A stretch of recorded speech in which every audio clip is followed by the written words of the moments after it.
In the city of Nanyang, within the estate of the Yi clan, in a modest chamber, Yi Shao slowly opened his eyes, confronted by an entirely unfamiliar scene. Hiss. Suddenly, a sharp intake of breath escaped him as waves of excruciating pain surged through his body, nearly rendering him unconscious. "Brother, you've finally awakened." A soft, slightly tearful voice of a young girl floated from beside him. Turning his head, Yi Shao beheld a beautiful maiden with bright eyes and radiant teeth, her face etched with concern as she gazed at him. "Who are you?" Yi Shao found himself devoid of any recollection of the girl, though he perceived her as strikingly lively and lovely. "Brother, please don't frighten me. I am your sister, Yi Li Shue," the girl stammered, her delicate features momentarily frozen, a flicker of panic crossing her sparkling eyes. Yi Li Shue, at the mention of this name, a sharp pain pierced Yi Shao's mind, and an influx of countless memories rushed forth, revealing a completely alien past. Yi Shao, the adopted son of a barren concubine among the many wives of the clan leader, has trained for 10 years, yet remains stagnant at the most rudimentary level of qi and blood, earning the title of the greatest waste in the clan's history. 3 years ago, after the death of that concubine, Yi Shao lost his only support within the clan, causing his status to plummet, rendering him no different from the common servants, frequently bullied by the true heirs of the Yi clan, Yi Li Shue. Also an adopted child of the clan leader's concubine, refers to Yi Shao as her brother, sharing no blood relation yet exceeding that of siblings. In an instant, Yi Shao sifted through the sudden flood of memories, comprehending everything. He had successfully reincarnated, and the host he inhabited bore the same name as his own. From this, he deduced the source of his agonizing pain. 3 days ago, the original host secretly ventured out to gather herbs at night, only to be confronted by several clan brothers on his way back. They attacked him viciously, leading to his bullying, which triggered the resurgence of an old ailment that ultimately claimed his life. Lying in bed, Yi Shao remained silent for an extended period. Originally, he was the prince of a powerful imperial clan in the divine realm, endowed with an invincible divine physique. From birth, he had devoted himself to the path of cultivation, shunning worldly affairs. After 20 years of relentless effort, he had shattered the record for ascending to emperor status, becoming the youngest martial emperor in the divine realm. His clan, known as the Zhou Imperial Clan, resolved to risk everything once he achieved this milestone, vowing to elevate him to the coveted position of martial god, a title that had not been claimed in the divine realm for millennia. If successful, they would ascend to become the most formidable force in the divine realm, transforming into the eternal Zhou divine clan. For this purpose, the Zhou clan mobilized their pinnacle combatants into a forbidden zone known as the Celestial Dome. After incurring great losses, they procured a mysterious black and white disc, the 6 Paths of Reincarnation disc. This disc contained the legacy of an unparalleled divine technique, the reincarnation heavenly emperor art. Tragically, news of their acquisition reached other imperial clans, who, sensing an opportunity, conspired to obliterate the Zhou clan while they were still recovering from their injuries. Being fellow imperial clans, they could not stand idly by as the Zhou clan ascended to the divine status, dominating the realm. From the moment the Zhou prince became the youngest martial emperor, the other clans had harbored murderous intent. The acquisition of the divine technique by the Zhou clan had undoubtedly ignited the flames of hostility among the other clans. On that fateful day, nearly all the imperial clans made their presence known. The 8 great imperial clans set a devastating array around the Zhou clan's territory, intent on exterminating them and seizing the divine technique. Fortunately, the leaders of the Zhou clan had foreseen this day long before their venture into the Forbidden Zone and had prepared for the worst. Yi Shao vividly recalled the day of the Zhou clan's annihilation, when his father, the clan leader, and several esteemed elders stood beside him, imparting solemn words. "Shao, remember, I will sacrifice myself to ensure your soul remains undying. Though you may endure 3 calamities and 9 tribulations, one day, your spirit shall awaken anew in another world." Within the confines of the room, after spending some time untangling the memories of 2 lifetimes, Yi Shao gradually grasped his current predicament. His soul had successfully escaped the demise of the Zhou clan through the self-sacrifice prepared by his father and several esteemed elders. And after an indeterminate number of years in a haze, he found himself reincarnated in the body of a youth whose soul had perished, thus awakening anew in his stead. The Holy Spirit continent, I've never heard of it, yet it appears to be outside the divine realm. Yi Shao pondered for a moment, recalling the memories of the original host, realizing that the continent he had reincarnated into was called the Holy Spirit continent. In the original host's memories, there was no mention of the divine realm or any trace of the Jiuxiao clan. "Brother, are you all right? Please don't scare me." At that moment, Yi Lixue, tears streaming down her face, grasped Yi Shao's arm and shook it anxiously. Yi Shao looked at the young maiden before him and smiled gently. "I am fine, sister. How could I ever forget you?" From the original host's memories, it was clear that the siblings had been marginalized within the clan, relying on each other for years, their bond profoundly deep. With those memories in mind, Yi Shao found it effortless to treat Yi Lixue as his closest companion. "That's wonderful. I feared you had been rendered foolish." Yi Lixue wiped the tears from the corners of her eyes, revealing a charming smile. "How could that be? Even if I were to become foolish, I would never forget you, my sister." Yi Shao chuckled. "Brother, what nonsense are you speaking? I don't want you to become foolish." Yi Lixue's cheeks flushed, pouting slightly. "All right, I shall prepare some hot porridge for you. You rest well on the bed," she said, her face still tinged with a rosy hue before rushing off. With no one around, Yi Shao took a moment to examine the state of his reincarnated body. Broken dantian, weak qi and blood, several severed meridians, and numerous areas of stagnant blood. Is this the extent of cruelty inflicted by my own kin? Yi Shao's brow furrowed in anger, and he coughed up another mouthful of congealed blood. Cough, what a feeble body. But thankfully, my soul has returned as long as I live. There is hope. Yi Shao wiped the blood from the corner of his mouth, clenched his fist, and a fierce light glimmered in his eyes. As long as I can commence my cultivation anew, with my innate abilities, even without the aid of the invincible divine physique, given time, I shall reclaim my former pinnacle. My imperial soul was nearly obliterated. It must have been an exceedingly long time, since my clan's fate has likely faded into the annals of history. The thought of the fallen imperial clan dimmed Yi Shao's gaze. Yet my father once spoke, if one attains the position of martial god, they can resurrect the deceased.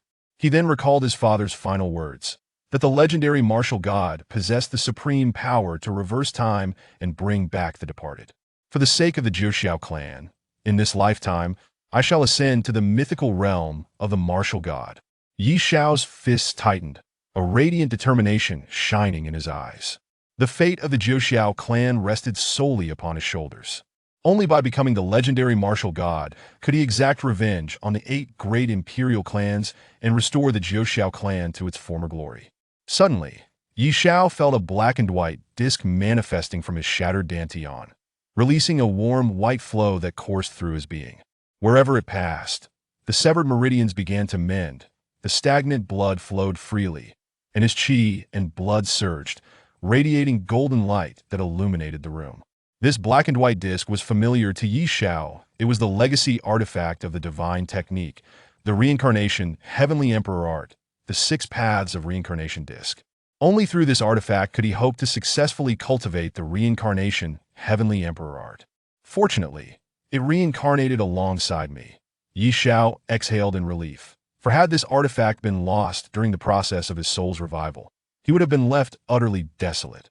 For this artifact not only contained the vital legacy of a divine technique, but also housed a drop of his original imperial blood. With this drop of primordial blood, regardless of whose body his soul reincarnated into, he could instantly restore his original Jiuxiao clan bloodline. However, to facilitate the recultivation of the reincarnation heavenly emperor art, he had preemptively stripped this primordial blood of all its power, retaining only its most primitive essence. Otherwise, the latent powers of the original techniques embedded within the primordial blood would significantly hinder his efforts to successfully recultivate the reincarnation heavenly emperor art. It is imperative to understand that in this life, he was not merely seeking to reclaim the title of martial emperor. Rather, he bore the hopes of his entire clan, intent on reliving his life to pursue the legendary status of martial god. Thus, the original imperial powers would serve not as assistants, but as an immense constraint. Before long, Yi Xiao's injuries healed completely, and his qi and blood surged with unprecedented vigor. Boom! As his physical strength peaked, an exceptionally pure stream of spiritual energy surged forth from the black and white disc, flooding into Yi Xiao's dantian. In the path of martial arts, following the foundational qi and blood stage, there existed four martial realms: spirit martial realm, profound martial realm, earth martial realm, and heaven martial realm. Each realm was further divided into 9 levels. Boom! Moments later, a resplendent vortex of spiritual energy materialized in Yi Xiao's dantian, akin to a sea of stars forming within him, signaling his imminent ascension to the spirit martial realm. As the last trace of spiritual energy surged forth from the cycle of reincarnation into his dantian, the vortex of spiritual power completed its formation. A pressure akin to a volcanic eruption began to permeate the room. Level 1 of the spirit martial realm. With his eyes closed, Yi Xiao took a moment to attune himself to the profound reserves of spiritual energy within, and his eyes suddenly sparkled, emitting beams of brilliance. Splendid! Truly, this is the divine art from the Forbidden Zone. The foundational spiritual energy I possess at level 1 of the spirit martial realm is astonishingly comparable to what I had at level 9 before my reincarnation. Yi Xiao's heart surged with disbelief. Before his rebirth, he had cultivated a mid-grade imperial technique from the Jiexiao imperial clan. Yet in the presence of an authentic divine technique, it appeared as insignificant as a firefly against the moon, utterly incomparable. Suddenly, a cacophony of curses broke through his moment of elation. Yi Xiao, you worthless wretch, if you're not dead, come out at once. Chapter 2. Trouble approaches. Yi Xiao furrowed his brow, a glint of cold light flashing in his eyes. He rose and pushed open the door, stepping outside to find 2 young men in the courtyard shouting at each other. Drawing upon the memories he had assimilated, Yi Xiao immediately recognized them as the culprits responsible for the original owner's untimely demise, Yi Sanyuan and Yi Sihui. They were easily identifiable. Yi Sanyuan sported 3 strands of white hair on his forehead, while Yi Sihui had a slightly crooked mouth. Unlike the original owner, who was an adopted son, these 2 were true blood descendants of the Yi clan, holding a prominent position within the family and routinely treating the original owner as a mere servant. At that moment, Yi Lixue stood defiantly in front of them, her face a portrait of grievance. You injured my brother and stole the herbs he collected. Is that not enough? Why have you returned? Heh, your brother has been playing dead for 3 days, causing us to be fined 100 taels of silver by the clan. What are a few worthless herbs compared to 100 taels? Yi Sanyuan scoffed, flicking the 3 strands of white hair on his forehead with an air of disdain. The Yi clan was a prominent family in Nanyang City, boasting thousands of members and stringent clan regulations. Even though Yi Xiao was an adopted child, as long as he bore the Yi surname, he could not be easily harmed. During the 3 days the original owner lay unconscious, a clan physician had deemed him dead, which led to Yi Sanyuan and Yi Sihui facing severe penalties from the clan.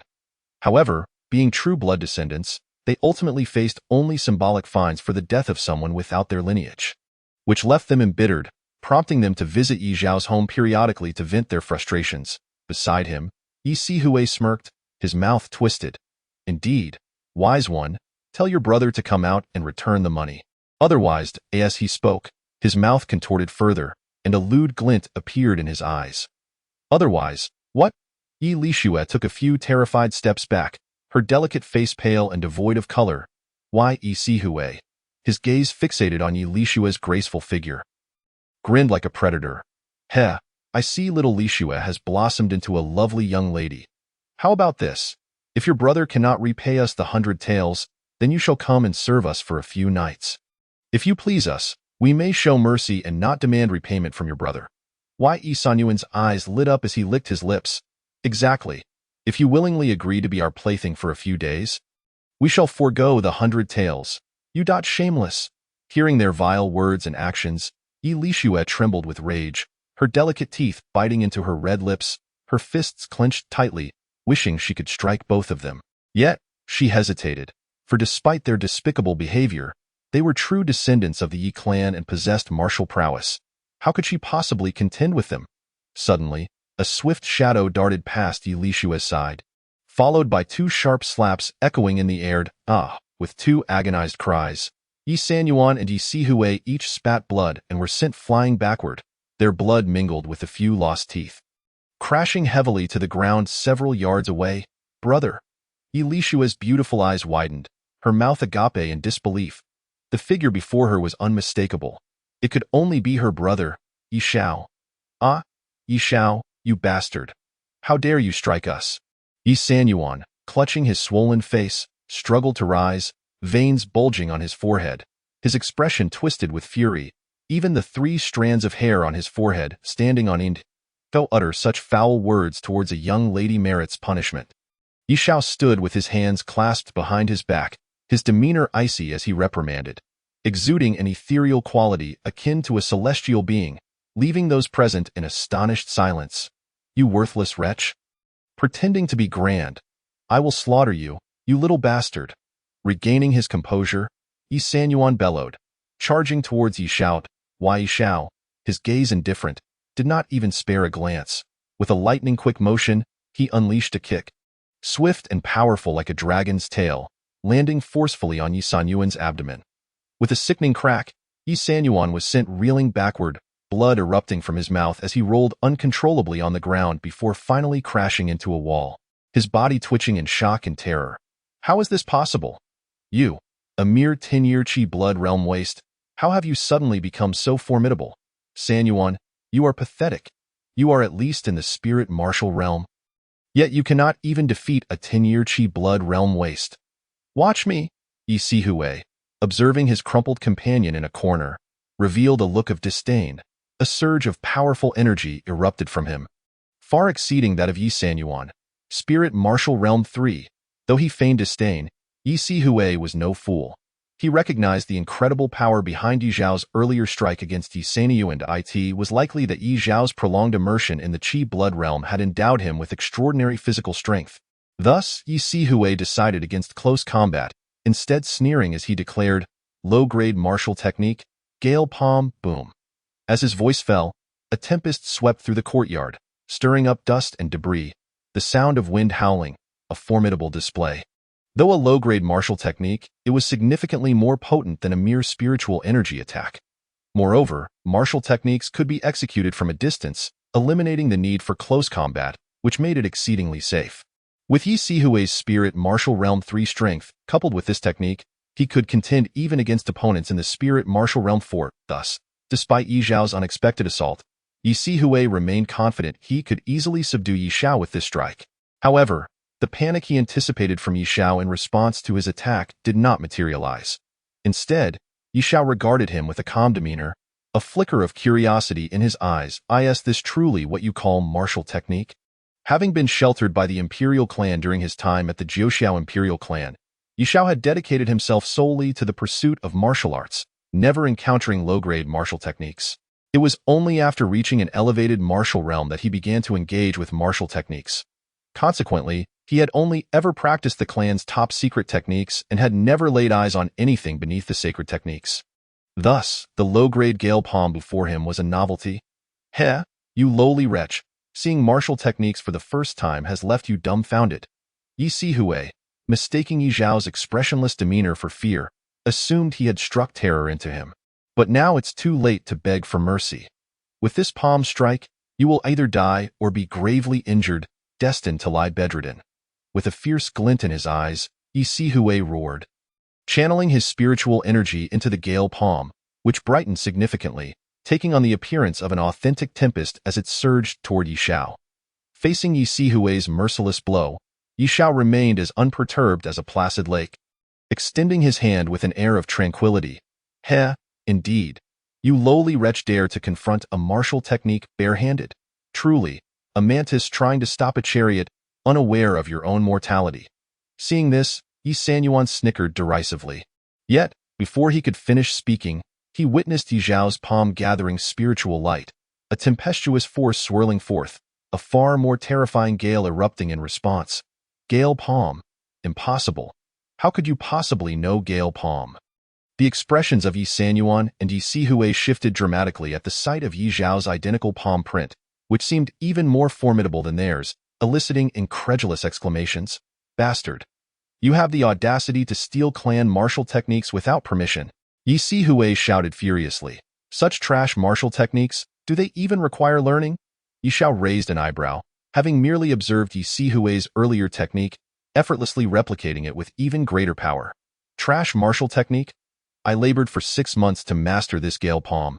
And you dare to call it trash? This is utterly absurd. You infuriate me.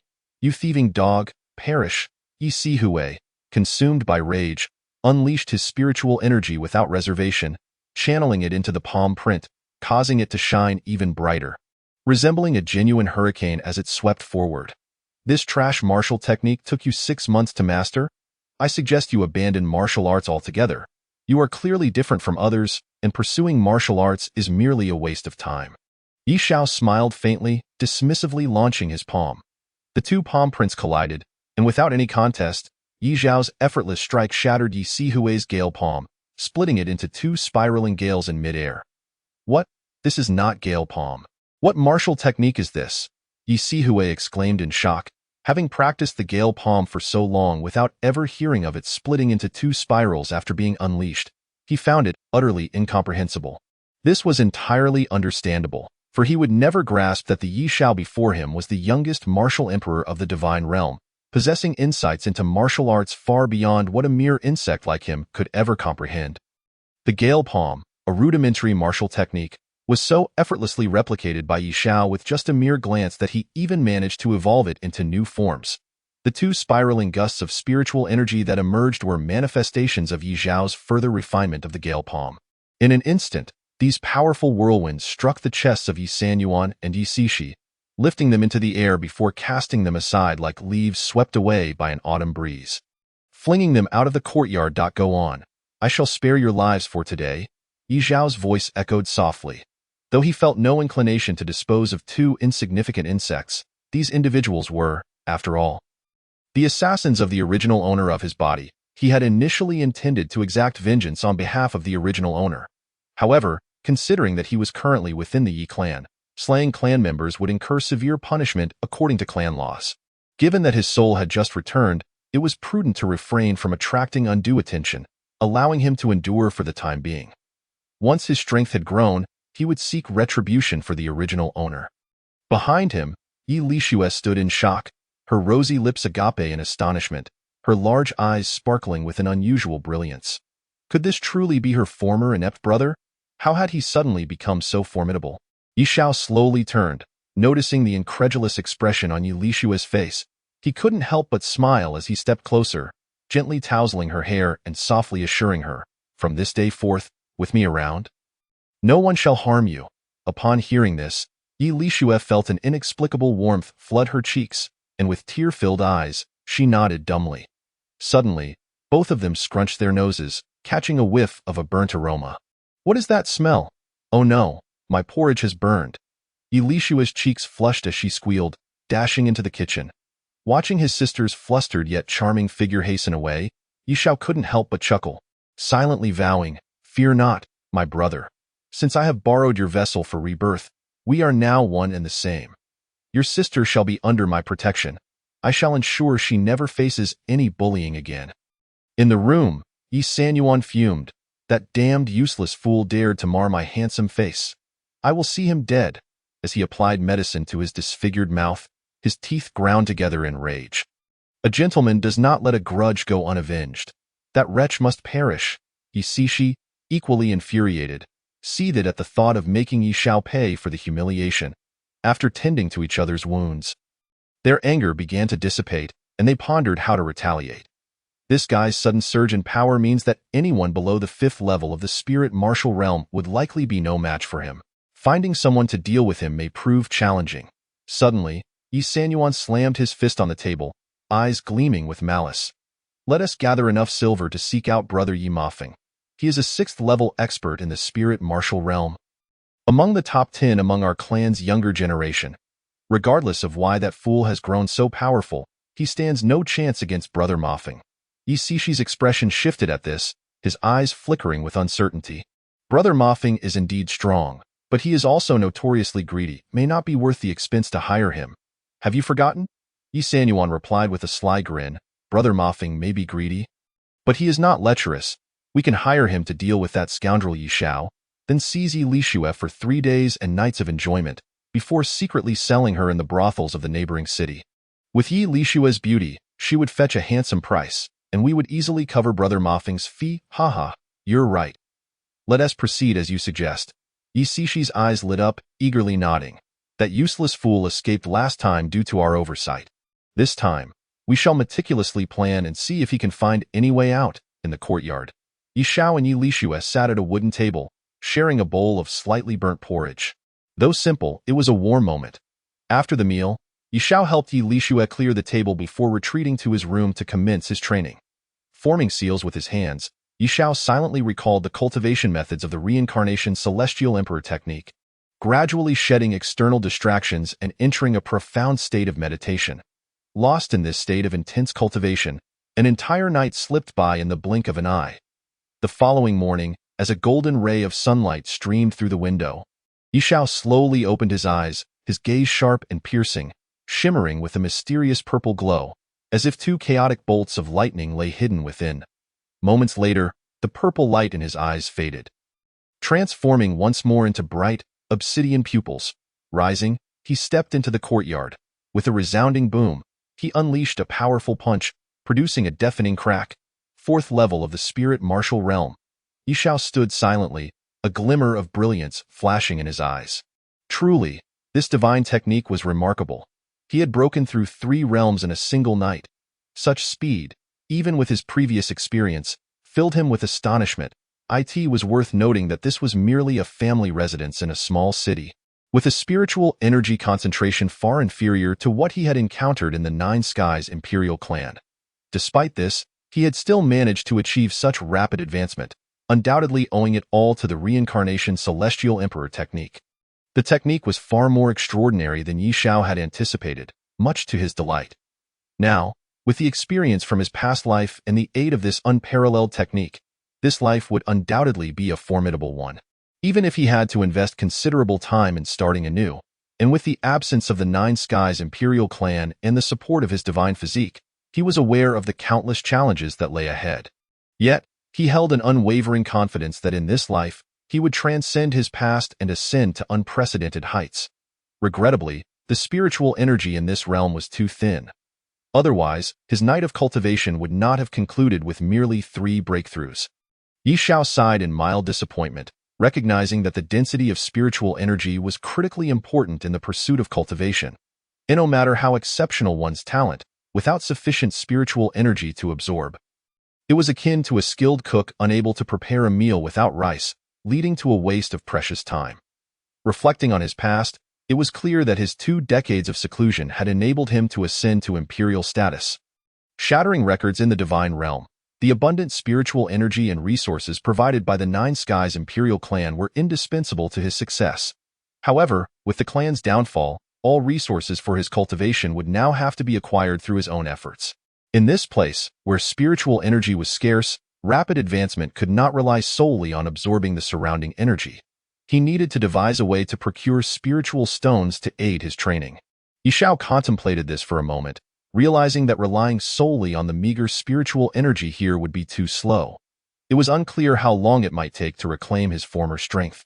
To enhance his cultivation efficiency, he needed to consider acquiring spiritual stones, which were paramount resources for cultivation across the myriad realms, exceedingly valuable, and thus equally so in the Holy Spirit continent. Moreover, in this realm, spiritual stones served not only as cultivation resources but also as a universal currency, making them even more precious and rare. Just as Yi Xiao pondered where he might acquire a considerable supply of spiritual stones to expedite his power, a cacophony of sounds erupted from outside. "Brother Ma Feng, that wretch is inside." Yi Sanyuan's venomous voice rang out as he limped forward, pointing towards the courtyard. "This guy, for reasons unknown, has suddenly increased his strength these past few days and purposely sought us out to inflict injuries. Brother Ma Feng, you must stand up for us." Yi Cixin followed suit, his mouth twisted in anger. "Brother Ma Feng, we are true kin of the Yi clan, while this guy merely shares our surname. His bloodline is that of outsiders. For him to strike us is to disregard true Yi clan members. You cannot let him off lightly. Even if he cannot be killed, he must be maimed." so everyone knows who truly holds power in the Yi clan. As Yi Sanyuan and Yi Cixi fanned the flames of animosity, Yi Xiao emerged from his room, his demeanor calm. He beheld the imposing youth standing between them. This young man was as robust as an ox, with powerful limbs, a long scar marring his face, and eyes as fierce as a tiger, exuding an aura that radiated menace. This was none other than Yi Mafeng, the formidable ally that Yi Sanyuan and Yi Cixi had paid handsomely to enlist.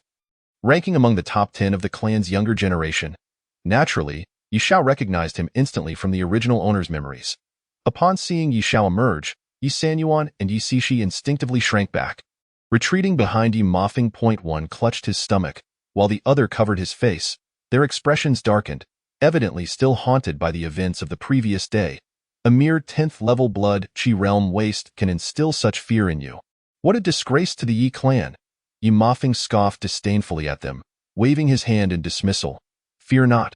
With me present, he will not dare to act recklessly. By the way, let us agree upon a price first. 500 taels of silver for a kill, and 200 for maiming. Yi Mafeng looked at the two, grinning.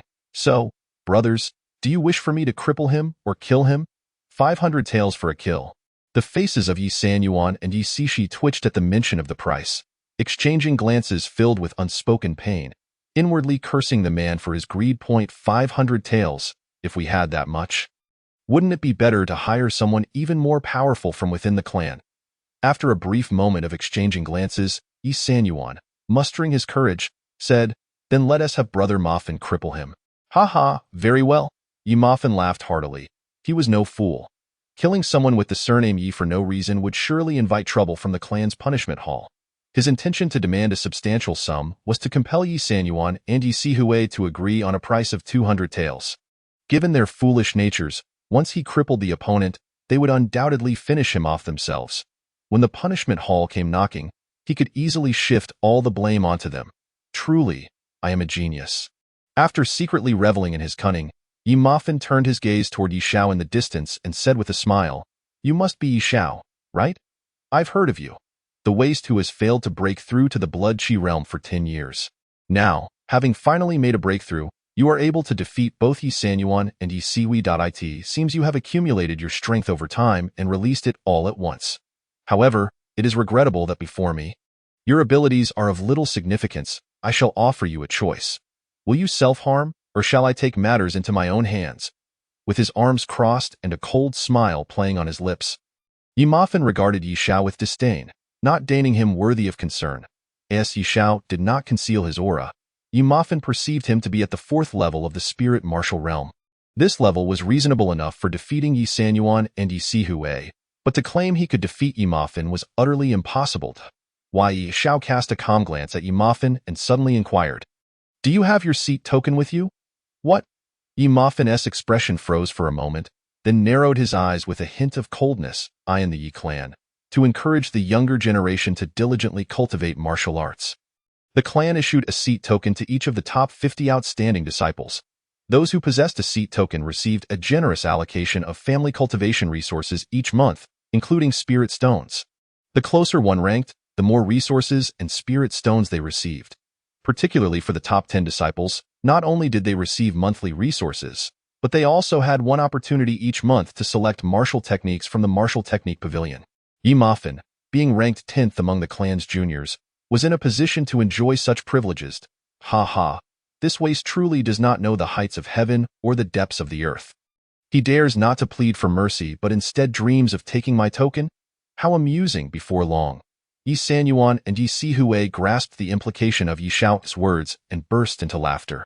Ha ha, a waste defeating 2 other wastes, and yet he forgets who he is. Enraged, Yi Mafeng slowly produced a cross-shaped token, waving it in front of him with a mocking gesture. My token is right here. Come and take it if you can. Bang! In the next moment, a dull explosion echoed, and Yi Mafeng was sent flying as if struck by a heavy blow, the token falling from his grasp. Just as the token was about to hit the ground, a fair and slender hand reached out to catch it deftly. Thank you. Yi Xiao wiped the token clean and placed it in his pocket, giving a slight nod to the still rolling Yi Mafeng in the distance. What? Yi Sanyuan and Yi Cixi's laughter abruptly ceased, and they stood frozen like statues, rubbing their eyes in disbelief at the scene before them. They could not fathom how, in the blink of an eye, Yi Mafin's seat token had ended up in Yi Xiao's possession. Why Yi Xiao cast a calm glance at the two, then turned to leave. Bastard, stop right there. Yi Mafin, furious, scrambled to his feet, brushing off the dust from his clothes as he shouted, calling out to the retreating Yi Xiao. Why Yi Xiao slowly turned around, his expression indifferent. In light of your generous gift of the seat token, I shall not make things difficult for you. You may leave. You won't make things difficult for me? Yi Mafin's chest heaved violently, his face dark as he ground his teeth. Why Yi Xiao nodded calmly. To hell with you. If you want to make things difficult for me, I shall kill you today. Return my token. Seeing Yi Xiao's nonchalant demeanor, Yi Mafin was consumed with rage, his eyes bloodshot and face contorted as he let out a savage roar. Supreme spirit martial technique, sky-crushing fist. Yi Mafin's internal energy surged forth, pouring into his fists. In an instant, his fists glowed, burning like two small furnaces, as he launched a furious assault toward Yi Xiao. Just relying on speed? Huh? Watch as I beat you back to your original form, Yi Mafin bellowed. His fists whirling like wheels of fire, his internal energy surging as if it could shatter the heavens, an awe-inspiring force that made Yi Sanyuan and Yi Sihui recoil in fear. With a flurry of punches, dozens of fist imprints surged forth, sealing off all space around Yi Xiao. Ha ha, this kid is finished. Brother Mafin's sky-crushing fist has injured even a 7th-level spirit martial realm expert. Let us see how he dodges this. As Yi Sanyuan and Yi Sihui observed Yi Xiao surrounded by numerous fist imprints, their faces lit up with delight, as though they could already envision Yi Xiao's pitiful fate of being gravely injured. However, facing the oncoming barrage of fist imprints, Yi Xiao merely shook his head, his expression calmed. You're mistaken. This technique gathers all one's strength into a single point for an explosive release. Techniques like yours, scattered into dozens of imprints, cannot possibly inflict any harm. With a steady demeanor, Yi Xiao raised his palm, fingers clenched into a fist, and softly stated, "Watch closely. I shall demonstrate just once." Boom. As the words fell, a cataclysmic force erupted, akin to a mountain flood, followed by a blazing fist imprint that shot forth from Yi Xiao's fist. The imprint radiated like a sun descending from the sky, its brilliance blinding, wielding an overwhelming might that shattered all the approaching fist imprints, surging directly toward Yi Mafin. Wherever the fist imprint passed, the fierce wind it created tore the ground apart, the air resonating with a deafening roar. As if the very spirits were weeping, a sight both terrifying and awe-inspiring. How could this be possible? Puff! In sheer shock, Yi Mafin's body flew through the air like a bowstring released, blood spraying forth as he bent over, hurtling backwards for an indeterminate distance. Yi Xiao slowly withdrew his fist, standing calmly as he remarked, "Have you learned?" Yi Mafin gasped for breath on the ground, his face filled with horror and disbelief. Unable to utter a coherent sentence, he glanced at Yi Xiao, who looked down at him, feeling an overwhelming sense of humiliation wash over him, accompanied by a surge of resentment and ferocity. Yet the pain coursing through his body reminded him that continuing to provoke Yi Xiao would be tantamount to courting death. Turning to the two who stood in shock, Yi Mafin bellowed, "What are you two doing, you fools? Why are you still standing there? Hurry up and help me." Yi Sanyuan and Yi Sihui remained frozen in disbelief, their eyes wide. They could not comprehend how Yi Xiao, whom they had previously treated like a mere chick, had suddenly become so formidable, to the point that even Yi Mafin, ranked 10th among the clan's juniors, was not his match. It was utterly unfathomable. The two racked their brains but could not fathom what had transpired. Could it be that their previous beatings had unblocked Yi Xiao's meridians? Only upon hearing Yi Mafin's furious shouts did Yi Sanyuan and Yi Sihui awaken from their stupor, casting fearful glances at Yi Xiao before scrambling to Yi Mafin's side, lifting him up on either side. Just as the three prepared to make a hasty retreat, Yi Xiao suddenly spoke up, his gaze sweeping over Yi Mafin's waist pouch, a smile gracing his lips. "I taught you a fist technique. You ought to pay me tuition. 100 spirit stones. No bargaining. Yi Xiao. Leave a way out for others. We may meet again in the future." Yi Mafin's expression changed, as if a maiden had been exposed, hastily covering his waist pouch. His face darkened with anger as he gritted his teeth. Meanwhile, he wondered in confusion, How does this bastard know that I have exactly 100 spirit stones in my pouch? Yi Xiao's smile remained unchanged. I offer you a choice. Will you give it to me willingly, or shall I take it myself? You. Do not go too far. Yi Mafin's face flushed red as he struggled with the reluctance to part with the spirit stones in his pouch. Yet he feared Yi Xiao's might and dared not directly refuse. It seemed he had no choice but to comply. With a gentle sigh, Yi Xiao flexed his wrist and began to stride toward the trio. Yi Mafin's eyes widened in horror, his heart racing with indignation as he thought, when did I owe you anything? Take it, however. Upon seeing Yi Xiao approach him, he felt as if a demon were drawing near. And in fear, he hastily tossed his waist pouch away. Yi Xiao smiled as he caught the pouch, extracted 100 spirit stones, and then returned the pouch after sealing it shut. Yi Xiao, I will remember this. You better watch out. Yi Mafin, clutching the now lighter pouch, glowered fiercely, his teeth clenched in resentment. Good. Should you find yourself in need of martial techniques again, feel free to come to consult me with spirit stones in hand. Yi Xiao replied, nodding with a slight smile. Upon hearing those words, Yi Mafu nearly spat out a mouthful of blood, his face contorting violently, filled with a complex mix of emotions as he glanced at Yi Xiao opposite him. His eyes brimming with deep resentment. Brother, I was merely speaking harshly. Did you think I remembered you just to seek your martial arts skills later?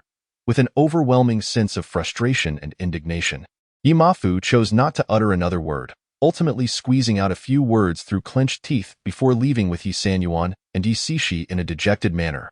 Yi Xiao weighed the spirit stones in his hand. Feeling the abundant spiritual energy within and nodding in satisfaction, at that moment, he suddenly noticed Yi Lixue hiding behind the wall, her rosy cherry lips slightly parted, and her sparkling eyes filled with admiration as she gazed at him intently. What is the matter? Do you not recognize your brother anymore? Yi Xiao asked with a hint of curiosity, stepping forward to gently pinch Yi Lixue's delicate cheeks. Only then did Yi Lixue seem to awaken from her daze, her pretty face blushing with two rosy hues, her crystalline eyes still reflecting an incredulous shock as she timidly inquired, Brother, did you really defeat Yi Mafu? He is ranked 10th among the younger generation in our clan.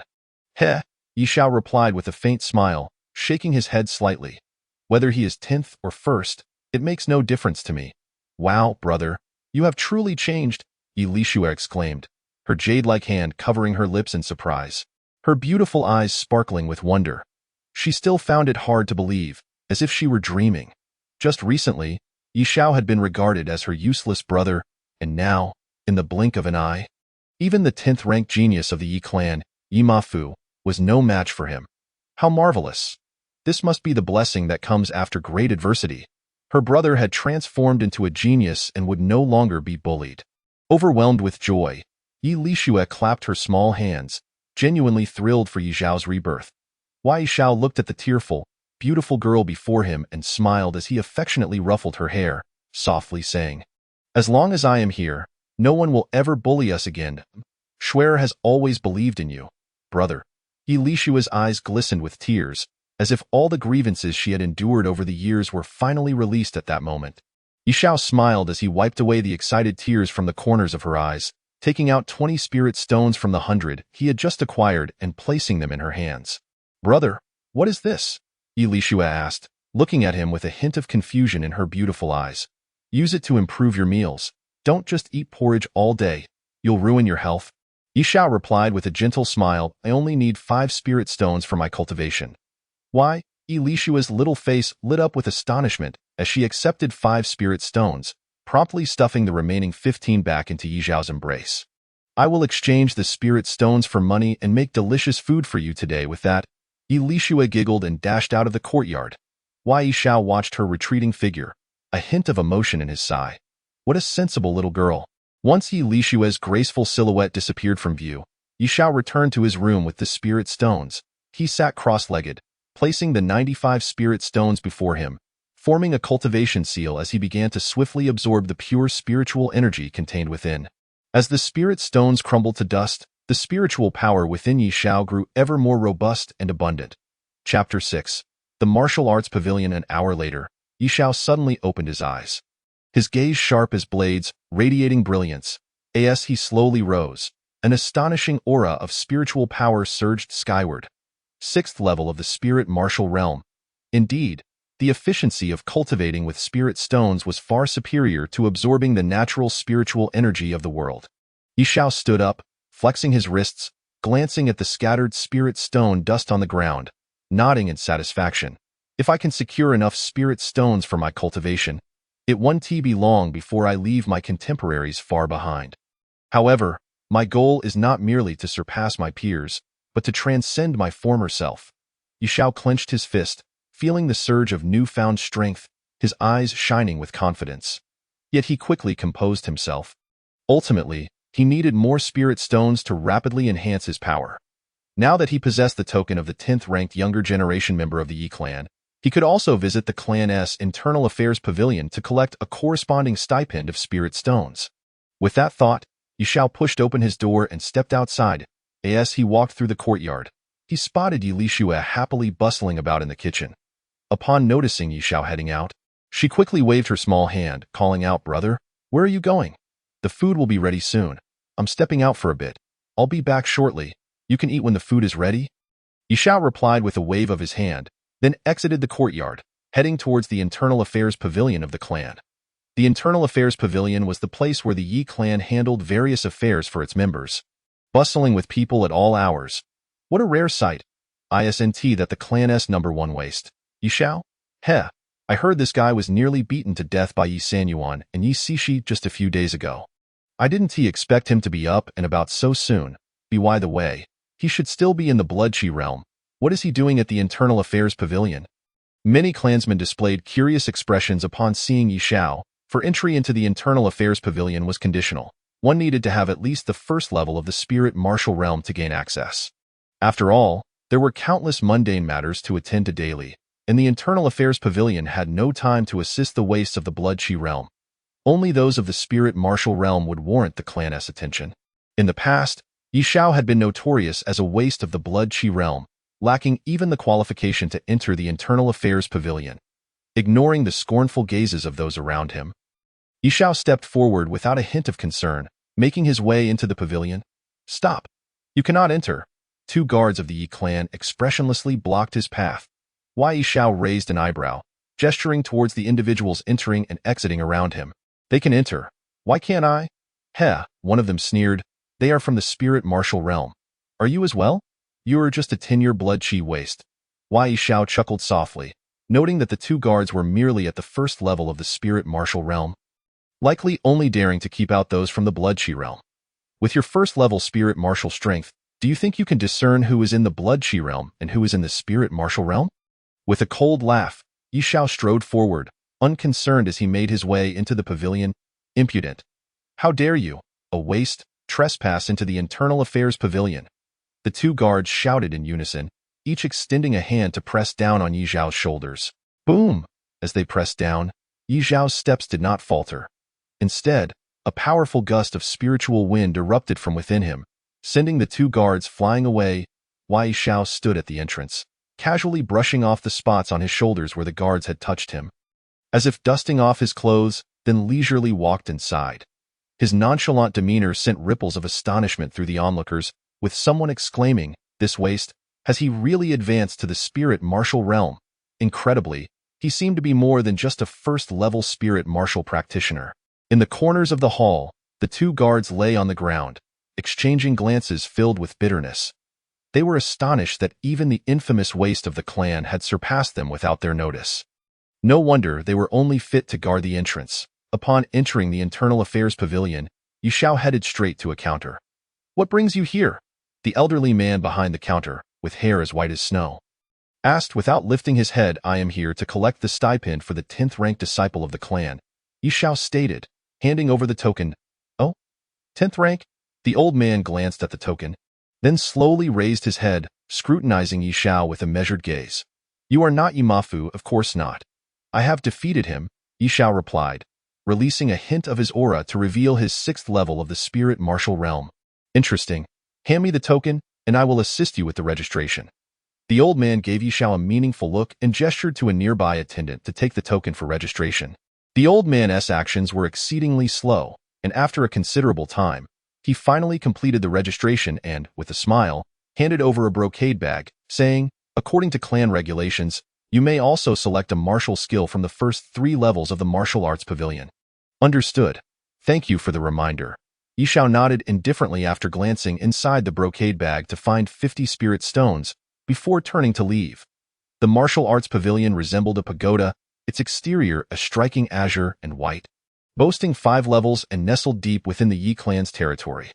This was the true foundation of the clan's power, guarded by formidable Yi clan experts. As Yishao approached, he sensed at least one aura of a Xuanwu realm expert. After presenting his token to a guardian of the Xuanwu realm at the entrance, he smoothly obtained permission to enter the first 3 levels of the martial arts pavilion. Though in the past, Yishao would have scoffed at this revered repository of martial skills, today was different.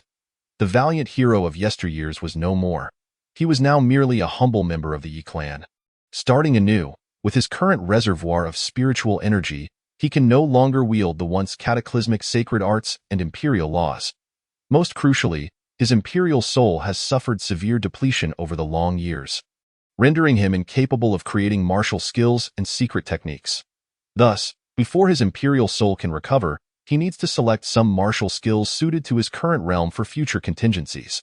Upon entering the martial arts pavilion, Yishao discovered a number of young scions diligently choosing martial skills within. These individuals were particularly meticulous, scrutinizing each tome repeatedly before making their selections. In contrast, Yishao appeared somewhat out of place. He did not even extend his hand, merely browsing through the scrolls with a casual glance. They were all rather mediocre spiritual martial skills. He would fare better with something above that. By the time he reached the end of the first floor, Yishao gently shook his head and proceeded straight up the staircase to the 3rd floor. Chapter 7. Conflict. The 3rd floor of the martial arts pavilion was noticeably less populated. After a cursory glance, Yishao found several profound martial skills and subtly nodded in approval. The Yi clan indeed possessed some heritage. Among them was a lower-grade profound martial skill, Thunderclap Fist, which, when cultivated to perfection, could produce a thunderous sound, intimidating opponents even before the strike was unleashed. Another was the lower-grade profound skill, Fiery Claw, capable of tearing apart mountains and incinerating vegetation with full force, a truly domineering technique. As Yishao's gaze traversed the 3rd floor's martial skills, he absorbed their essence but found nothing that truly satisfied him after a prolonged search. His attention was suddenly drawn to a dusty and tattered manual in a corner. Shadowy Palm, a lower-grade profound martial skill. This technique allows for the continuous stacking of palm prints, with each set of 3 significantly enhancing its power. If one could stack it to 9 layers, its might would rival that of lower-grade earth martial skills. The shadowy palm was a fragment acquired by an elder of the clan during an expedition. It lacked a complete method for stacking palm prints, making conflicts between the prints likely, which could lead to explosive failures. Over the years, 5 clan members had perished from their own palm prints due to failed stacking attempts, with over 100 others sustaining injuries. Choosing this technique requires careful consideration. After perusing it, Yishao smiled slightly, finding it intriguing. "This one it is. At that moment, a voice rang out, 'You, halt!' A youth clad in white, flanked by several attendants, entered from the staircase. And one attendant barked at Yishao. Yishao frowned slightly, turning to regard the white-clad youth for a moment.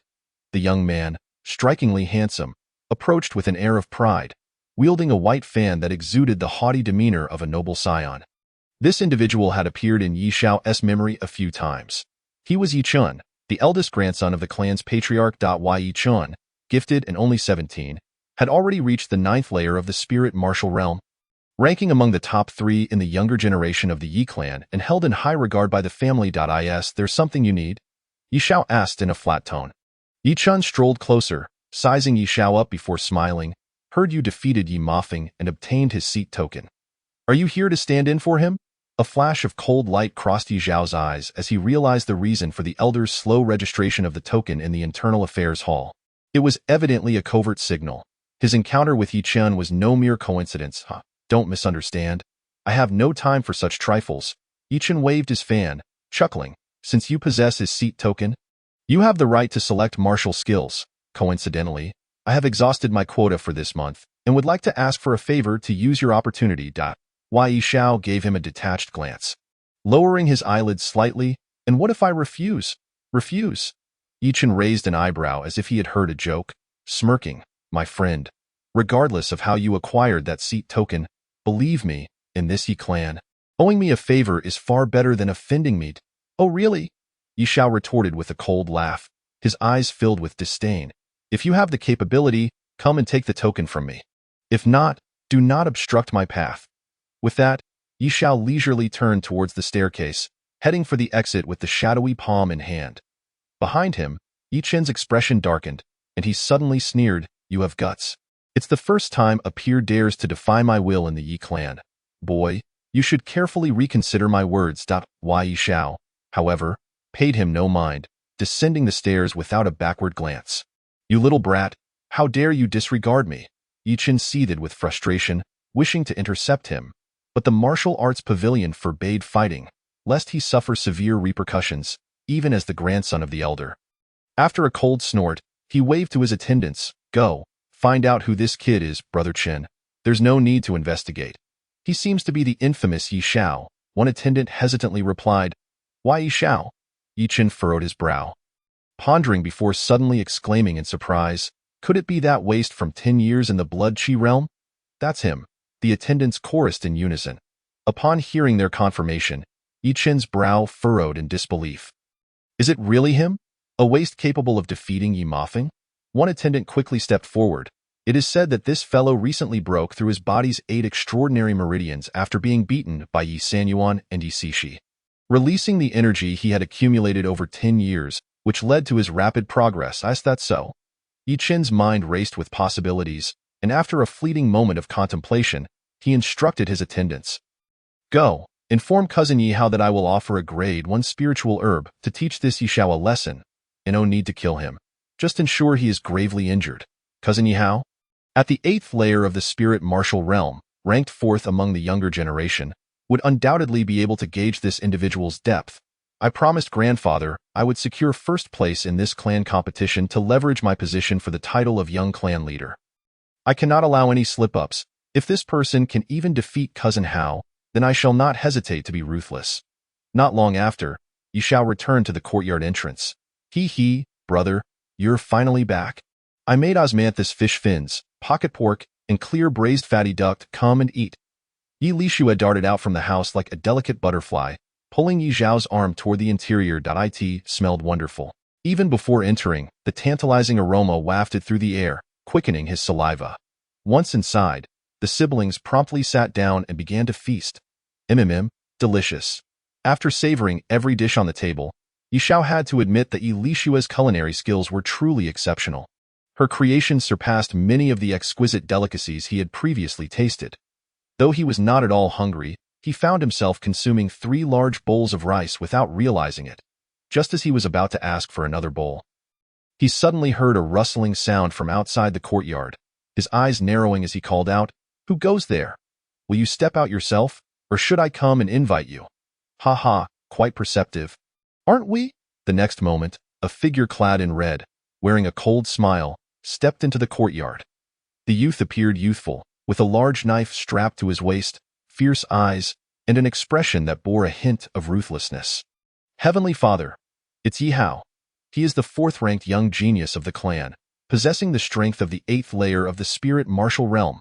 Upon seeing the visitor, Yi Lishua's face drained of color, and she gazed worriedly at Yi Xiao, who calmly set down his utensils and stated, "I recall we have no animosity.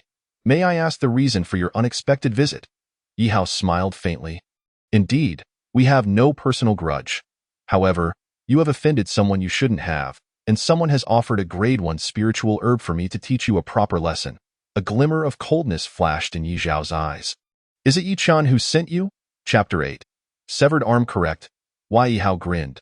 Nodding, he looked down at Yi Xiao with an air of superiority, crossing his arms as he coldly declared, "Be sensible and willingly sever one of your arms for me, so I can report back to Yi Chen.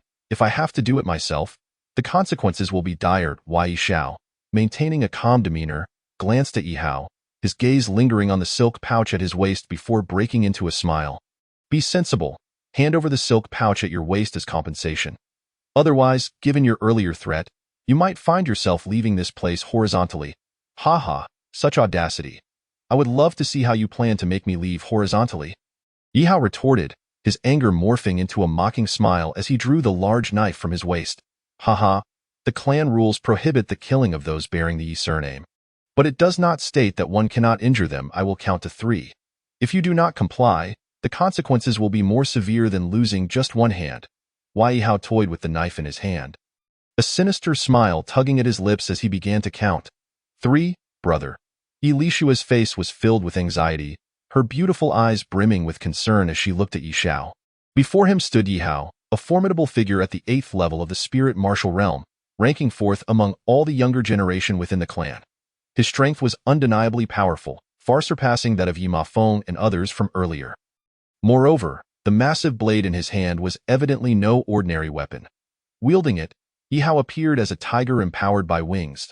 In stark contrast, her brother, Yi Xiao, was merely at the 6th level of the spirit martial realm, clearly at a disadvantage and lacked a suitable weapon. The comparison left Yi Xiao in a position of evident inferiority, causing Yi Lishue to feel a wave of concern.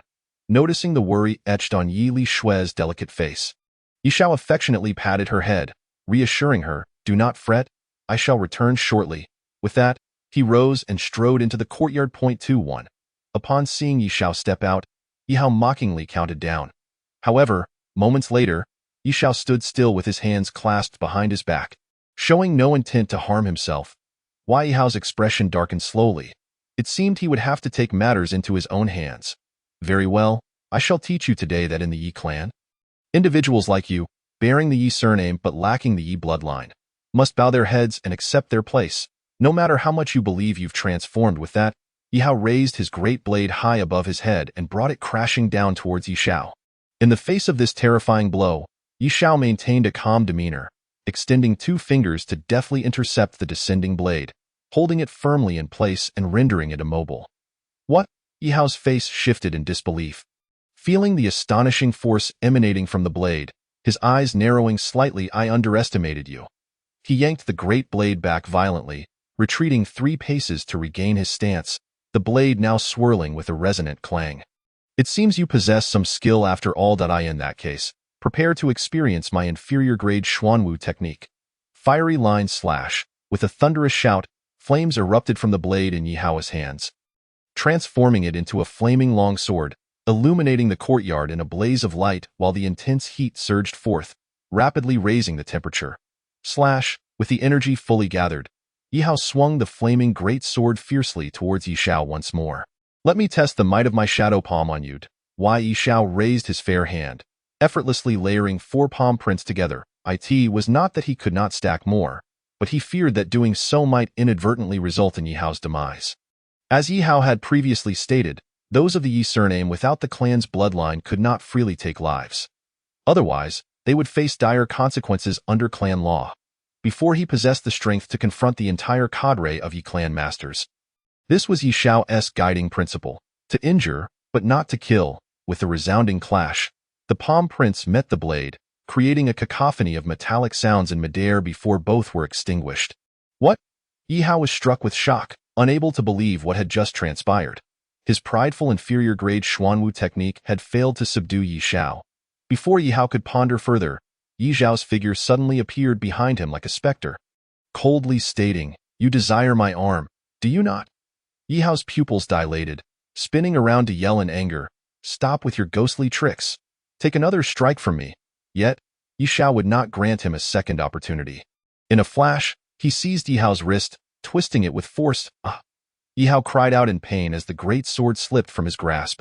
Yi Xiao coolly caught the falling blade and aimed it down towards Yi Hao's right arm. With a swift motion, blood gushed forth as Yi Hao's arm was severed, soaring high before crashing onto the ground nearby. "Ah!" Yi Hao emitted a soul-wrenching scream, the agony of his severed arm causing his forehead to bulge with veins, his complexion paling drastically. Yet at that moment, the shock within him eclipsed the pain of his injury. "Impossible. You are merely at the 6th level of the spirit martial realm. How could you possibly be my match? This cannot be." Yi Hao's eyes filled with confusion and malice as he lay on the ground, clutching his stump and roaring incessantly. Yi Xiao offered no further words and raised the great sword again.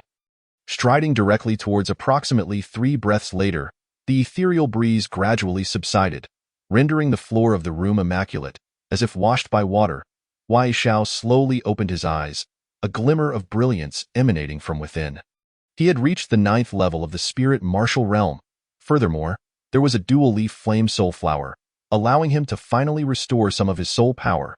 Wei Xiao murmured softly to himself, retrieving a crimson flower with 2 fiery red leaves, and began to crush it in the palm of his hand, initiating the process of refinement. Moments later, the flower dissolved into powder, dispersing into the air. Concurrently, an invisible wave of soul power, akin to a tide, began to emanate. He had attained the initial stage of the mysterious realm in terms of his soul. Yi Xiao slowly opened his eyes again, a look of delight illuminating his features. The realms of the soul are classified as follows: Yellow Realm, Mysterious Realm, Earth Realm, Heaven Realm, King Realm, Emperor Realm, Saint Realm, Sovereign Realm, and Divine Realm. Each realm is further divided into initial stage, mid-stage, late stage, and great perfection. Before his reincarnation, Yi Xiao was at the initial stage of the Emperor Realm. However, after his soul lay dormant for an extended period, it had deteriorated to the state of the great perfection of the Yellow Realm. This time, with the aid of the dual-leaf flame soul flower, he had managed to restore some of his soul power and ascended to the initial stage of the Mysterious Realm. A soul in the Mysterious Realm can release a wisp of mental power to survey the surroundings within a 10-mile radius, which is truly enigmatic. At that moment, a thread of Yi Xiao's mental power settled in the courtyard, where he spotted his younger sister, Yi Lixue, washing clothes. Suddenly, Yi Lixue lifted her head, her beautiful eyes filled with curiosity as she gazed at the eaves. Has she noticed me? A peculiar expression crossed Yi Xiao's face, for the eave she was looking at was precisely where his thread of mental power lingered. He hesitantly shifted that thread of mental power to a different position, only to see Yi Lixue's gaze follow suit. Why does it feel like my brother is spying on me? Yi Lixue tilted her small head, her charming face reflecting a hint of confusion as she mumbled to herself. Although her voice was faint, it struck Yi Xiao's ears like thunder in broad daylight, for she had indeed perceived something. He immediately withdrew his mental power and stepped outside. Brother, have you finished your training? Yi Lixue exclaimed joyfully upon seeing him emerge. Do not move, Yi Xiao replied, his expression contemplative as he approached her with a serious demeanor. Close your eyes, relax, and allow me to check your body. Ah? Check my body? A flicker of panic crossed Yi Lixue's eyes, her delicate cheeks flushing with color, yet she obediently nodded and shut her eyes, her heart racing. Yi Xiao grasped Yi Lixue's tender little hand, sending a thread of mental power into her body so cold. Yi Xiao shivered unexpectedly, as the feedback from his mental power revealed a vast expanse of icy white, a world of snow, with howling winds and bone-chilling cold. This was exceedingly bizarre. His mental power had clearly entered a delicate body, yet the reflection was that of a snowy landscape rather than flesh and blood. Suddenly, a sharp cry of a phoenix resonated, followed by a tempest of snow that extinguished Yi Xiao's thread of mental power into oblivion. He grunted softly, abruptly opening his eyes, astonishment etched upon his face. The snow phoenix spirit, the holy body of the snow phoenix. Yi Xiao's pupils quivered, waves of disbelief surging within him as he gazed at the exquisite girl before him, her eyes closed. The holy body of the snow phoenix is a rare constitution, seldom seen even once in 100,000 years. Its rarity rivals that of his former self's indomitable divine body. In the divine realm prior to his reincarnation, there had been a female saint possessing the holy body of the snow phoenix. However, unlike Yi Lixue's dormant holy body, that saint had cultivated hers to great perfection, showcasing extraordinary combat prowess that allowed her to battle true emperor-level powerhouses even before her own ascension, astonishing an entire era. No wonder my sister Lixue has remained stagnated in the blood chi realm, unable to break through. Amidst his astonishment, Yi Xiao came to realize that it was indeed due to Yi Lixue's constitution that she could not ascend to the spirit martial realm. The awakening of the holy body of the snow phoenix would unleash extreme cold power, yet Yi Lixue's frail body could not withstand the chilling force released during the awakening. Thus, to safeguard the host's life, the holy body of the snow phoenix remained in a self-imposed state of sealing. The vast expanse of icy white and the final cry that extinguished his mental power were manifestations of the power of the holy body. Furthermore, from the feedback of his mental power, It seemed the holy body had been suppressed for quite some time and was nearing a critical point of awakening, in as short as a month. Or as long as 3 months, the holy body would inevitably break free from its restraints, leading to self-awakening. Once that astonishing cold power was unleashed, Yi Lishua's current physique would certainly be unable to endure it. This was both a divine blessing and a fated calamity. If she could successfully awaken the holy body of the Snow Phoenix, Yi Lishue would qualify to stand alongside him. But if the awakening were to fail, she would undoubtedly perish, with no chance of survival. Wei Xiao had not anticipated that Yi Lishua's situation had escalated to such a critical juncture, causing his brow to furrow deeply, an expression of gravity crossing his features. "Brother, what's wrong? Is there something wrong with my body?" Yi Lishue had unknowingly opened her eyes, and upon noticing the seriousness on Yi Xiao's face, she cautiously inquired. Chapter 10. Ambush. Yi Xiao gazed deeply at his lovely sister, momentarily silent before smiling and ruffling her hair. "There's nothing wrong. Your body is in excellent condition." Upon hearing this, Yi Lishue's face flushed slightly as she nodded. "Then I'll get back to washing the clothes." Yi Xiao nodded, observing her petite figure as she crouched down, his thoughts turning contemplative. The awakening of the holy body of the Snow Phoenix places exceedingly high demands on the host's physical strength, and his sister evidently did not meet those requirements. He must devise a way to enhance Lishue's physique swiftly. Otherwise, not only would the awakening of the holy body fail, but her very life would also be at stake. Based on his previous observations, the time remaining for him to assist Yi Lishue in strengthening her body was limited. While pondering, Yi Xiao rapidly recalled various body tempering methods he had witnessed in the Zhouxiao imperial clan.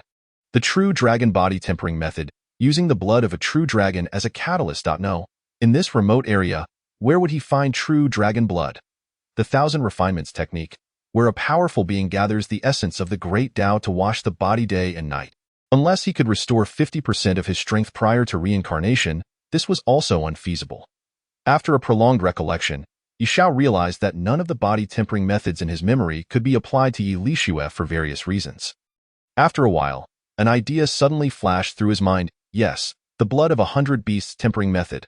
The various beast blood required for this method should be collectible within a month. A glint of determination sparkled in Yi Xiao's eyes as he finally found a body tempering technique suitable for enhancing Yi Lishue's physique sufficiently to meet the requirements for awakening her holy body. The blood of 100 beasts tempering method requires the collection of the most precious blood from over 100 magical beasts, merging them together to temper the body using the ferocious power within the beast's blood. If successful, Yi Lishue would possess a 60% chance of meeting the awakening requirements of the holy body of the Snow Phoenix. Most importantly, this was the most appropriate body tempering method Yi Xiao could select given the current circumstances. According to the original owner's memories, over 1,800 miles outside of Nanyang City, where the Yi clan resided, there was a renowned mountain range inhabited by magical beasts. If he were to venture there, he could certainly gather the necessary beast blood swiftly. Time was of the essence.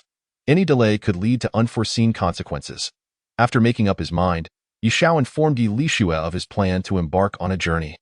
However, the Beast Mountain range was fraught with danger, and given his current weak strength, it would be inconvenient to take Yi Lishue along. Yet, leaving her alone at home made it difficult for him to set off with peace of mind. Fortunately, he still had a considerable amount of wealth left from the pouch he had seized from Yi Xiao. Yi Xiao ventured into the city market with this wealth, purchasing 5 sheets of blank talisman paper and a minuscule amount of spatial crystal powder. Less than the size of a fingernail, after returning, he spent over 2 hours successfully integrating the spatial crystal powder into the talisman paper, inscribing intricate and complex runes with his mental power. All right, with these 500-mile escape talismans, I can depart with peace of mind. Yi Xiao wiped the sweat from his brow, exhaling with a smile. The 100-mile escape talismans allow one to instantly teleport to a location 100 miles away. He handed all 5 talismans to Yi Lishue and thoroughly explained how to use them. "Okay, I understand. Brother, you're amazing. You can even make such things," Yi Lishue exclaimed, her delicate chin resting on her hand, her beautiful eyes sparkling with admiration. "All right, I'm leaving now. I'll be back within a month at most." Yi Xiao chuckled, ruffling his sister's hair, discreetly leaving a thread of mental power on her. Ensuring that if Yi Lishue were to use the 100-mile escape talismans, he would be able to find her upon his return. After completing these preparations, Yi Xiao departed the Yi clan with a sense of reassurance. At the horse shop by the city gate, he purchased a steed capable of traversing 1,000 miles, setting off towards the magical Beast Mountain range. Once outside the city, the horse galloped wildly. The cold wind howling past his ears, Yi Xiao's gaze shining like stars, his garments fluttering in the breeze. The horse was a sweat-blood thousandly steed, and he was a striking young man. Together, they galloped freely along the roads outside the city, hair flying and spirits soaring. As the pedestrians by the roadside witnessed the scene, they halted in their tracks, their expressions painted with shock as they cast sidelong glances. One person exclaimed, "What a spirited and handsome youth! Whose progeny is this?" The steed, known as the thousandly horse, galloped with remarkable speed, causing the surrounding scenery to blur and retreat rapidly in less than an hour. It had traversed over 100 miles at this moment. Yi Xiao rode the thousandly horse into a narrow path amidst a dense forest. Suddenly, dozens of glimmering arrows, sharp as ice, shot forth from the thickets on either side. The arrows rained down in a torrent, akin to a formidable storm, aimed directly at Yi Xiao in a split second. Yi Xiao reined in his horse, lightly tapping its back with his foot, leaping gracefully to evade the onslaught of cold arrows, landing smoothly on the ground not far away. Meanwhile, the thousandly horse was left riddled with arrows, resembling a beehive. Yi Xiao's gaze was as piercing as lightning as he swept it across the foliage. Bellowing, cowardly vermin hiding in the shadows, "Come forth!" Ah, quite the quick response, I see. Shortly thereafter, a mocking voice, reminiscent of a duck's quack, rang out, and soon, a group of dozens emerged from the underbrush, walking slowly. Among them, Yi Xiao recognized two familiar figures, Yi Chen and Yi Hao. At that moment, Yi Hao glared at him with venomous eyes, his face contorted with malice as he spat. "You little brat, today is your day to die." Beside him, Yi Chen grinned slyly, saying, "Hee hee, if you had remained within the clan, I would have found it difficult to strike you down. After all, in my pursuit of the position of deputy clan leader, I cannot brazenly harm my kin. Yet, I never anticipated you would leave Nanyang City voluntarily. Truly, fate is on my side. Killing you in this desolate wilderness, no one shall know it was I, Yi Chen, who did it. Kill me. Is that so?" Yi Xiao raised an eyebrow, his gaze tranquil as water. "Hee hee, I am aware that you have shed the title of waste and now possess formidable strength. Among the younger generation of the clan, aside from myself, it would be challenging to find another capable of matching you." Yi Chen chuckled, then shifted his tone. "However, I do not intend to deal with you myself. Today, your executioner shall be another. Uncle Yi He, please reveal yourself." With Yi Chen's words, a sound emerged from the thicket once more. A towering figure, fierce as a tiger, stepped forth. The oppressive aura emanating from him surpassed that of Yi Chen, who was at the 9th layer of the spirit martial realm, by an astonishing tenfold. A second layer of the Xuanwu realm. Yi Xiao's eyes narrowed slightly. He sensed a hint of threat from the towering Man. In a wonder Yi Chen dared to ambush him with a band of lackeys. He had enlisted the aid of a second-layer Xuanwu expert to bolster their ranks. "Uncle Yi he is the one who severed my arm. You must avenge me." Yi Hao, his eyes bloodshot with rage, pointed at Yi Xiao, gritting his teeth infuriated. He cast a dispassionate glance at Yi Hao's empty sleeve and turned to Yi Xiao, saying, "Young man, will you choose to sever your own arms and return with me to face punishment? Or would you prefer I personally slay you here?" You have 3 breaths to decide. He stood with his hands clasped behind his back, exuding an air of arrogance, showing no regard for Yi Xiao before him. This was hardly surprising. After all, the chasm between realms and martial arts is akin to a mountain range. Although the 9th layer of the spirit martial realm may seem merely 3 layers below the 2nd layer of the Xuanwu realm, the actual disparity is as insurmountable as a heavenly chasm. Even a newly ascended 1st-layer Xuanwu expert could effortlessly subdue dozens of 9th-layer spirit martial experts with a mere flick of their hand. Let alone Yi He, a long-established 2nd-layer Xuanwu expert, whose strength was unfathomable and would certainly not regard a mere junior from the spirit martial realm with any seriousness. "You little brat, have you gone mute?" Yi He sneered, "I am asking you a question. Will you choose to sever your own arms and return for punishment, or will you choose to be buried in this desolate wilderness? Answer quickly." With someone backing him, Yi Hao grew brazen, glaring defiantly. Wei Xiao cast a cold glance at Yi Hao, his expression devoid of emotion as he regarded Yi He, who stood aloof, resembling a sage from another realm. With a faint smile, he raised his hand. My answer is Shadow Palm, 9 Layers of Imprints, Chapter 11. Self-created martial technique, riding the wind's boom. In a dense forest over 100 miles outside Nanyang City, a sudden surge of wind swept through, illuminating the sky with a blaze of spiritual energy as an astonishing wave of martial prowess radiated in all directions. No. How is this possible? Ah, the terrified screams of Yi Chen, Yi Hao, and the others echoed, followed by a thunderous crash from deep within the forest, as hundreds of towering trees burst apart, sending splinters flying like confetti. Amidst the swirling debris, flecks of blood mingled with the wood shavings, and the air was thick with the stench of blood on the now desolate forest path. Yi Xiao exhaled slowly, gradually calming the tumultuous spiritual energy within him. Before him lay a ground strewn with mangled corpses, their attire unmistakably belonging to the Yi clan of Nanyang City. The devastation was a direct result of his earlier strike.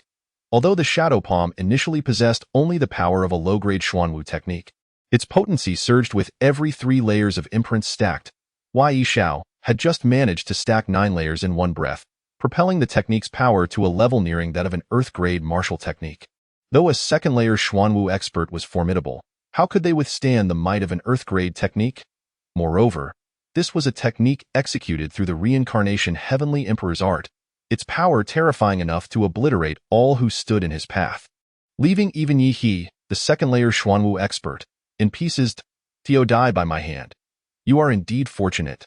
Yi Xiao shook his head, whispering softly to himself. It is worth noting that in his previous life, these individuals were hardly worthy of gazing upon him. Now, to be able to shout and curse before him before their demise, they might consider it a death without regrets. Once his spiritual energy settled, he stepped forward, collecting the storage pouches from the fallen. Glancing over, he discovered that the gathered spiritual stones amounted to an astonishing 500, half of which belonged to Yi Chen alone. He then spotted a silver ring on Yi He's severed finger, emanating a peculiar spatial fluctuation. An initial level spatial ring. Yi Zhao's eyes brightened as he pried the ring from Yi He's finger, wiping off the blood before slipping it onto his own. A thread of spiritual energy surged forth, erasing Yi He's essence from the ring and leaving only his own mark behind. Upon exploring the ring's interior, he found it contained an additional 500 spiritual stones. The old fellow was indeed affluent. With a grin, Yi Xiao mused that with this 1,000 spiritual stones, breaking into the Xuanwu realm would merely be a matter of course. An hour and a half later, within a hollow of a century-old tree, a grand wave of spiritual energy surged forth like crashing waves. In the dimness of the hollow, a pair of eyes, bright as candle flames, suddenly opened, shooting forth 2 bolts of lightning that shattered a massive boulder outside into 2 halves. First layer of the Xuanwu realm. Yi Xiao stepped out from the hollow, leaving behind a trail of powdered spiritual stones. This breakthrough had required him to expend over 900 spiritual stones. He could feel that the depth of his spiritual energy now surpassed what it had been at the 9th layer of the spirit martial realm by 10-fold. Of course, this was in comparison to his previous reserves. When compared to other martial artists, Yi Zhao's current spiritual foundation would likely rival that of an 8th-layer Xuanwu expert. Thus, barring any unforeseen events, he should be able to swiftly gather the blood of 100 beasts during this journey. Yi Xiao was quite satisfied with his newfound strength. Initially, he had feared that pursuing the hunt for demonic beasts would take considerable time. Yet, unexpectedly, Yi Chen and the others had delivered a substantial bounty of spiritual stones, facilitating his breakthrough into the Xuanwu realm. With his realm ascended, his speed in hunting demonic beasts in the demonic beast mountain range would undoubtedly accelerate, and he estimated that he could return within a month. However, soon, a rather troublesome issue confronted Yi Xiao. His 1,000-li horse had been rendered a pincushion by Yi Chen and his cohorts, and the steeds they had ridden into battle had all perished in the fray, leaving none behind. Now, without a mount, trekking on foot to the demonic beast mountain range, 1,000 miles away, was an impractical endeavor. Yet, having already traveled over 100 miles from Nanyang City, returning to procure new steeds would also prove to be a hassle. Just as Yi Xiao found himself in a quandary, a gentle breeze swept through the forest. The vast expanse of trees swayed in unison, as if a green tide were rolling toward the horizon. Yi Xiao gazed at the endless wave of green stretching far into the distance, his focus drifting. From the depths of his mind, his spiritual energy surged forth, merging with the refreshing breeze high above. Gradually, a spark of enlightenment flickered within him. In a moment of clarity, Yi Xiao felt as though he had melded with the wind itself, riding the unceasing waves of the forest, carried by the gentle breeze into the distance. Suddenly, Yi Xiao grasped something profound. His gaze sharpened, glimmering like stars. In the next instant, he gently closed his eyes, attuning himself to the rhythm of the wind around him, his body becoming light as a swallow. As though he were treading upon a cresting wave, propelling himself toward the horizon. At a certain moment, that formless wave surged upward, lifting Yi Xiao high into the air, several dozen feet above the ground.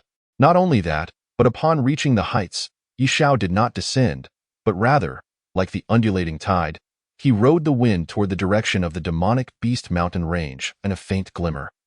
The feet of Yi Xiao sparkled intermittently, revealing fluctuations of spiritual energy.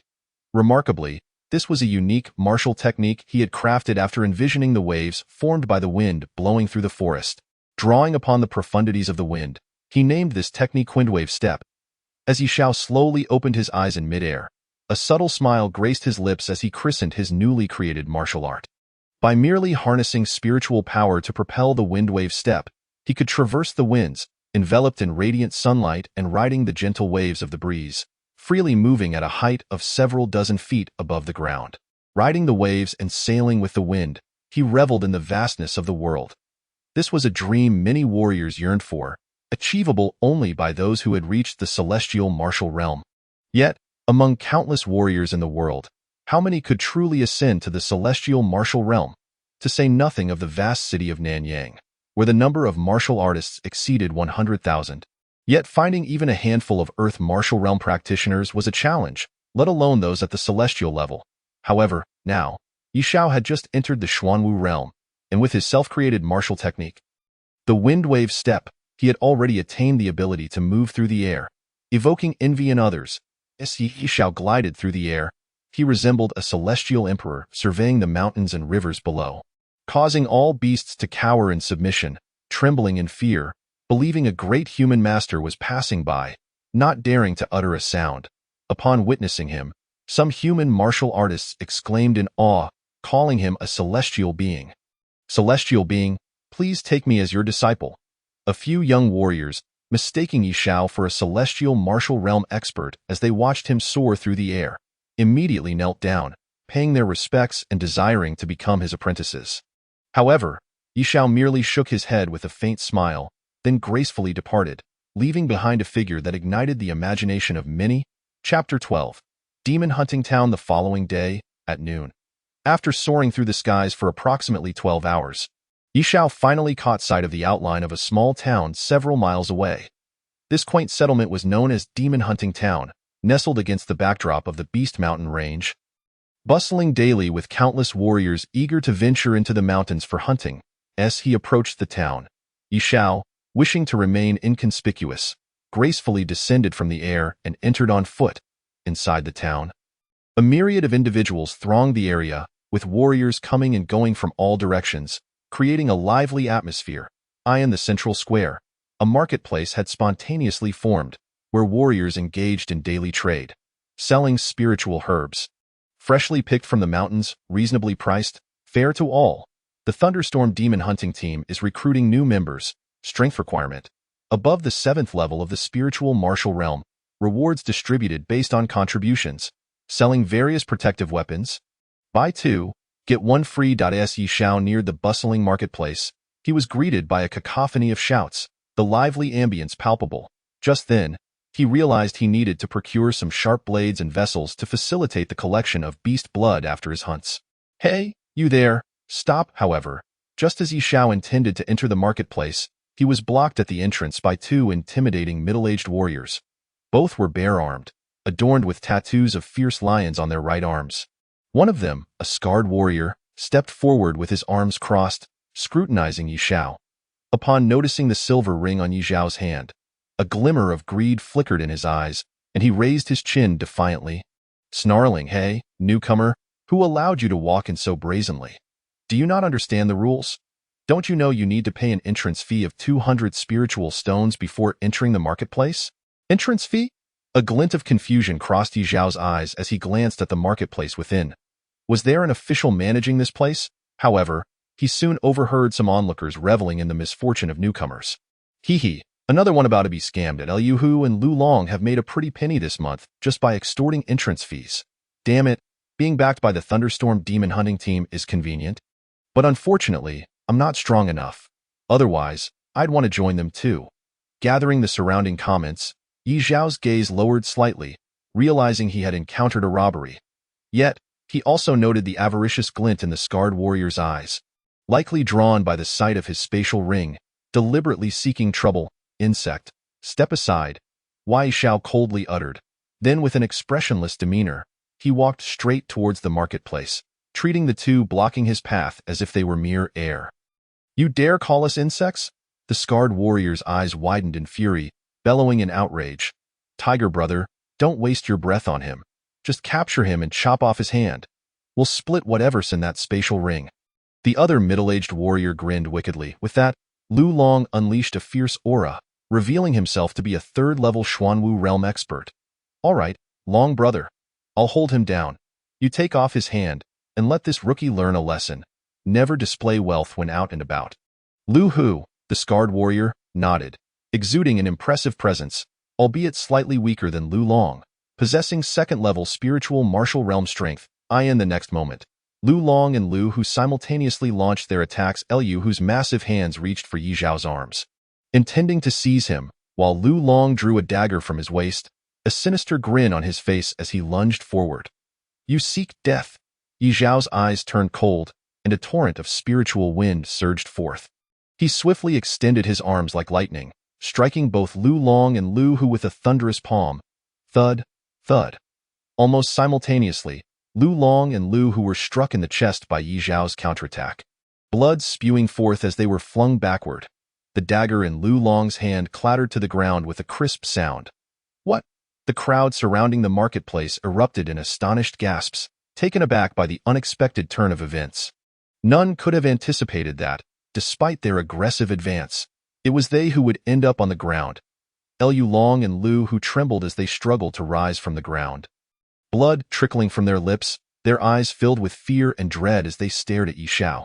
How is this possible? You are merely at the first level of the Xuanwu realm. How could you? Liu Long stammered in disbelief. Before he could finish his words, Yi Zhao had already picked up the fallen dagger, channeling his spiritual energy as he aimed it at Lu Long's throat.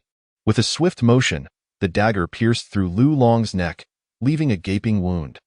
His words were abruptly silenced, his eyes widening in shock as the light faded from them, collapsing lifelessly to the ground. Whoosh! Immediately after, the blood-stained dagger spun back through the air, now targeting Lu Hu. No, you can't kill me.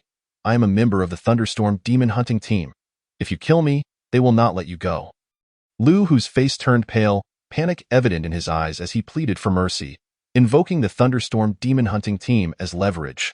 Yet, in the next instant, the dagger flew unhesitatingly, piercing through Lu Hu's throat as well. His voice was similarly silenced, his body gradually succumbing to the blood-soaked ground. What a ruthless young man! The onlookers in the marketplace collectively inhaled sharply, their expressions betraying profound. Chapter 13. Into the mountains. Once Yi Zhao had meticulously prepared everything required for hunting the demon beasts and collecting their essence blood. He stepped out of the market and made his way toward the Demon Beast mountain range. As he approached the entrance to the mountains, a warm and clear voice of a young man suddenly called out to him. Young brother, please wait a moment. Yi Zhao halted, turning to see a handsome youth clad in luxurious silks, approaching him with a gentle smile. There's something you need? Yi Zhao asked in a calm tone. I apologize for the intrusion. My name is Li Fei, a solitary traveler. I have long wished to venture into the mountains to hunt demons, but the dangers within the Demon Beast mountain range are formidable. I hesitated to enter alone. I noticed your remarkable skills outside the market, and thus I hope to make your acquaintance and join forces in our endeavor. What do you think? The elegantly dressed youth, Li Fei, smiled politely and clasped his hands in greeting. As he spoke, he inadvertently revealed a hint of his own aura, an impressive 8th level of the Xuanwu realm.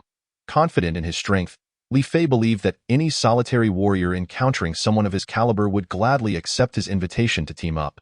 However, Yi Xiao, sensing the hint of ulterior motives, merely cast a dismissive glance at him and coldly replied, "If you truly felt it was an intrusion, you would not have spoken to me with that." He continued on his path, brushing past Li Fei and heading into the depths of the Demon Beast Mountain range.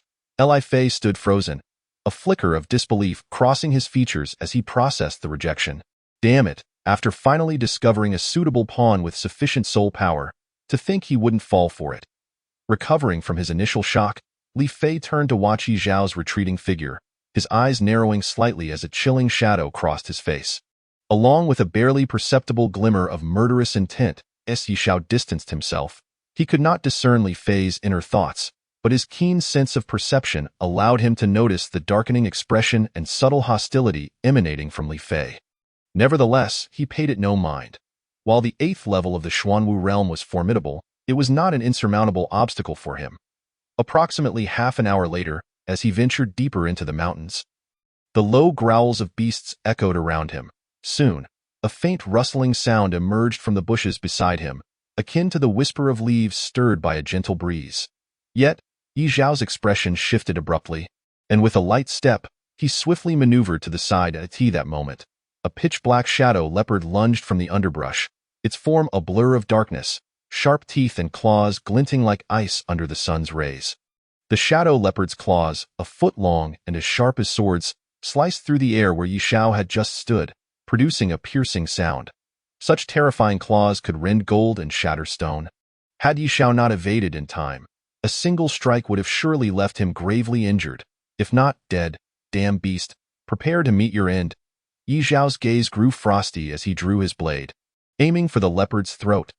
The shadow leopard, taken aback by its thwarted ambush, found itself unable to react mid-leap. In an instant, blood splattered as its massive head was severed, rolling into the nearby foliage. The shadow leopard, a second-tier demon beast, possessed strength comparable to an 8th-level Xuanwu realm warrior, and its incredible speed made it difficult for most warriors of that realm to contend with it. Yet, it had met its match in Yi Xiao.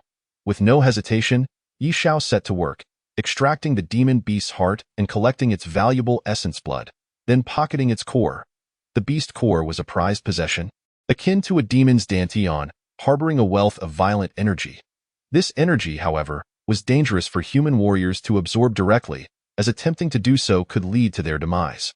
While the core's energy could not be used for cultivation, it was exceedingly useful for forging weapons and alchemy, leading to consistently high prices in the trading markets. A core from a second-tier demon beast like the shadow leopard could fetch 50 to 60 spirit stones easily.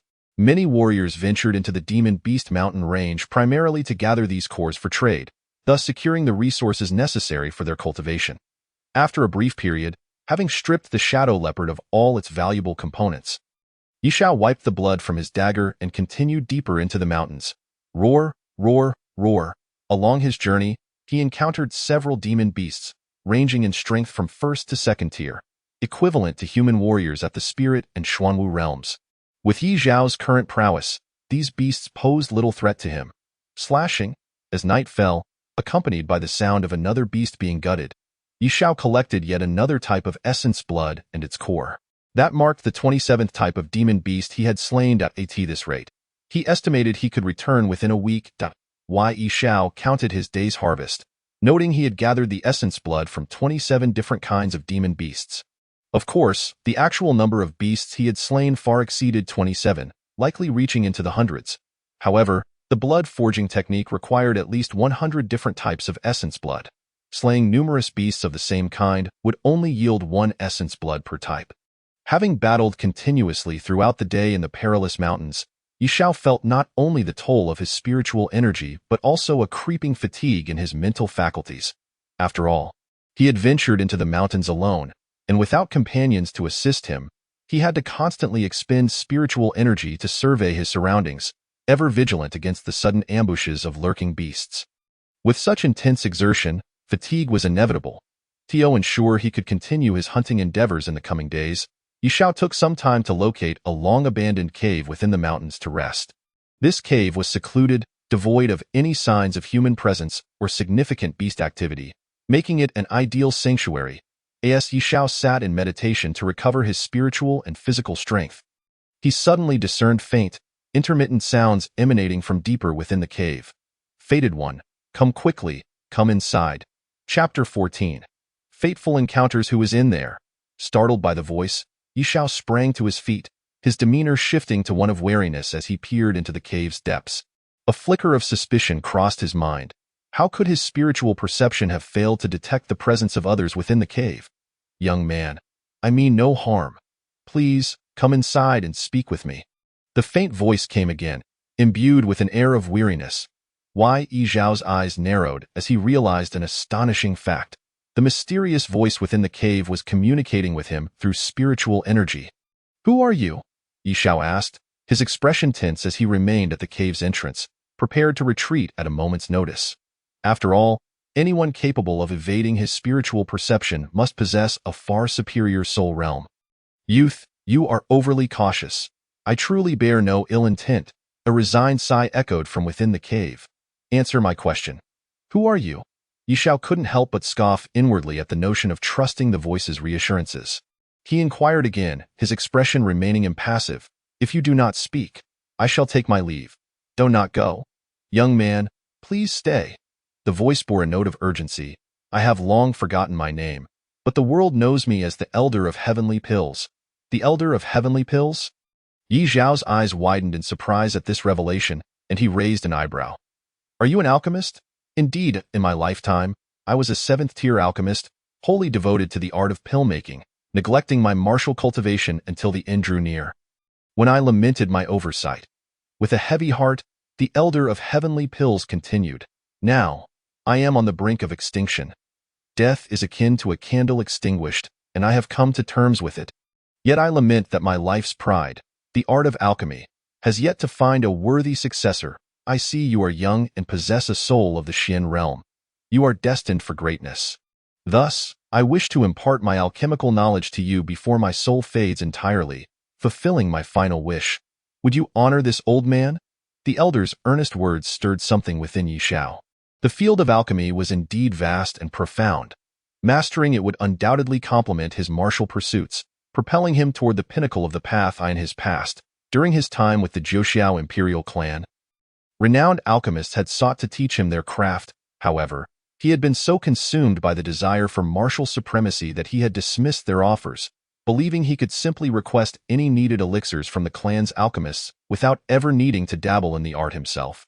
Consequently, he had directly rebuffed the kind intentions of the clan's alchemist at that time. However, the present circumstances were markedly different.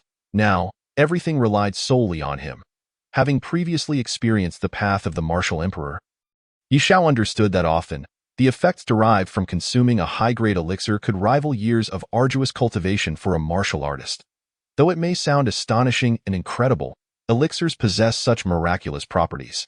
If he were to become an alchemist himself, it would undoubtedly alleviate many troubles in his future cultivation. With this thought in mind, Yi Shao raised his feet and ventured deeper into the cavern. After a short while, he arrived at a narrow tunnel that permitted only one person to enter sideways. After a moment of contemplation, he proceeded within. The tunnel initially felt constricted, but after traversing a short distance, the space gradually expanded. Upon exiting the tunnel entirely, Yi Shao found himself in a remarkable stone chamber.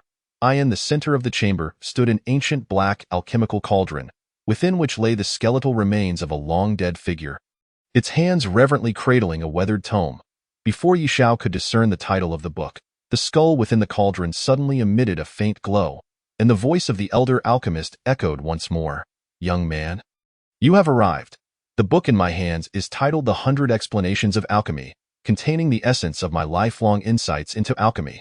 Take it along with this black cauldron. Yi Shao cast a deep gaze at the skull, his eyelids gently lowering as he expressed his gratitude. Thank you, esteemed elder. I shall accept these items with utmost respect. With that, he unceremoniously seized the ancient book from the skeletal hands and stored the black cauldron within his spatial ring. With the transmission of my teachings, I have no regrets. The voice of the elder alchemist grew fainter until it became inaudible, as if he had clung to life with great effort solely to ensure the legacy of the 100 explanations of alchemy endured.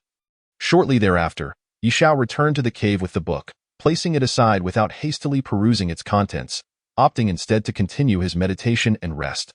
Thus, the night passed uneventfully. The next day, as Yi Xiao prepared to retrieve the 100 explanations of alchemy and depart, two faint footsteps suddenly approached swiftly, accompanied by the sound of jovial conversation. "Brother Li Fei, is the alchemist's legacy truly here?" Came a voice tinged with skepticism. "Ha, I, Li Fei, navigate the martial world relying solely on trust." So fear not. Their conversation, unmasked, reached Yi Xiao's ears in its entirety, and he recognized one of the voices as that of Li Fei, who had previously sought to invite him to join. Soon, Li Fei arrived at the cave accompanied by a young man clad in a medicinal robe. "What are you doing here?" Li Fei exclaimed in surprise upon spotting Yi Xiao meditating within the cave. Utterly unprepared for this unexpected encounter, however, his attention quickly shifted to the 100 explanations of alchemy beside Yi Xiao, and he raised his eyebrows in delight, bursting into laughter. "Young man, this truly is a case of heaven's design. I intended to invite you here, yet you serendipitously found your way. Had I known this, I would have followed you instead of laboriously seeking a scapegoat." The young man in the medicinal robe furrowed his brow in confusion, asking, "Brother Li Fei, what scapegoat? Do you know this brother?" Hearing the inquiry from the young man, Li Fei stepped forward with a grin, playfully patting his shoulder. "Be more astute in your next life. Do not follow someone just because they offer benefits." As he spoke, he suddenly seized the young man's neck with a powerful grip, twisting it sharply. With a sickening crack, the young man, bewildered, slumped lifelessly, his eyes still wide open in shock, unable to close in death. Inside the cave, Yi Xiao sat calmly, expressionless, observing the unfolding events before he finally smiled faintly. "So, your earlier invitation for me to join was merely a prelude to disposing of me in the same manner?" "What? You are you?" Li Fei spun around, disbelief etched across his face, his eyes wide with shock. Yet, he quickly seemed to grasp something, sneering.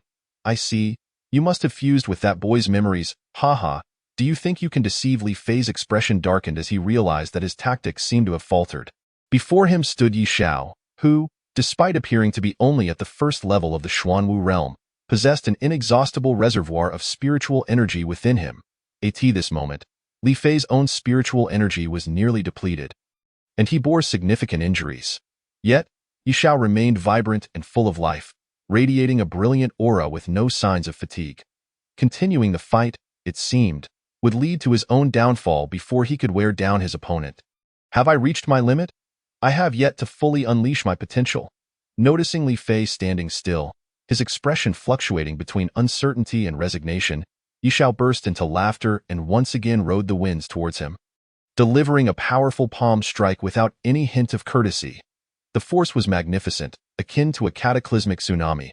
"How audacious! I commend your tenacity, but I shall let you go this time. However, mark my words. I, Li Fei, have never failed to obtain what I desire."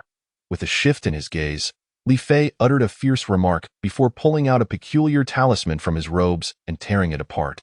The moment the talisman shattered, a blinding white light erupted, rendering those present unable to open their eyes. Yi Xiao too was compelled to shut his eyes, yet he exerted force with his arm, accelerating his palm strike downwards. With a thunderous crash, the ground trembled and trees toppled. Alas, it was still a moment too late. As the palm strike descended, the figure enveloped in white light had already vanished.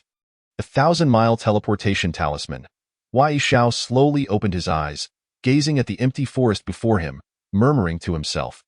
Knowing the background of the old man, the Pill Elder, and recognizing his formidable combat prowess, along with this life-preserving artifact, it was clear that this individual was not simple. Having allowed him to escape this time could very well pose a potential threat in the future. A look of contemplation crossed Yi Xiao's face, tinged with regret for not being able to take Li Fei's life.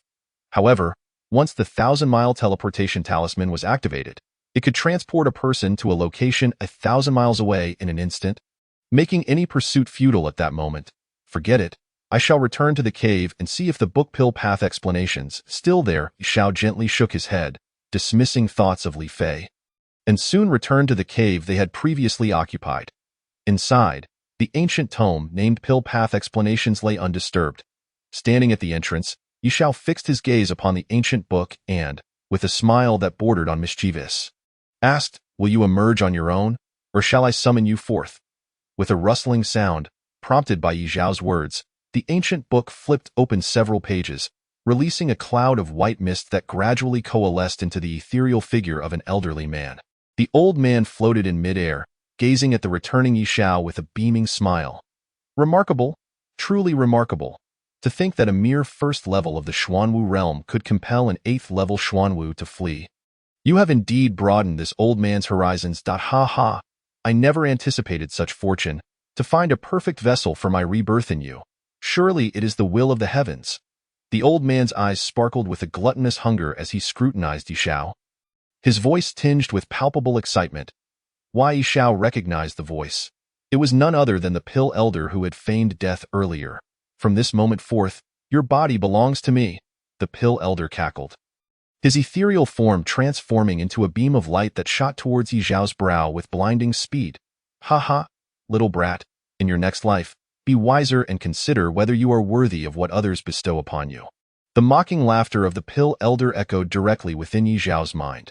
Yet, unbeknownst to the Pill Elder, Yi Zhao, whose soul had been invaded by a 7th-tier alchemist, displayed no sign of panic. Instead, a dismissive smirk played at the corners of his mouth. For though Yi Zhao's imperial soul was damaged, the imperial might it contained remained intact. The Pill Elder was indeed cunning, using his alchemical legacy as bait to lure suitable successors. Feigning death to lower their guard until the opportune moment to seize their bodied, that moment, Yi Zhao had just emerged from a fierce battle, making him vulnerable, and the timing of the Pill Elder's attempt at possession was indeed impeccable. Unfortunately for the Elder, he had miscalculated.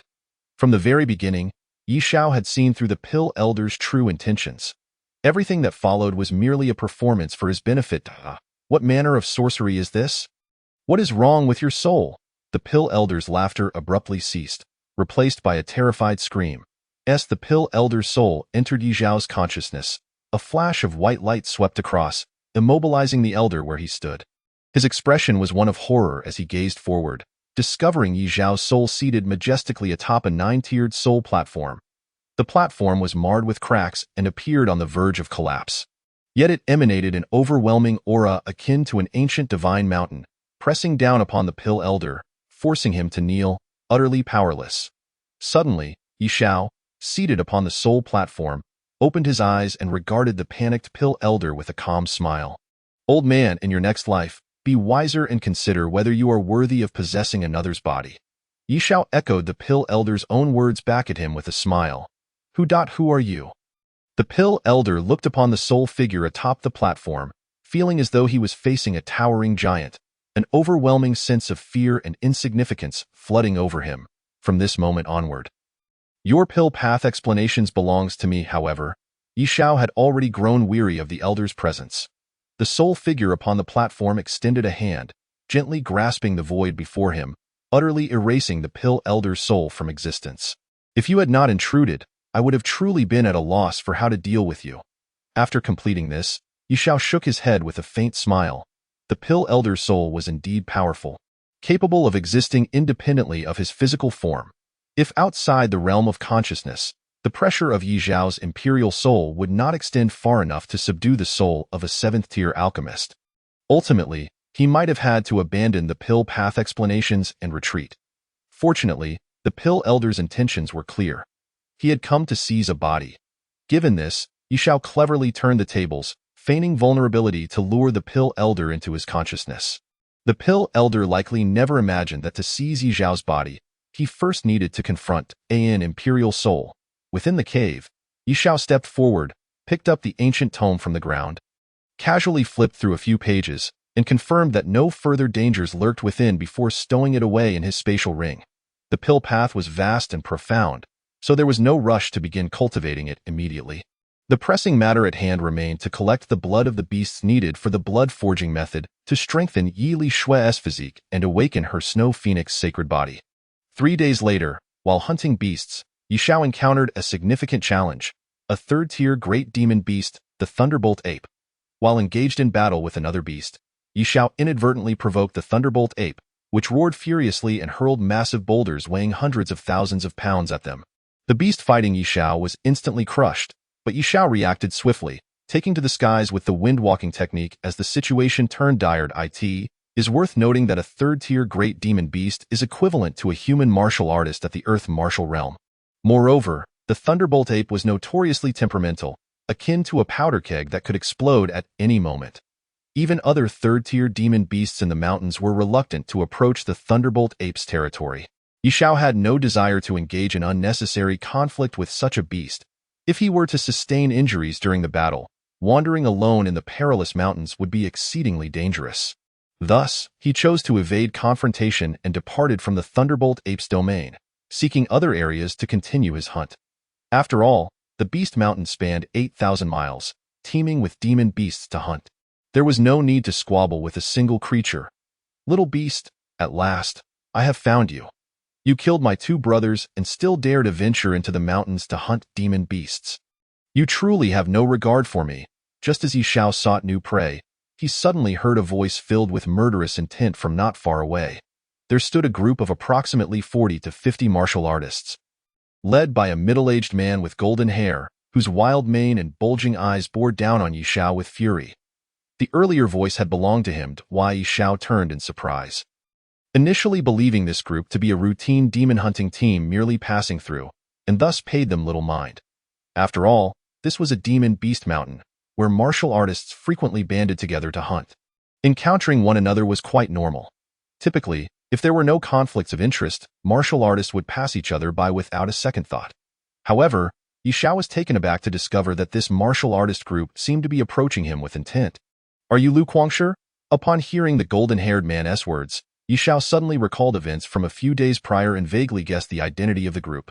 Indeed, I am the leader of the Quangshi demon hunting team. Lu Quangshi, the golden-haired man bellowed thunderously.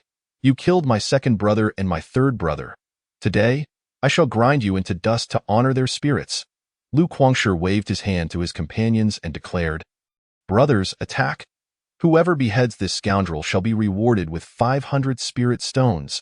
Upon hearing these words, the 40 to 50 warriors behind him were instantly invigorated, their eyes shining with fervor as they surged forth, roaring like a pack of wild beasts.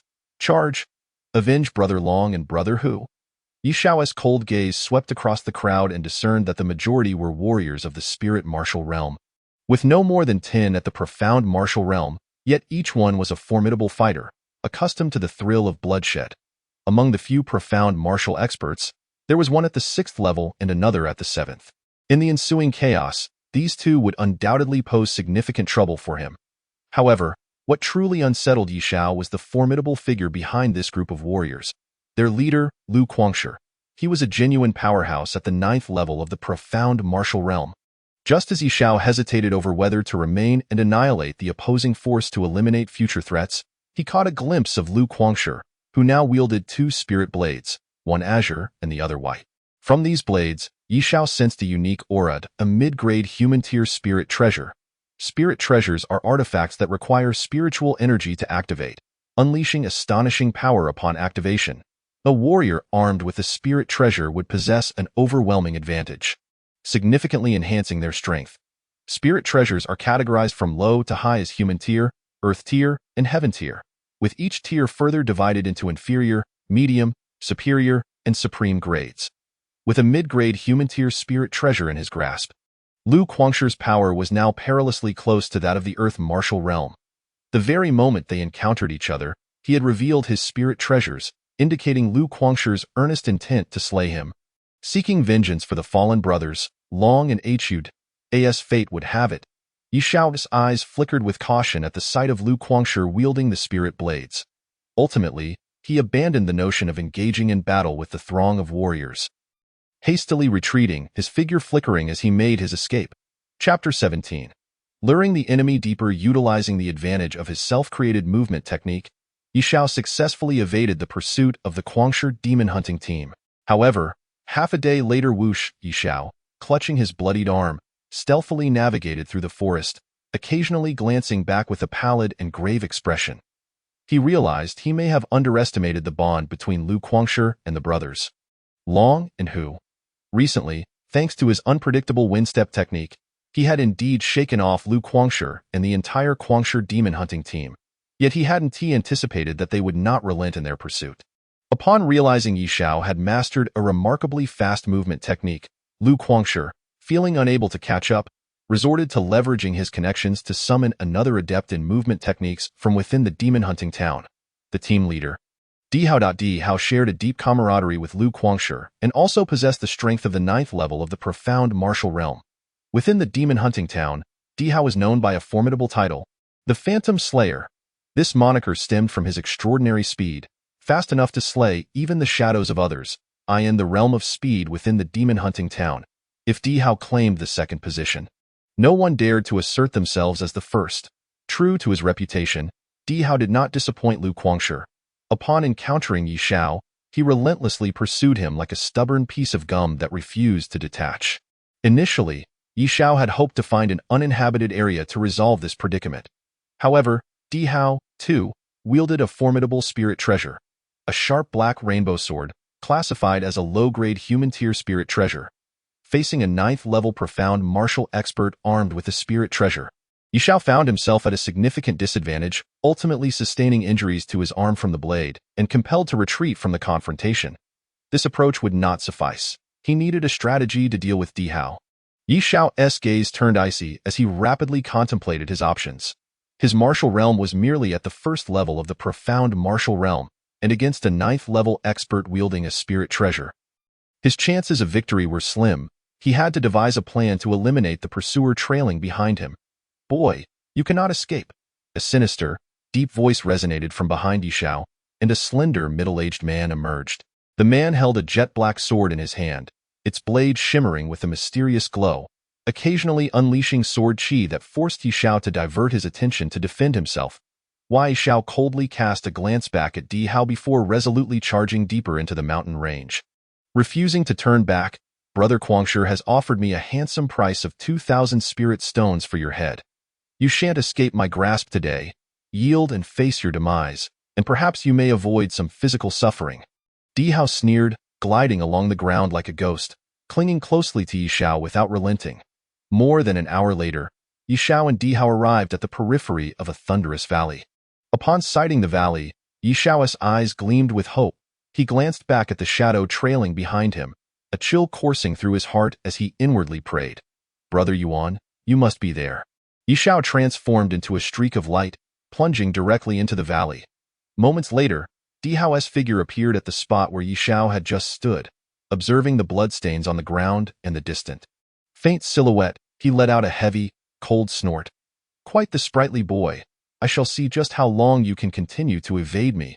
Di Hao pressed on, unrelenting, following the blood trail and scent left by Yi Xiao. Before long, he entered the valley, where the overwhelming presence of thunder and lightning obscured Yi Xiao's lingering aura, causing him to temporarily lose track of Yi Xiao's whereabouts. However, he soon spotted the sporadic blood droplets on the ground, few in number, but easily overlooked if one wasn't paying attention.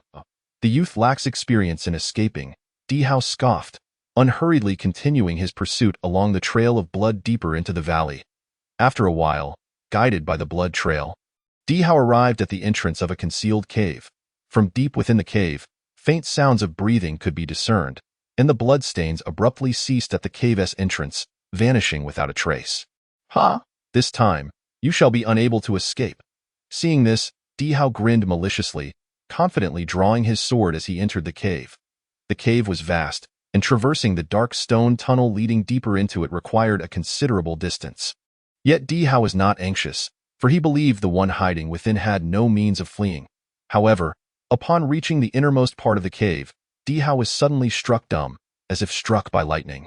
Before him lay a gigantic thunderclap ape, soundly asleep, its gaping maw dripping with foul saliva as it emitted heavy, labored breaths.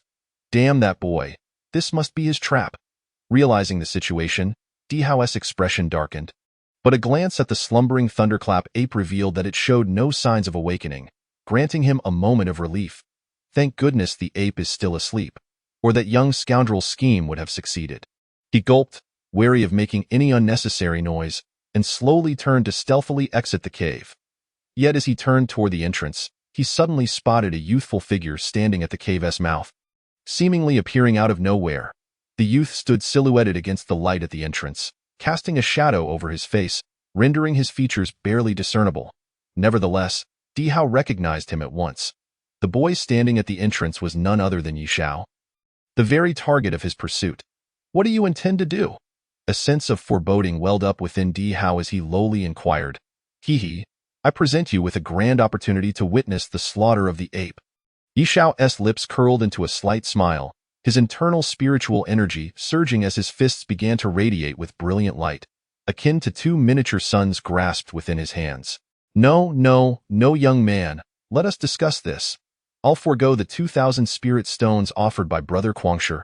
I assure you, I shall not meddle in your affairs upon my exit." Di Hao's countenance shifted dramatically as he glanced back at the thunderclap ape, which was beginning to awaken due to the bright light, hastily adopting a conciliatory tone towards Yi Xiao. "Sounds good." Yi Xiao beamed brightly, the corners of his mouth lifting as he replied, "But let us wait until you're alive and out first." In the next instant, without hesitation, Yi Xiao's fists struck the stone walls on either side. Boom! In an instant, a tremendous uproar erupted, the very ground trembling as the entrance of the cavern began to collapse rapidly.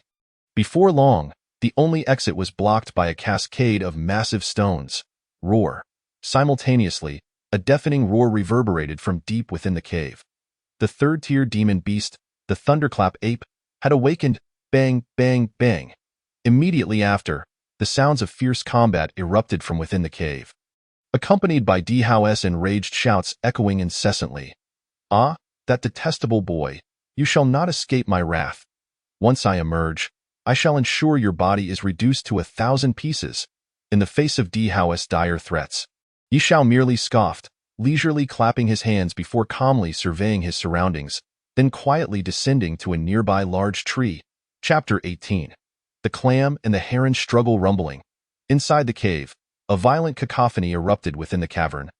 A colossal ape lay upon the ground, its chest marred by a deep gash inflicted by a sharp blade, blood gushing forth as its entrails spilled out, rendering the scene utterly grotesque. Beside the giant ape lay a headless corpse. Judging by the tattered remnants of its garments, it was undoubtedly Di Hao. Yi Xiao's gaze swept across the cavern before finally alighting upon a nondescript corner, where he discovered Di Hao's severed head. Wide-eyed and unblinking in death. "Tesque, a mutual demise. This certainly exceeds my expectations." After discerning the scene within, Yi Xiao could not help but exclaim in surprise. He stepped further into the cave, first extracting the human-grade low-tier spirit treasure, the black rainbow sword that was embedded in the violent thunder ape's body. He examined it closely for a moment, a smile gracing his face. "With this sword, should I encounter the road-mad lion again, I shall be able to settle our score once and for all." Just as Yi Xiao reveled in his opportunistic gains, a sudden, wrathful cry echoed from outside, the sound reverberating like the cracking of heaven and earth. Hearing this formidable beast's roar, Yi Xiao's expression shifted. He hastily gathered the items within the cave before stealthily making his way back towards the entrance, his eyes narrowing as he gazed into the depths of the mountain range. The source of the earlier sound had emerged from the very heart of the mountains. There, a gargantuan azure lark, as massive as a mountain peak, soared through the tempest of wind and flame, its four wings unfurling like clouds descending from the heavens, obscuring the light above the mountain's core. A fourth-tier celestial beast, the four-winged lark king. Yi Xiao's pupils constricted as he instantly recognized the creature's origin. This beast was one of the apex predators of the Demon Beast mountain range, notorious for its ferocity, its power on par with that of a human martial artist at the heavenly martial realm. It was nearly impossible not to identify it. "Who has provoked the Lark King?" Yi Xiao was taken aback, recalling that there should be no human martial artist at the heavenly martial realm present in the demon hunter town he had passed through. With a whoosh, after the four-winged Lark King revealed itself, it flapped its wings, unleashing a barrage of countless azure wind blades directed at a particular spot below. In the next moment, a figure enveloped in brilliant spiritual energy burst upwards, darting through the rain of wind blades like a nimble fish, landing on the opposite side of the sky. As the radiance surrounding her gradually dissipated, a breathtaking young woman emerged, her phoenix-like eyes shining with an ethereal beauty. She appeared to be a mere 16 or 17 years of age, clad in a shimmering silver battle skirt, her slender and elegant legs exposed to the air, glinting under the sunlight like alluring pearls. The snow-skirted maiden's brows arched like distant mountains, her gaze cool and distant, while her cascading azure hair flowed down to her delicate waist. As the gentle breeze stirred, her hair danced, resembling a goddess of war standing majestically against the sky, exuding an aura of valor. Most astonishing of all, behind her, a pair of ethereal wings of spiritual energy shimmered with a radiant glow. Though only at the 8th level of the Earth Martial Realm, she had already grasped the flight principles of the heavenly martial realm, able to contend with a 4th-tier celestial beast without falling behind. Truly remarkable. After observing the mysterious maiden for a moment, Yi Xiao acknowledged her martial prowess. However, his attention soon returned to the menacing four-winged Lark King, and a new thought began to form in his mind. The blood-forging technique for beasts ultimately depends on the potency of the collected beast blood. The stronger the blood gathered, the more effective the physical enhancement. Should I solely employ the blood of second-tier beasts, the success rate for Li Shui awakening her Snow Phoenix sacred body would be approximately 60%. While that is a commendably high probability, it does not offer sufficient assurance. Presently, this lark is a formidable celestial beast. If I could acquire its blood to aid Li Shui's physical refinement, the awakening of her Snow Phoenix sacred body would be nearly guaranteed nevertheless. To obtain the blood of the four-winged Lark King, one must venture deep into the mountainous core, where the beasts that roam pose a lethal threat. Yi Xiao's gaze flickered with urgency as he contemplated whether to take this perilous risk. Yet soon, his resolve solidified. Li Shui is my sister, and it is my duty as her brother to take on some dangers for her. With a firm decision made, Yi Xiao swiftly set off towards the location of the battle between the snow-skirted maiden and the four-winged Lark King. Boom! A thunderous roar erupted in the sky. This cacophony was the result of the confrontation between the snow-skirted maiden and the four-winged Lark King, a terrifying sound that sent the mountain beasts cowering in fear. Trembling uncontrollably, too afraid to show themselves, the Lark King threw back its head, roaring with vicious intent, its enormous wings quaking, shattering the heavy clouds above. With a fearsome blaze of fury, a tempest of azure winds rapidly took form. Once the storm coalesced, it unleashed a violent pulling force, lifting massive boulders from the mountain crevices into the sky, gradually forming a terrifying storm of stones that charged towards the lithe figure of the snow-skirted maiden. Humph! A chilling huff escaped the snow-skirted maiden's lips as she extended her delicate hand, swiftly forming a peculiar seal in the AI art. As her hand gestures transformed, a colossal luminous palm print began to materialize before her. At the center of the palm print, a golden star mark radiated an overwhelming power akin to that of a great mountain, as if forged from a true celestial body, a heavenly martial technique. Yi Xiao gazed at the starry palm print before the snow-skirted maiden, an expression of intrigue crossing his face. Boom! The two titanic forces collided, and in that instant, the earth trembled and the skies quaked, erupting with an astonishing wave of energy, causing ripples to spread through the space around them. The surrounding towering peaks shattered under the onslaught of the boulder storm and the starry palm print, with countless heavy boulders reduced to powder, transforming the sky into a spectacular scene reminiscent of a rain of lime. Accompanying the cascade of debris was a dazzling azure blood. It was the blood of the four-winged Lark King. As Yi Xiao beheld the azure blood of the lark spill forth, his eyes glimmered with excitement. Well done, my little beauty. It would be splendid if you could knock down a few drops of the Lark King's heart's essence. Yi Xiao hastily retrieved a jade vial, smiling as he darted forward, weaving through the air like lightning to collect every drop of the azure blood before it touched the ground. Chapter 19. The Snow-Skirted Maiden Roar. The four-winged Lark King, injured, let out a thunderous roar, its eyes ablaze with azure flames as it spread its massive wings and lunged at the snow-skirted maiden. Heavenly martial technique, flickering light. Just as the Lark King closed in on the maiden, poised to rend her to shreds, she suddenly cried out, summoning every ounce of spiritual energy within her being. With two slender fingers poised together, an incandescent brilliance erupted from her fingertips. A colorful ray of light shot forth from her delicate fingers, resembling a breathtaking rainbow as it hurtled towards the Lark King's head. The timing of this strike was impeccable. At that moment, The Lark King was enraged and had lost its rationality. With their proximity, the snow-skirted maiden's full-powered strike was destined to slay this fourth-tier celestial beast if it connected. Even Yi Xiao, who was watching from the shadows, nodded in agreement. Had he been in her position, he could not have found a better opportunity for a lethal blow. However, no one anticipated that just as the colorful ray was about to strike the Lark King's head, the creature suddenly tilted its beak upward. A mocking glint in its eyes in a bizarre maneuver, the Lark King's head swiftly retracted into its neck, revealing only its bloodthirsty eyes, filled with derision. Whoosh! The piercing light shot past the Lark King's neck, drawing a line of blood and splattering crimson droplets into the air. Yet, this strike failed to injure the Lark King fundamentally. This celestial beast's intelligence was no less than that of a human. Yi Xiao, witnessing the Lark King's evasion of the snow-skirted maiden's carefully prepared lethal strike, displayed an expression of astonishment. Roar! After narrowly avoiding the lethal blow, the Lark King emitted a shrill cry, extending a colossal paw to viciously strike at the maiden's head. Bloodline, ignite! In a moment of dire peril, the snow-skirted maiden clenched her teeth, and a layer of brilliant flames enveloped her body, transforming her into a divine being bathed in fire, radiant and pure in that instant.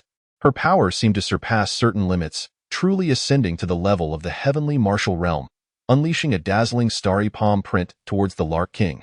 The starry palm print struck first, colliding with the Lark King and shattering hundreds of its feathers, revealing a gruesome wound on its chest, even exposing a massive heart that pulsed ominously. Roar!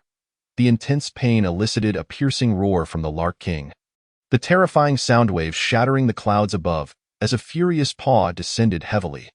The snow-skirted maiden attempted to evade, but the Lark King's paw was far too immense, akin to a mountain crashing down, leaving her with no means of escape. Ultimately, it landed heavily upon her delicate back.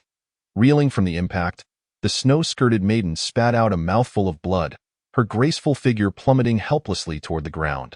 As it was on the verge of plummeting to the ground, a sudden radiant white rune flashed, and the young girl vanished from her original spot in an instant. This brilliant light was no stranger to Yi Xiao. He had encountered it not long ago, as it was the 1,000-mile teleportation talisman. It appeared that the girl in the snow-white dress had been well prepared, leaving herself an escape route in case she found herself overwhelmed. Ready to use the talisman to flee from this place. Roar! Gazing at the abruptly vanished girl, the four-winged Lark King let out a furious roar, its murderous intent palpable, shaking the surrounding mountains and forests. Moments later, as the Lark King regained some composure, it emitted a strange cry. Following this, chaos erupted in the forest, as countless beasts surged forth as if summoned, appearing to seek something, in the dense woods. Yi Xiao concealed himself within the hollow of a centuries-old tree, shaking the jade vial filled with the Lark King's blood in his hand. He cast a glance at the rampaging beasts in the forest, silently praying for the snow-skirted girl who had just intervened. May a good person enjoy a lifetime of peace. I hope you can evade the Lark King's pursuit. The Beast Mountain range was now in complete turmoil due to the snow-skirted girl having enraged the four-winged Lark King. Countless beasts poured out, unleashing an unprecedented wave of ferocity. In an instant, the martial artists still within the mountains found themselves in dire straits. Many had not yet grasped what was happening before they were surrounded by the overwhelming horde of beasts. Some of the more powerful warriors managed to carve out a bloody path, yet many others were devoured by the beasts. Yi Xiao treaded carefully through the woods, gathering the essence of the beasts while being mindful to avoid falling into their encirclement. Fortunately, in contrast to the other martial artists who were fleeing in panic from the pursuing beasts, Yi Xiao still had a relatively safe refuge within the mountains. That refuge was the cave where the deceased Thunder Ape had once resided. It is worth noting that the Thunder Ape was a third-tier major beast, a significant presence in the Beast Mountain range. The other beasts, unaware of the Thunder Ape's demise, would not dare to easily intrude upon its territory. As evening approached, Yi Xiao evaded the gaze of the many beasts and stealthily returned to the valley. Just as he was making his way toward the cave deep within the valley, he suddenly halted, noticing something new at the entrance of the cave from a distance. Upon approaching for a closer look, he rubbed his eyes in disbelief. There, at the cave's entrance, lay a dainty girl in a blood-stained white dress. Her hair disheveled, quietly sprawled upon the ground. Her tightly shut, beautiful eyes, pale as snow, and her dress soaked in crimson clearly indicated how dire her condition was. Yi Xiao was taken aback. He had not expected the snow-skirted girl to teleport here after using the talisman. Was it intentional, or merely an accident? Alas, you are but a source of trouble for me. Yi Xiao sighed helplessly. Should the beasts discover their presence and attract the Lark King, he feared he would meet his end alongside this unconscious girl. Nevertheless, it was thanks to her that he had successfully gathered the Lark King's essence. With that thought, Yi Xiao could not simply stand by and watch her perish. He stepped forward, gently lifting the girl by her delicate waist and fair legs. Cradling her in his arms, her skin was as smooth as jade, soft as clouds, and the sensation of holding her was extraordinarily delightful, evoking an unwelcome thought.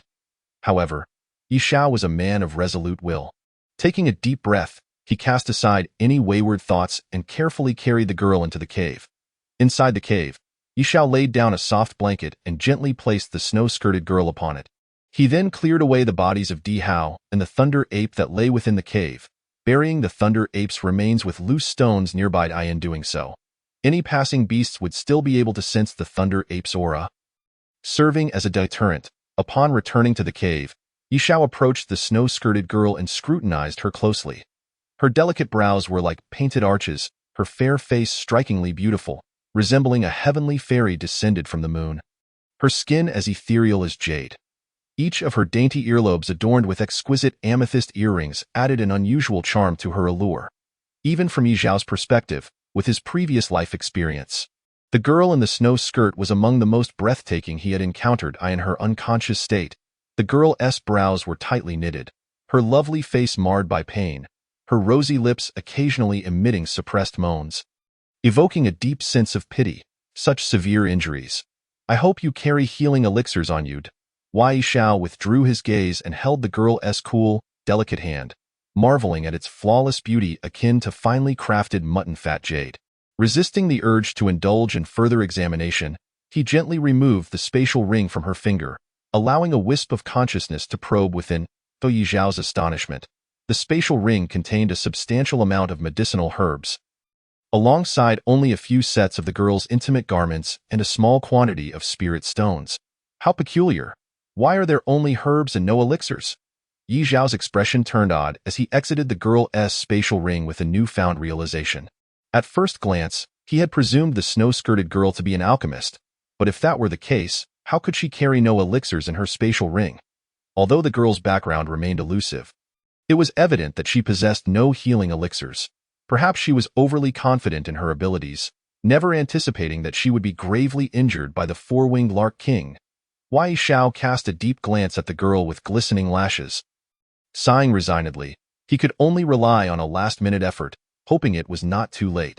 Sitting down cross-legged, Yi Xiao retrieved an ancient book, previously acquired by chance, the Comprehensive Guide to Alchemy, and began to silently peruse its contents beside the girl.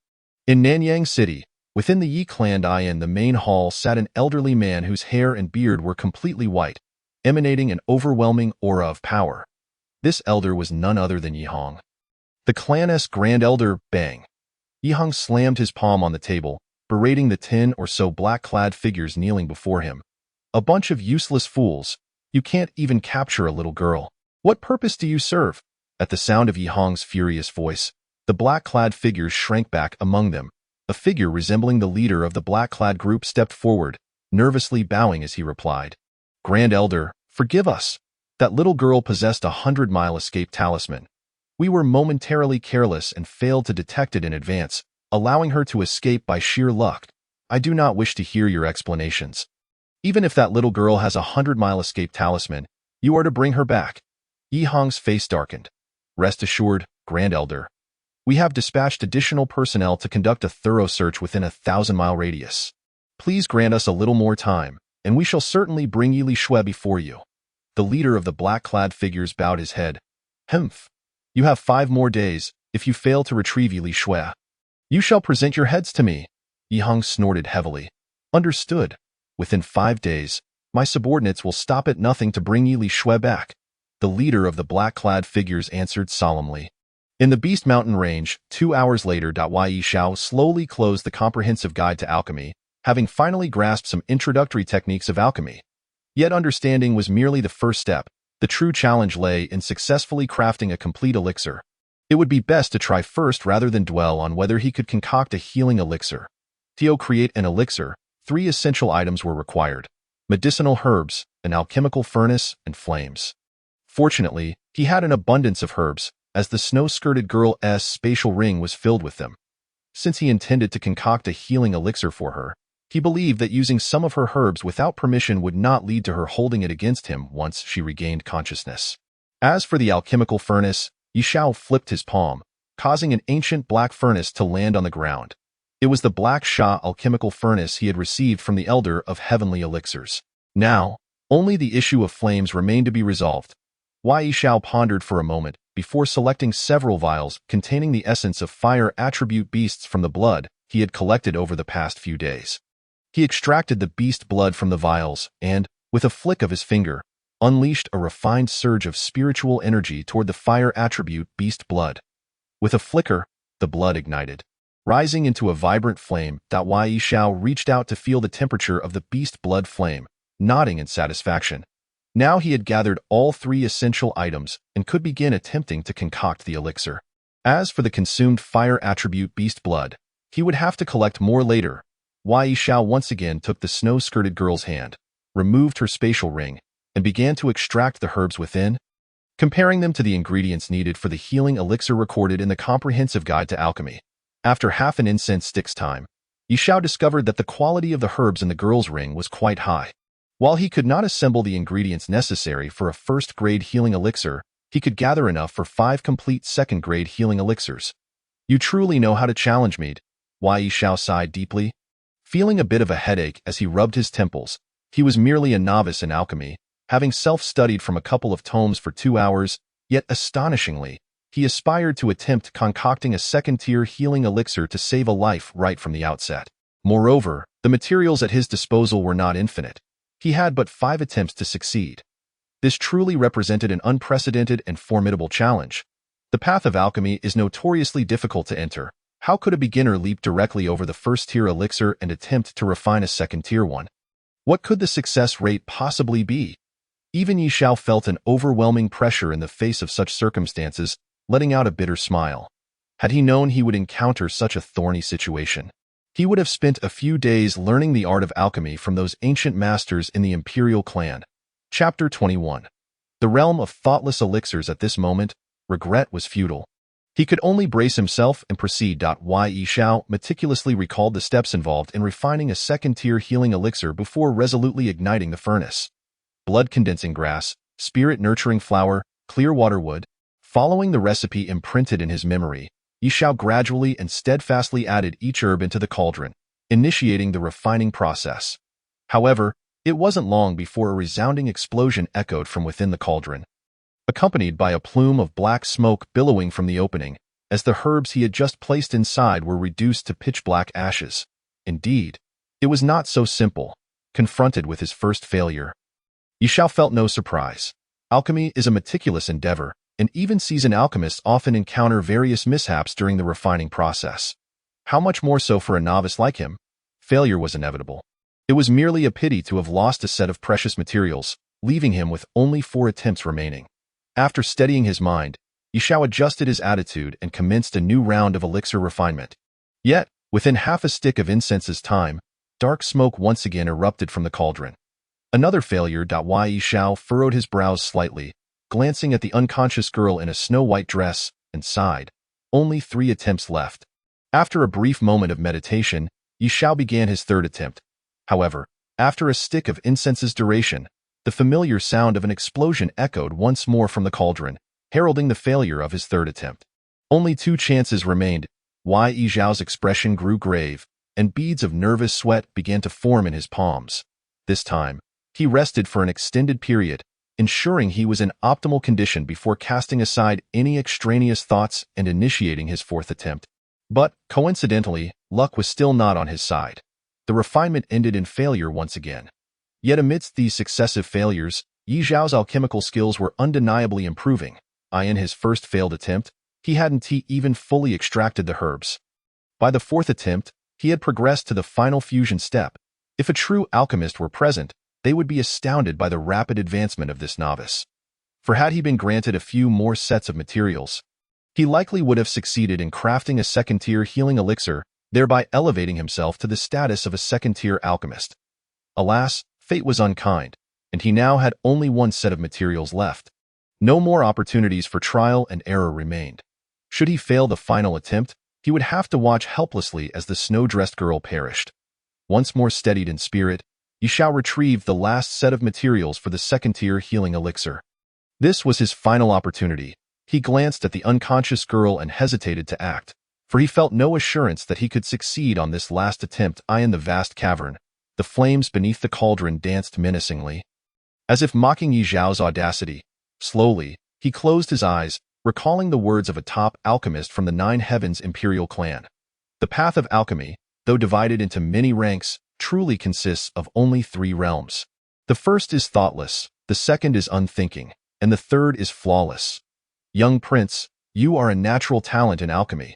Should you wish, ascending to the realm of thoughtless elixirs is but a thought away. Though neglect the path of alchemy would be a grievous waste of such a gift. At that time, the alchemist had pursued Yishao relentlessly, earnestly advising him to devote some time to the study of alchemy alongside his martial pursuits. For years, the alchemist had persistently urged him, until he finally gave up upon realizing that Yishao exhibited no interest in the art. Yet, certain words remained etched in Yishao's memory. The realm of thoughtless elixirs. What could it be? Yishao murmured softly, seemingly questioning, yet also self-reflecting. The alchemist had claimed that he was but a page away from the realm of thoughtless elixirs, and that he could ascend to this coveted realm sought after by countless alchemists at any moment. Yet, at that time, he had not even delved into the study of alchemical practices. Why was the alchemist so certain of his potential? The myriad paths lead to the same destination. After a moment of contemplation, suddenly, Yi Zhao's eyes sparkled with clarity, his gaze becoming astute, as if he had grasped a profound realization. It must be that some intrinsic quality within him resonated perfectly with the realm of thoughtless elixirs. Which is why the alchemist had such unwavering confidence in his potential to ascend. Gradually, Yishao fell into a peculiar state of meditation. A quarter of an hour later, when he reopened his eyes, they were as tranquil as a serene valley, observing everything around him with a calm detachment. At this moment, in Yi Zhao's eyes, there remained only the 3 essential components for alchemy: the herbs, the cauldron, and the flames. Beyond these, nothing else existed in his consciousness. This was the unique trait he possessed as a prince, an unparalleled focus on the arduous journey that culminated in his ascension to the martial emperor rank over the span of 20 years. This focus had been an indispensable driving force. With a swift motion, flames surged anew, as one herb after another was cast into the cauldron. Unlike an ordinary alchemist, who would become cautious after 4 consecutive failures, fearing any further mistakes, Yishao was different. At this moment, the speed with which he added the final set of materials showed no signs of hesitance. In fact, it was even swifter than during the previous 4 attempts. His movements flowing with grace akin to that of a true master of alchemy. Within the cauldron, the herbs melted under the intense heat into a bubbling, translucent elixir. Shortly thereafter, under Yi Zhao's exquisite control of his spiritual energy, the various liquids began to exhibit signs of fusion. Half an hour later, a glimmer of light flashed in Yi Zhao's eyes, and he swiftly approached, gently tapping the cauldron. In an instant, a dark red elixir spun forth, completing the second-tier healing elixir. Chapter 22. Applying the medicine approximately half an hour later, the girl in the snow-white dress stirred slightly, her crystalline eyelashes fluttering open. She surveyed her surroundings and realized she was lying in a cave, covered by a man's robe. Beside her, an unfamiliar youth was engrossed in grinding a peculiar medicinal liquid within a stone vessel. Upon recognizing her environment, the expression on the girl's face shifted dramatically, a trace of cold, murderous intent flickering in her beautiful eyes. "You're awake? Don't misunderstand. I haven't done anything to you." Noticing the sudden awakening of the girl, Yishao quickly clarified. Sensing she might misconstrue the situation, "I administered a second-tier healing elixir to you, but your injuries are severe. 1 elixir is insufficient, and you will require an external application of medicinal liquid to recover gradually." The girl regarded him with frosty skepticism, her striking eyes narrowing as she assessed her condition. She soon realized the pain emanated not from her lower abdomen, but rather from the fierce blow she had received from the King of Larks. Understanding that she may have wronged the youth before her, the chill in her gaze dissipated considerably as she softly replied, "Thank you." The girl's voice was melodious and enchanting, akin to a mountain spring, imbued with a gentle yet distant aura. "You're welcome. I've prepared the medicinal liquid for you. Now that you're awake, you may apply it yourself." With that, Yi Xiao set down the stone vessel, the liquid within swaying as it emitted a fragrant aroma. Aware that applying the medicine required her to disrobe, Yi Xiao tactfully stepped outside the cave to keep watch. Inside the cave, the snow-dressed girl remained alone. She cast a deep glance at the retreating figure of the youth, a warm sensation flowing through her heart. After Yi Xiao departed, the girl attempted to move, only to reveal a painful expression as she gasped in shock. Her injuries were far too severe. The King of Lark's final enraged strike had shattered several bones and disrupted her internal organs. The second-tier healing elixir Yi Xiao had given her merely stabilized her condition temporarily. True recovery would necessitate further treatment. The slightest movement sent waves of pain coursing through her body, causing her delicate frame to tremble uncontrollably. Yet, the girl was resolute. Despite her agony, she refrained from calling for help, instead gritting her teeth and enduring the excruciating pain as she gradually sat up. What should have been a simple motion took her several breaths to accomplish, and even after rising, beads of sweat appeared on her forehead. Once she finally managed to sit up, she quickly discovered another awkward predicament. She had been struck on her back by the King of Larks, and the area requiring the application of medicine was also on her back. Alone, she found it exceedingly difficult to apply medicine to her own back. The girl in the snow-white dress cast a furtive glance at the figure of the young man seated outside the cave. After a moment's contemplation, she recalled that during her unconsciousness, Yi Xiao had not acted inappropriately towards her, leading her to perceive him as a gentleman of integrity. After a prolonged pause, a faint blush crept onto the girl's cheeks as she softly inquired, Could you assist me with applying the medicine? Me?" Upon hearing the almost imperceptible voice from within the cave, Yi Xiao slowly turned around and glanced at her. He noticed that merely uttering those words had already made her face flush crimson, which struck him as quite amusing. He chuckled as he walked back into the cave, retrieved the stone dish containing the medicinal liquid, and then crouched down behind the girl. "Go apply the medicine. You need to expose your back. Will you undress yourself, or shall I assist you?" Yi Xiao asked in a calm voice. At his words, the girl in the snow-white dress trembled slightly, her earlobes turning a shade of crimson as she pressed her rosy lips together and softly replied, "I'll do it myself." As she began to remove the upper part of her dress, she turned her face to the side, her beautiful eyes glaring at Yi Xiao with a mix of indignation and embarrassment. Warning him, "You mustn't peek." Yi Xiao innocently shrugged his shoulders. Given his former life as a prince, he had encountered countless women and had no inappropriate thoughts towards an injured young lady. However, he understood that a girl of such purity and virtue would be particularly sensitive about her modesty. Thus, he tore a piece from his own garment, fashioned it into a blindfold, and wrapped it around his eyes, securing it tightly. "Is this acceptable?" he asked with a smile. The girl was taken aback.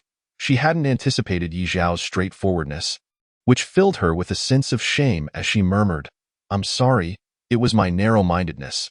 Soon after, she had removed her upper garment, her delicate skin now exposed to the air. Regrettably, within the cave, there was no one to behold this sight, and even Yi Xiao, who had the opportunity, prudently kept his eyes covered. "I need to use my spiritual power to apply the medicine to your back, which will require my hands to make contact with your body. If you have any objections, it would be best to voice them now rather than later, lest you accuse me of ruining your virtue after the treatment." Yi Xiao informed the girl, his palm glowing with spiritual light as he gradually absorbed the medicinal liquid into his hand. Hearing Yi Xiao's words, the girl in the snow-white dress chuckled softly and shook her head. "I won't be unreasonable. You needn't worry, that's good to hear." Yi Xiao nodded and slowly extended his hand, saying, "Relax, I'm about to begin." The instant his palm made contact with her smooth back, Yi Xiao distinctly sensed the girl shiver. The blush that had just faded from her earlobes rapidly returning, he gently spread the medicinal liquid across her back.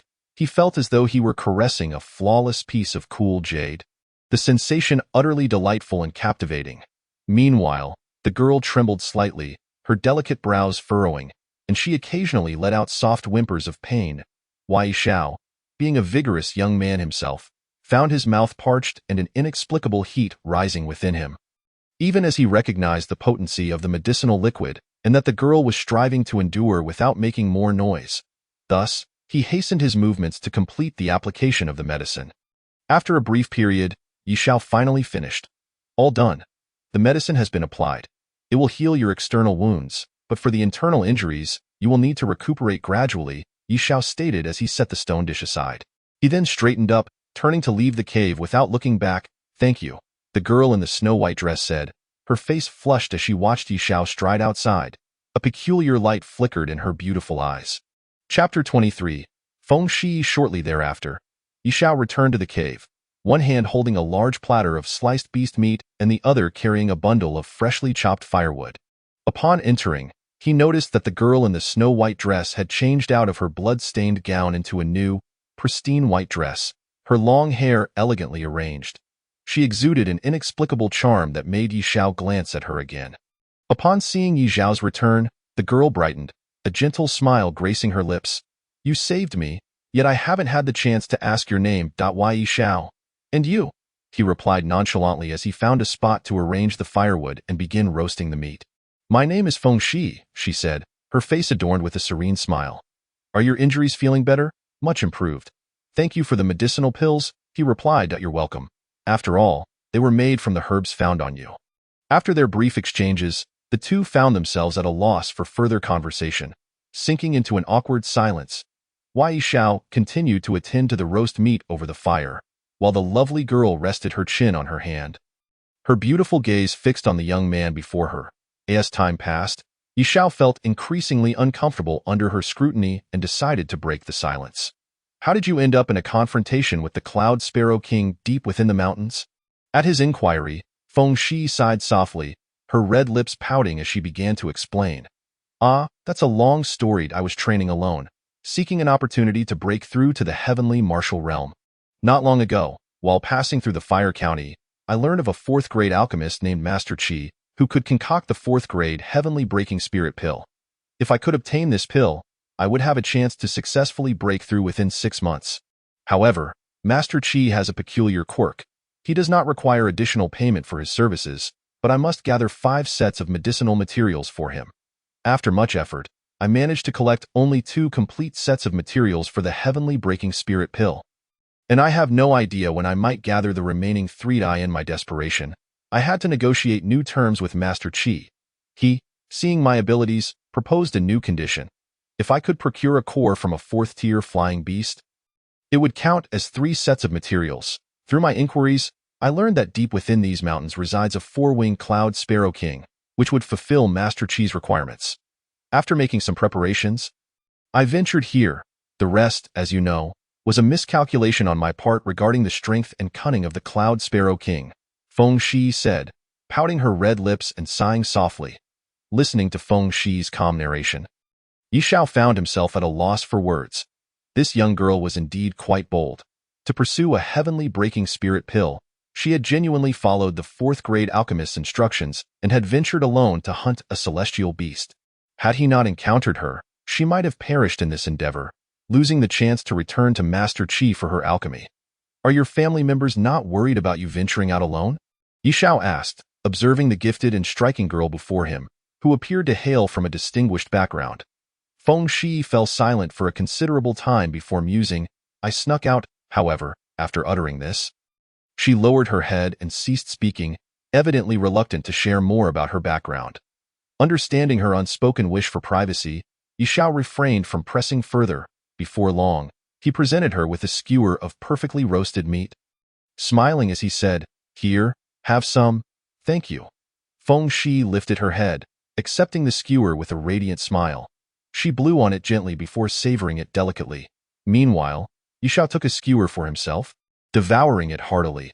After a while, once they had polished off the roasted meat from the fire, Feng Shi produced a handkerchief and gently wiped the grease from the corners of her lips. Her eyes, crescent-shaped and sparkling, glimmered as she said, Thank you for the hospitality. Your culinary skills are quite impressive. Consider these 2 martial techniques as my payment. Saying this, She produced 2 pale golden scrolls and placed them gently before Yi Xiao. He raised an eyebrow, picking up one of the scrolls to open it. Low-grade Heavenly Martial Technique, Heavenly Star Demon Suppressing Palm. Yi Xiao recalled that Feng Shi had indeed utilized this technique during her battle against the Cloud Sparrow King, demonstrating extraordinary power that had been nothing short of astonishing. He then turned his attention to the other scroll, medium-grade Heavenly Martial Technique, Flickering Light Shadow Finger. A gleam sparkled in Yi Xiao's eyes as he remembered the near-fatal strike Feng Shi had delivered against the Cloud Sparrow King with this very technique. To offer 2 martial techniques at once was indeed a generous gesture, leaving even Yi Xiao momentarily astonished.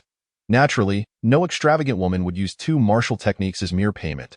It was clear that Feng Shi was expressing her gratitude for his life-saving assistance. These 2 martial techniques would greatly benefit Yi Xiao at this stage. "Thank you," he said, accepting them without pretense. In the following 3 days, Feng Shi remained in the cave to recuperate, while Yi Xiao ventured out alone to hunt beasts, gather blood essence, and return with fresh fruits and provisions. Over these 3 days, their relationship grew increasingly familiar. Thus, on the 4th day, Feng Shi's injuries had completely stabilized, and she had regained nearly 70% of her strength. "I must take my leave now. Thank you for your care over these past few days," she stated, standing at the cave entrance, her snowy hair dancing in the wind. She cast a glance back, a smile gracing her lips, rendering the very heavens and earth a shade dimmer. "Well then, farewell," Yi Xiao nodded lightly, and as Feng Shi departed, he too felt it was time to go. 2 days prior, he had accomplished his objective of gathering the blood essence of the beasts in the Monster Beast Mountains. Had it not been for the desire to attend to Feng Shi a while longer, he might have left 2 days ago. Observing Yi Xiao's indifferent reaction, devoid of any inclination to retain her, a hint of unspoken resentment flickered in Feng Shi's beautiful eyes. She let out a soft huff. "I shall take my leave. May our paths cross again." Hearing the undercurrent of displeasure in her voice, Yi Xiao cast a puzzled glance her way, unable to comprehend why she seemed somewhat discontent.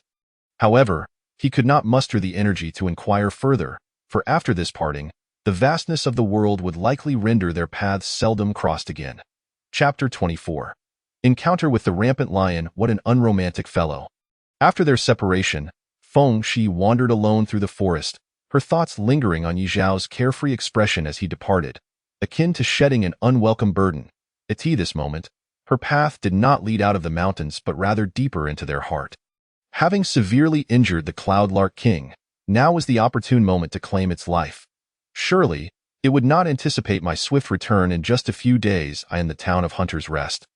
At the entrance to the Monster Beast Mountains, following the outbreak of beast tides, the Rampant Lion hunting team, led by the formidable Lu Guangshi, retreated to the small town. Yet, Lu Guangshi had not abandoned his pursuit of Yi Xiao. The sole exit from the mountains had been ensnared with traps, and the moment Yi Xiao revealed himself, he would be discovered. However, as time passed, many of those on watch began to grow lax.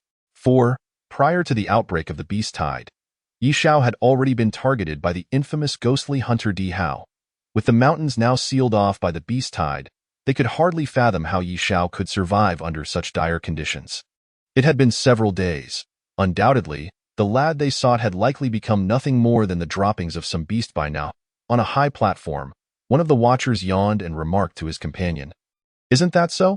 That kid is merely at the first level of the Xuanwu realm. How could he possibly evade the ghostly hunter's pursuit? Even if he were fortunate enough to escape, how could he survive amidst the stampede of beasts in the mountains?" His companion leaned against the railing, responding lazily, "Someone's coming out." Just as the watchers exchanged idle chatter, a voice below suddenly cried out in alarm. Instantly, countless gazes turned toward the mountain's exit. It was known that at this moment, during the tumult of the beast tide, anyone emerging from the chaotic depths of the mountains would undoubtedly be a formidable figure.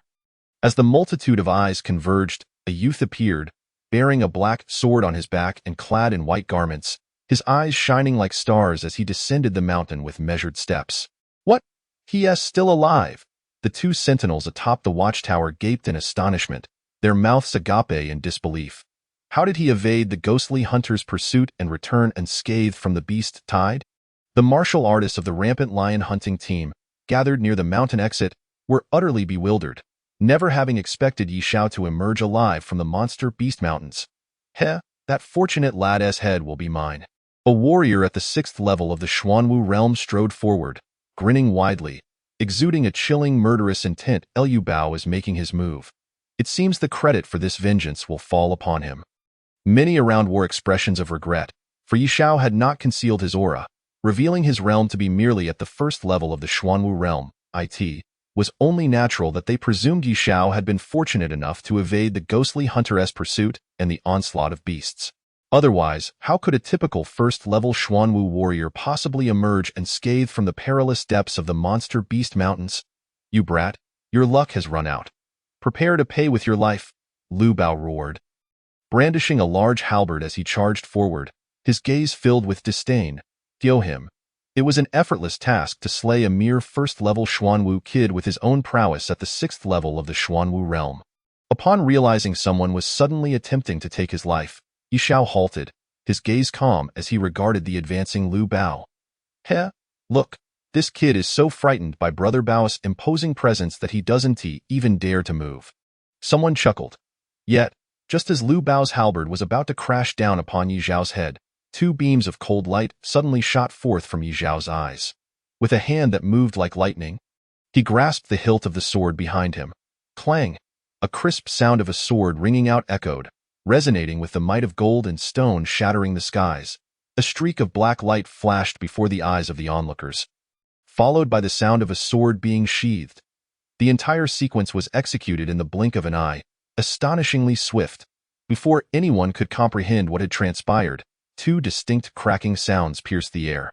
In the next moment, Liu Bao's halberd shattered into 2 pieces, one half still clutched in his hand, while the other fell to the ground with a thud.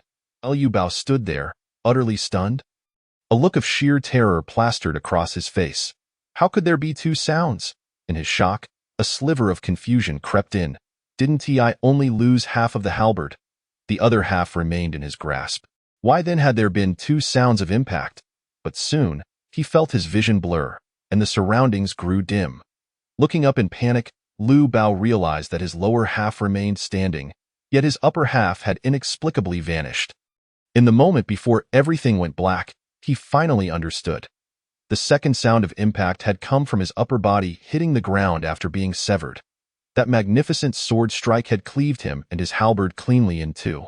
In that instant, silence enveloped the surroundings, plunging the scene into a deathly stillness. A collective hush fell over the crowd, their faces etched with horror, rendered speechless, as they stood frozen in disbelief. You boy, you possess quite the audacity. Just then, a deep, menacing voice broke the silence. The crowd turned to see Lu Guangshi, the leader of the rampant lion hunting team, rushing over upon hearing the commotion. However, upon his arrival, he witnessed Yi Xiao dispatching yet another of his formidable subordinates. Causing veins to bulge on his forehead in rage, his expression dark enough to seemingly drip with venom. Leader! The nearby members of the team felt a surge of reassurance upon seeing their commander. Their fear of the earlier sword strike dissipating significantly, Liu Guangshi approached, casting a glance at the corpse on the ground, a fleeting flicker of astonishment crossing his eyes, before raising his gaze with a chilling intent. You boy, you have crossed the line, killing 3 of my brothers. Today, you shall undoubtedly meet your demise. Undoubtedly meet my demise? Yi Xiao scoffed, his expression dripping with disdain. Is it solely based on you? Seeking death. With Yi Xiao's dismissive demeanor infuriating him, Lu Guangshi drew his twin swords, unleashing a tremendous aura that resonated throughout the area. This aura was significantly more potent than the first time Yi Xiao had encountered him. Although he had yet to reach the Earth Martial Realm, he had clearly surpassed the 9th level of the Xuanwu realm. Oh? Half a step into the Earth Martial Realm? Yi Xiao narrowed his eyes. A sense of seriousness washing over him. Chapter 25. Annihilation of the rampant lion leader is mighty. Half a step into the Earth Martial Realm. This lad is certainly doomed. The members of the rampant lion hunting team erupted into jubilant cheers upon realizing their leader had achieved such a remarkable level of cultivation. Young man, do not mistake this for an act of bullying. I will allow you to strike first. Lu Guangshi, wielding his twin swords, assumed a peculiar stance, resembling a human praying mantis poised to deliver a lethal blow, exuding an overwhelming sense of pressure. Yet at this moment, Yi Xiao merely smiled indifferently, sheathing his spirit sword behind him. Yi Zhao's action left everyone around him puzzled. It must be noted that the twin swords in Lu Kuangshi's possession were mid-tier spirit treasures, capable of cleaving through gold and stone with razor-sharp precision. Only genuine spirit treasures could stand against them. Yi Zhao's decision to sheath his sword was interpreted by the onlookers as a signal of surrender. Heh, he realizes he cannot win and intends to surrender. Someone snickered. Humph. At least this lad possesses some self-awareness. Another commented with a scoff. Lu Kuangshi's countenance darkened, his voice low and menacing. Young man, draw your sword. I shall not accept your surrender. Yi Zhao remained unfazed, standing calmly with a faint smile. Originally, you pursued me to eliminate me, and I intended to rid myself of you to prevent future troubles. However, I must commend your display of martial virtue just now. Thus, I have decided to grant you an opportunity to live. Grant me an opportunity to live. Lu Kuangshi momentarily froze, his expression turning peculiar as he questioned whether he had misheard. Indeed. Receive my palm. If you can withstand it, I shall allow you to leave. Yi Zhao nodded earnestly. The scene fell into an eerie silence for a brief moment, before erupting into uproarious laughter. Ha ha ha, this lad is too amusing. On the brink of death, he dares to offer the leader a chance at survival. I can't breathe. He thinks he is someone of importance. As Lu Kuangshi regained his composure, he disdainfully shook his head and scoffed. You arrogant junior, since you are unwilling to strike first, then allow me to test your mettle with a blade. His eyes glinted with a crimson murderous intent as he merged his twin blades into one, unleashing a downward slash towards Yi Zhao, manifesting a blood-red arc of light that bore the terrifying weight of annihilation. It was the Commander's low-tier Earth martial skill, Blood Demon Earth Splitter. This lad is doomed. The onlookers from the Demon Hunter team, upon witnessing this strike, had their eyes light up and erupted in cheers. The attack was indeed fearsome, as the blade light swept through. Its unparalleled sharpness tore the ground asunder, creating a deep chasm while the air was fragmented, producing a sharp, explosive sound. Yet, in the face of Lu Kuangshi's furious blow, Yi Zhao's gaze remained as tranquil as a secluded spring, undisturbed by the slightest ripple. Had this encounter occurred earlier, facing a half-step Earth martial expert, wielding a mid-grade human-tier spiritual treasure would have posed a considerable challenge for him. After all, his current realm limited his combat prowess, leaving him with few means to counter. However, just days prior, due to a moment of benevolence in saving someone, he fortuitously acquired two immensely powerful heavenly martial skills, significantly enhancing his strength. Now, not to mention that Lu Kuangshi was merely a half-step Earth martial expert. Even if he had truly advanced to the first level of Earth martial realm, what difference would it make? Just as the blade light was about to cleave down upon him, Yi Zhao calmly extended his palm, inwardly calling out, Heavenly Star Demon Suppression Palm. As he thrust his palm forward, a brilliant golden star imprint erupted from his hand, radiating an overwhelming and majestic power. Boom! In an instant, the earth shook, and the heavens trembled. His palm harnessed the might of the celestial stars, descending like a true meteorite, bearing the force to obliterate all. Bang! The incoming razor-sharp blade light was instantly shattered upon colliding with the heavenly star palm imprint, reduced to nothingness. What? The Commander's Blood Demon Earth Splitter was actually defeated. Under the astonished gazes of countless onlookers, the starry palm imprint, having shattered the blade light, continued unabated, penetrating through layers of space with astonishing speed. Striking Lu Kuangshi directly, poof! His spiritual energy defenses crumbled in an instant, his garments shredded by the ferocious force, and he was sent hurtling backward like a cannonball, leaving a trail of blood across the ground before crashing heavily against a boulder. Blood splattering everywhere as they beheld Lu Kuangshi, who had been struck senseless by a single blow. The scene fell into an eerie silence. And why heavens! What manner of monster is this? The remaining members of the Lu Kuangshi Demon Hunter team felt a chill run down their spines, their eyes wide with terror. With a single palm, merely a single palm, and their seemingly invincible half-step Earth martial commander was obliterated. It's your turn now. Just then, Yi Zhao turned his gaze toward the remaining members and spoke once more in a calm tone. He slowly lifted his hand, gripping the hilt of his sword behind him. Brother, spare me. Point one attempted to plead for mercy, but was abruptly interrupted by the resounding clang of a sword, as 100 sword shadows surged forth like thunder. Swift as lightning, boom! Shadows fell like harvested chaff, and as the bodies hit the ground, a dull thud echoed in the blink of an eye. There was no one left standing beside Yi Xiao. He sheathed his sword with a calm expression and extended his palm, generating a pulling force that drew Lu Guangshi's twin blades and spatial ring from a distance into his grasp. After briefly sensing the contents of the spatial ring, Yi Xiao couldn't help but raise an eyebrow, revealing a hint of delight. 5,000 spiritual stones, boom. Just as Yi Xiao made his way down the mountain, he suddenly sensed a grand wave of heavenly tier martial energy emanating from deep within the mountains behind him. A sharp beam of light pierced through the clouds, soaring into the sky like a majestic rainbow. Roar. Following the beam, a chilling cry of a lark echoed. It seemed she had succeeded. What a swift and decisive girl. Casting a glance toward the depths of the mountains, Yi Xiao smiled faintly, knowing full well what Feng Shi's intentions were when they parted. He then turned and continued his descent. Roar. Just at that moment, a piercing cry erupted once more. The voice was laced with intense fury and a palpable aura of death.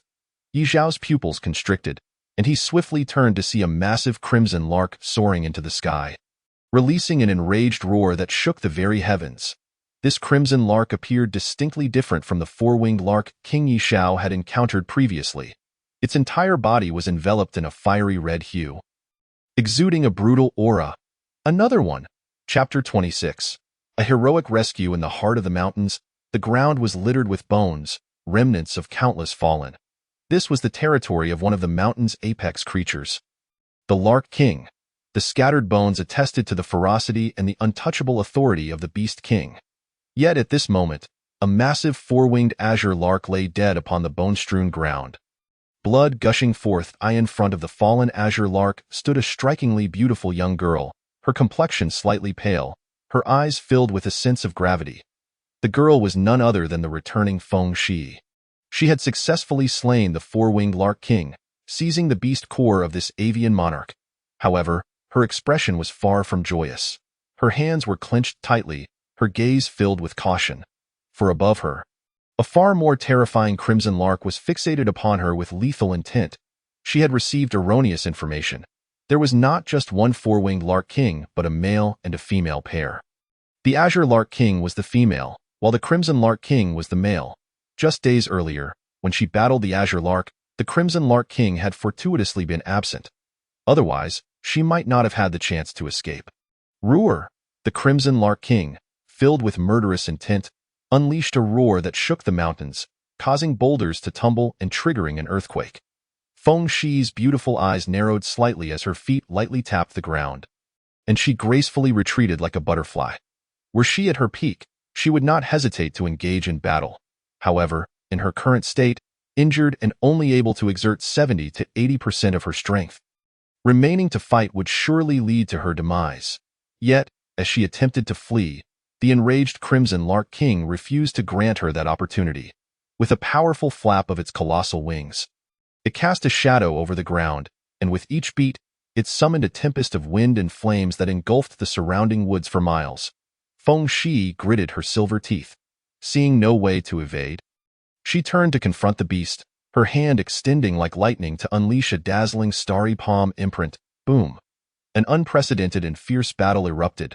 Rocks shattered, trees splintered, flames and lightning intertwined, causing the very air to boil. And the sounds were deafening. Radiant light soared into the sky as thunder and fire clashed, and explosive roars echoed repeatedly, as mountain after mountain was obliterated, sending debris flying and the ground quaking in terror. Cough, cough. Yet amidst this fierce combat, Feng Shi's previously suppressed injuries flared up again, causing her internal energy to become briefly chaotic as her chest heaved. Roar. At that moment, the Crimson Lark King's eyes blazed with ferocity. Seizing the opportunity to unleash a devastating blow, its massive paw crashing down towards Feng Shi's delicate form. Boom! Feng Shi gritted her teeth, exerting all her strength to defend, while she successfully blocked the strike. Preventing herself from being turned to mush, she was still violently sent flying over 100 feet. Bang, bang, bang. During her flight, she shattered several hundred trees before crashing heavily into a pile of rubble. Struggling to her feet, blood appeared at the corners of her lips, her hairpiece lost, her long hair cascading down, her face stained with blood, presenting a hauntingly beautiful sight. Roar, however, the Crimson Lark King showed no mercy. Launching another colossal paw downwards, intent on crushing the beautiful girl along with the surrounding rubble into dust. Gazing up at the descending paw like a meteor, Feng Shi's eyes remained calm, devoid of fear of death, only revealing a hint of regret. With a sorrowful smile, she slowly closed her eyes. Whoosh!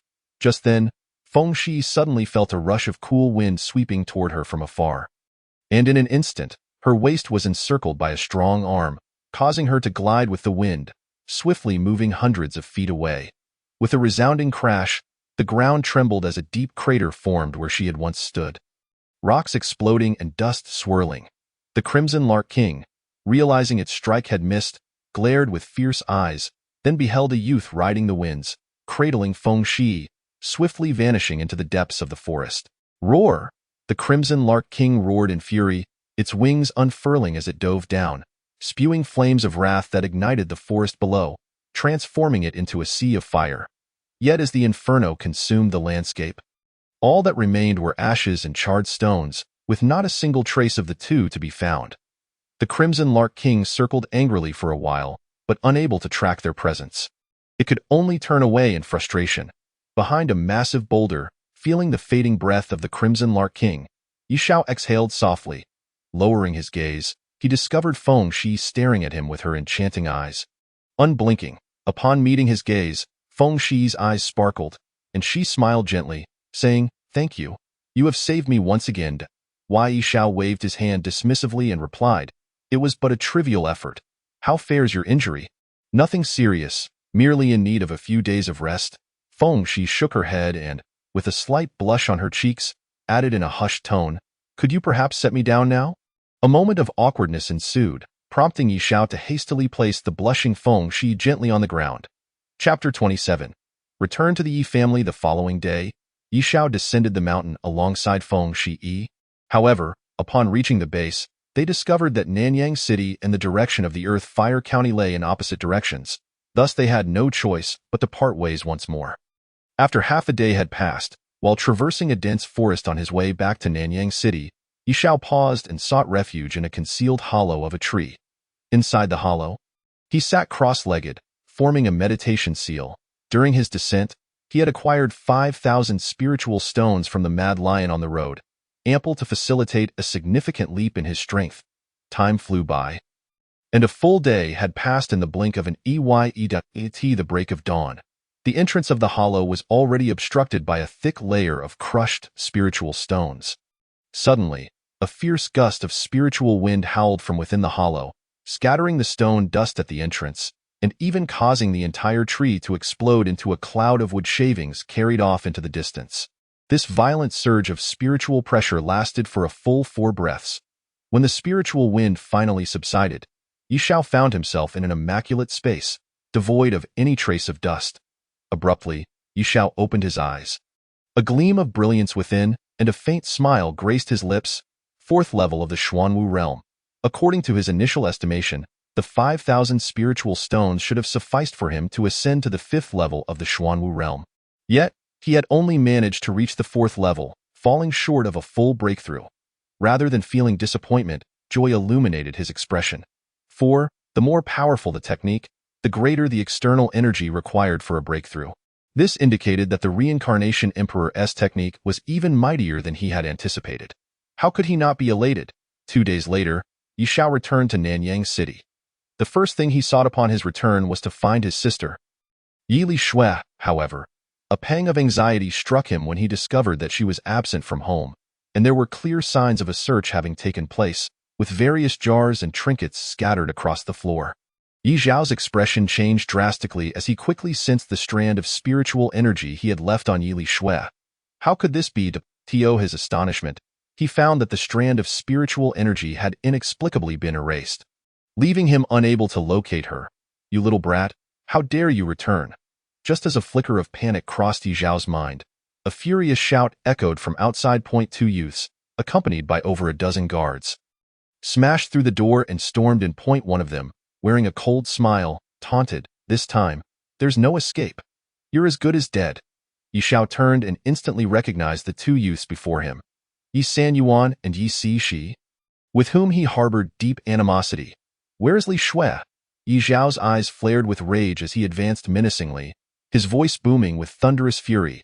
Why Yi San Yuan and Yi Si Shi were taken aback by the terrifying aura emanating from Yi Xiao, their expressions shifting in fear. You still don't know? Yi San Yuan brushed his hair back, feigning calmness as he sneered. You needn't search. Your sister is already dead. What? Yi Xiao was taken aback, recalling the peculiar disappearance of the spiritual energy he had left on Yi Li Shui. If she had indeed perished, the spiritual energy would have dissipated into the void upon losing its anchor. Impossible! Yi Xiao's expression darkened dramatically, a violent aura erupting from within him, sending the guards behind Yi San Yuan and Yi Si Shi sprawling back, spitting blood. He then strode forward, seizing both of them by their collars, lifting them off the ground, and demanded angrily, Speak. What on earth happened? Seeing Yi Xiao's sudden surge in power, the two were stricken with terror, their faces pale and trembling. Yi Si Shi hastily pleaded, It's not our fault. You killed the Grand Elder's grandson and then fled. The Grand Elder couldn't find you and had to capture your sister instead. Indeed, it was all orchestrated by the Grand Elder. Yi Hong, he sought to capture Yi Li Shui to lure you out, but it seems his subordinates failed and accidentally caused her death. Yi San Yuan chimed in, crack, upon learning that the mastermind was the Grand Elder Yi Hong. Yi Xiao's gaze turned icy, and with a fierce twist of his hands, the pleas for mercy from Yi San Yuan and Yi Si Shi were abruptly silenced, their heads drooping lifelessly as they succumbed. Yi Xiao, you dare to kill direct descendants within the clan. Such audacity is utterly intolerable. You shall be punished. A group of armored guards rushed over, alerted by the commotion. This was the true defensive force of the Yi clan, each member rigorously trained, far surpassing the ordinary guards brought by Yi San Yuan and Yi Si Shi. Begone! Yi Xiao bellowed, unleashing a powerful palm strike in an instant.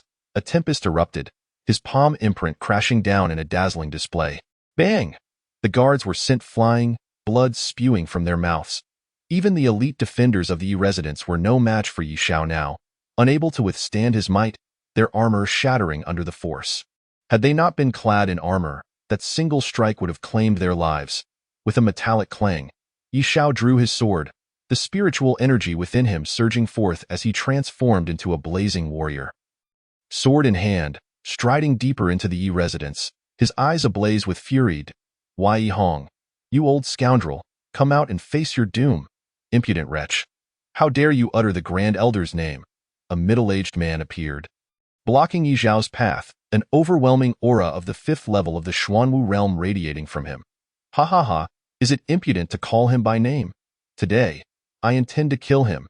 Yi Xiao laughed maniacally, his gaze icy as he retorted, I recognize you. You are Yi Qin's father, are you not? A failure in raising your child is your own fault. You shall die too. With a swift sweep of his sword, a myriad of sword lights erupted, intertwining to form a resplendent tapestry of sword blossoms, infused with lethal energy, surging forward. The middle-aged man attempted to leverage his superior realm to dominate, but he was utterly no match for Yi Xiao's sword strike. His weapon shattered, and a brilliant sword blossom pierced through his chest. His heart shattered into pieces as he was hurled away. With a thud, the middle-aged man fell, his eyes wide with disbelief, unable to comprehend the vast chasm between their strengths, especially as he had held a slight edge in cultivation. Chapter 28. Yi Hong unbridled. A group of clan elders of the Yi family appeared, gazing at the corpse on the ground, shock and fury etched on their faces as they turned to the bloodied young man in white. Yi Xiao, the family has raised you for over a decade. How dare you return to wreak such havoc upon your kin? An elder who recognized Yi Xiao thundered. Raised me for over a decade? Ha! Li Shui is dead, and I have no desire to argue with you. Today, I demand the entire Yi clan accompany her to the grave. The thought of Yi Li Shui's death due to his absence ignited an insatiable fury within Yi Xiao, causing his black sword to radiate with blinding brilliance as waves of sword energy surged forth. You arrogant child, do you truly believe you can bring down the entire Yi clan? Do you possess the strength to do so? An elder with graying hair stepped forward, releasing a torrent of spiritual energy akin to an ocean. He was a formidable 8th-level Xuanwu realm expert. Then come and test it. Yi Xiao remained undaunted. His sword slicing through the air, the resonant clang of steel ringing out as brilliant sword light illuminated the heavens and earth. Thousands of sword energies coalesced into a dragon-like river of swords. Sweeping outwards in all directions, countless sword shadows slashed through the air, an endless torrent of sword light tearing the heavens apart. Where the river of sword energy passed, nothing could withstand its might. Entire structures crumbled, and blood flowers blossomed in abundance.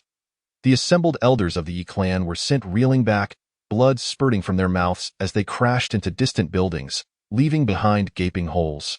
The entire Yi clan was thrown into chaos, stunned by the sheer ferocity of the sword energy. Yet, at that moment, Yi Xiao suddenly coughed up blood, feeling dizzy as the scene before him blurred.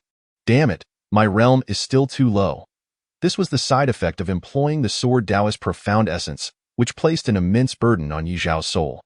The sword Tao was a deeply enigmatic discipline, far beyond the grasp of a warrior at his current level. However, having once been the youngest sword emperor of the divine realm, he was not unfamiliar with its intricacies. Alas, his current strength is pitifully weak. Wielding the profound essence of swordsmanship is akin to inviting a child to brandish an ancient divine weapon. He ought not to be able to lift it at all, although Yi Xiao forcibly managed to do so. Drawing upon past experiences, it was a fleeting endeavor, most. He could sustain it for a brief moment before his strength would be utterly depleted by the swordsmanship he unleashed. Should he persist even a moment longer, he would experience a violent backlash, feeling as though his very essence had been siphoned away. His soul weary and yearning for slumber, while his physical form exhibited signs of collapse, to prevent damaging his martial foundation. Yi Xiao hastily dispelled the swordsmanship, causing the once invincible sword energy to freeze mid-air before shattering into countless motes of light. Wiping the blood from his mouth and nose, he sheathed his spiritual sword behind him. Swiftly regaining his composure, boldly, those who dare to slay my Yi clan's descendants and harm our foundation shall find no mercy today. At that moment, an elder summoned a string of bone beads.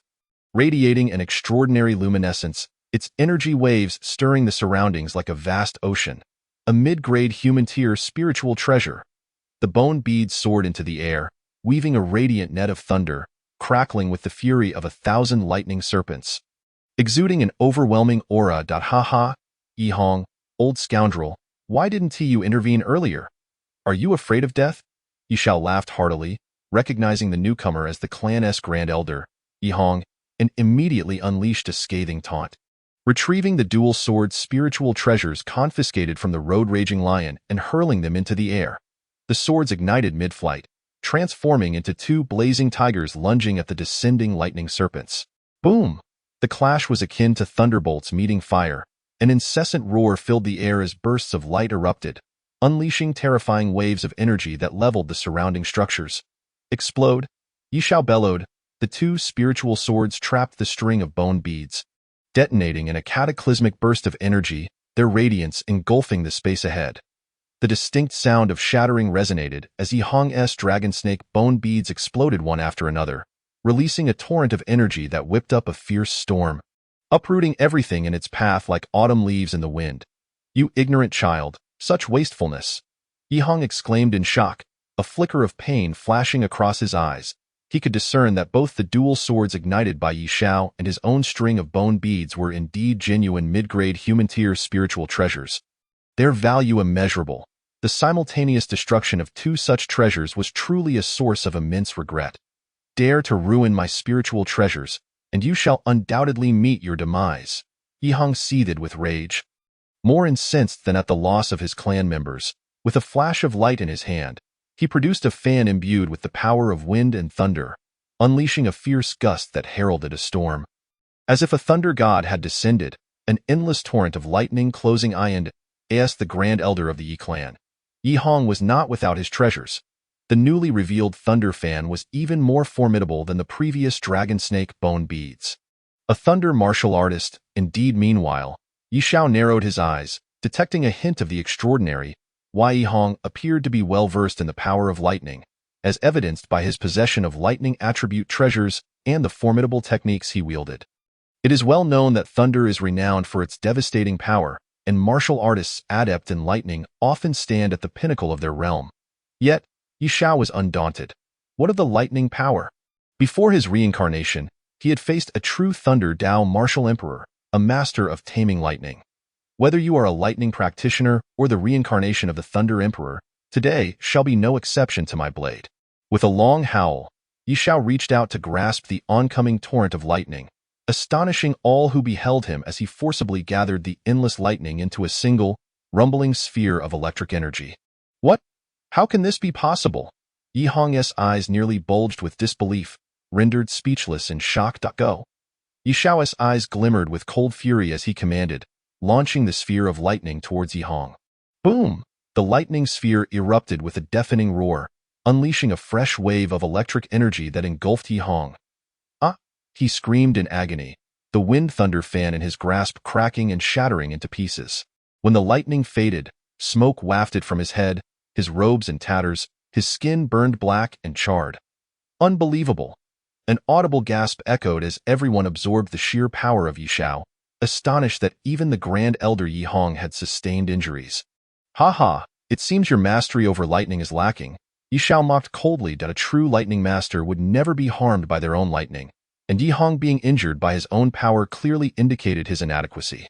The dual assault on both body and spirit left Yi Hong trembling with rage, his eyes bulging in fury, wishing to grind Yi Xiao's bones to dust. Yi Xiao, with piercing gaze, discerned the uncontrollable killing intent flickering in Yi Hong's eyes. Yet he remained unfazed, offering only a dismissive smile. You shall have no opportunity. With that, he swung a fist towards Yi Hong's head. Stop!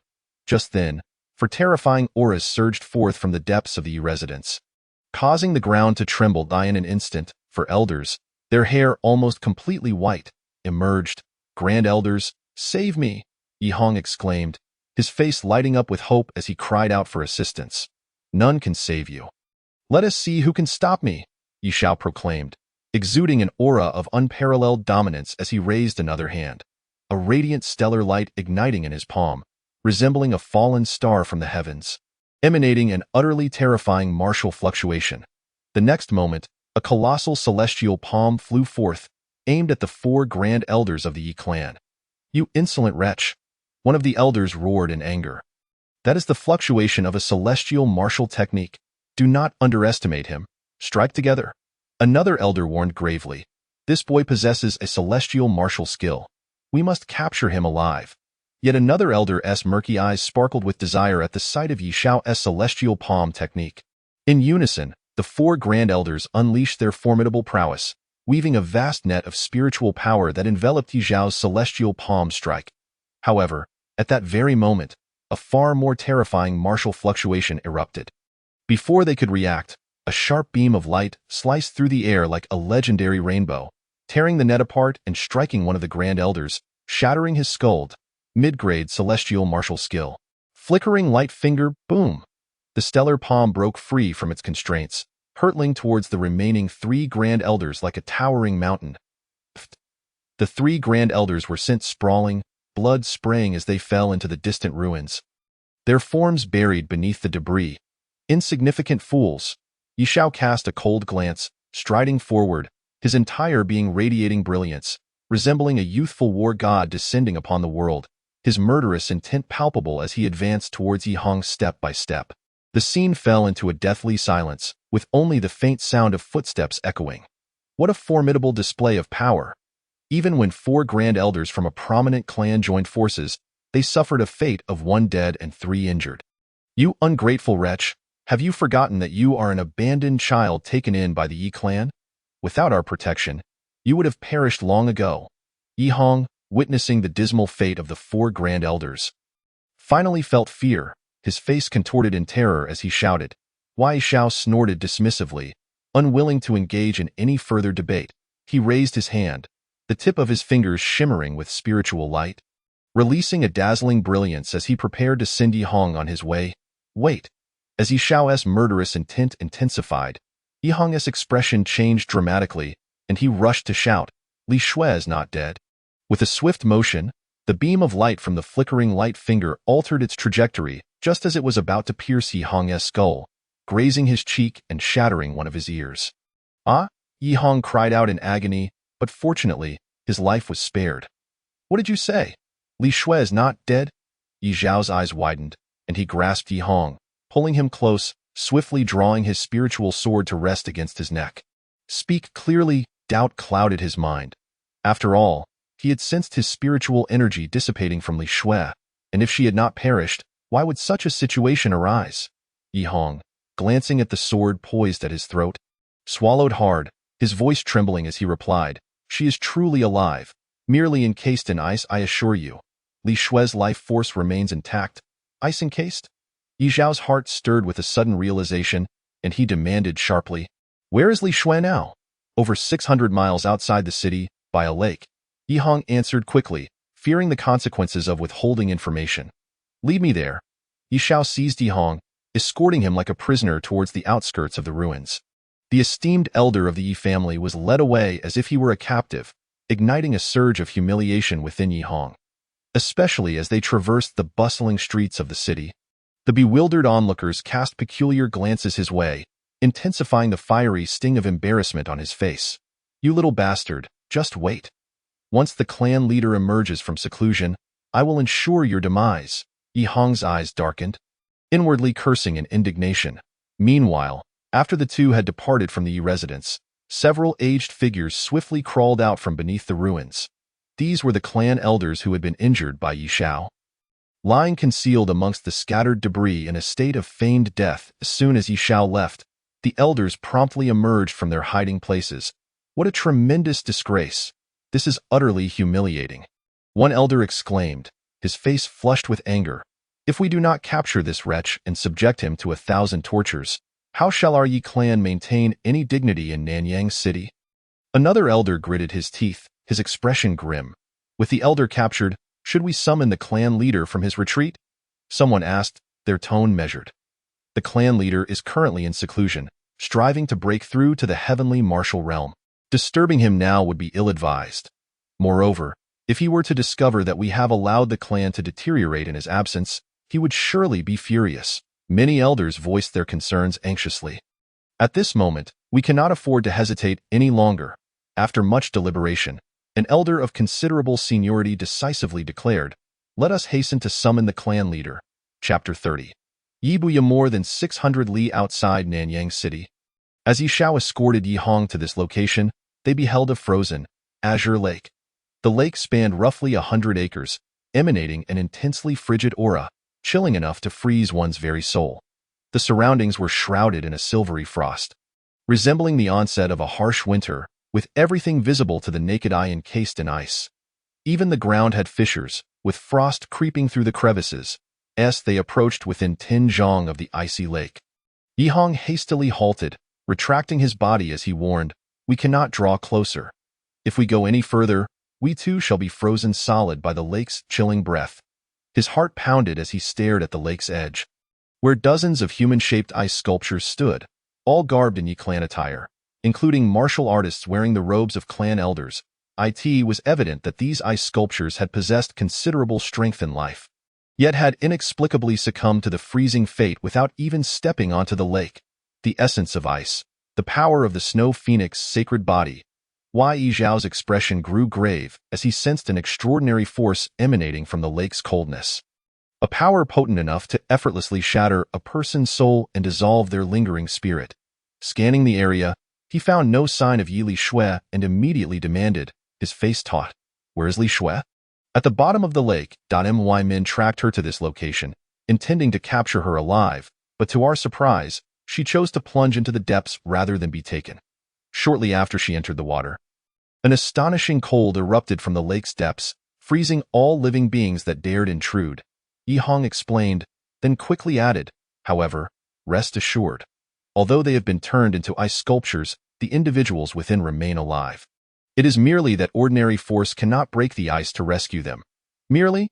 Upon hearing Yi Hong's words, Yi Zhao's gaze turned icy as he struck him, causing him to spew blood and fly back towards the lake's edge. Crack! As soon as Yi Hong neared the lake's shore, a torrent of chilling air surged forth, and in an instant, another ice sculpture appeared, this one bearing a look of terror.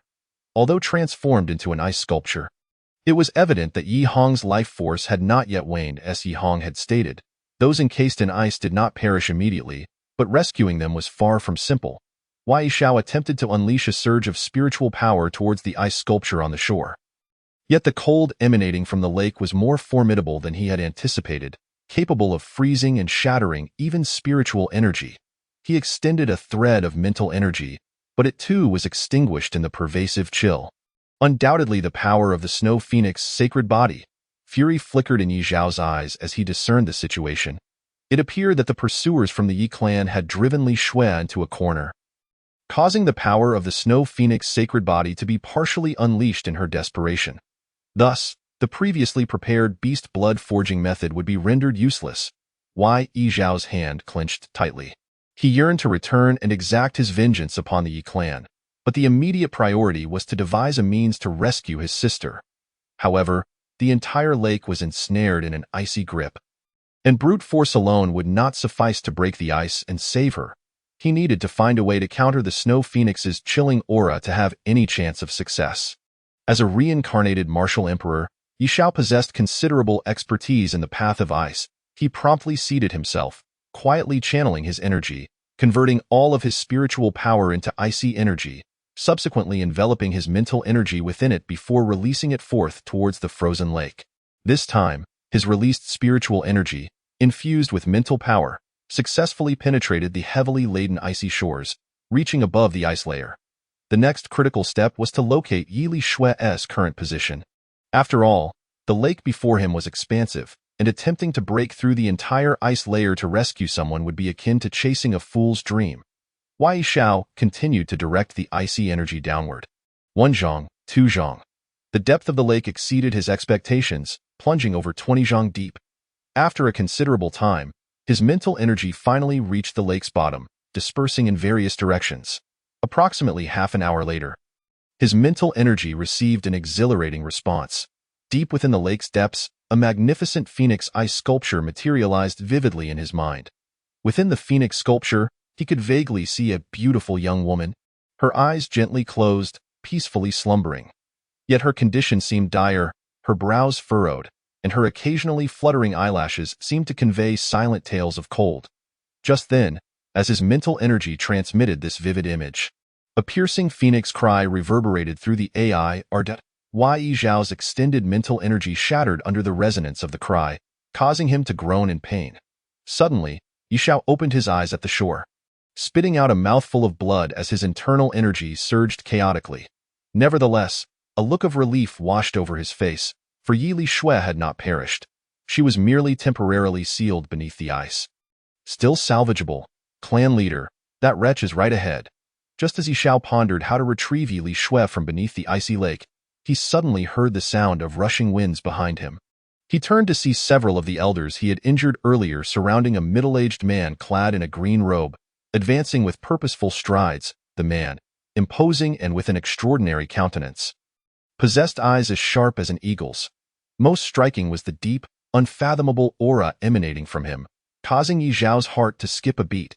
He was at the 9th layer of the Earth Martial Realm. The man in the green robe was none other than Yi Buya, the clan leader of the Yi clan. He truly turned the Grand Elder into an ice sculpture. What a heartless wretch. Upon sighting Yi Hong's ice sculpture at the shore, someone cried out in anguish, "Clan leader, this scoundrel even killed the 3rd elder. You must seek justice for us." An elder lamented, tears streaming down his face. Earlier, during the incident at the Yi residence, 4 elders had suffered injuries, with one among them, the 3rd elder, having perished. Ibuya nodded slightly, his expression calm as he approached Yi Xiao and said, "Rebellious son, do you not promptly surrender and return with me to accept your punishment?" His voice was cold and composed, exuding a confidence that left no doubt of his strength. Indeed, Yi Buya was in his 30s or 40s. At the peak of his youth, having already cultivated to the 9th layer of the Earth Martial Realm, just a step away from breaking through to the Heavenly Martial Realm. His power was truly formidable. From a nominal standpoint, the deceased Yi Xiao had been raised by the clan leader's concubine, making Yi Buya, in essence, his adoptive father. Thus, referring to him as a rebellious son was not unwarranted. However, Yi Xiao had scant memories of Yi Buya, each recollection steeped in cold indifference. was evident that the latter had shown little concern for the deceased Yi Xiao, failing in his duties as a guardian. After the death of his concubine, Yi Buya had ignored him entirely, allowing him to be bullied within the clan until his demise. Therefore, in response to Yi Buya's icy command, Yi Xiao remained unmoved and instead scoffed with disdain. "What are you? You think you can dictate terms to me?" Chapter 31. Half-step to heavenly martial realm rebellious son. It seems I have been too lenient with you in the past. Yi Buya's eyes narrowed as Yi Xiao's attitude stirred discontent within him. In the entirety of the Yi clan and even Nanyang City, who dared to speak to him in such a disrespectful manner? Boom. Without further ado, Yi Buya thrust forth a colossal hand of spiritual light towards Yi Xiao. Its might terrifying, akin to a luminous five-fingered mountain descending to crush him. Crack! As he approached the lake's edge, a terrifying blast of icy air surged toward the luminous giant hand. Yet, in an instant, numerous spiritual patterns erupted into brilliance upon the hand, a dazzling array that brilliantly countered the assault of the icy force. Yi Xiao's gaze sharpened. The strength of the Yi clan's patriarch was indeed extraordinary, placing him entirely on a different level from the others. With a sudden resolve, Yi Xiao retreated decisively, heading towards the icy surface of the lake. Seeking one's own demise, someone scoffed quietly. They were all too familiar with the lake's perils. None could pass the shore unscathed, and the frozen elite of the Yi clan were a testament to that price. In the eyes of the onlookers, Yi Xiao's actions were akin to suicide. Yet, what transpired next left everyone utterly dumbfounded. As Yi Xiao landed upon the icy lake, the luminous hand followed closely behind, but as it crossed the shoreline, an even more formidable wave of icy energy surged forth, shattering the luminous hand to fragments. Just as everyone assumed Yi Xiao would meet the same grim fate, a sudden surge of icy spiritual energy erupted from within him, enveloping his entire being and successfully shielding him from the lake's frigid assault. What? How is this possible? The elders of the Yi clan gasped in disbelief, their eyes wide with astonishment, unable to fathom the scene before them. Yi Xiao had not been frozen into an ice block by the terrifying chill emanating from the lake. Standing upon the icy surface, Yi Xiao's expression was one of icy detachment as he raised a hand, slowly forming a starry palm imprint. Moreover, during the process of its formation, the imprint absorbed the surrounding cold air, ultimately transforming into a chilling palm print that struck horizontally towards the crowd on the shore. With a resounding boom, Yi Buya's foot crashed against the ground, causing the earth to tremble. A heavy stone wall rapidly rose along the shore, glimmering with spiritual light, as sturdy as iron. When the icy palm imprint struck the wall, it produced a deafening sound, yet it merely left a few cracks before dissipating. The disparity in realms was far too great. Yi Xiao sighed inwardly. He was merely at the 4th level of the Xuanwu realm. Despite possessing formidable Tianwu techniques, he posed no lethal threat to Yi Buya, who was at the 9th level of the Earth martial realm. Fortunately, he had the advantage of the icy lake, preventing him from being entirely powerless. It was a foolish dream for the opponent to think they could easily subdue him. Do you truly believe that standing upon the icy lake renders me helpless against you? At that moment, Yi Buya glanced at the youthful figure on the lake, a cold smile escaping his lips. If you truly possess the capability to capture me, then come and Yi Xiao retorted without hesitation. The icy lake beneath his feet was a manifestation of the initial awakening of the Snow Phoenix sacred body's power. Unless Yi Buya was also well-versed in the mysteries of ice, he could not traverse the icy lake as freely as Yi Xiao did, even as a strong practitioner of the earth martial realm. Youthful arrogance. Yi Buya shook his head, then began to stride towards the edge of the icy lake. Patriarch! The elders of the Yi clan behind him paled in fright and hastily urged him to stay back. Yi Buya was the pillar of their clan. Should he be inadvertently encased by the ice of the lake, their standing in the city would plummet, potentially leading to their annihilation. They could not afford any missteps. I know my limits. In the face of the elders' concerns, Yi Buya waved his hand nonchalantly upon hearing this. The elders had no further objections and could only watch as Yi Buya approached the icy lake. On the icy surface, Yi Xiao's gaze remained fixed on the approaching patriarch, and after a moment, his pupils involuntarily constricted.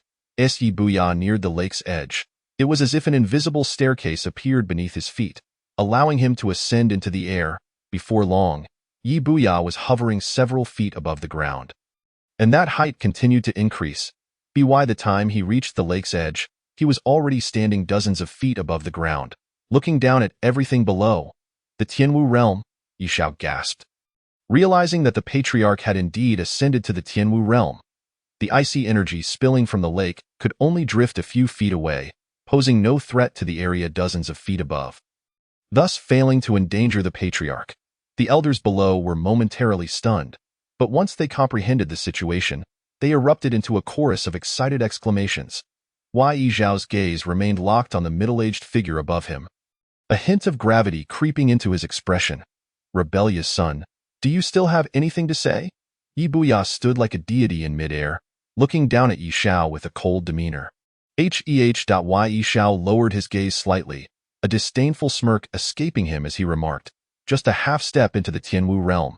You cannot move swiftly in the air, Dado? A flicker of surprise crossed Yi Buya's eyes. He was somewhat taken aback that Yi Xiao had seen through his secret. As Yi Xiao had pointed out, he had not truly ascended to the Tianwu realm. His comprehension of the mysteries of Tianwu was insufficient, preventing him from moving freely through the air. Although he could hover, his speed in the air was exceedingly slow. Otherwise, he would not have taken so long to ascend above the icy lake. Swish! In an instant, Yi Xiao acted, launching a fierce finger strike toward Yi Buya. The luminous beam of his finger illuminated the entire lake, shooting skyward in response to Yi Zhao's astonishing strike. Yi Buya smiled faintly and pressed down with his palm, which acted like an impenetrable wall, instantly shattering Yi Zhao's piercing light and rendering it ineffective. Heh, a futile effort. However, I am quite curious about what has caused such a remarkable transformation in you. After easily dispelling Yi Zhao's attack, Yi Buya did not hastily attempt to capture him. Instead, he gazed down at the youth, inquiring with a calm smile. After all, he was still Yi Zhao's nominal guardian and had some understanding of his situation. To him, the previously timid Yi Xiao, who had not dared to breathe in his presence and whose talent was mediocre, had suddenly undergone a dramatic metamorphosis. Even wielding Tianwu techniques, it was evident that he must have encountered some fortuitous event. In response to Yi Buya's inquiry, Yi Xiao remained silent, his mind preoccupied with formulating a response. His expression was grave as he slowly gripped the hilt of his sword behind him, preparing to unleash the sword's mysteries once more and fight with all he had. However, his condition was dire. Not long ago, upon hearing the erroneous news of Yi Lishue's death at the Yi family estate, he had unleashed the sword's mysteries in a fit of rage, inflicting severe strain upon himself. Furthermore, while probing the depths of the icy lake, he had sustained injuries to his soul's essence from the protective power of the Snow Phoenix sacred body. If he were to forcefully invoke the sword's mysteries now, the best outcome might be losing consciousness on the spot, and standing upon the icy lake. Should he faint, he would be unable to utilize the icy spiritual energy within him to fend off the lake's frigid encroachment, likely ending up as a frozen statue lying in eternal slumber. In such a case, whether he could survive remained uncertain, but Yi Lishue would undoubtedly meet her demise, for the power of the Snow Phoenix sacred body had begun to awaken, soon releasing even more icy energy uncontrollably in as short as half a year or as long as a year. If Yi Lishue could not be rescued from the lake's depths, she would be entirely frozen into a corpse by her own icy force. No, I cannot risk my life against him in the blink of an eye. Yi Xiao clarified his situation. He could not afford to clash with Yi Buya. If he were to encounter an accident, Yi Lishue would surely perish. The only viable course of action was to retreat for now and seek another method later. This was the wisest strategy. Flee. With his mind made up, Yi Xiao decisively withdrew, dashing toward the opposite side of the icy lake. Where do you think you're going? Chase him. This set off a grand pursuit, with the elders of the Yi clan reacting swiftly maneuvering around the icy lake to corner Yi Xiao. Among them, Yi Buya was the fastest. Shortly after Yi Xiao departed the lake's vicinity, Yi Buya caught up to him in a forced confrontation. Yi Xiao was sent flying, coughing up blood. A half step into the Tianwu realm was still far too formidable for him to contend with. Moreover, Yi Buya had grasped a fragment of the mysteries of the Tianwu realm, allowing him to move at astonishing speed upon the ground, making it difficult for Yi Xiao to shake off his pursuer even with his wind-riding steps. To evade the chase, Yi Xiao had no choice but to dive into the dense, complex terrain of the forest. This evasion lasted for 10 days. For 10 consecutive days and nights, he lived in a state of life-and-death flight, fearful of being discovered by the Yi clan's warriors, especially Yi Buya himself. Without the icy lake as a barrier, he had almost no means of resistance. Although he remained relatively safe for the time being, the elders of the Yi clan had not been idle during these days. They had summoned reinforcements and began tightening the encirclement. Remaining in this forest was akin to awaiting death. Sooner or later, Yi Buya would find and eliminate him. Ultimately, feeling cornered, Yi Xiao resolved to risk breaking through to the northern edge of the forest. The north was the direction where he had parted ways with Feng Shi days prior. In this dire situation, he needed a trustworthy and powerful ally to assist him. Yi Xiao's luck was fortuitous. As he quietly slipped towards the northern edge of the forest, he encountered only 2 average strength elders from the Yi clan. Silently dispatching them without alerting others, he successfully escaped. By the time the Yi clan discovered the 2 deceased elders, half a day had already passed, and Yi Xiao had long since fled hundreds of miles away. His figure completely vanished. Chapter 32. The Fire Mirror Forest. What kind of place is this? Days later, Yi Xiao found himself in a vast, uncharted wilderness. This vast forest is quite peculiar, while it appears unremarkable from the outside. Once one ventures within, it becomes evident that the entire woodland seems to be ablaze, a vivid crimson encompassing all, with radiant orbs of flame illuminating every corner. These orbs resemble mirrors of fire, reflecting the surroundings, allowing Yi Xiao to see his own silhouette within each fiery visage. Moments after entering, Yi Xiao found himself utterly disoriented. He unleashed his mental energy to navigate, only to discover that the entire forest was enshrouded in this surreal inferno. The flames soaring skyward yet lacking true heat, as if the place were a tapestry woven from fiery illusions. His mental force could not penetrate this phantasm, rendering him incapable of discerning an exit. Even when he looked up, he was met with a canopy of maple red. Most unsettling of all was the complete absence of wind, rendering his wind-walking technique ineffective. Just as Yi Xiao contemplated retreating from this bizarre realm of fiery mirrors, he noticed that the path behind him had been engulfed in flames as well, leaving him wandering aimlessly in this strange forest for several days. After days of fruitless wandering, a tinge of frustration began to brew within him. It seemed he was ensnared within this enigmatic forest of fire mirrors. Fortunately, the flames here were merely an extraordinary illusion, devoid of scorching heat. Wandering through the fire mirror forest, he felt a refreshing coolness instead, allowing him to endure longer and potentially increase his chances of finding an escape. Roar. After 2 more days of dismay, he suddenly heard faint sounds of battle and the piercing roars of beasts echoing from afar. Infused with palpable anguish and fury, Yi Xiao's heart jolted, and he hurried toward the source of the commotion. Boom. In a clearing suffused with flames, dozens of individuals formed a defensive circle, their brows furrowed and expressions grave. Surrounding them, grotesque beasts charged forth with guttural roars, yet as they neared, they were met with a barrage of spiritual energy that reduced them to mere remnants. These creatures are truly bothersome. Do they never cease? Among the crowd, a burly man, bare-chested, seized a live beast and brutally twisted its head off, blood splattering him as he cursed vehemently. Everyone, be patient. Once the leaders of these beasts realize their numbers have dwindled, they will command a retreat. A robust middle-aged clearly. Not everyone welcomed Yi Xiao's presence, especially Mu Qin, who frowned and coldly warned, "Humph, you better stay quietly within the ranks and not cause any trouble. Otherwise, do not blame me for being unkind." Yi Xiao found Mu Qin's animosity rather perplexing, though he chose to disregard it, knowing that once they exited the forest, their paths would diverge. Soon after, the Mu family set off again, with Yi Xiao positioned in the middle, ostensibly for protection, yet it felt more like surveillance. Should he exhibit any unusual behavior, the surrounding members of the Mu family would surely take notice. Though somewhat resigned to this arrangement, Yi Xiao accepted it with composure, recognizing that as an outsider, it was only natural for the Mu family to keep a watchful eye on him. However, as he journeyed with the group, an unsettling chill crept up his spine. As if a pair of eyes were covertly scrutinizing them, he discreetly observed the Mu family members around him, noting that they were subtly forming a defensive formation, prepared to unite against any external threats at a moment's notice. He could only hope for a safe passage out of this place. As night descended, the fire mirror forest transformed under the cloak of darkness. The flickering lights within the woods morphed into a somber hue, rendering visibility a challenge. To avoid losing their way, the Mu family opted to establish camp, sprinkling some beast-repelling powder around the perimeter and assigning a few individuals to patrol in shifts within the camp. Flames danced, and the aroma of roasted meat wafted through the air. This was the gathering place for the remaining members of the Mu family, reveling in food and drink, creating a lively atmosphere. However, no one extended an invitation to Yi Xiao, who, in turn, had no intention of intruding upon their merriment.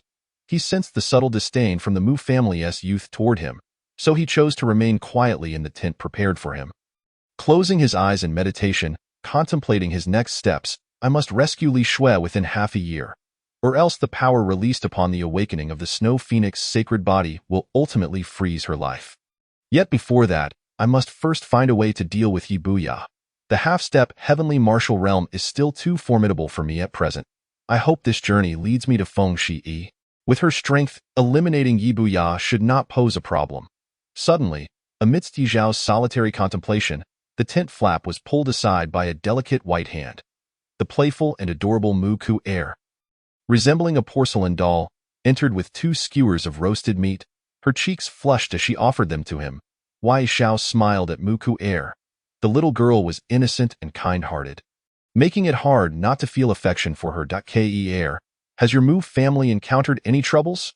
Yi Xiao inquired, taking a bite of the roasted meat, his deep-set gaze drifting toward the shadowy forest beyond the tent, where the sensation of being watched intensified, prompting him to softly ask After a moment's hesitation, Mu Ku heir stammered, "We have run into a bit of trouble. May I hear more? Perhaps I could be of assistance." Yi Xiao continued to munch on the meat skewer, feigning nonchalance. "Well, it's a long story," Mu Ku heir pondered for a moment before slowly explaining. "Our Mu family hails from the nearby Yanpa city, the most powerful family within the city, boasting 5 Earth Martial Realm elders. The city lord is my grandfather, a formidable figure at the 7th level of the Earth Martial Realm. However, a year ago, my grandfather stumbled upon some information and took all the Earth Martial Realm experts and elite members of our family to seek a mysterious flame, after which he never returned. Within a month, news of my grandfather and the family's powerful members' demise spread.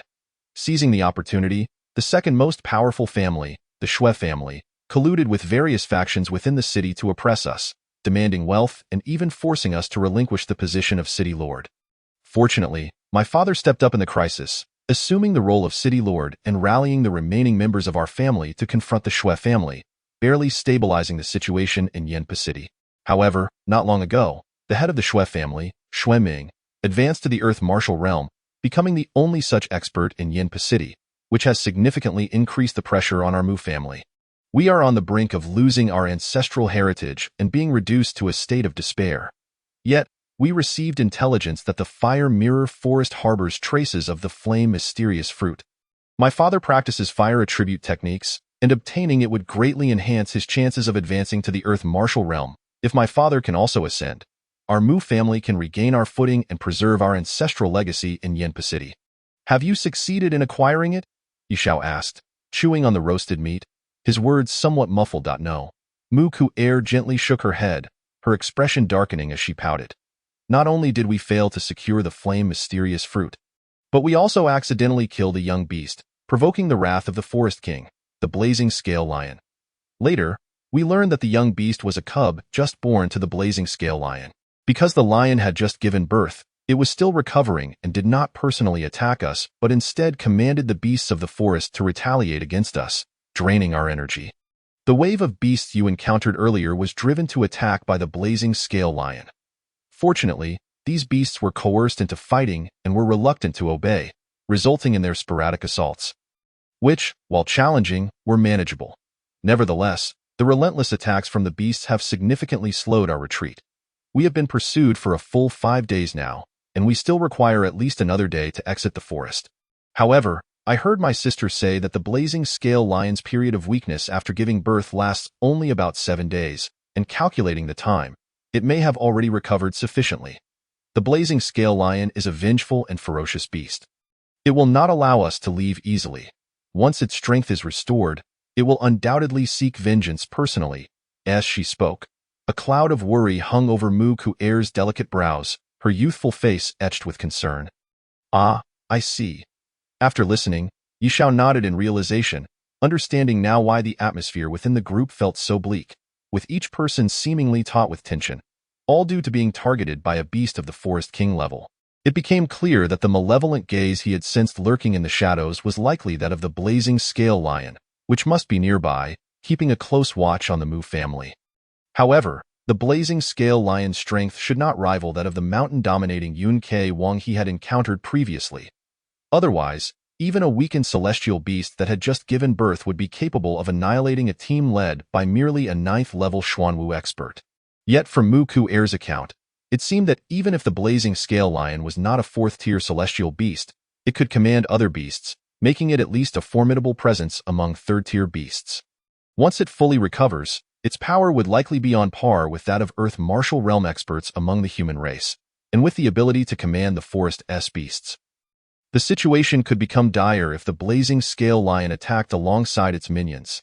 Just then, as the two conversed, the faint sound of footsteps approached, accompanied by the delicate scent of a woman. Mu Qin appeared at the entrance of the tent, casting a watchful glance at the two within. With a wary eye on Yishao, she pulled Mu Ku-er aside and said, "Ku-er, go elsewhere for a while. I have something to discuss privately with him." Mu Ku-er pouted slightly, walking a few steps before turning back and blinking innocently. "Sister Qin, don't bully the big brother." With that, she dashed away without looking back.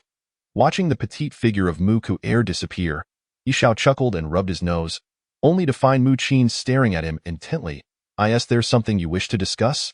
Yishao's smile faded, replaced by a neutral expression. He had no intention of offering any warmth to Mu Qin, who had not been particularly friendly. Mu Qin's beautiful eyes fixed on Yishao, and she suddenly asked, "If we encounter misfortune, could I entrust you with looking after Ku-er?" Yishao was momentarily taken aback, his expression turning quizzical. "Aren't you wary of me?" "I am wary," Mu Qin admitted. Her red lips pursed. After a brief hesitation, she continued, "But over these past few days, the blazing scale lion has already memorized our auras. It will not let us escape. You, however, are different. Father mentioned that you are quite unique, and your aura seems to be entirely suppressed, making it difficult for the blazing scale lion to track your whereabouts. Therefore, if the worst were to happen, I believe you might have a chance to lead Ku-er out of this forest." Hearing this, Yishao pondered for a moment before asking, "Does Ku-er know the way out?" "She does." Mu Qin nodded gently.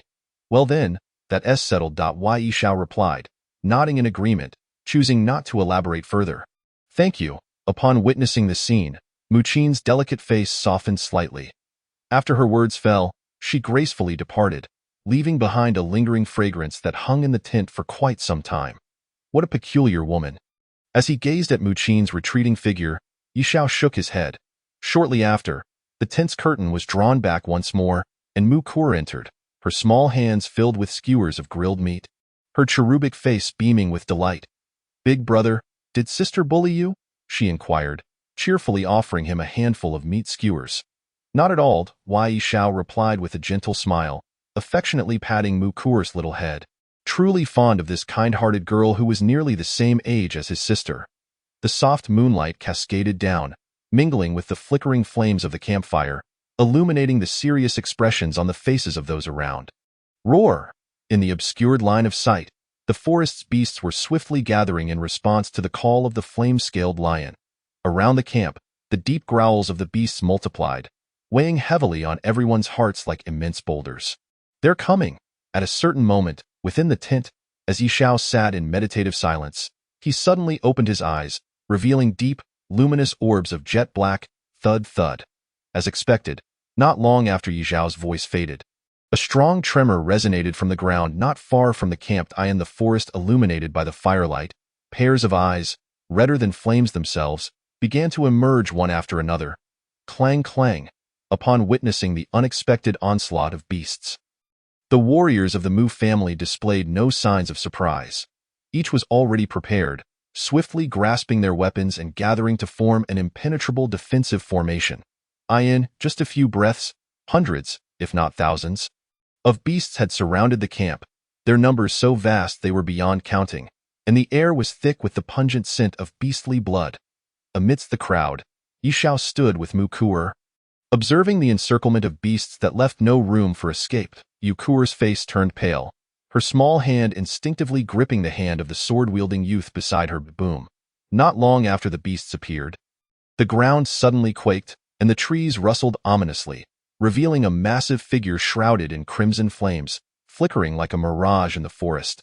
Accompanied by low, rumbling roars, the colossal fiery shadow finally materialized before the crowd as a beast entirely enveloped in fiery scales, the flame-scaled lion. Chapter 35. Aiding hands stay vigilant. As they beheld the slowly advancing flame-scaled lion, a heavy sense of foreboding settled over the gathered crowd, their faces etched with seriousness. Head of the family, that behemoth has personally intervened. What shall we do? A pale-faced member of the Mu family asked Mu Ke, anxiety evident in his tone. In the battles of the past few days, although they had faced countless beasts, the Mu family had managed to cope without significant mishaps due to their organized offensive and defensive strategies. However, this time was different. The forest's king, the flame-scaled lion, had taken the field himself. Should their formation be disrupted, the Mu family members would undoubtedly be picked off one by one. Until none remained, Mu Ke understood the gravity of the situation. Their formation could not scatter. Dispersal would mean certain death. Thus, someone had to stand firm against the flame-scaled lion. Yet, the flame-scaled lion was a third-tier demon beast, and among the Mu family's ranks, only he, the head of the family at the 9th level of the Xuanwu realm, possessed any hope of contending with it. Mu Ke fell silent for a moment, a resolute glint flashing in his eyes as he stepped forward. I shall confront this beast. You all focus on breaking through. Head of the family. Upon hearing Mu Ke's determination to face the flame-scaled lion alone, the crowd gasped, and Mu Qin, her heart racing, stepped forward as well. Father, I will accompany you. Do not act impulsively. Return at once. If both of us perish here, who will care for Kuer? Mu Ke admonished sternly, urging Mu Qin to step back. Hearing this, Mu Qin bit her silver teeth, reluctantly retreating to the ranks. Uncle Mu Ke is strong. If you all can break through quickly, he will have a good chance of escaping as well. Just then, Yi Xiao spoke calmly. Upon hearing Yi Xiao's reminder, the members of the Mu family finally reacted, and Mu Qin cast a deep glance at Yi Xiao before commanding the group, at all costs, break through immediately. After issuing the order, she turned to Yi Xiao. Her lips pursed. It may become chaotic during the breakout. I need to direct the team in battle. Please take care of Kuer. Many of the Mu family members were taken aback by Mu Qin's request. After all, Mu Kuer was their family's precious jewel. Entrusting her safety to an outsider seemed rather unwise. Moreover, Yi Xiao appeared rather ordinary, possessing only the 4th level of the Xuanwu realm, while many of the Mu family members surpassed him in strength. They were puzzled as to why such an important task was being assigned to an outsider like him. However, given the urgency of the situation, Mu Qin clearly had no time to explain. Rest assured, if you all fall, Kuer will be safe.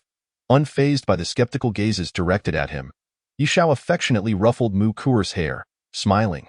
Roar.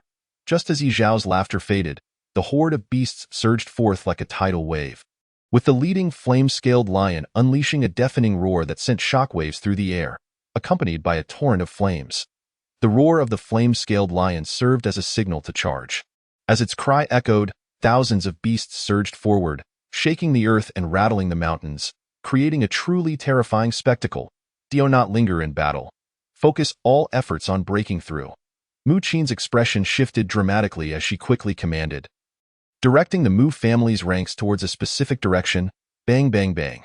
The two sides soon clashed, with the swarming beasts surrounding the Mu family. Under Mu Qin's leadership, they fought while retreating. However, the sheer number of beasts was overwhelming. Nearly half the forest's creatures had been driven forth by the flame-scaled lion to assault them, and the Mu family quickly found themselves encircled by the beasts, with terrifying figures looming from all sides. A brutal battle had truly begun. Waves of potent spiritual energy erupted almost simultaneously. The Mu family split into two groups. One held the beasts at bay while the other concentrated their firepower on breaking through a path. They formed a circle of alternating offense and defense, constantly shifting positions. Mere moments later, the ground was stained crimson with blood, and the remains of slain beasts lay scattered about, the stench of blood rapidly permeating the fiery forest. Roar! Meanwhile, Mu Ke had also engaged the flame-scaled lion in fierce combat. The clash between man and beast was intense, with shockwaves of spiritual force crashing outward like tsunamis, shattering everything in their path, preventing anyone from approaching their battleground. Yet, it was evident that as time passed, Muke was gradually being pushed back, his steps growing increasingly disordered. This was hardly surprising. After all, the flame-scaled lion was a third-tier demon beast, its strength comparable to that of a human at the Earth Martial Realm. For Muke to contend with it at the 9th level of the Xuanwu realm was already pushing the limits, and truly defeating it was an impossibility. After 100 exchanges, Muke seized a fleeting opportunity to counterattack, wielding a heavy sword that he struck down upon the flame-scaled lion with all his might. Clang! A sharp sound of metal clashing rang out, sparks flying, as Muke's hands went numb from the powerful recoil. This noise caught the attention of the nearby Mu family members, who turned to look, their expressions shifting dramatically. They observed that the blow had merely left a clear scratch on the flame-scaled lion's scales, inflicting hardly any significant damage. What sturdy scales! As they realized that Muke's full-force strike could not even breach the flame-scaled lion's defenses. The hearts of the Mu family members plummeted. Roar. Although the attack had not dealt substantial harm, it nonetheless caused the flame-scaled lion considerable pain, eliciting an earth-shattering roar that clearly indicated its fury. Hiss hiss, after the roar, an unusual dark red energy surged forth from within the flame-scaled lion, enveloping its entire body in a fiery glow, radiating excruciating heat that melted the surrounding stones. It's the power of the fire elemental fruit. That wretch has consumed the fire elemental fruit. A member of the Mu family shouted in alarm, recognizing the dark red energy that had suddenly erupted from the flame-scaled lion as the very fruit they sought to acquire. Little did they know it had already found its way into the belly of the beast. The fire elemental fruit contained a potent energy capable of helping Xuanwu realm warriors ascend to the Earth Martial Realm. Now released within the flame-scaled lion, it would undoubtedly elevate its strength to an unprecedented peak for a brief period. Roar! Sure enough, as the hue of the dark red energy intensified, the flame-scaled lion's roar grew even more frenzied, its beastly eyes flashing with a terrifying crimson light. The flame-scaled lion charged forth, its hooves stirring the winds, like a furious red whirlwind racing towards Mu Quebec. Its speed was so astonishing that it left only a blur in its wake, rendering its true form nearly indistinguishable. Muke's expression turned grave, a resolute glimmer flashing in his eyes as he summoned every ounce of his spiritual energy, erecting layers of defense around himself in a desperate attempt to buy time for the Mu family's escape. Bang, bang, bang! At this moment, the blazing flame-scaled lion was utterly unstoppable. Its lightning-fast claws came crashing down, effortlessly shattering the spiritual defense painstakingly erected by Muke, and with unrelenting force, it struck heavily against his chest. With a muffled groan, Muke suffered a grievous injury, his body akin to a kite severed from its string, spewing blood as he was sent hurtling backward, eventually rolling into a fiery grove. Disappearing from sight, father, head of the family. Upon witnessing Muke's collapse, the members of the Mu clan, who were desperately attempting to break through, cried out in alarm, and the petite Mu Kuer felt her eyes misting with tears. Roar, however, before their concern for Muke could fully manifest, they noticed that the icy, murderous gaze of the flame-scaled lion had already locked onto them. After inflicting heavy damage on Muke, the beast did not immediately seek to annihilate them. Instead, it scanned the central position of the fleeing Mu clan, where a single adorable little girl was being shielded by the crowd, standing helplessly under the cold stare of the lion, Yukur. As they caught sight of the flame-scaled lion's bloodthirsty glare, an unsettling realization dawned upon the clan. Due to a prior unfortunate incident in which the Mu clan had slain a cub of the flame-scaled lion, it had returned for revenge, intending to vent its fury by first slaying Mukur before everyone's eyes. Roar! The flame-scaled lion let out a thunderous roar, transforming once more into a crimson whirlwind. Charging recklessly towards the Mu clan, its target unmistakably aimed at the protected Mukur. Run! Mu Qin's delicate face turned pale as she lost blood, exerting every ounce of strength to shout. Yet, surrounded by ferocious beasts, where could Mukur possibly flee? The expressions of the Mu clan members shifted dramatically. Some loyal members gritted their teeth and leapt forward, positioning their bodies as shields. However, this act was akin to a mantis trying to stop a chariot. All who attempted to block were mercilessly smashed into pieces by the furious flame-scaled lion.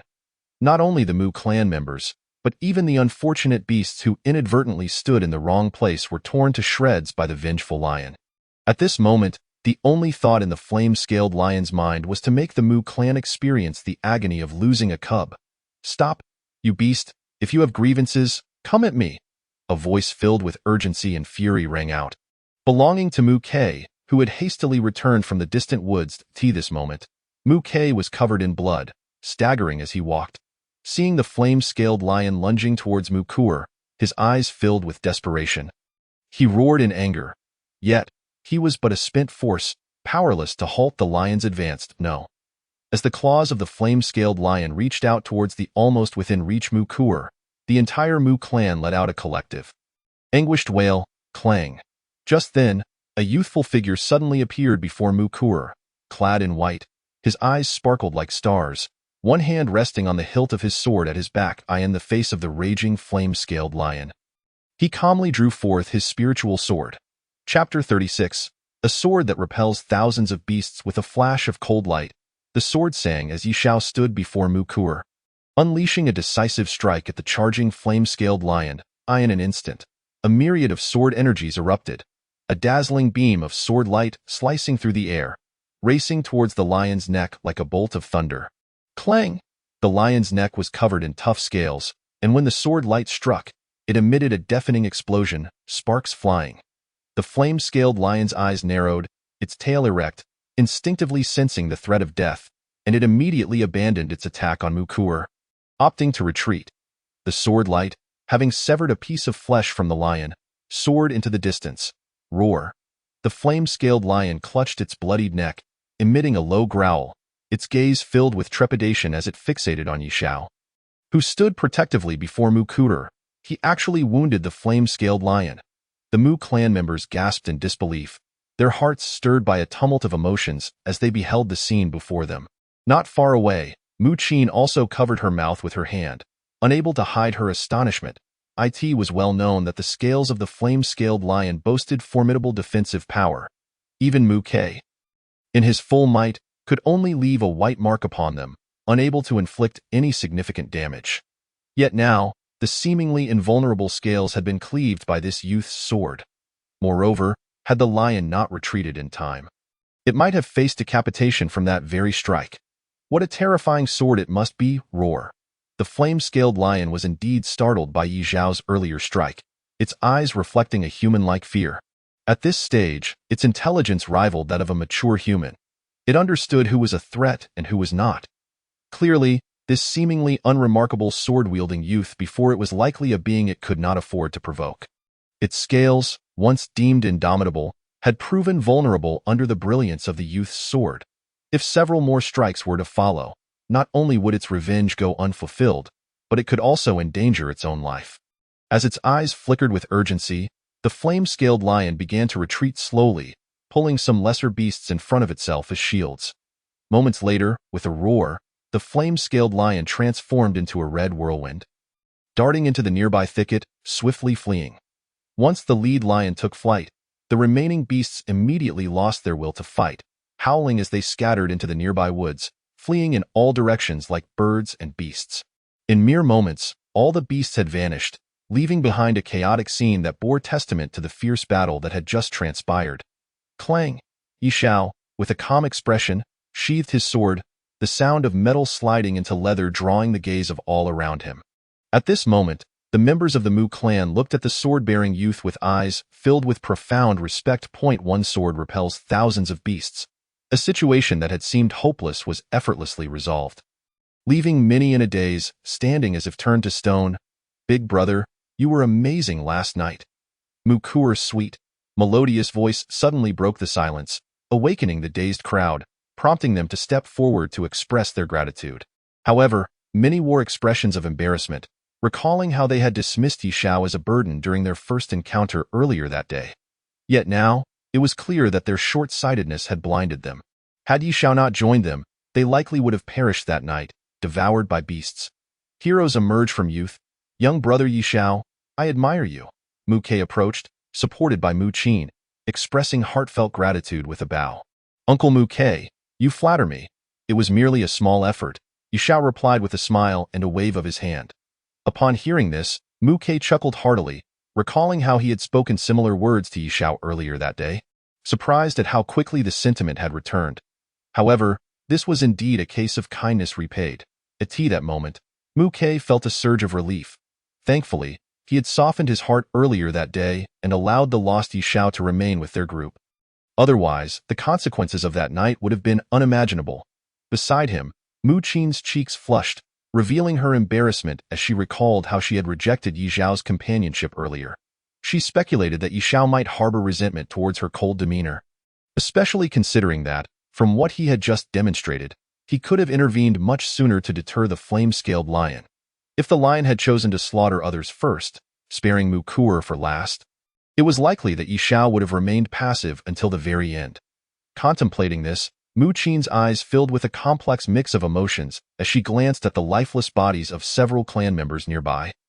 Sighing inwardly, if only I hadn't been so unreasonable earlier, perhaps he would have acted sooner, and no one would have lost their lives. Meanwhile, Yi Zhao noticed the intense self-reproach reflected on Mu Qin's face.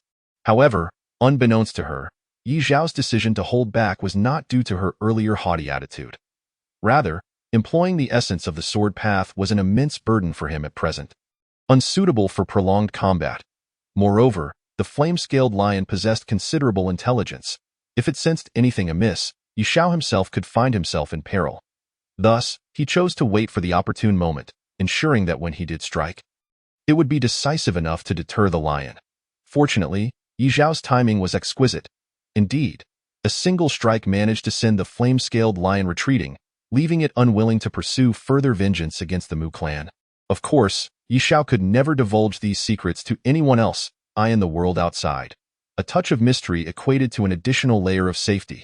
Faced with the complex gazes of those around him, he opted for silence, allowing the Mu clan members to speculate freely. Chapter 37. The Tomb of the Yin-Yang Path. The following day, upon learning that the flame fruit had been consumed by the flame-scaled lion, the Mu clan abandoned any lingering hopes and swiftly made their way towards the forest exit. As the group advanced, the eyes of the clan members frequently drifted towards the striking young man at the center. Especially when they caught sight of the sword slung across his back, their pupils involuntarily contracted, recalling the breathtaking brilliance of the sword light from the previous night. Big brother, you were incredible last night.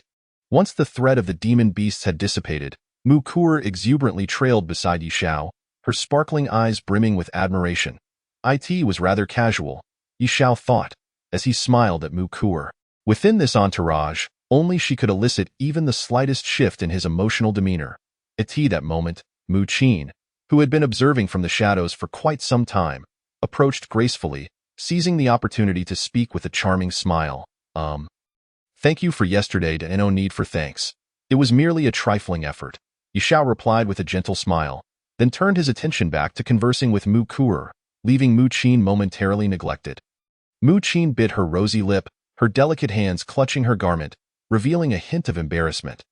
The atmosphere grew somewhat awkward. Mu Kuer blinked her glistening lashes and, grasping Yi Zhao's hand, innocently inquired, Big brother, why is it that Father's great sword couldn't harm anything beyond the forest, yet you were able to injure it with just a stroke of sword energy?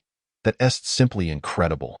Yi Zhao affectionately ruffled Mu Kuer's hair and softly explained, that is because the sword energy I unleashed contained a fragment of profound power, sharper than even the most formidable sword forged from the hardest mysterious iron. Mu Kuer nodded, her understanding half-formed, before continuing to pepper Yi Zhao with questions like a curious child, to which he patiently responded with a smile. Their lively exchange caught the attention of those around them, igniting a quiet envy among the group. After all, considering Yi Zhao's earlier astonishing display of swordsmanship, his comprehension of martial arts undoubtedly surpassed that of anyone in the Mu family, even Mu Quebec. Being able to inquire directly about some cultivation dilemmas would undoubtedly benefit their own progress, allowing them to avoid numerous detours. Unfortunately, having previously disregarded Yi Zhao, they now hesitated to approach him, fearing he may not be inclined to engage with them. Did they not see how Mu Qin, also Mu Ke's daughter, had been met with indifference when she attempted to converse with him? Others were even less daring to disturb him at this moment. Noticing the commotion behind him, Mu Ke sighed resignedly, then slowed his pace to walk alongside Yi Xiao and Mu Kuer. He smiled at Yi Xiao and said, "Little brother Yi Xiao, in just 2 more hours, we will be able to leave this forest in the entire Mu family contingent." Only he and Mu Kuer could converse without provoking Yi Xiao's displeasure. After all, when Yi Xiao had initially sought to join their group while lost, it was only Mu Ke and Mu Kuer who had shown a willingness to accept him, so he naturally bore no ill will towards them. Finally, they would be able to leave this wretched place. Upon hearing this, Yi Xiao felt as if a weight had been lifted from his heart. He could finally depart from this cursed locale. By the way, Uncle Mu Ke, do you know the direction of the Earth Fire Prefecture? Yi Xiao suddenly inquired. The Earth Fire Prefecture? Mu Ke raised an eyebrow, then revealed a knowing smile. Hee. It seems our young brother Yi Xiao, so accomplished at such a young age, has indeed come in search of the Yin Yang Dao King's tomb. The Yin Yang Dao King's tomb? What is that? Yi Xiao asked, blinking in confusion. Observing the bewilderment on Yi Xiao's face, Mu Ke and Mu Qin exchanged glances of astonishment, clearly unprepared for Yi Xiao's lack of awareness. Yi Xiao, somewhat puzzled by Mu Ke's response, sensed a potential misunderstanding and clarified. I inquired about the Earth Fire Prefecture because a friend of mine may be there, and I wish to find her. I did not come specifically for the Yin Yang Dao King's tomb you mentioned. I see. It seems I misunderstood. Mu Ke nodded in realization. The Earth Fire Prefecture is nearly 10,000 miles away from Yinpa City. Quite a distance. Without guidance, one could easily lose their way. However, I have an accurate route map for the area. Once we exit, come with me to my residence, and I will provide you with a copy. Then I must thank you in advance. Uncle Mu Que. Yi Xiao clasped his hands in gratitude before asking, may I inquire what this Yin Yang Dao King's tomb is? The Yin Yang Dao King's tomb is a renowned treasure trove within the Earth Fire Prefecture, said to be the burial site of an ancient martial king, containing innumerable royal treasures.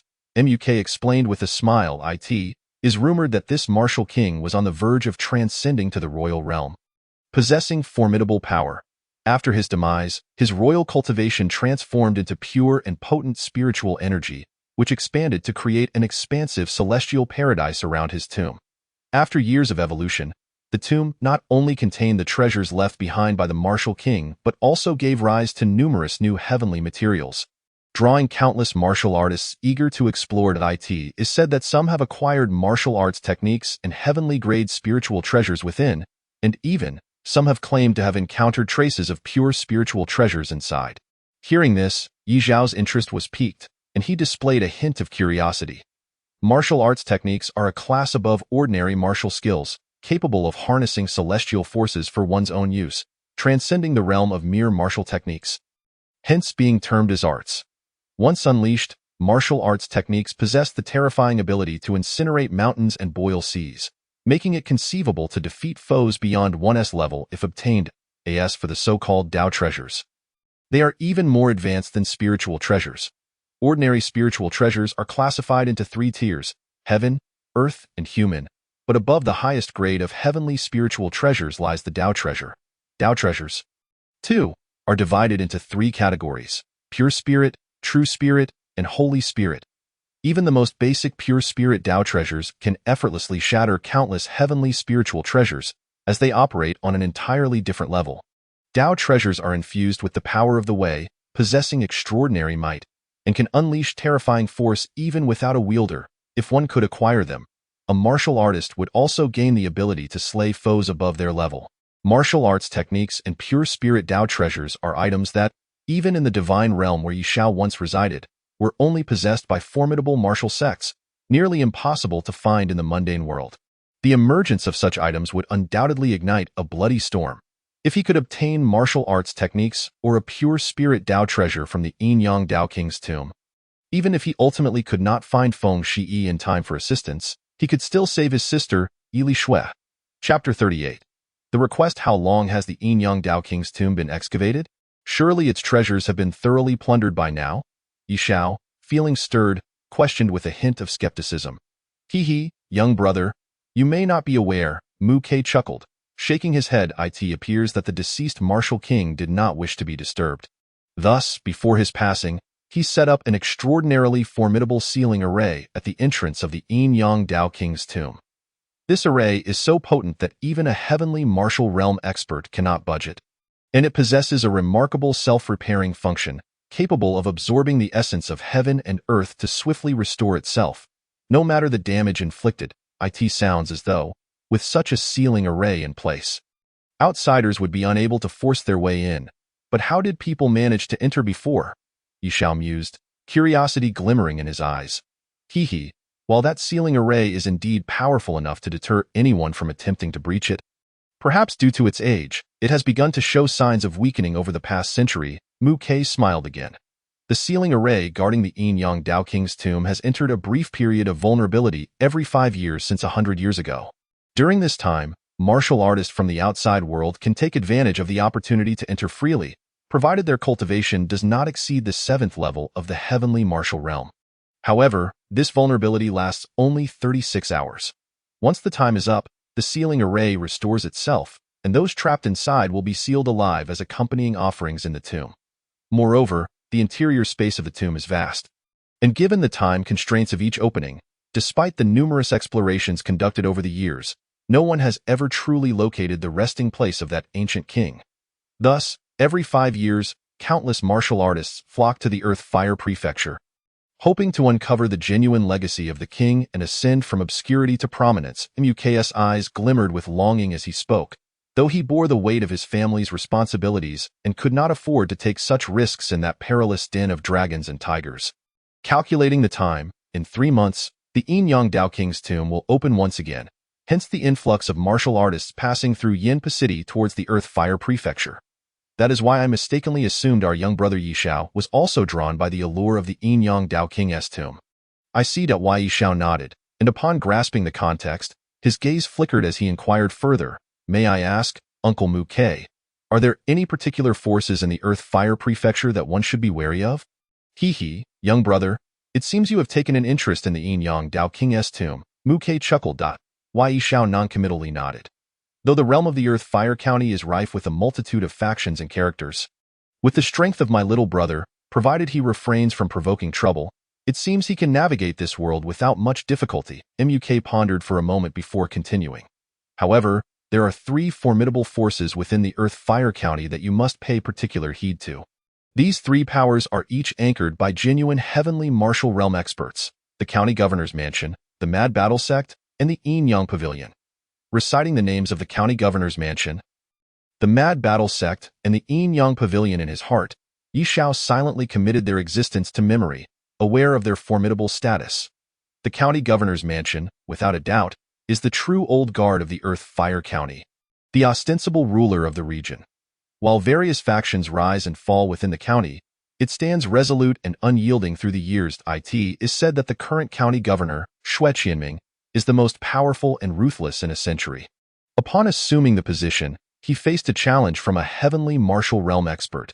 Yet the challenger's corpse was hung on the walls of the county for 3 days and nights as a grim spectacle. The Mad Battle Sect is renowned for its ferocity and boasts unique physical cultivation techniques that enable warriors to surpass even the fiercest beasts in sheer strength. Some practitioners who master these techniques can contend with third-tier demon beasts solely through their physical prowess. The Yin-Yang Pavilion is somewhat unique among the 3 forces. Rumors suggest that its leader is a descendant of the Yin-Yang Dao King, establishing their influence in the Earth Fire County to reclaim ancestral treasures. This faction is remarkably scarce in number, with fewer than 100 members, far less than the other 2 forces, yet each individual is a top-tier powerhouse, with an abundance of elite fighters that rivals or even surpasses the other factions. When discussing the 3 major forces of the Earth Fire County, Mu Ke's tone was filled with both reverence and envy. Asa clan. The Mu family too harbored dreams of reaching such an awe-inspiring status one day. It is no simple task. Wai Shao also sighed lightly, mentally noting the 3 dominant forces, resolving to avoid them should their paths cross in the future to prevent unnecessary trouble. Beyond these 3 powers, there may also be other martial artists who have come from afar, inconspicuous yet possessing extraordinary strength. My little brother, if you truly wish to venture forth, you must remain vigilant, Mu Ke cautioned. Wai Shao nodded with a smile and proceeded to inquire about various pieces of information regarding the Earth Fire County. Mu Ke was more than willing to oblige, answering each query. During this exchange, Yishao noticed that Mu Ke seemed to be contemplating something deeper. Finally, after about half an hour, Mu Ke could no longer contain his thoughts and spoke candidly. Little brother, might I trouble you for one more favor? At these words, Yi Xiao smiled and probed. Is it concerning the Shui family? You know, Mu Ke paused, momentarily astonished. I heard some things from Kur, Yi Xiao replied with a grin. That girl. Uk chuckled wryly, nodding before sighing in resignation. We have reached a dead end. A month ago, the Shui family head, Shui Qianming, ascended to the Earth martial realm and publicly declared a martial contest within the city, challenging me for the position of city lord. This contest carries grave implications. Should we lose, it would lay bare the fact that our Mu family is now a shell of its former self. At that point, we would not only lose our status as the city lord, but would also attract the attention of our former enemies, who would descend upon us to strip us bare. Consequently, I had no choice but to delay the contest and, in a desperate bid, took the remaining elite members of our clan and my 2 daughters into this forest to seek an opportunity for breakthrough. Alas, fate was unkind. Instead of finding the flame profound fruit, we inadvertently provoked the forest king, the fiery scale lion, nearly leading to our complete annihilation and branding us as family traitors. Fortunately, in our moment of peril, our ancestors blessed us, allowing us to encounter you, little brother, thus sparing us from the fiery scale lion's wrath. However, upon returning to Flame Soul City, if you do not assist our Mu family, I fear we cannot escape the fate of extinction. At this juncture, Mu Ke cast a meaningful glance at Yi Xiao, the expectation in his eyes unmistakable. Not only Mu Ke, but the other members of the Mu family also directed hopeful gazes toward him, clearly wishing for Yi Xiao to aid them in defeating the Shui family. After a moment of contemplation, however, Yi Xiao gently shook his head and replied coolly, the law of the jungle, survival of the fittest, is an immutable truth. Your Mu family lacks strength. Thus, you have no justification for retaining the position of city lord. Having personally witnessed the fall of an imperial clan, he had gained a profound understanding of such matters. To Yi Xiao, the reasons for their demise were nearly identical.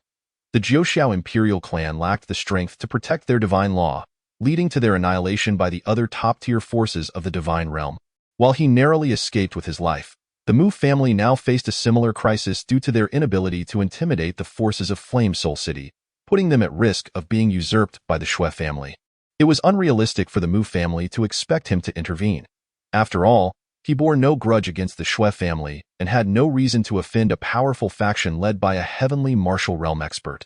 Naturally, Yi Xiao's indifferent response struck the members of the Mu family as rather unfeeling, and no sooner had he finished speaking than a younger member of the Mu family, visibly agitated, interjected. You are far too cold-hearted. When you were lost in the forest, it was our kindness that took you in. Otherwise, who knows when you would have found your way out? In response, Yi Xiao cast a cool glance at the speaker and replied calmly, I must remind you that it was Kur who first pleaded for my inclusion in the group. Uncle Mu Ke agreed on her behalf, and your sentiments are irrelevant. Moreover, even if there was an act of kindness, I have already repaid it by assisting you against the fiery scale lion.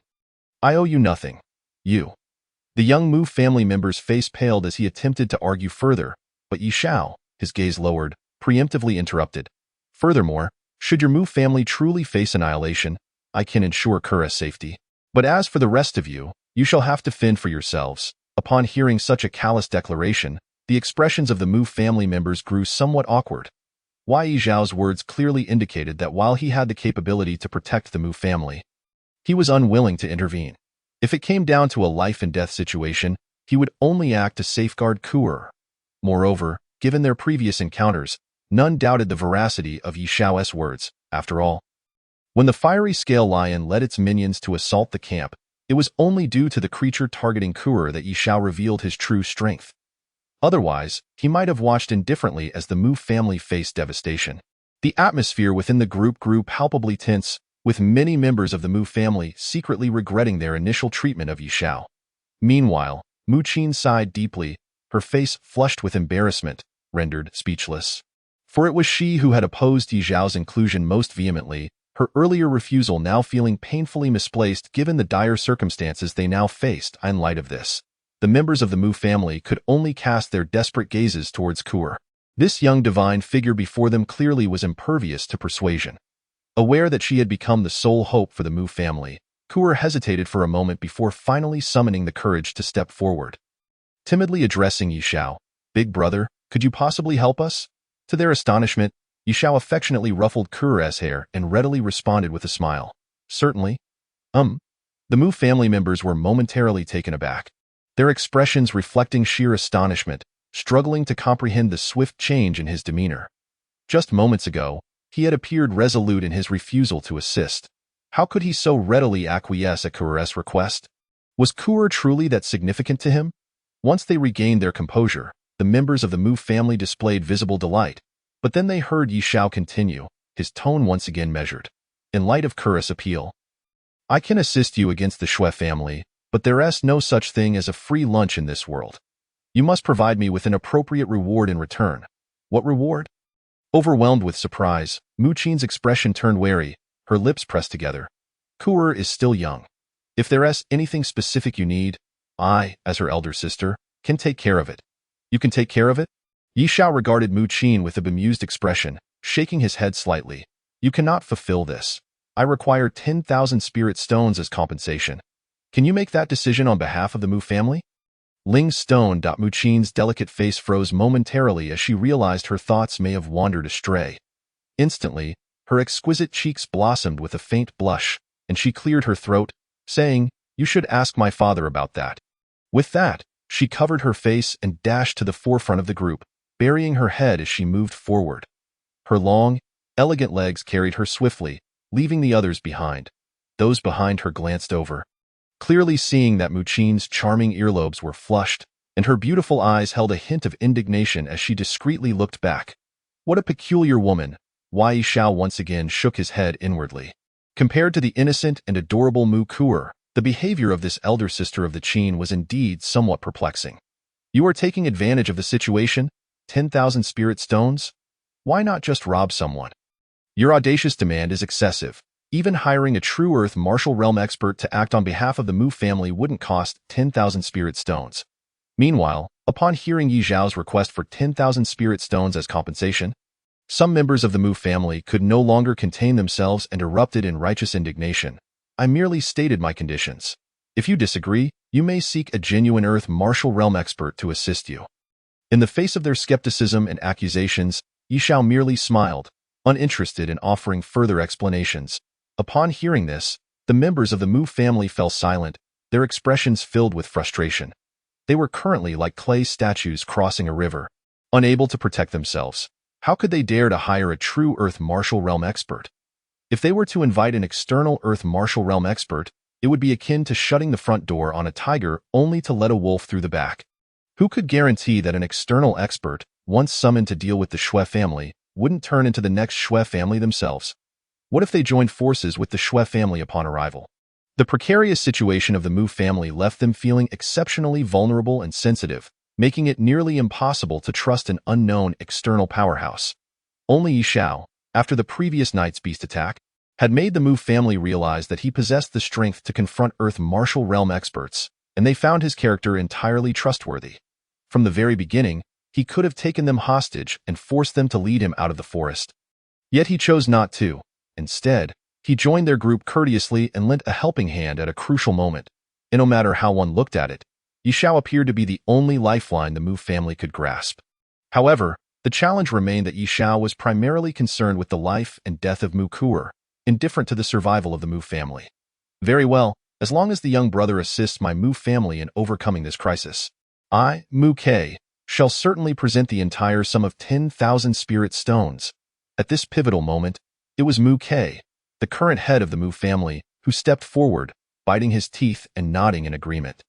Upon hearing this, the surrounding members of the Mu family changed their expressions, some opening their mouths to speak, but were silenced by a fierce glare from Mu K, swallowing their words back down. With Mu K's declaration, a smile gradually emerged on Yi Zhao's lips as he extended his hand. Words alone hold no weight. Payment first. Chapter 40. Yinpa City, Shui family. Seeing Yi Zhao extend his hand so assertively, the members of the Mu family were left gaping in astonishment. Someone could not help but murmur, "You haven't even done anything yet. How do we know you won't take the spirit stones and run off?" Mu K waved his hand, silencing the dissenters among the Mu family. After a moment of contemplation, He spoke in a conciliatory tone. I currently have only 4,000 spirit stones on hand. I can offer that as a deposit to the young brother. The remaining 6,000 spirit stones can be paid once the young brother resolves the issue with the Shui family. How does that sound? As he spoke, Mu Ke sincerely retrieved a storage bag from his spatial ring and handed it over. Agreed. Yi Xiao nodded decisively, accepting the storage bag. Seeing Yi Zhao's agreement, Mu Ke felt a wave of relief wash over him. After all, 10,000 spirit stones was no trivial amount, even in their family's prime. Producing such a sum would have strained their resources. Moreover, given the Mu family's current dire situation, providing 10,000 spirit stones would deplete their reserves entirely. If Yi Xiao were to take the spirit stones and genuinely do as some members of the Mu family feared, run off, they would be left with nothing, losing their only chance to confront the Shui family, which made Mu Ke cautious. Yi Xiao was clearly aware of this, hence he accepted Mu Ke's proposal. As the group departed the forest, twilight had already settled. The sky was ablaze with hues of crimson, and under the fading sunlight, a vast city appeared on the horizon, slowly coming into view. The city resembled a massive beast sprawled beneath the sunset, exuding an imposing aura, with its walls stretching endlessly. Yinpa City. By the time Yi Xiao and the Mu family reached the city gates, night had silently descended. Yet even in the dark, the entrance to Yinpa City remained bustling with activity. The sounds of a thriving city resonating within. Halt! Entry into the city requires a fee of 5 spirit stones per person. Just as the Mu family prepared to enter, they were abruptly stopped by 2 armored guards at the entrance, who demanded an entry fee. Have your eyes gone blind? I am of the Mu family from the Lord's estate. How dare you ask us for an entry fee? A hot-tempered young Mu family member immediately shouted in anger. Nearby, Mu Ke and Mu Qin exchanged subtle frowns. So it's the Mu family. I thought you had all scurried away. One of the armored guards stepped forward, eyeing them with a sneer. I am a guard of the Shui family. The entry fees for Yinpa City are now collected by us. Whether you are from the Mu family or the Niu family, you will either pay to enter or get lost. Upon hearing this, the faces of the Mu family members darkened immediately. Outrageous!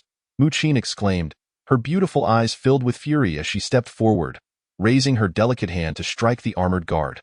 The guard's expression changed as he prepared to dodge. Stop! At that moment, a shadow leaped from the city wall like a cheetah, swiftly closing the distance. As it approached, the group realized the figure was a young man clad in silk garments, with an effeminate appearance that exuded an aura of danger. In a flash, he extended a hand, grasping Mu Qin's wrist before her palm could connect with the armored guard's face, holding it firmly as though it were a vice, rendering her entire delicate arm immobile. Young master!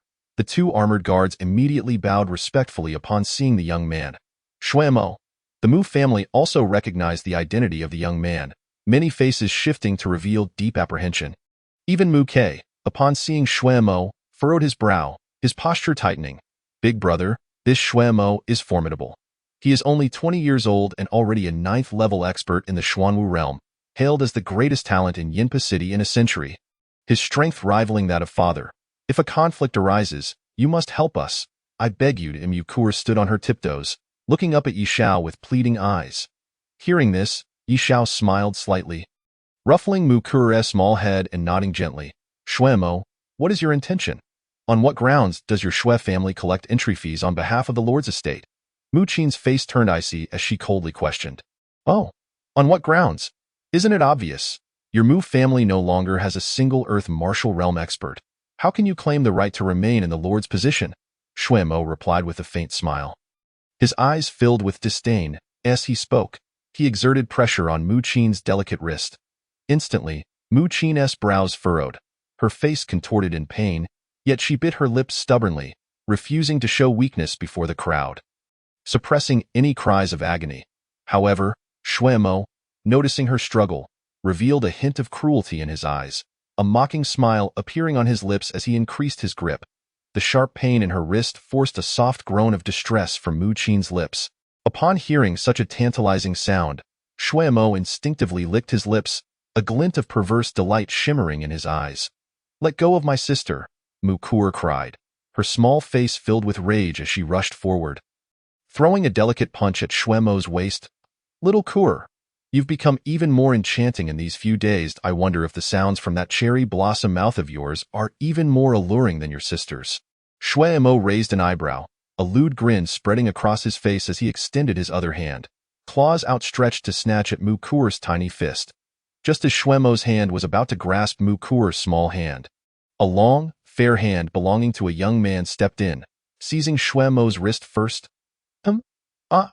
Shui Mo's eyes flashed with confusion, and before he could raise his head to see the assailant, the pain in his wrist caused him to cry out, his other hand involuntarily releasing its hold on Mu Qin. Turning his head, he recognized the attacker as a white-clad youth carrying a spiritual sword, someone he found unfamiliar. His brow furrowed as he questioned, "You are not from the Mu family. Who are you?" As he spoke, he swung his other fist at Yi Xiao with force. Yi Xiao's eyes turned cold as he focused his palm, meeting Shui Mo's blow head-on. Bang! After a resounding explosion, the crowd was astonished to discover that both parties had retreated several steps. Shui Mo had stepped back 4 paces, while Yi Xiao had taken 3. Who was this individual? Capable of gaining an advantage in a clash with Shui Mo? Many felt a sense of unease. After all, Shui Mo was a renowned prodigy in Yinpa City, unrivaled among his peers.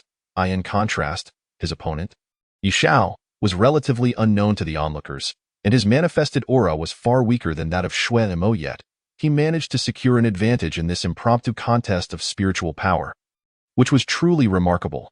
Chapter 41. The heavy sword. Young man, are you eager to meddle? After stabilizing his stance, Shui Mo lifted his head and glanced at his trembling palm, concealing it behind his back while his gaze turned icy as he fixated on Yi Xiao. Unfazed by his opponent's glare, Yi Xiao turned to the side to address Mukur, asking, "Are you all right, Kur?" "Elder brother." Upon witnessing Yi Xiao's intervention, Mukur beamed. "I'm fine." Mu Qin, clutching her bruised wrist, approached and expressed her gratitude. "Young Master Yi, thank you for your assistance." Yi Xiao nodded slightly, gesturing for the two to step back. Hmph. Seeking to show off as a hero, yet failing to reflect upon oneself, do you possess the qualifications? Shui Mo, his forehead veins bulging from repeated disregard, erupted in anger, brandishing a blood-stained black spear that lunged violently toward Yi Xiao. "Be careful, young Master Yi. That is the Shui family's ancestral low-grade earthly spiritual treasure." "The Earth Fiend's spear," Mu Qin cried out in alarm, warning him of the imminent attack. Yi Xiao's expression sharpened. The spear's aura pricked his skin, prompting him to discreetly reach for the hilt of his sword. "Little brother, catch. My heavy sword, Mountain Chu, is also a low-grade earthly treasure." At that moment, a massive black sword shadow hurtled from behind and landed before Yi Xiao. It was a colossal sword, as dark as ink, crashing to the ground with a thunderous boom that caused the earth to tremble, revealing its immense weight. Previously, Mu Ke had relied on this sword's might to contend with the furious flame-scale lion in the Fire Mirror forest for quite some time before ultimately succumbing. Otherwise, how could an ordinary practitioner at the 9th level of the Xuanwu realm possibly withstand a battle against a 3rd-tier demon beast? "Thank you." Yi Xiao nodded gently to the presence behind him, withdrawing his hand from the sword hilt to grasp the heavy sword, Mountain Chu. After all, the black rainbow sword he carried was merely a low-grade human treasure, vastly inferior in grade to Shui Mo's Earth Fiend spear. A collision could result in significant damage, potentially losing a valuable treasure without cause. Bang, bang, bang. The moment Yi Xiao lifted the Mountain Chu, a barrage of spear energy surged toward him. Forced to respond, Yi Xiao raised the heavy sword defensively, and in an instant, a formidable sword chi erupted, repelling the incoming spear energy. "You possess some skill. Let us see more." With a long cry, Shui Mo abruptly altered the trajectory of his spear, its tip darting like a cunning serpent, executing a dazzling array of thrusts that were impossible to discern, leaving observers bewildered. Young Master Shui truly lives up to his title as the young spear king of Yinpa City. His spear techniques are becoming increasingly profound. "Heh, I wager it won't take 10 moves for this ignorant brat to be pierced by young Master Shui," the armored guards of the estate exclaimed, lavishly praising their master in front of the crowd. This lad must be blinded by beauty to think of provoking the Shui family on behalf of the declining Mu family. Is he courting death? Meanwhile, the surrounding spectators, witnessing Shui Mo's dazzling spear play, wore expressions of awe, deeply impressed by his strength, and cast sympathetic glances toward Yi Xiao. Clang, clang, clang. Shui Mo's assault was relentless, with spear energy striking against Yi Zhao's heavy sword, sending sparks flying and producing a cacophony of explosive sounds. Observing Yi Zhao's steadfast defense, even the members of the Mu family could not help but feel anxious. Father, is young Master Yi unable to wield the heavy sword? Why doesn't he counterattack? Mu Qin, her beautiful eyes filled with concern, whispered to Mu Qiu. Uk furrowed his brow in confusion, speaking softly for only the two to hear. It shouldn't be so. He has mastered the fabled sword principles, so he must have encountered heavy swords before. Young man, are you a turtle? Is defense all you know? Under the scrutinizing gazes of the crowd, Shui Mo, irritated by Yi Zhao's unwavering defense, vented his frustration, cursing loudly. Heh. Hearing Shui Mo's exasperated voice, Yi Zhao peeked out from behind the heavy sword, a slight smile gracing his lips. Why the rush? It's been a while since I wielded a heavy sword. I just wish to enjoy it a bit longer. Since you're eager to meet your fate, allow me to send you on your way. Heavy sword, sweep the void. With a sharp exclamation, Yi Zhao's gaze became piercing as he gripped the thick hilt of Mountain Chu with both hands. Sweeping it horizontally with the force of an army, the heavy sword sliced through the air. Explosive sounds reverberated, and visible ripples of spiritual energy emanated outward, reducing everything in its path to dust that cascaded down like confetti. What? Shui Mo exclaimed, his eyes nearly bulging from their sockets. Caught off guard by Yi Zhao's sudden eruption of power, he could only raise his spear defensively, channeling all his internal energy into it to conjure a barrier of spiritual light. Relying on his treasure for protection, boom!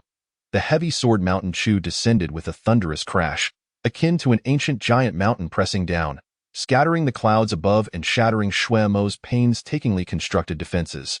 Even his Earth Fiend spear bent under the impact, nearly breaking. Ultimately, Shui Mo was struck by the back of the heavy sword, transforming into a meteor streaking through the night, spewing blood along the way as he smashed through multiple sturdy stone walls. Landing hundreds of feet away, uncertain of his fate in an instant, the city gate fell into an eerie silence, enveloped in a profound stillness. All eyes were fixed on the striking youth wielding the heavy sword, their disbelief evident as they processed the extraordinary events that had just unfolded. Heavens! Whose youth is this? His strength is utterly terrifying. With a single sword strike, he sent Yinpa City's foremost genius flying. Surely, he must be a savior summoned by the Mu family from afar. How frightening indeed. Even a starved camel is larger than a horse. I doubt the Shui family can usurp the position of city lord from the Mu family. As reality sank in, the crowd erupted into a cacophony of astonished murmurs, a tide of discussions rising and falling. On the other side, the members of the Mu family were equally stunned by Yi Zhao's fierce counterattack. Yet their hearts brimmed with joy. The stronger Yi Zhao became, the greater their chances of overcoming this crisis.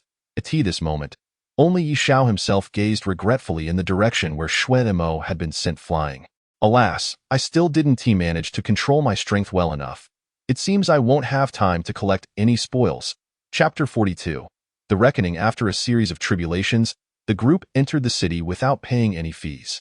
This was not due to their inability to afford the modest entrance fee of a few spirit stones, but rather a matter of principle that allowed for no compromise.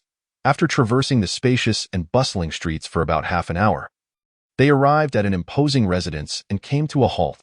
The family head has returned. At the entrance, a number of stern-faced, fully armed guards greeted them. Upon seeing Mu Ke and the others return, their taut expressions instantly transformed into ones of joy.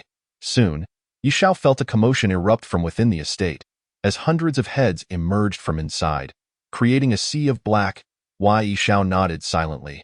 Indeed, the Mu family had a considerable number of clansmen compared to the Yi family.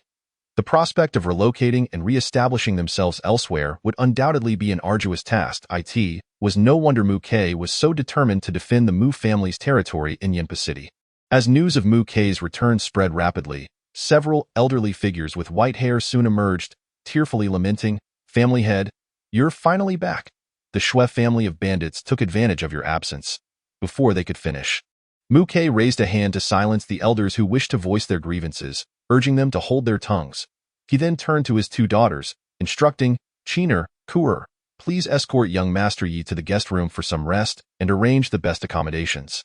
Understood, Father Mu Qin, perceptive and astute, noticed the shift in Mu Kei's demeanor and understood the unspoken implications. With a smile, she addressed Yi Xiao, "Young Master Yi, let me take you to your room.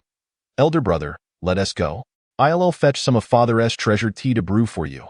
Mu Kuer chimed in, her big eyes sparkling as she tugged at Yi Xiao's arm. He chuckled, "You little girl, even your father is reluctant to drink that tea. However, since our young guest is of noble status, he deserves the finest." Muk smiled and then urged the others, "Hurry along." Observing this, Yi Xiao sensed that something was amiss but paid it no mind. He smiled and nodded before following the Mu sisters as they departed. Who is this young man, that the family head and both young ladies treat him with such courtesy? Indeed, while it may be excusable given Kur's tender age, it is nonetheless my first encounter witnessing a young lady extending such courtesy towards a boy of her own age. The surrounding members of the Mu family were left in a state of disbelief, their hearts brimming with astonishment, and many of the young males exuded an unmistakable air of jealousy. Clearly, both Mu Qin and Mu Kuer, the esteemed daughters of the Mu family, held a position of extraordinary significance in the hearts of all present. After a brief interval following the trio's departure, Mu Kei finally suppressed his smile and promptly inquired of the elderly gentleman, "What has transpired? Is the treasury of our estate safe, housemaster?" "It is the treasury that has encountered trouble. The wretched Xue family, taking advantage of your absence, forcibly invaded and plundered all the treasures within our treasury. Now, the Mu family has but this ancestral estate left to its name." The elders lamented to Mu Kei, some stamping their feet in fury and cursing the Xue family for their inhumanity and audacity. After hearing this, Mu Kei's fists clenched tightly, his visage darkening. Yet, moments later, he regained his composure and solemnly cautioned the assembly, "This matter must remain confidential for the time being, particularly from that young gentleman we encountered earlier." The crowd displayed expressions of confusion, yet, out of respect for the family head's authority, the members of the Mu family nodded in agreement. One of the strong warriors who had returned with Mu Kei, wearing a worried countenance, approached him and whispered, "Housemaster, if he learns that our treasury has been emptied and we are unable to pay the remaining 6,000 spirit stones, might he?" Mu Kei waved his hand dismissively, casting a reluctant glance at the heavy sword in his possession.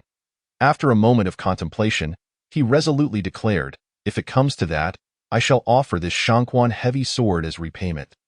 Meanwhile, Yi Xiao, who had accompanied the Mu sisters, had already absorbed the conversation between Mu Kei and the others through his keen spiritual perception. There was no need for him to listen closely. It was evident that amidst such a fierce clash of powers, one side would seize the opportunity to strike when the main force of the opposing side was absent.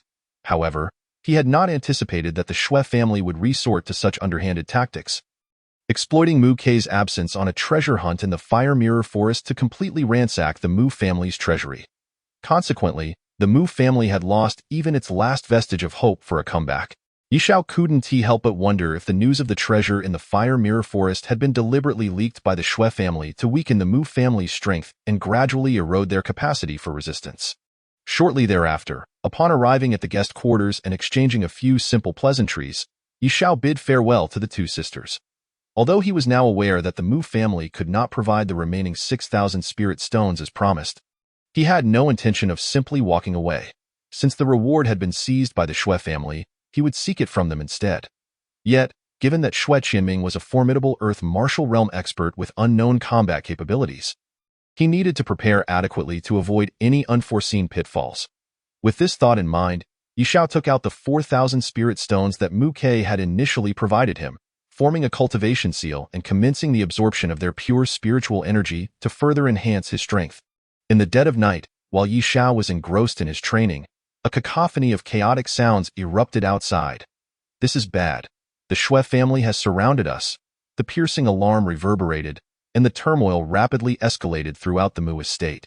In response to the shouts from outside, Yi Xiao slowly opened his eyes and, after stretching, calmly made his way out of the room. Upon opening the door, he found Mu Qin and Mu Kuer standing anxiously before him. "Big brother, the Xue family has suddenly launched an all-out assault, surrounding our entire estate. Father is currently confronting them." Mu Kuer gazed at him with wide, hopeful eyes. "Fear not, let us go see together." Yi Xiao gently ruffled Mu Kuer's hair and led the way towards the entrance where the commotion was emanating. Observing his composed demeanor, the panic in Muqin and Mu Kuer's beautiful eyes diminished significantly. Taking a deep breath, they hurriedly followed him. Before the gates of the Mu estate, a tense standoff had ensued. With both factions clearly delineated, each armed and poised for confrontation, the atmosphere electric with the threat of imminent violence. Outside, the encircling forces bore a conspicuous and unified insignia, one that was well known throughout the city of Yinpa, instilling respect and trepidation in all who beheld it. This was the emblem of the Shui family, the new overlords of Yinpa City. Consequently, it was evident that these individuals were all warriors of the Shui family. Within the confines of the Mu estate, an increasing number of figures rushed to the entrance to lend their support. As the Shui family approached with a fearsome presence, unrelated passers-by had already hastily vacated the area. Keen to avoid the brewing conflict, the entire populace of Yinpa City was aware that the Mu and Shui families had become irreconcilable adversaries, and a bloody confrontation was all but inevitable. With the outbreak occurring on this very night, at the gates of the Mu estate, Mu Ke surveyed the Shui family's assembled warriors, his expression stern as he addressed them. Shui family head, our agreed-upon duel has yet to commence. Are you so eager to eradicate my Mu family? Humph, Mu Ke, you are no match for me. The timing of the duel is irrelevant. I have come here tonight to demand the surrender of the wretched young man who injured my son. At the forefront of the Shui warriors stood a tall, lean, middle-aged man, his sunken eyes glinting with a menacing light, indicating his volatile rage. As he spoke, he gestured behind him, and several burly men emerged. Carrying a palanquin, when the curtain was drawn back, a young man lay slumped within, completely paralyzed, his eyes shut tight and motionless, as if in a stupor. Heavens, that is Shui Mo. The sight of the incapacitated figure sparked a wave of unrest among the Mu family members. This young master of the Shui family had bullied them mercilessly since the rise of his family, having previously led a raid on the Mu family treasury and injuring their clan elder. To their shock, upon seeing him now, he was in such a pitiful state of unconsciousness. Ha! The heavens have eyes. This is truly satisfying. Some members of the Mu family chuckled derisively, their hearts filled with delight rather than sympathy for the wretched figure in the palanquin. Those who had returned with Mu Ke the previous evening and were privy to the details could not help but feel a jolt of concern. It appeared that Yi Zhao's heavy sword had indeed inflicted serious harm upon Shui Mo. As several hours had passed and he had yet to regain consciousness, Mu Ke, my people witnessed it. It was you who lent your heavy sword to that little beast, resulting in my son's current plight. If you do not surrender that brat today, I shall turn your entire Mu family into a graveyard. The gloating expressions of the Mu family members did not escape Shui Qianming's notice, and he furiously bellowed at the head of the Mu family. Shui Qianming, do you truly believe yourself invincible? If you wish for my Mu family to become a graveyard, your Shui family must also leave half of its members to accompany them. Mu Ke retorted fiercely, refusing to yield. Surrendering Yi Zhao was out of the question, for he was their last glimmer of hope. He flipped his hand and brought the Shangquan heavy sword crashing down onto the ground, causing the earth to tremble beneath them. Stubborn fool. It seems you are determined to protect that little mongrel. If so, your Mu family shall be expunged from Yinpa City tonight. Shui Qianming's fury ignited further. He had intended to gradually wear down the Mu family and seize control of Yinpa City without bloodshed. However, he had not anticipated that a stranger would arrive and cripple his beloved son with a single blow. The prospect of whether Shui Mo could even be restored to health remained uncertain, and even if he could, his innate talent would surely be diminished. Amidst the turmoil, Shui Qianming found himself increasingly agitated. As the saying goes, a dead camel is still larger than a horse. If the Mu family could summon a stranger to harm his son today, who would prevent them from finding another to incapacitate him tomorrow? Delays could lead to unforeseen consequences. After deep contemplation, Shui Qianming resolved that he could no longer afford to wait. This night, he must decisively eliminate the Mu family and solidify his position as the undisputed ruler of Yinpa City. If you desire my Mu family's obliteration, then by all means, come and see if you can achieve it. Mu Ke asserted firmly, unwavering in his stance. He was already at a disadvantage in terms of cultivation compared to Shui Qianming, and if he were to appear weak in spirit, a massacre would be inevitable. Moreover, even if Shui Qianming, an Earth Martial Realm expert, were to take action personally, the The Mu family was not without capable individuals to withstand him, provided that the young man made his appearance. Very well, let us see. I am eager to witness whether your strength is as formidable as your words suggest. Xue Qiming roared, drawing forth his spiritual sword. The sound of the blade slicing through the air rang clear, akin to the sound of jade striking against stone. The sword, approximately 3 feet in length, shimmered in shades of blue and white, its intricate patterns alive with detail, the blade sharp and reflecting a cold, piercing light under the moon's glow.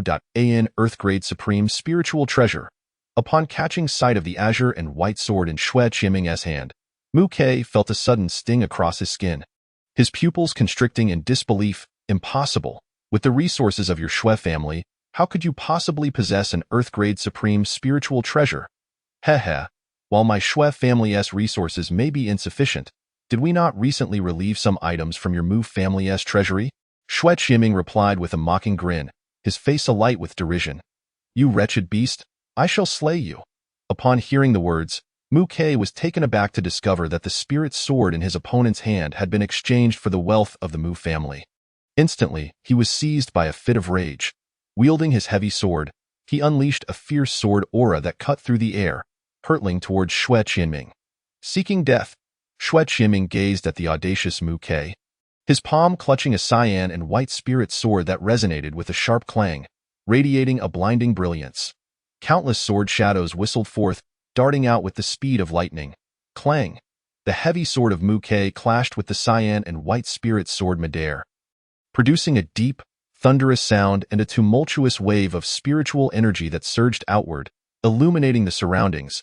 In that moment, the members of the Mu family were horrified to witness not only the spiritual energy wave, but also the figure of Mu Ke being pushed back.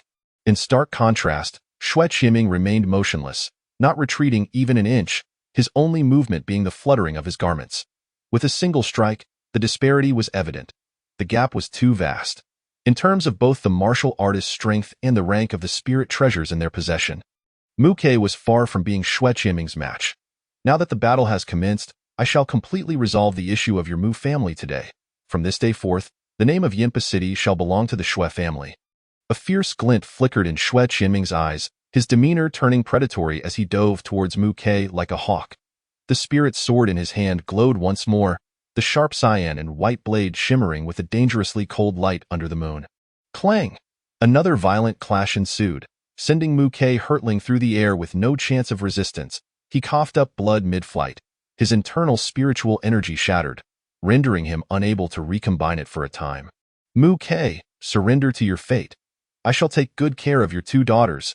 Seizing the opportunity, Xue Qiming approached Mu Ke with a sinister grin, aiming to strike down at his head with a sword.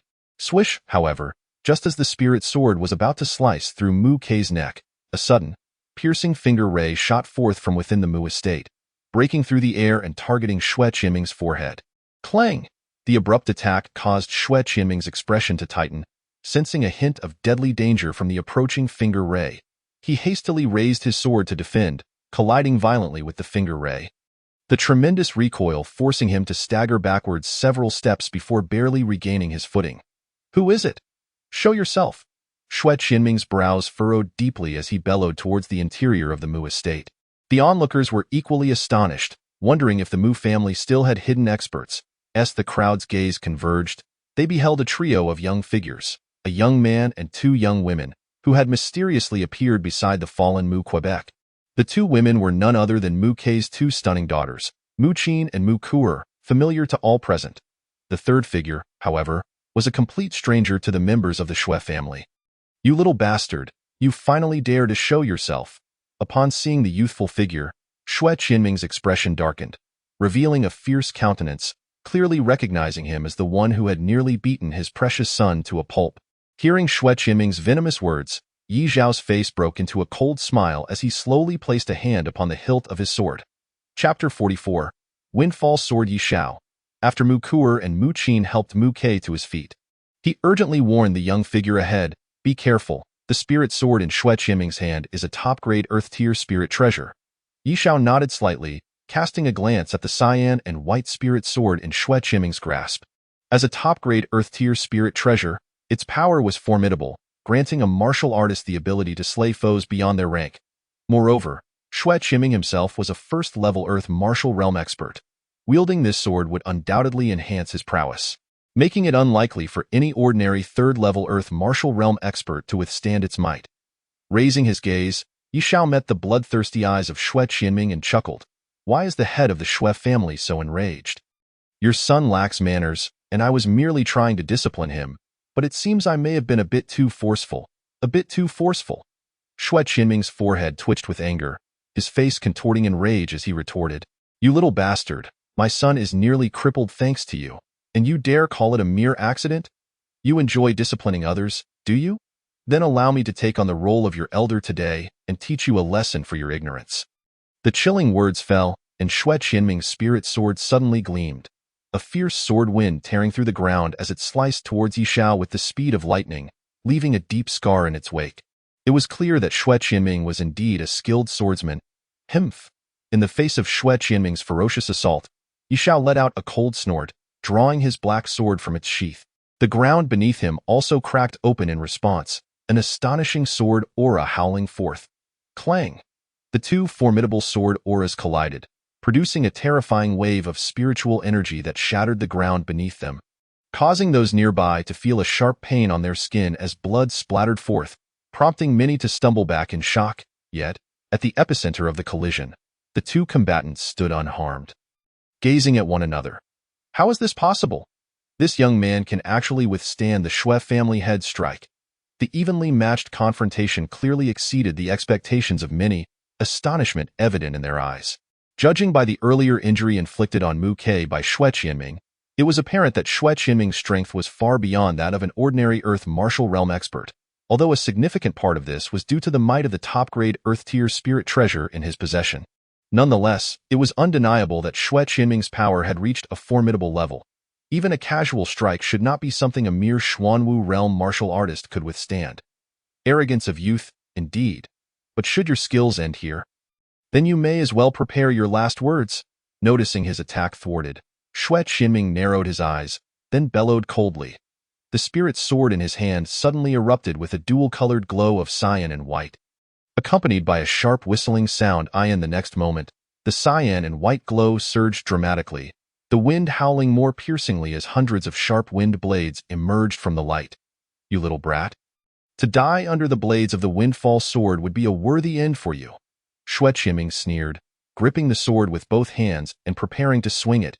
Instantly, thousands of wind blades screamed forth, blotting out the sky as they surged towards Yi Xiao, completely filling his line of sight. The sheer number of wind blades made it impossible to count how many were coming for him.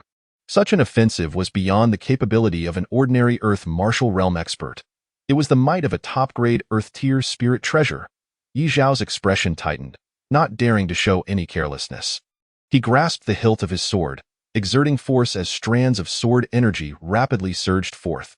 Like thunderclaps meeting the earth, countless wind blades collided with the sword energy, an overwhelming burst of spiritual light erupting forth, illuminating the area as if it were broad daylight. Crack!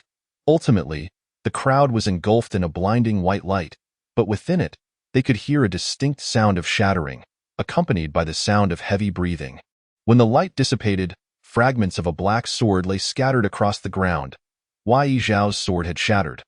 The hearts of Mu Ke and the others sank. They were all too familiar with the black shards scattered on the ground, as they belonged to Yi Zhao's black spirit sword. Despite both being spirit treasures, Yi Zhao's black rainbow sword was merely an ordinary low-grade human-tier treasure, vastly inferior to Xue Qinming's top-grade Earth-tier windfall sword.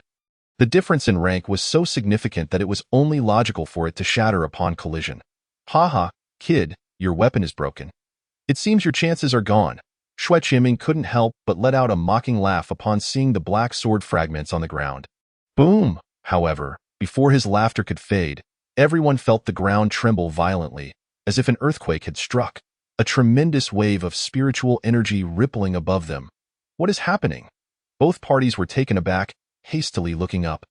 High above, Yi Xiao had somehow leaped into the air, the starry sky above him and the night enveloping him.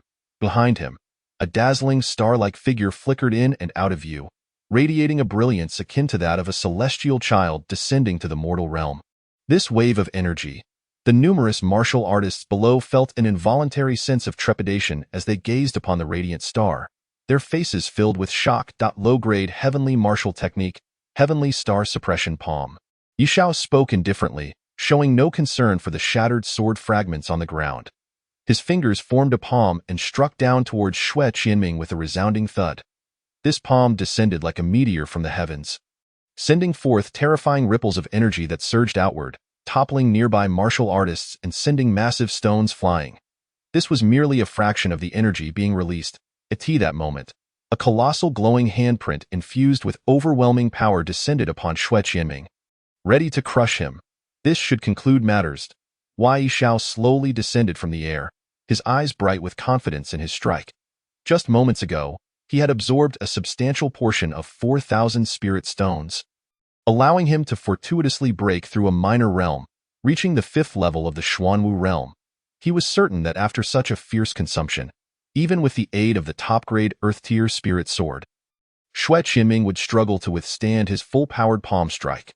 Casting a sideways glance, Yishao was not surprised to see the sudden appearance of the heavenly star palm shocking all, including Xue Qianming, whose face displayed unmistakable astonishment. Heavenly martial technique?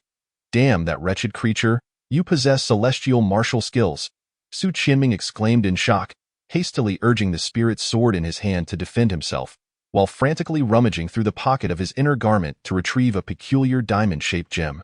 The gem exhibited a murky hue, seemingly harboring immense energy. However, before he could employ this strange gem for any purpose, Yishao sensed Xue Qianming's unusual actions. Why was he not defending himself but instead producing an odd gem? Without a moment's hesitation, Yi Zhao's mind stirred, accelerating the descending celestial star palm imprint, which flashed past like a bolt of golden lightning. A blood-curdling scream erupted as Xue Qianming was struck fiercely by the celestial star's demon-subduing palm. The sound of bones fracturing echoing in the air. His body was sent flying, blood gushing from his mouth as the spirit sword and diamond-shaped gem slipped from his grasp just as they were about to collide. Chapter 45. Unexpected joy. With countless astonished gazes fixed upon him at the entrance of the Mu residence, Xue Qianming's body soared through the air like a kite severed from its string, ultimately crashing heavily against a solid stone wall, leaving a deep streak of blood several dozen feet long upon the ground. A sight both glaring and gruesome. In that moment, the victor and the vanquished were revealed. Gazing at Xue Qianming, who lay on the ground like a puddle of mud, oblivious to his fate, a profound silence enveloped the Mu residence. The members of the Xue family stood pale as paper, their eyes betraying an indescribable terror, with some even beginning to stealthily retreat. Yet, many others remained in a daze. Just before today, the Mu family had appeared to be in a state of decline. While the rise of the Xue family seemed unstoppable, poised to become the sole dominators of Yinpa City. How could it be that, within a single night, both Xue Qianming and Xue Mo, the pillars of the Xue family, were rendered oblivious by the same individual? How could the Xue family maintain its dominance over Yinpa City now? However, in stark contrast to the disheartened expressions of the Xue family, the Mu family soon erupted into a cacophony of jubilant cheers following a brief silence. A torrent of fervent gazes was directed at the handsome youth standing amidst the crowd. He truly won, UK murmured, still struggling to believe the astonishing scene before him. His earlier request for Yi Zhao's assistance had stemmed from desperation, akin to grasping at straws. Yet, to his astonishment, this haphazard plea had yielded such extraordinary results, effortlessly resolving all troubles posed by the Xue family. With the demise of Xue Qianming and his son, the remaining foes were rendered insignificant, and the foundation of the Mu family was preserved at last. Mu Kei's hands trembled with excitement, his face involuntarily displaying a mixture of exhilaration and ecstasy. Heavens, my elder brother is truly formidable, Mu Kur exclaimed, her beautiful eyes sparkling with admiration. Beside her, Mu Qin gently patted her ample bosom, gazing dreamily at the distant silhouette of the young man, a glimmer of admiration surfacing in her eyes. Flee in the darkness, an unknown voice cried out, and the Xue family members, now bereft of leadership, scattered in chaos in their desperate flight. Many Xue family members ignored the fallen head of the family, Xue Qianming, wholly focused on their own survival. Only a few with a semblance of conscience rushed to Xue Qianming's side, hoisting him up and hastily escaping under the cover of night like lost dogs. Do not let Su Qianming escape alive. Pursue him. Within the Mu residence, someone shouted, prompting hundreds of Mu family warriors to surge forth from the entrance like a tidal wave, all converging towards the fleeing Su family members carrying Su Qianming. That night in Yinpa City was destined to be chaotic. The defeat of Su Qianming surprised many. Who would have thought that this notorious Earth martial realm powerhouse would ultimately fall to a mere youth seemingly in his teens? Yet, despite the shock, the truth lay before them, and all that remained was to suppress the tumultuous waves of astonishment within their hearts, directing their awe-filled gazes towards that youthful figure nearby.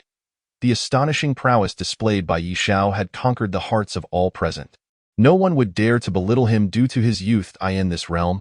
Strength was the ultimate authority. Before long, amidst the clamor of battle cries, the previously besieged entrance of the Mu residence became once again open. It would not be long before the entire city learned that the protracted conflict between the Mu and Su families had culminated in a decisive victory for the Mu family. In any struggle for supremacy, the fate of the vanquished was all but certain. They would inevitably face devastating repercussions from the victors, with little hope of resurgence. Moreover, having supplanted the Mu family for some time, the Su family had grown arrogant, and with their sudden downfall, many eager to take advantage of their misfortune emerged. That very night, numerous unfamiliar warriors joined the pursuit of the Su family, embodying the sentiment of when the wall falls. Everyone pushes. This grand chase persisted until noon the following day. Unsurprisingly, the Su family suffered grievously in this encounter. Their stronghold had been nearly obliterated, and those fortunate enough to survive fled Yinpa City, retreating into the remote forests. This resounding victory was undoubtedly a monumental occasion for the beleaguered Mu family. Following this battle, the Mu family's reputation in Yinpa City was restored, and for the foreseeable future, no short-sighted forces would dare challenge their authority. Consequently, a grand celebratory feast was held within the Mu residence. However, Yi Xiao was not particularly keen on such festive gatherings. He merely made an appearance to acknowledge the occasion before finding an excuse to depart alone. This unstable aura in the tranquil courtyard, Yi Xiao gazed at the Fengyun sword in his hand, his eyes flickering. As the principal contributor to the Mu family's triumph, this high-grade Earth-level spirit sword had rightfully become his exclusive spoils of war. During his battle with Su Qianming, he had sensed an anomaly with the spirit sword in Su's possession. Its power seemed to surpass that of a typical high-grade Earth-level treasure, yet it lacked the distinctive aura of a celestial-level artifact. Thus, at that time, Yi Xiao had not given it much thought. But now, with the spirit sword in hand, a closer examination revealed a subtle indentation at the end of the sword's hilt, matching the size of the diamond-shaped gem Su Qianming had ultimately produced. Recalling Su Qianming's peculiar attempt to fuse the two just before the final strike, Yi Xiao felt a nascent suspicion brewing within him. Under Yi Xiao's watchful gaze, the diamond-shaped gem was placed into the recess at the end of the Fengyun sword's hilt.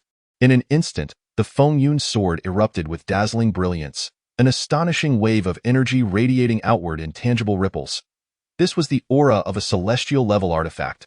Yi Xiao marveled as the Fengyun sword ascended to the level of a celestial treasure upon merging with the gem left by Su Qianming. This revelation was indeed beyond his expectations.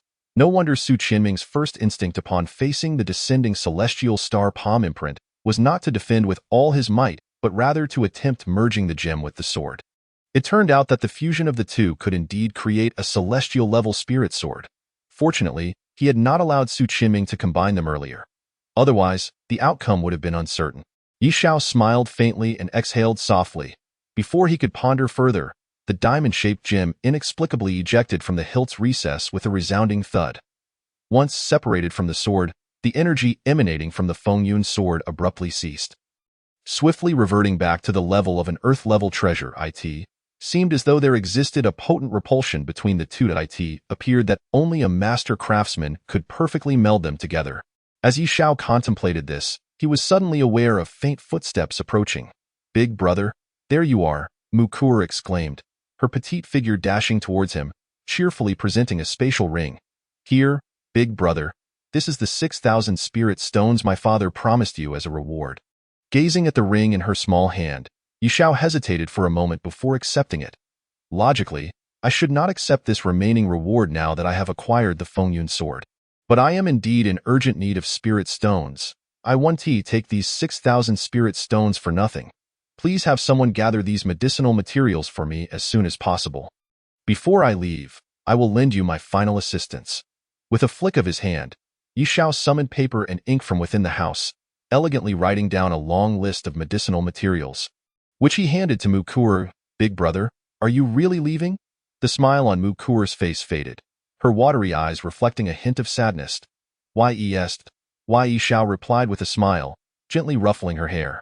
"All good things must come to an end, and I have pressing matters to attend to." His words, Mukur nodded silently, though her heart was heavy with reluctance.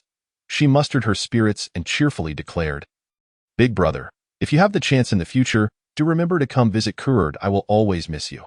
Immediately thereafter, she seemed to realize that her words had taken on a somewhat ambiguous tone, and with a blush gracing her delicate face, she said, "I did not mean anything else. I shall first go and procure the medicinal herbs." With that, Mukur hurried away, her face still flushed as Yi Xiao gazed at the petite figure that swiftly vanished from sight.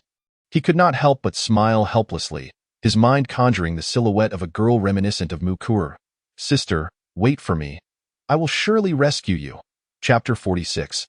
Farewell. 3 days later, the entire Mu family mobilized, swiftly gathering the various medicinal herbs required by Yi Xiao. However, they remained unaware of the true purpose behind Yi Xiao's need for such an extensive collection. It was not until the following day, when Yi Xiao handed over a dozen elixirs to Mu Ke, that the members of the Mu family displayed expressions of disbelief. "Why, Yi Xiao, you are also an alchemist," Mu Ke exclaimed in astonishment, his jaw dropping in surprise, completely unprepared for the revelation of Yi Xiao's elevated status. Had Xue Qiming known earlier that Yi Xiao was an alchemist, he might have thought twice before engaging in a more intense conflict with him. "You didn't ask me, did you?" Yi Xiao replied with a nonchalant smile, shrugging his shoulders as he presented a solitary crimson elixir, stored within a box, to the bewildered Mu Quebec. "What is this?" Mu Ke asked, eyeing the elixir in confusion. "Though it is a trophy, the windfall sword was indeed exchanged for treasures from your Mu family's treasury by Xue Qiming. I originally intended to concoct a few second-tier elixirs as compensation, but to my fortune, I managed to produce a third-tier Breaking Earth Spirit Elixir, which I now bestow upon you, my dear brother, as a token of recompense," Yi Xiao explained with a smile. "The Breaking Earth Spirit Elixir. This is truly the Breaking Earth Spirit Elixir." Mu Ke's eyes widened in joy and astonishment, his face lighting up with excitement. The Breaking Earth Spirit Elixir, as its name suggests, is a miraculous concoction that aids a 9th-level Xuanwu realm warrior in breaking through to the Earth Martial Realm. However, being a third-tier elixir, even in the talent-rich Dihua Prefecture, only a handful of alchemists possess the skill to refine such a potion. In their own Yanhua city, no one could create such an extraordinary elixir. It was no wonder that Mu Ke momentarily failed to recognize the crimson elixir in Yi Xiao's hand as the legendary Breaking Earth Spirit Elixir. With this elixir, he would be able to break through to the Earth Martial Realm in less than a month. Once the Mu family regained a powerful Earth Martial Realm expert, they would undoubtedly solidify their hold on the position of City Lord in Yanhua City, and the wealth they had lost would merely be a matter of time until it was restored. "Little brother, you are truly our Mu family's great fortune." Mu Ke earnestly accepted the elixir, his expression filled with gratitude. "I truly do not know how to express my thanks. Rest assured, in the future, if there is anything you require from me, Mu Ke, whether it be scaling a mountain or traversing a sea of fire, you need only speak, and if I refuse even half a word, may the heavens strike me down." Seeing the flushed and overly excited Mu Ke making such a vow, Yi Xiao chuckled and waved his hand, saying, "Brother Mu Ke, you are being too polite. There is no need for such grand gestures." After a few simple pleasantries, Yi Xiao smoothly expressed his intention to take his leave. "Little brother, are you leaving today? Why not stay a few more days so that I may extend my hospitality?" Although Mu Ke had anticipated Yi Xiao's farewell, hearing it in person still brought a pang of reluctance to see such a young prodigy depart. Yet, he understood that such a gifted youth could not possibly remain in the confines of their small Yanhua city. Of course, many members of the Mu family also felt the same reluctance, especially Mu Qin and Mu Kuer, whose expressions were the most sorrowful. Both had developed inexplicable feelings for Yi Xiao, particularly Mu Kuer, who, at the tender age of blossoming emotions, had encountered such a formidable young hero. one who had salvaged her family from peril. How could she not harbor a sense of admiration? However, it was a pity that while the flower was willing, the stream was indifferent. Wei Xiao's special attention towards Mu Ku'er was largely due to the fact that he saw traces of Yi Lishuer in her, making it impossible for him to develop any further feelings. Big brother, will you come back to visit Ku'er? As Yi Xiao was about to turn away, Mu Ku'er mustered the courage to ask. Hearing her gentle voice, Yi Xiao smiled back at her, saying, perhaps. But remember to practice diligently. Little sister, when I return to see you, I hope you will have become a respected martial artist. Before Mu Ku'er could respond, he clasped his fists before Mu Ke and the others, saying, everyone, may our paths cross again in the future. With those parting words, Yi Xiao mounted a magnificent steed from the Mu family's stables and swiftly galloped away, becoming a fleeting shadow on the horizon. As Mu Ku'er watched him depart, her beautiful eyes sparkled with deep starlight. Clenching her small fist, she silently vowed, Big brother, I will strive to become stronger. If you do not come to visit me, I shall seek you out myself. Alas, this young man is exceptionally gifted. His future is undoubtedly not bound to this place. One day, he shall soar to the heavens, and at that time, not only this city or prefecture, but even the vast Xian dynasty may find it difficult to contain him. As he gazed at the retreating figure of the young man, Mu Ke sighed deeply. He knew that as long as this still somewhat naive youth did not perish, he would inevitably shine brightly in the future. Although they spoke of meeting again, all present understood that such a prodigy would only grow increasingly distant from them. And barring any unforeseen events, it would be exceedingly difficult for them to reunite in this lifetime. Chapter 47.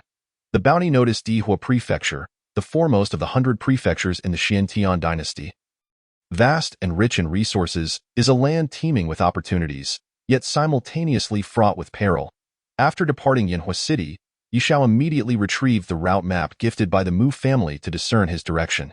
The map not only detailed the route between two locations but also provided extensive information about the destination, Dihua Prefecture. This ancient and magnificent prefecture boasts a rich history, having endured the test of time and passed down through generations, now belonging to the immensely prosperous Xian dynasty. The journey to Dihua Prefecture spans over 10,000 miles, fraught with hardships and lengthy obstacles. Tio expedite his search for assistance to rescue the frozen Yi Lishue. Yi Xiao could not afford to delay and urged his steed onward. Under his relentless pace, merely 7 days later, a walled ancient city gradually came into view on the horizon. The distant ancient city, grand and solemn, featured an unbroken line of dark walls that shimmered with a metallic sheen, time having etched many mottled scars into its surface, evoking a sense of profound historical weight. Dihua Prefecture. I have arrived. Standing before the imposing gates of the prefecture, a solemn expression crossed Yi Xiao's face. Although he had yet to step into the city, he could already faintly sense the presence of several exceptionally powerful auras hidden within. Though these auras were exceedingly restrained, they nonetheless hinted at an elusive and unpredictable nature. If he was not mistaken, they were likely the formidable heavenly martial realm experts that Mu Ke had mentioned to him earlier. Such beings, even for Yi Xiao, who had made significant strides in strength, would be difficult to contend with. However, he held no grievances or enmity with their owners, so he hoped they would not become foes. Yi Xiao's purpose this time was to seek out Feng Shi to return and save someone, or perhaps to explore the possibility of obtaining a fragment of opportunity from the Yin-Yang Dao King's tomb so that he might rescue Yi Lishue himself. Perhaps due to the imminent opening of the Yin-Yang Dao King's tomb, the wide city gate, which could accommodate 4 horse-drawn carriages side by side, was experiencing congestion. Yi Xiao mingled within the crowd, gradually inching closer to the entrance of the city. On both sides of the city gate, numerous wanted posters adorned the walls, each displaying the likeness of a person along with the bounty amount prominently displayed below. A bounty notice. Seizing the opportunity while squeezing into the city, Yi Xiao casually glanced at the wanted posters on the city walls. Those who found themselves on such notices were undoubtedly notable figures within the city, having incurred the ire of certain powerful individuals or factions, leading to their being offered for capture at a high price. Such bounty notices appeared in cities large and small, but the requirements for issuing them were exceedingly stringent, typically only met by a dominant local force. Moreover, the bounty amounts were usually quite substantial. For those wishing to become rich overnight, hunting down the individuals on these notices could indeed be a dream come true. Yi Xiao recalled that in Nanyang City, Someone had once been wanted for offending the Yi family, and due to the exorbitant bounty, numerous martial artists vied to capture the individual, succeeding within a month. If I am not mistaken, there should be a bounty notice with my name plastered around the gates of Nanyang City as well, Wei Xiao thought to himself with a faint smile as he prepared to retract his gaze and enter the city when, out of the corner of his eye, he caught sight of a newly posted bounty notice. The image on the fresh notice depicted a woman of extraordinary beauty, and the bounty amount was staggering, an astounding 100,000 spirit coins. The woman's features were exquisite, her delicate brows sweeping like distant mountains. Even in a black and white sketch, her ethereal and transcendent aura could not be concealed. Feng Shi? Yi Xiao gazed at the portrait before him, a sense of disbelief washing over him as he scrutinized it closely. The more he looked, the more familiar it became, stirring a quiet murmur within his heart. After repeated examination, he confirmed he had not mistaken the identity of the person depicted. The individual on the wanted notice was none other than his intended ally, Feng Shi. How could she have found herself on a wanted list? Yi Zhao's mind raced in astonishment. Just days prior, she had mentioned her intention to seek out the fourth-tier alchemist, Master Qi, in the Fire Earth County to concoct the breakthrough spirit pill. How could such a short span of time have led her to become a fugitive? Moreover, the freshness of the wanted notice suggested that this was a recent development. Yet, considering Feng Shi's formidable power to contend with the celestial demon beasts, it seemed unlikely that many forces in the hidden depths of Fire Earth County could qualify to issue such a warrant against her. Could it be? With this speculation in mind, Yi Xiao swiftly perused the entirety of the wanted notice concerning Feng Shi. Moments later, his eyelids twitched and his brows furrowed deeply. The names of the three notorious factions, the county governor's office, the Mad Battle Sect, and the Yin Yang Pavilion, were prominently displayed on Feng Shi's wanted notice. It is worth noting that these were the three most powerful forces in Fire Earth County, each commanded by genuine celestial martial realm experts. The mere issuance of a wanted notice by any one of these formidable factions could leave the person named in it in dire straits, utterly unable to navigate their surroundings. The fact that Feng Shi was simultaneously wanted by a coalition of all three was akin to being trapped with no escape, as if heaven had closed its doors and the earth had sealed its paths, a certain death sentence. What had transpired? Yi Zhao's brows knitted slightly.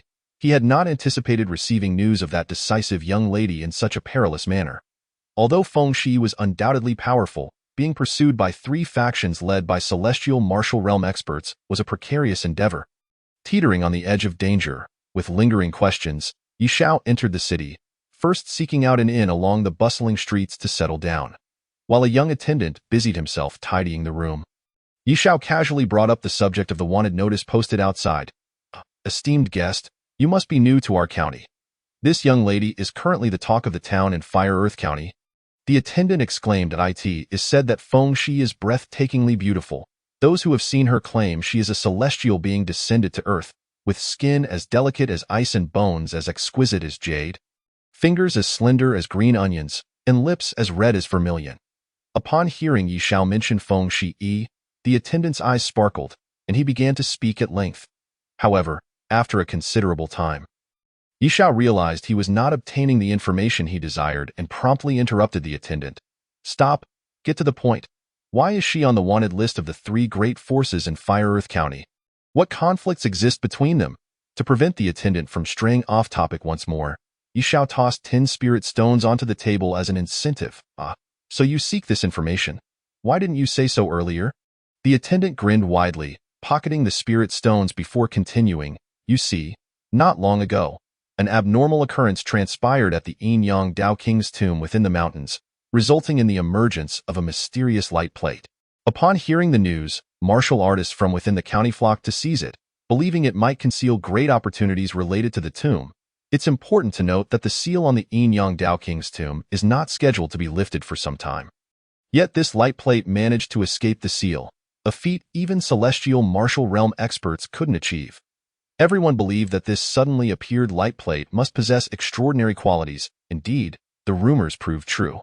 As numerous martial artists rushed to capture the light plate, they discovered it exhibited a seemingly sentient behavior, evading capture with uncanny agility whenever someone attempted to grasp it enough.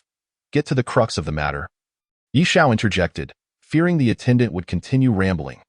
He produced another 10 spirit stones and placed them on the table. Esteemed guest, please don't rush. I was just getting to the main point, the attendant beamed. Pocketing the new offering, clearing his throat, he continued, despite the prolonged battles among the martial artists, no one managed to seize the mysterious light plate, not even the experts from the three great forces. Just as everyone was at a loss and preparing to call upon celestial martial realm experts for assistance, you won't believe what happened. The light plate broke free and flew straight into the hands of a beautiful young woman passing by. This young lady, of course, is none other than the Feng Shi on the wanted notice point. One could say that she was quite the formidable individual. Upon acquiring the light plate, she remained unfazed by the coercion and temptations of the three great factions. Instead, she calmly tucked the mysterious light plate away and fled, successfully escaping despite the attempts of thousands of martial artists to surround and apprehend her. This audacious act undoubtedly enraged the three factions, and subsequently, rumors from the Yin-Yang Pavilion spread that the light plate was of utmost importance, potentially linked to the legendary Yin-Yang Dao King, and must be retrieved. However, it seemed that Feng Shi was not originally from Fire Earth County. Otherwise, the existence of such an ethereal beauty would have been common knowledge. This led the three factions to initially remain unaware of the identity of this fortunate young woman, leaving them anxious about her disappearing with the light plate. Unfortunately, it appeared that Feng Shi had previously crossed paths with the alchemist enshrined at the governor's office, Master Qi, which led to her likeness being recognized by several of Master Qi's attendants once her portrait circulated. The influential figures within the county concluded that Feng Shi would surely return, for the light plate she possessed could only serve a purpose within the Yin-Yang Dao King's tomb. Should she attempt to flee with it, the plate would likely hold little value for her, making it unwise to offend the three colossal factions led by celestial martial realm experts, a risk not worth taking. Chapter 48. The Auction, the Mysterious Light Plate. After generously tipping the well-informed and attendant with 10 spirit stones, Yishao sat alone on his bed, deep in contemplation. Before him lay two pieces of critical information. The good news was that he had acquired news of Feng Shi upon his arrival. She had become a notable figure in Fire Earth County, sparing him the effort of searching for her. However, the bad news was that she had become a wanted criminal, pursued by three formidable factions led by celestial martial realm experts, which most individuals could not afford to provoke. The only silver lining was that Feng Shi had managed to remain hidden, evading detection thus far. Nevertheless, this created a significant dilemma for Yishao. Locating Feng Shi would prove exceedingly challenging. The following day, after resting at the inn for the night, the fatigue from his relentless journey had completely dissipated from Yishao's being. Additionally, he had gathered a wealth of information about the current state of affairs in Fire Earth County from the attendant who came to clean the rooms. According to the attendant, as the date for the unveiling of the Yin-Yang Dao King's tomb approached, Fire Earth County had become a chaotic mix of forces, with various factions from distant lands vying for prominence. The waters ran perilously deep, amidst the overt and covert struggles among these factions. The three transcendent powers remained largely unchallenged. Yishao was well acquainted with these three factions: the county governor's office, the Mad Battle Sect, and the Yin-Yang Pavilion, as established forces in Fire Earth County. Their strength and standing were unparalleled. Even formidable external forces led by celestial martial realm experts would promptly inform these three factions of their arrival to avoid unnecessary conflicts. Weaker groups, of course, had even less chance of provoking them. After his inquiries, Yishao learned that a grand auction hosted by the Jiuxian Chamber of Commerce was set to take place that very morning. The Jiuxian Chamber of Commerce ranked just below the three great factions in terms of power within Fire Earth County and boasted an extensive network. It was said that this auction had been meticulously planned, featuring a variety of rare and exotic treasures from martial artists across the land, generating considerable anticipation even during the preparatory stage. Furthermore, to attract a larger crowd, the chamber had released a list of some of the treasures that would be available at the auction. After obtaining a copy of the list from the attendant, Yishao skimmed through it and discovered the presence of a repair ointment capable of mending damaged spiritual treasures. This ointment demonstrated exceptional balancing qualities, effectively eliminating the repulsion that could arise when using repair materials that did not align with the original properties of the spiritual treasure. This repair ointment might just allow the wind crystal stone to be perfectly embedded within the wind-fallen sword. Upon learning of the repair ointment's existence, Yishao felt a surge of excitement. If he could seamlessly integrate the wind crystal stone into the wind-fallen sword, this spiritual blade could ascend from a ground-level spiritual treasure to a heavenly-level one. Though the difference between the two terms was slight, their implications were vast. The power unleashed by a heavenly-level spiritual treasure could not be compared to that of 10 ground-level treasures. I must see this for myself. Without hesitation, Yishao inquired about the location of the auction from the attendant before setting off immediately. The auction was held in a resplendent hall, expansive enough to accommodate 7,000 or 8,000 attendees with ease. Most participants harbored a sense of hope, yearning to acquire powerful martial techniques or spiritual treasures before the opening of the Yin-Yang Path King's tomb, aspiring to enhance their chances of obtaining riches within. Thus, this auction was indeed timely for the vast majority. By the time Yishao arrived at the venue, the hall was already teeming with people. During his journey, he quietly counted the remaining spiritual stones in his possession, only a little over 5,000. Clearly insufficient for such a grand auction. After some contemplation, Yishao retrieved a jade vial from his spatial ring, containing 7 or 8 healing pills he had casually crafted during his time in Yinpa City. Originally kept for emergencies, uncertain of the final price of the restoration ointment, he resolved to exchange some of his healing pills for spiritual stones. After surveying the area, Yishao spotted a room labeled the appraisal chamber in a corner of the hall. He discreetly maneuvered around to the entrance and gently knocked on the door. Not long after, when Yishao emerged from the appraisal chamber, the jade vial had vanished from his hand. 18,000 spiritual stones should suffice. Yishao patted his bulging pouch, a satisfied smile gracing his face. However, upon his exit, he found every seat in the auction hall completely occupied, leaving no place to rest. Yet, for someone with a full pouch like Yishao, this posed no challenge. Adeptly, he slipped 200 spiritual stones to an auction staff member, who promptly escorted him to a seat with a favorable view. This was a hidden VIP area, specially designated for affluent guests, allowing them to secure seating by paying a fee. Once seated, Yishao was immediately enveloped by a cacophony of sounds, which relentlessly invaded his ears.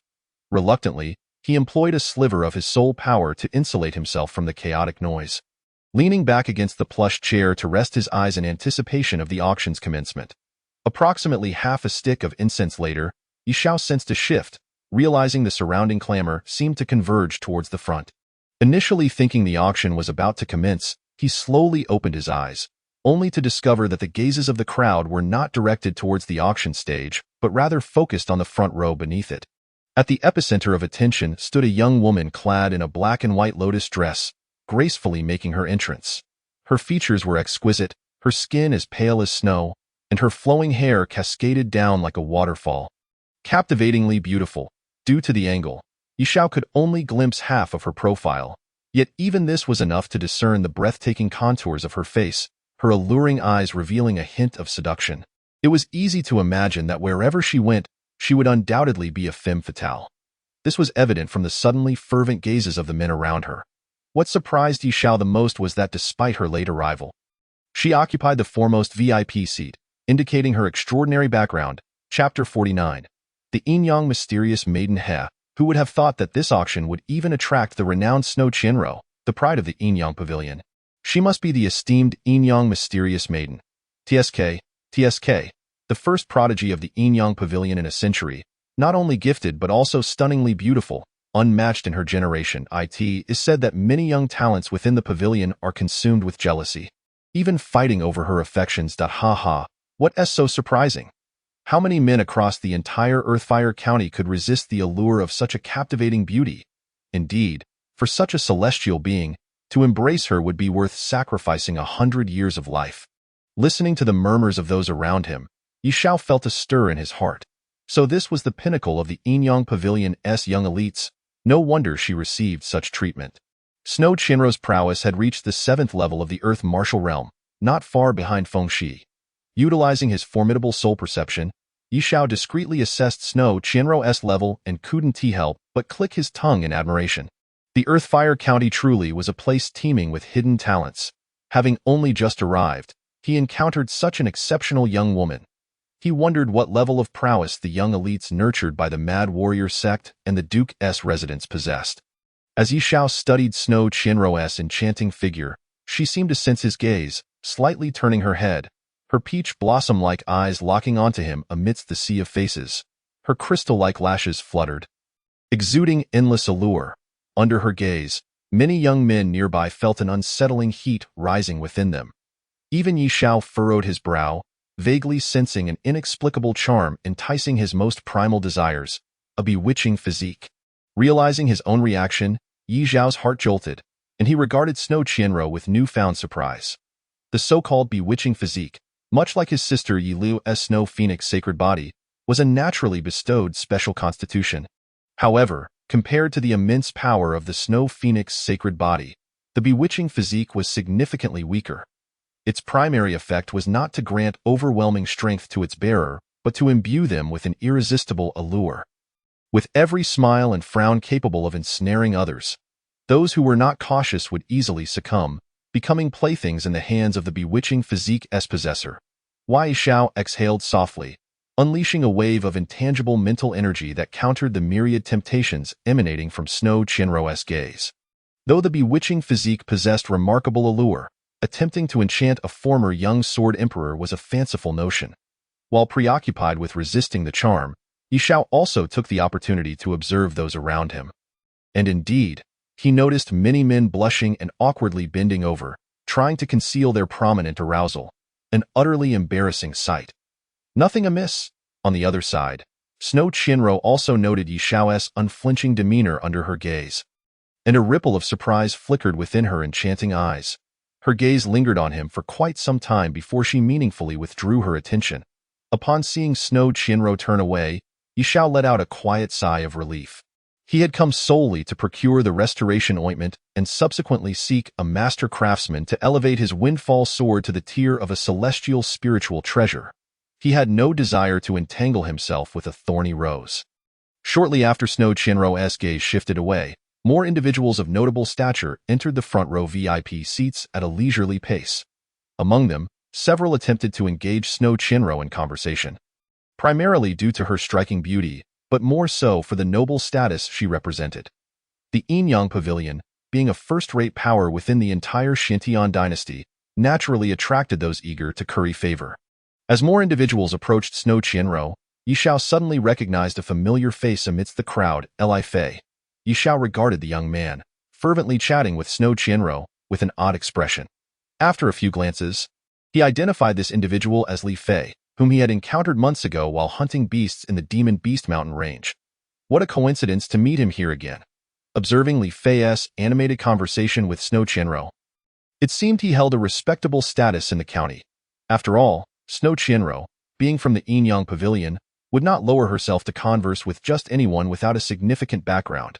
After the unexpected recognition of this old acquaintance, Yi Xiao donned a hat from his ring, pulling the brim low to obscure his forehead, and then raised his collar to reveal only his eyes. He carefully extended a thread of mental energy, eavesdropping on Li Fei's conversation with others. Soon, Yi Xiao gleaned information about Li Fei's identity from the discussions among the front row attendees. The second young master of the Duke's residence, quite a notable figure. Yi Xiao's eyes flickered, a smirk forming in his heart. While Yi Xiao pondered, Li Fei continued to engage Snow Qianruo enthusiastically, his demeanor practically screaming admiration.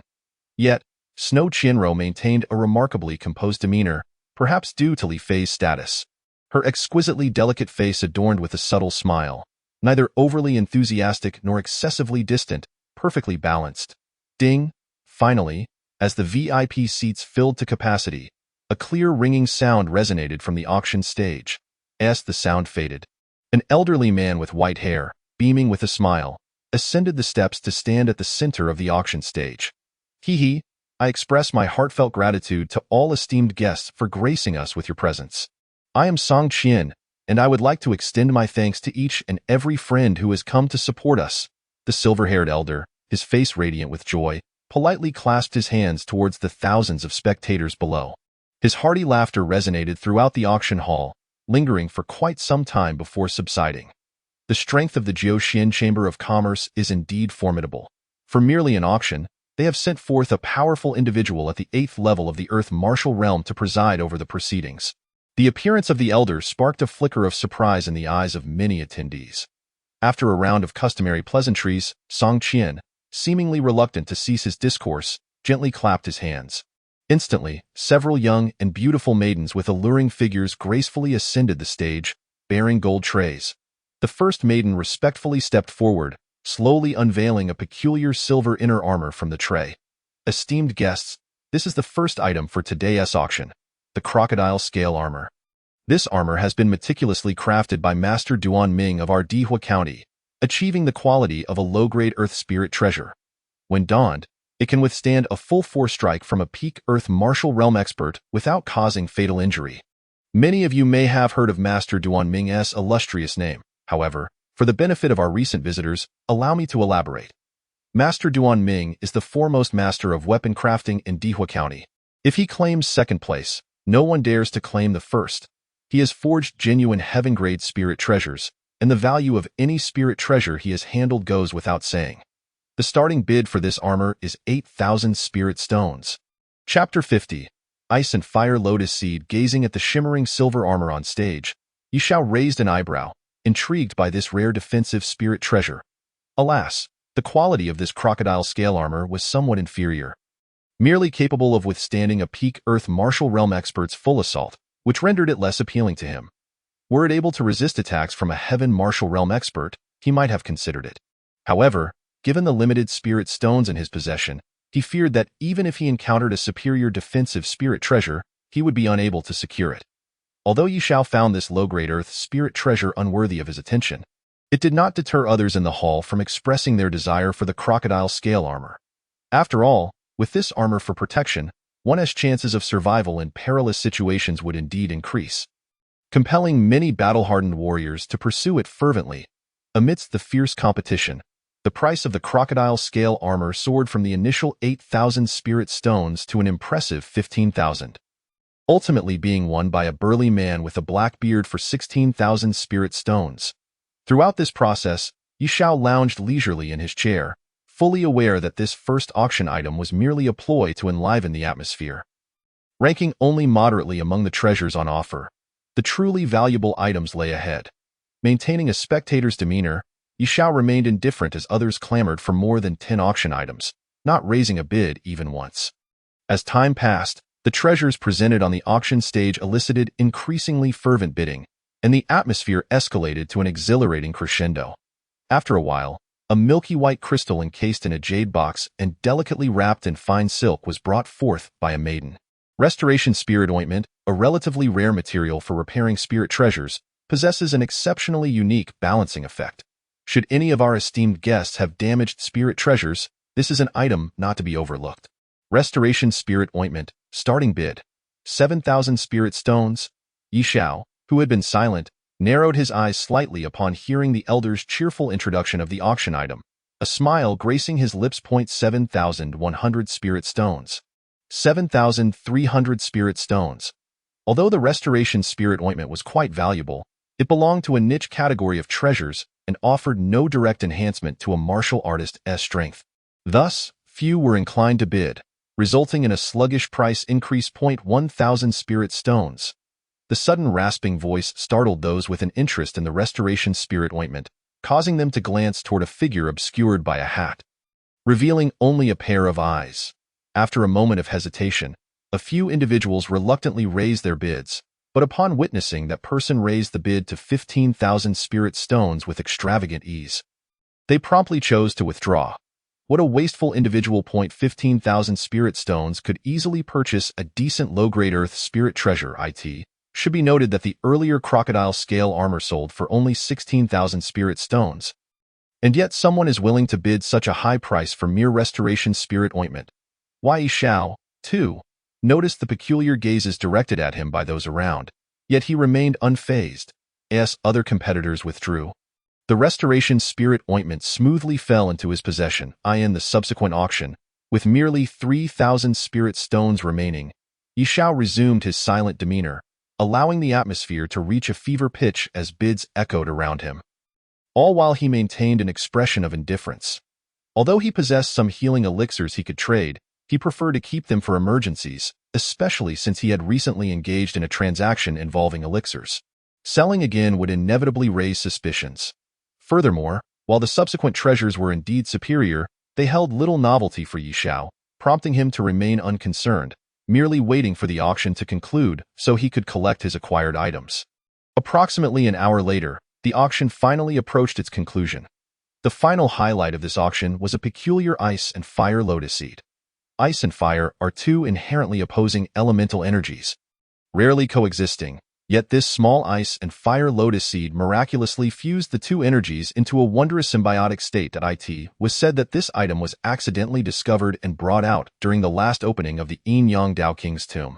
However, the individual who unearthed it could not comprehend its purpose after much deliberation, ultimately selling it at a high price to the Jiuxian Chamber of Commerce. After years of preservation, the chamber could not discern its mysteries either, but felt the sting of the exorbitant cost initially paid, thus deciding to auction it off as the grand finale item, hoping to find a willing buyer. Ultimately, this ice and fire lotus seed was indeed purchased by a young man for an astonishing 110,000 spirit stones. This young man was none other than Sutsong, the young master of the Quanzhan sect, one of the three major factions in Dihua County. With the backing of the Quanzhan sect, Sutsong was undoubtedly a person of considerable wealth. This item became the only treasure in this auction to fetch a price exceeding 100,000 spirit stones, instantly elevating the atmosphere to an unprecedented peak. The crowd buzzed with discussions, perplexed by Sutsong's willingness to pay such a high price for an item of uncertain utility. However, none of this concerned Yi Xiao, although he felt a flicker of interest in the ice and fire lotus seed. His meager finances forced him to stretch and rise, making his way toward the exit. For him, the pressing matter at hand was to locate a master craftsman to assist in embedding the wind crystal stone into the wind-fallen sword, thus granting him possession of a heaven-grade spirit treasure. With a heaven-grade spirit treasure in hand, his combat prowess would undoubtedly ascend to a new level. Chapter 51. Master Duan Ming. After the conclusion of the auction, Yi Xiao first ventured into a room within the auction house to collect the restoration spirit ointment he had won. The ointment was merely the size of an infant's fist, cool to the touch, and exuded a lustrous milky white hue. This tiny item had cost Yi Xiao a staggering 15,000 spirit stones, causing him a pang of regret. At present, he had only 3,000 spirit stones left. Uncertain whether that amount would be sufficient to enlist the services of a master craftsman, Yi Xiao contemplated whether to part with some of his remaining elixirs for trade. A faint and alluring fragrance wafted toward him from the side. Turning his head, he beheld a stunning woman clad in a black and white lotus dress emerging from another treasure retrieval room. It was none other than Xue Qianrou, the enigmatic maiden of the Yin Yang Pavilion.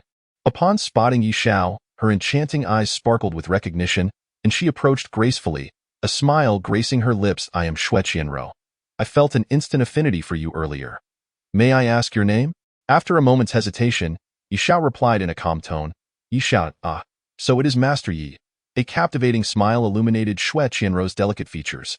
Just as she was about to continue the conversation, her brows slightly furrowed as she glanced toward the distance.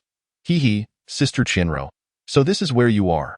A familiar voice reached Yi Xiao's ears, and upon turning to locate its source, he found Sutsong, the young master who had just expended a fortune to acquire the ice and fire lotus seed, approaching with a beaming smile. His obsequious demeanor was evident, as he clearly sought to curry favor with Xue Qianrou. As Sutsong approached, his gaze, tinged with a hint of menace, decidedly fixed upon Yi Xiao, who, despite the smile gracing his countenance, revealed a subtle animosity through his slightly squinted eyes. It was evident that he had witnessed the earlier exchange of laughter between Xue Qianrou and Yi Xiao, and had consequently perceived Yi Xiao as a romantic rival. Yi Xiao, however, paid little heed to Sutsong's scrutiny. The latter's arrival conveniently offered him a means to extricate himself from the situation. He promptly clasped his hands in a gesture of respect towards Xue Qianrou, stating, "Since Miss Xue has matters to attend to, I shall take my leave." With those words, Yi Xiao disregarded Sutsong. Brushing past him without a second glance, Sutsong's eyes twitched slightly at Yi Xiao's blatant dismissal, his expression growing decidedly colder.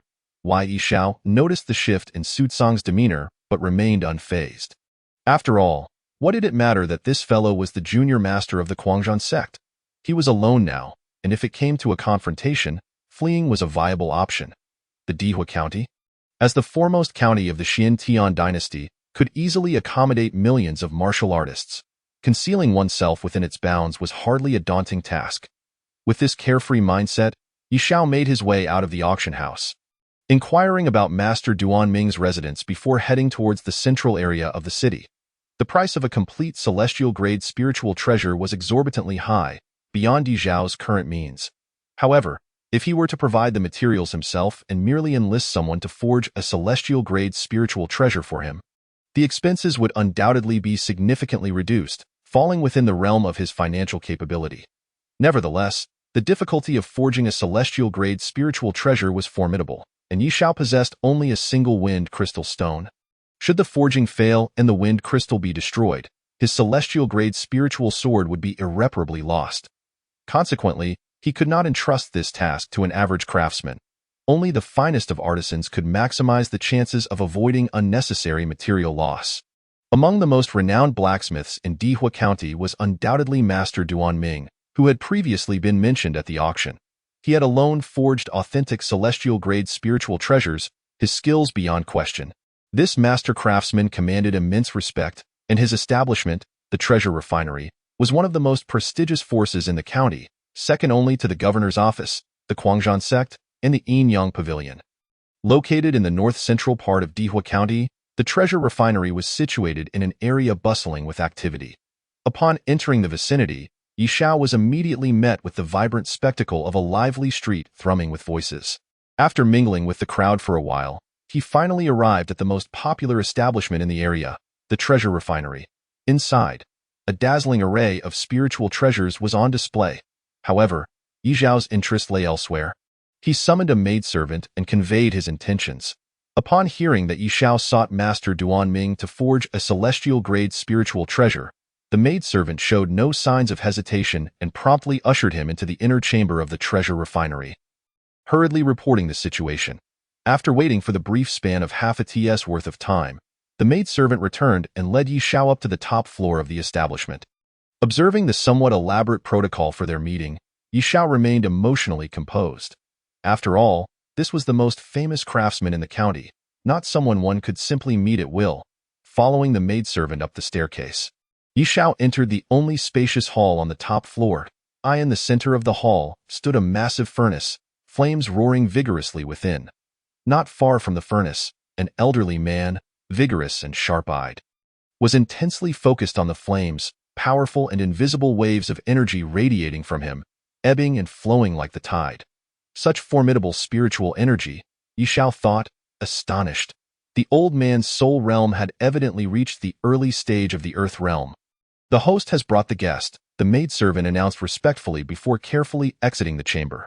Master Duan, I am Yi Xiao. I apologize for the intrusion and hope for your understanding, Yi Xiao said, clasping his hands in a gesture of deep respect towards the elder, whose soul realm surpassed his own by a significant margin.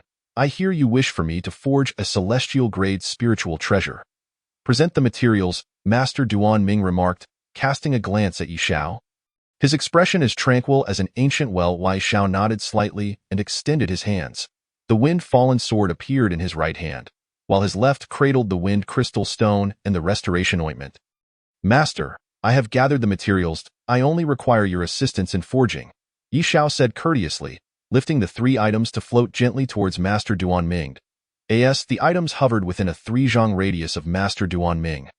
They were enveloped by an invisible force, rendering them immobile in mid-air. The elder calmly gestured, and the wind-fallen sword was the first to be grasped in his hand. He lightly caressed the blade. A flicker of surprise crossed his eyes, and he looked up at Yi Xiao, slowly stating, "This sword should have been a celestial-grade spiritual treasure upon leaving the forge. Yet, perhaps due to the insufficient skill of its creator, it was forged at a lower grade, an utter waste."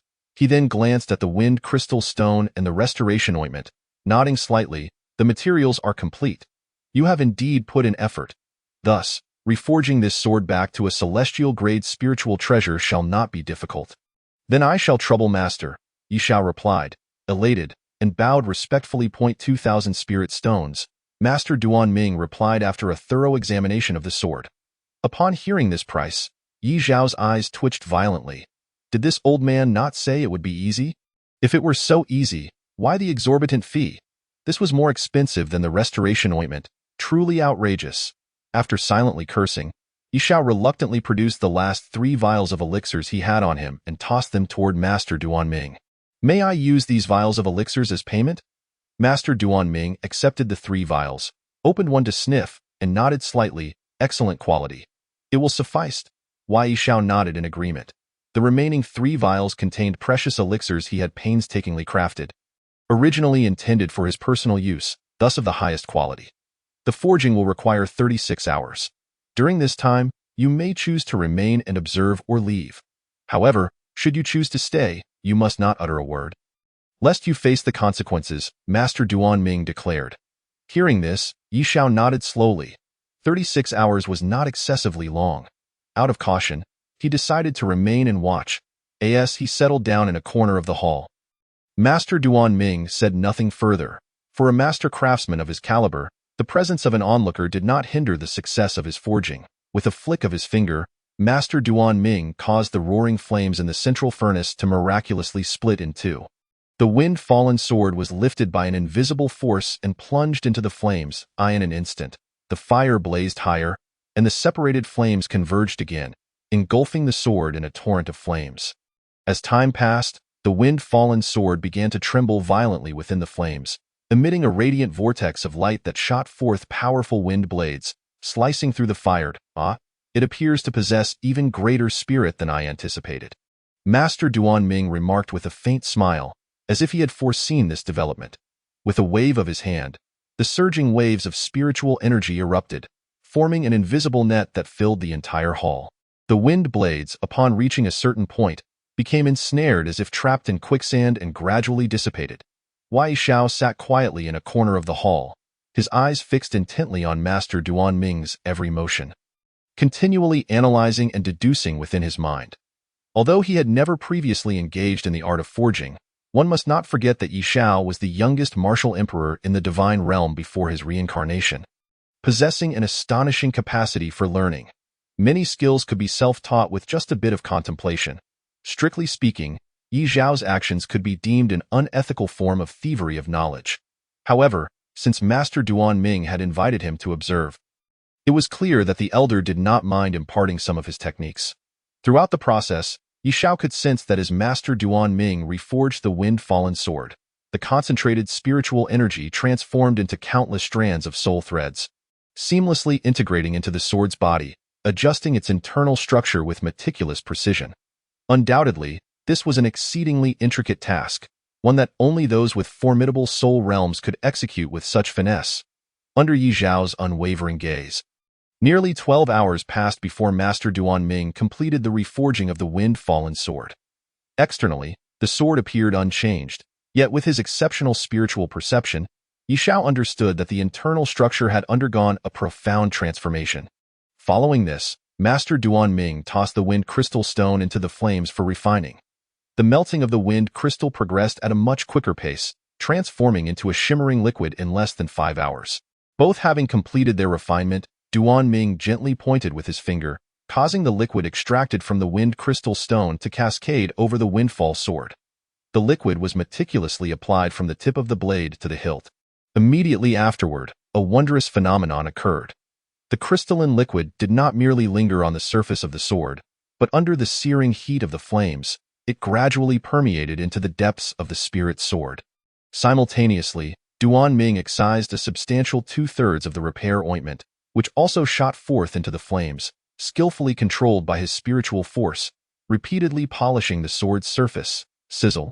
As time slowly elapsed, the flames never wavered. And under the dual influence of the liquid and the repair ointment, the essence gradually infused into the spirit sword. The sword's hue visibly deepened to a strange dark gold, and it seemed that even its smoothness had significantly improved. Although the process of weapon refining was exceedingly tedious, Yi Xiao watched with rapt attention, displaying not a hint of annoyance.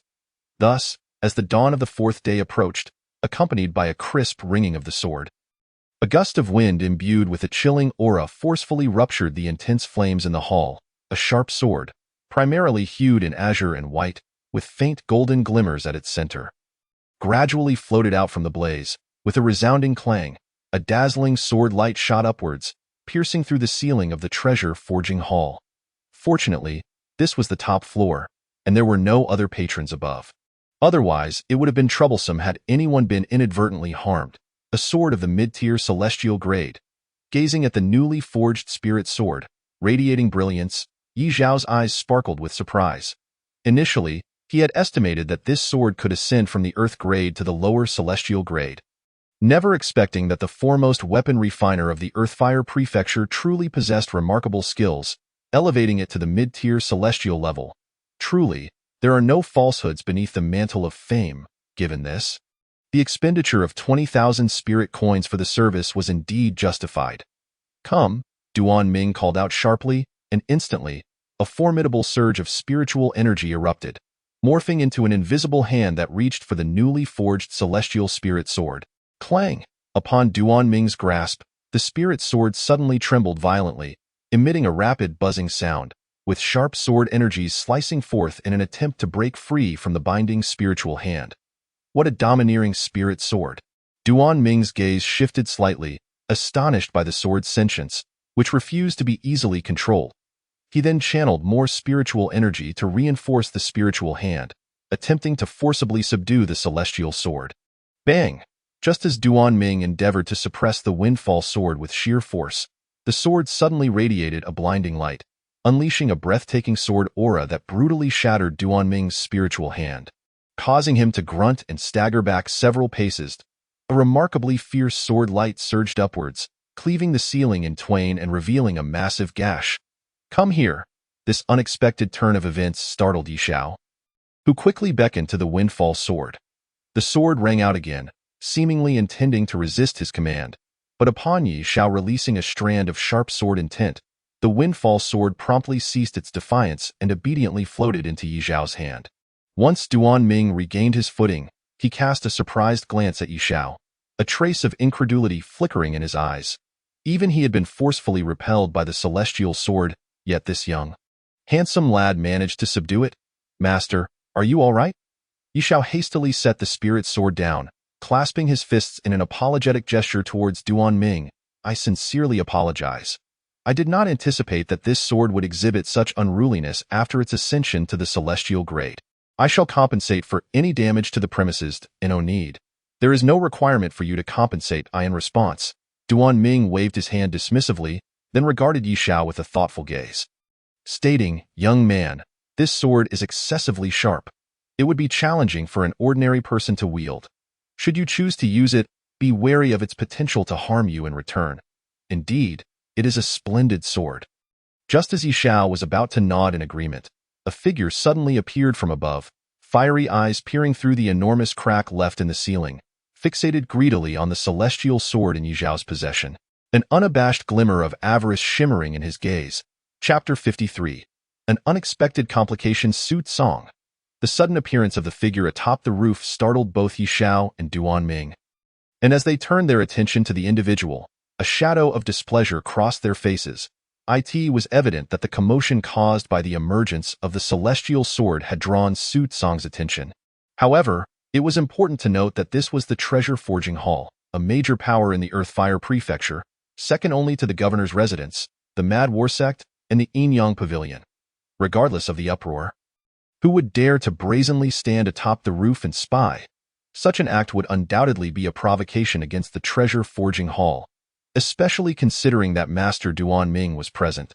Having someone look down upon him from above was an act of great disrespect, impudence. Upon seeing Suit Song's condescending demeanor, Duan Ming bellowed, Suit Song, you possess an audacity beyond measure.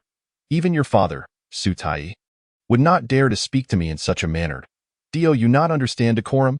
Hee, Master Duan, do not be angry. Hearing Duan Ming's furious outburst, Suit Song chuckled, leaping down from the roof and entering the top-floor hall. With a feigned grin, he clasped his hands in an insincere gesture of respect towards Master Duan, saying, I sensed a significant disturbance and hurried here out of concern for your well-being. I hope you can forgive my rudeness. Humph! Duan Ming, clearly displeased by Suit Song's disingenuous words, coldly replied, I am perfectly well, and I do not require your concern. Now, please leave at once. Should you intrude upon the Treasure Forging Hall uninvited again, do not expect me to show your father any courtesy. It was apparent that Duan Ming was quite irked by Su Tsang's intrusion, as it undeniably disrupted his decorum. However, Su Tsang's father, Su Tai, was the leader of the Mad War sect, a formidable powerhouse, so despite his annoyance, Duan Ming could not recklessly expel Su Tsang. Su Tsang, however, was unfazed by Duan Ming's threats, smiling nonchalantly as his fiery gaze shifted toward the celestial windfall sword in Yi Zhao's possession, an unmistakable greed pulsating within his eyes. Yet, he refrained from forcibly seizing it and, with a meaningful smile directed at Yi Zhao, clasped his hands in a mock gesture of respect before leisurely exiting the room. Bang! Once Su Tsang departed, Duan Ming, with a grim expression, waved his sleeve and forcefully shut the hall doors. Gazing at the closed door, Yi Zhao furrowed his brow slightly. He had not anticipated that someone would so audaciously intrude upon the domain of a revered weapon refiner. And judging by Su Tsang's avaricious gaze as he departed, it seemed that today's events would lead to some trouble. Whoosh! At that moment, 3 familiar elixir vials came flying toward him. Your spirit sword has been reforged. These 3 vials are returned to you.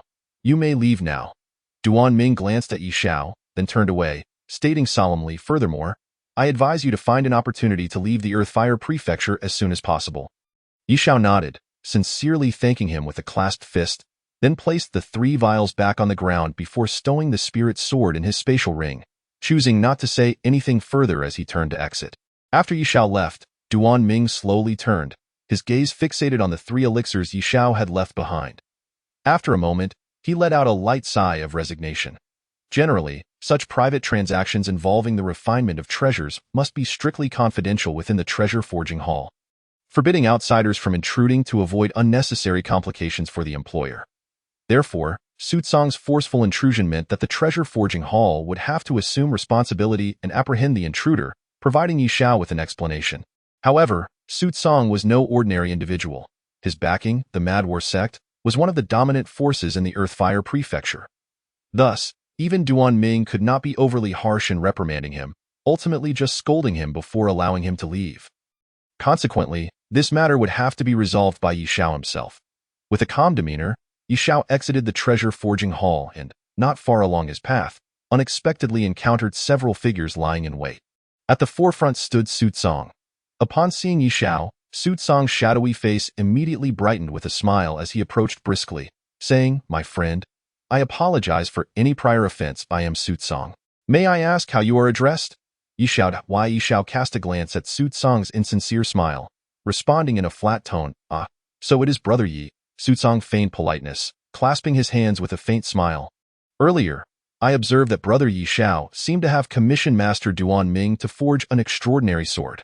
Coincidentally, I have a keen interest in the sword path, yet I have struggled to find a satisfactory spirit sword. If Brother Yi Zhao is willing to part with it, I assure you a satisfactory reward, and you shall also gain the friendship of the Mad War sect. What say you? Yi Zhao, clearly unenthused by Su Tsang's proposition, simply shook his head and replied, Not at all, young man. It is a stroke of fortune that our young sect master has taken an interest in your possession. Quickly hand over the item. Do not be ungrateful. Upon witnessing Yi Zhao's indifferent response, a middle-aged man beside Su Tsang suddenly revealed a fierce expression. Lu Hufa, what are you doing? Su Tsang interjected. Brother Yi Zhao has merely yet to consider his options. Speak to him more courteously. Su Tsang furrowed his brow in discontent as he regarded the middle-aged man who had just spoken, reprimanding him with a sharp command to withdraw. Turning his gaze to Yi Zhao, he added with a smile, Isn't that right, Brother Yi Zhao? Yi Zhao cast a deep glance at Su Tsang, who resembled a grinning, venomous serpent, evoking an intense sense of discomfort and aversion. Very well. Since you are sincerely interested in purchasing the spirit sword in my possession, I shall offer it to you at a discounted price. 1 million spirit stones, he proclaimed after a moment's contemplation. A slight smile gracing his lips, upon hearing Yi Zhao's words, a visible glimmer of surprise flashed across Su Tsang's face. However, before his smile could fully blossom, it was abruptly frozen by Yi Zhao's next remark. 1 million spirit stones.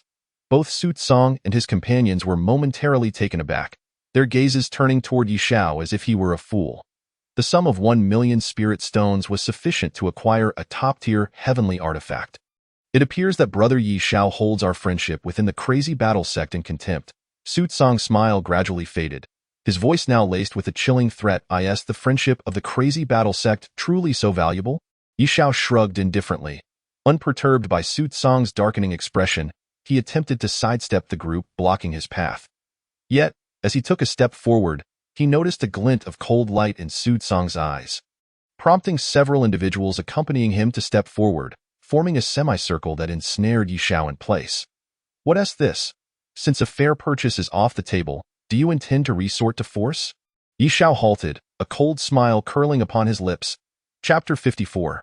Surveillance. Brother Yi Xiao, I have no desire to take matters to extremes, Su Tsong said, his gaze icy as he addressed Yi Xiao. Let us do this.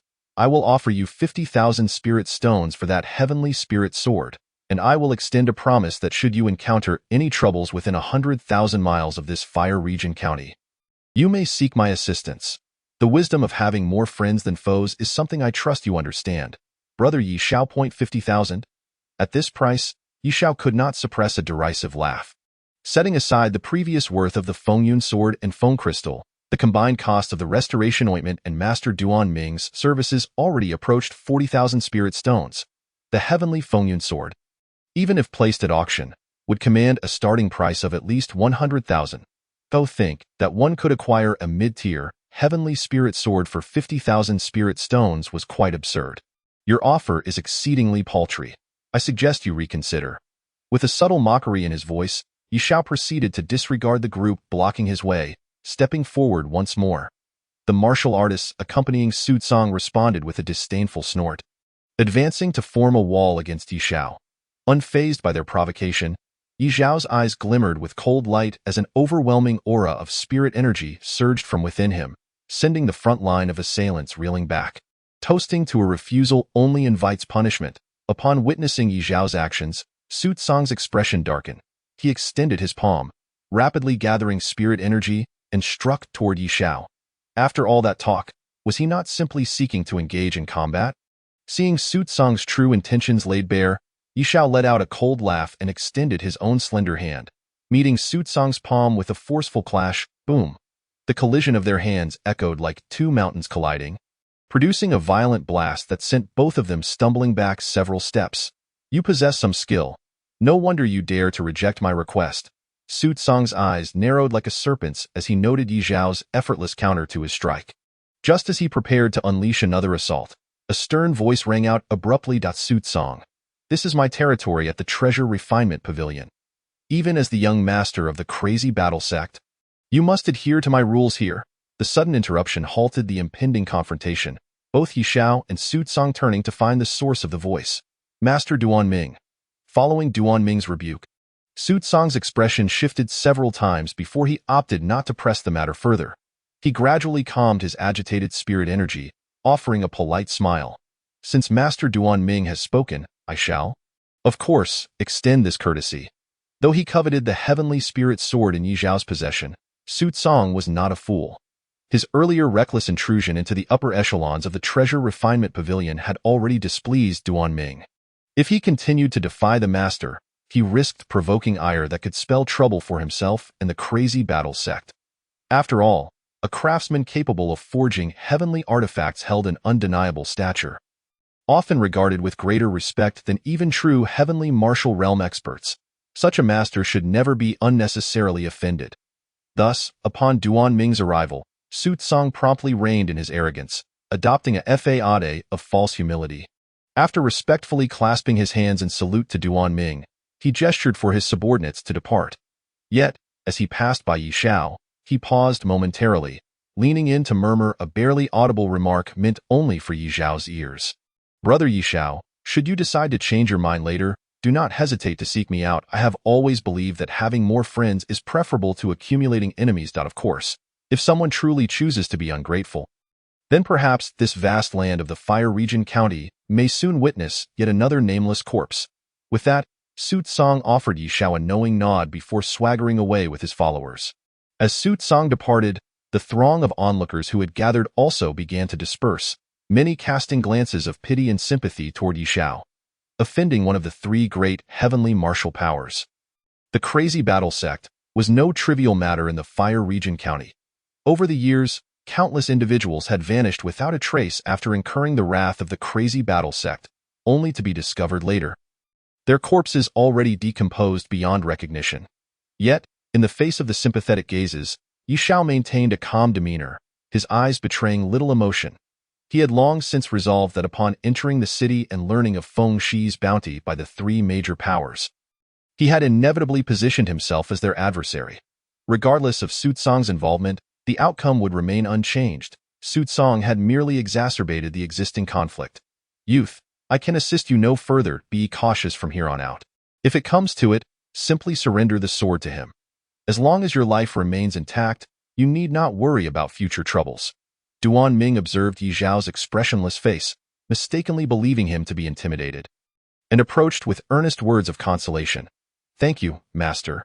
Hearing Duan Ming's words, Yi Xiao smiled politely and cupped his hands in gratitude. Their encounter had been brief, and he held no expectations that Duan Ming would risk offending the crazy battle sect on his behalf. Therefore, after expressing his gratitude, Yi Xiao turned to leave. However, after taking only a few steps, he sensed several discreet gazes fixated upon him, shadows trailing his every move. It was clear that these were the spies Su Tsong had dispatched to monitor him, ensuring he did not slip from their sight. Given Su Tsong's standing in the Fire Region County, it was likely that no detail could escape his notice. Even should Yi Xiao eliminate the spies following him, it would only invite more to pursue him. Nevertheless, Yi Xiao was unconcerned about the surveillance. He knew he could easily shake off these pursuers whenever he chose. However, he had no immediate plans to depart. Since Su Tsong had previously stated his intentions, it was evident he believed he had the upper hand, wishing to acquire the Fengyun sword without spending a single spirit stone. If Su Tsong enjoyed such daydreams, Yi Xiao saw no harm in allowing him to indulge a little longer. This would provide Yi Xiao the opportunity to gather further intelligence and effectively utilize the remaining 3,000 spirit stones, perhaps to procure medicinal materials and refine a new batch of healing pills. Thus, he resolved to keep the spies around, allowing Su Tsong to believe he remained under meticulous scrutiny, which would likely foster a sense of complacency, making a counterattack all the more feasible. Chapter 55.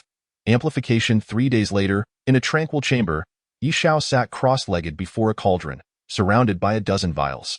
The contents within were the fruits of his labor over the past 3 days, various third-tier pills. Among them, healing pills were the most abundant, alongside combat-oriented pills capable of temporarily amplifying one's strength, such as the third-tier Spirit Elevation Pill.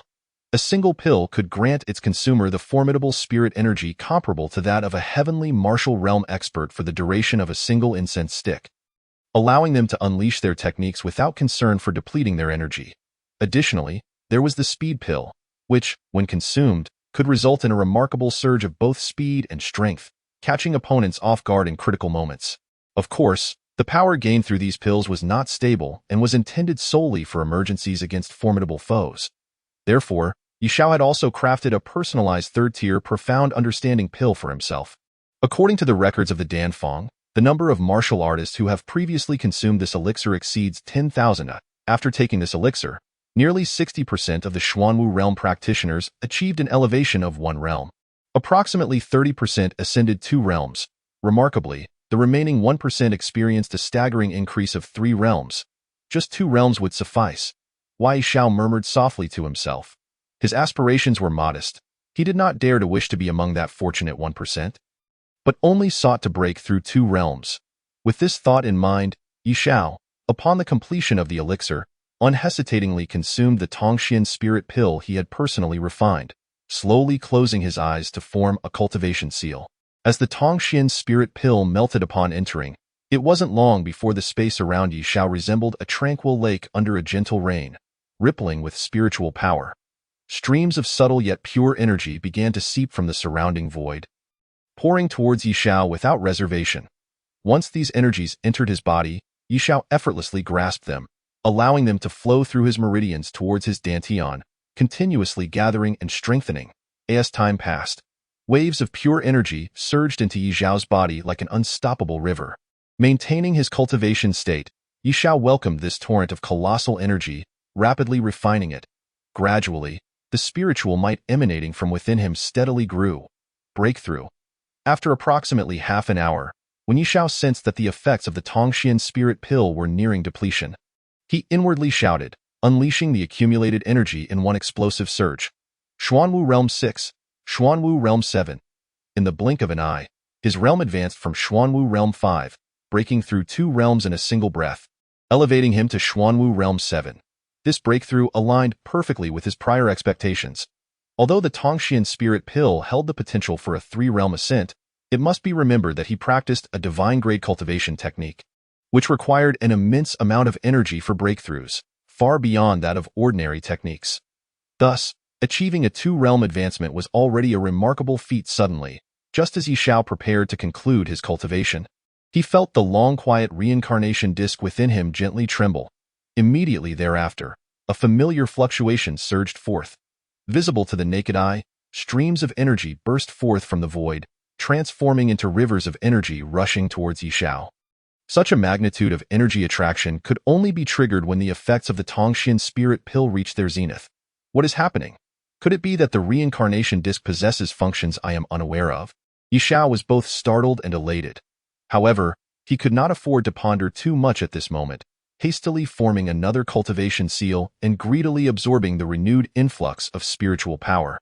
As he absorbed frantically, he soon felt a slight ache in his meridians, a consequence of over-absorbing energy at once. If he continued this insatiable intake, it could ultimately harm his meridians, leading to a regrettable outcome. Realizing this, Yi Xiao promptly exited his cultivation state, forcefully expelling the residual effects of the elixir through his pores. To his astonishment, he discovered that, in just that brief moment, his strength had further advanced. Xuanwu Realm 8.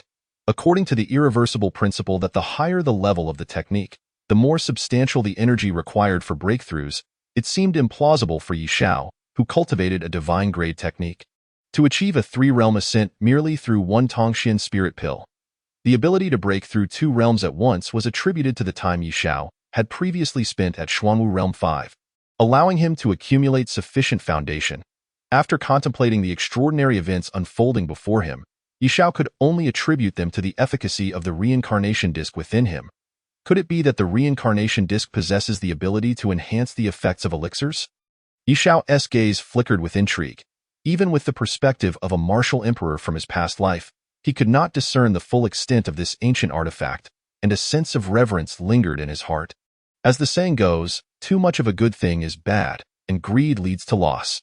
Hence, upon acquiring the Reincarnation Emperor's technique from the reincarnation disk, Yi Xiao chose to temporarily set it aside, refraining from delving into the deeper mysteries of the disk until his strength became sufficiently formidable. However, the recent occurrence unveiled a potentially extraordinary ability of the reincarnation disk, the enhancement of elixir effects. This ability could vary greatly, depending on how far the reincarnation disk could amplify the effects of elixirs, and whether it could enhance all elixirs or only certain ordinary ones. After careful consideration, Yi Xiao eagerly commenced his experimentation. He extracted various elixirs from the bottles before him, testing each one in succession while observing the reincarnation disk's reactions. After thorough examination, the astonishment in Yi Xiao's eyes grew ever more pronounced. The results indicated that the effects of each elixir he tested had increased by approximately 30%, while the enhancement from the reincarnation disk was not particularly noticeable on lower-grade elixirs. One should not underestimate this additional 30% effect. To illustrate with currency, if 10 spiritual coins were equivalent, Yi Xiao would gain an extra 3 coins compared to others. If it were 1,000,000, he would gain an additional 300,000. If it were 10 million, or even 100 million, undoubtedly, the enhancement ability of the reincarnation disk yielded greater effects with higher-grade elixirs. Truly, it was a divine artifact from the Forbidden Zone. If the old alchemy saints of the imperial clan were to discover that the reincarnation disk possessed such wondrous abilities, they would surely rise from their graves to behold it. Such an astonishing effect, even with Yi Xiao's prior experience, was unheard of, leaving him in a state of disbelief and profound contemplation. Chapter 56. Leaving the city 2 days later, Yi Xiao noticed an increasing number of spies sent by Su Tsong to monitor him. Are they finally preparing to take action? Yi Xiao's gaze flickered subtly. After all, the Earth Fire Prefecture was the stronghold of the Mad War sect, and should a conflict erupt within the city, he would undoubtedly be at a disadvantage. However, since Su Tsong had waited so long to act, It was clear he held great confidence in his position. He likely would not summon his father, a Tianwu realm expert, to reinforce him. In light of this, it would be best to resolve this trouble outside the city. A glimmer of cold light flashed in the room, and with a decisive mind, Yi Xiao hesitated no longer. After tidying up the room's contents, he settled the bill and walked toward the inn's entrance. As he crossed the threshold, a black veil had appeared atop his head, and without a backward glance, he headed straight for the city gates of Earth Fire Prefecture. The journey out of the city was remarkably smooth. Yi Xiao encountered no obstacles and effortlessly departed from Earth Fire Prefecture. Yet, rather than feeling any joy at this ease, he narrowed his eyes, his gaze cold. He understood that for someone of Su Tsong's status, tracking an individual's movements within Earth Fire Prefecture was a trivial matter. It was entirely possible that the moment he stepped out of his room, he had already been reported to by the spies sent by Su Tsong. However, what puzzled him was why Su Tsong chose not to act within the city, where he held the advantage with the Mad War sect backing him. Even Yi Xiao would hesitate to engage too deeply, lest he attract the attention of the Tianwu realm expert lurking behind Su Tsong. While pondering this mystery, Yi Xiao remained vigilant, making his way toward a dense forest outside the prefecture. Once he entered the thicket, he suddenly accelerated, darting through the piles of fallen leaves like a gust of wind. This swift passage did not last long. Just a few breaths later, Yi Xiao detected the sound of rushing wind from both sides of the forest. Whoosh! Before he could discern the identities of the approaching figures, several iron arrows, gleaming with a cold metallic sheen, shot toward him like lightning, instantly transforming the spot he had just occupied into a honeycomb of holes. Fortunately, Yi Xiao had anticipated this. At the moment the cold arrows were released, he moved with ghostly speed, dodging each one with ease. Ha, brother Yi Xiao, your skills are impressive. After the barrage of arrows failed to hit Yi Xiao, the hidden assailants ceased their attack, and a chilling laughter echoed through the trees. Moments later, a dozen figures emerged from the swaying foliage, with Su Tsong predictably leading the group. Su Tsong, you truly refuse to give up. Yi Xiao observed the encroaching crowd with calmness in his eyes. As he scanned Su Tsong's companions, his gaze lingered on an elderly man closest to Su Tsong for a moment. Xuanwu Realm 5. Yi Xiao's brow furrowed slightly upon discovering a Xuanwu Realm 5 expert among Su Tsong's entourage, raising his estimation of Su Tsong's capabilities. This Su Tsong was not entirely blind to the realities of power. He understood the need for full strength even when confronting a seemingly weak opponent. However, it appears that Su Tsong harbors an unwavering determination to possess the celestial tier Windfall sword in his grasp. Otherwise, he would not have summoned such a formidable array of warriors to encircle him.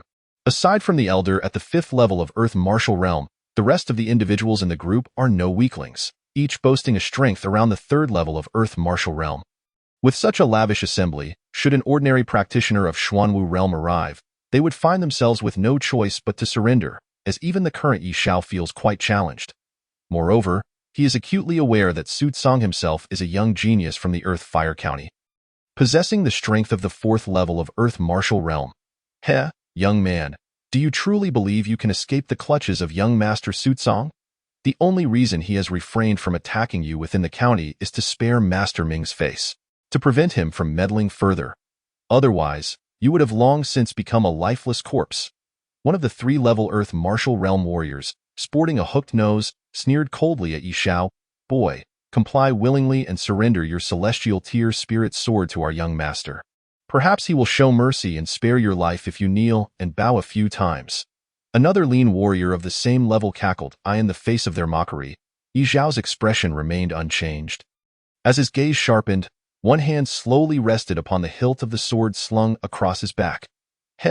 Brother Yi Xiao, though I am disappointed in your choice, I am willing to offer you one last chance. Hand over the celestial sword behind you and acknowledge me as your master, serving me for 10 years. After that, I will grant you your freedom. Su Tsong, observing Yi Xiao's actions, wore a mocking smile and shook his head slightly. Confident in his preparations, he dismissed Yi Xiao's potential, believing that a mere practitioner of Xuanwu Realm, even wielding a celestial sword, would be unable to unleash its full might. It is not merely the quantity of spiritual energy within a warrior that determines their strength. As one ascends in rank, the significance of spiritual energy diminishes, giving way to the comprehension of the Dao fully harnessed the power of a celestial sword. one must attain profound mastery in the path of the sword. Su Tsang, perceiving Yi Zhao's youthful visage, doubted his capability to wield the true power of the celestial sword. He preferred to believe that Yi Zhao had fortuitously obtained this sword and could not truly unleash its potential. In this boundless world, it is not uncommon for individuals to stumble upon such serendipitous encounters. Yet, out of caution and reverence for the celestial sword, he summoned numerous warriors of Earth martial realm to ensure absolute security. "Acknowledge you as my master?" Upon hearing Su Tsang's words, Yi Zhao's eyes flickered with an odd light, and he chuckled, saying, "Perhaps not. I fear you may not withstand your fate. A single bow from me could cause your 7 orifices to bleed and lead to your demise." "Humph, such audacity! Since you insist on seeking death, I shall grant you your wish." Su Tsang dismissed Yi Zhao's words as mere bravado spoken in the face of death, his eyes gleaming with murderous intent. With a wave of his hand, he commanded, "Attack, kill him." Chapter 57. The Secret of the Physical Body Bang. As Su Tsang's voice fell, his subordinates surged forth eagerly, akin to beasts vying for prey. Pouncing upon Yi Zhao in an instant, a surge of potent spiritual energy erupted around Yi Zhao. Clearly, they viewed him as a feast, eager to be the first to slay him and seize the spirit sword in his possession, thereby earning favor with their master Su Tsang. Only the elder at the 5th level of Earth martial realm, standing closely beside Su Tsang, remained motionless, guarding his master. The elder's murky eyes occasionally glimmered with a hint of apprehension. Sensing an indescribable aura of danger emanating from the young man before him, and he quietly cautioned Su Tsang, "Young master, this youth is too composed. We must exercise caution." "He, Luo Lao, you are overly cautious. I have brought so many capable hands from within the sect to ensure success. This individual is destined to have no means of escape today, and nothing unexpected will occur." Su Tsang dismissed the elder's concern with a carefree wave. Upon hearing this, the elder, referred to as Luo Lao, pondered for a moment and concluded that indeed, a young practitioner of Xuanwu realm could not create significant waves, thus nodding in agreement and refraining from further protest. "Boy, why not surrender at once?" As the two conversed in hushed tones, the formidable warriors of the Guangzhan sect had already closed in on Yi Zhao. Leading the charge was the previously mentioned hooked-nosed man, now less than a yard away from Yi Zhao, grinning malevolently as he raised a massive hammer to strike down upon him. In his eyes, Yi Zhao radiated a weaker aura than anyone present, merely a lamb awaiting slaughter. The one who struck first would effortlessly claim victory and bask in glory, and indeed, the scenario unfolded as he anticipated. Yi Zhao, surrounded, exhibited no signs of attempting to flee. Instead, an unsettling calm descended upon his handsome face, contrasting starkly with the expected panic. Clang! A sudden sound of a sword's cry reverberated through the air, a fierce blade glinting as it flashed before the astonished eyes of the onlookers, causing them to instinctively close their eyes. Even Su Tsang and the elder, observing from a distance, momentarily shut their eyes before hastily reopening them. When their eyes adjusted once more, they beheld a spray of crimson blossoms in midair, accompanied by a bloodied head. The expression on the severed head shifted from shock to terror and then to darkness, as if it had traversed an inexplicable cycle, before rolling to the ground with a dull thud. A warrior of the 3rd level of Earth martial realm had met an untimely, inexplicable demise. This strike was so ruthlessly sharp that the others present were momentarily stunned, and by the time they regained their senses, those who had rushed to attack halted abruptly, retreating several steps in horror as they gazed at the headless corpse still standing. Through the neck of the corpse, they could see a cold, resolute youthful face.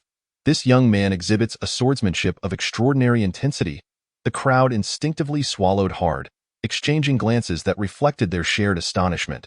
Clearly, none had anticipated that the lamb they deemed defenseless possessed the strength to sever the throat of a 3rd-level Earth martial realm warrior with a single strike.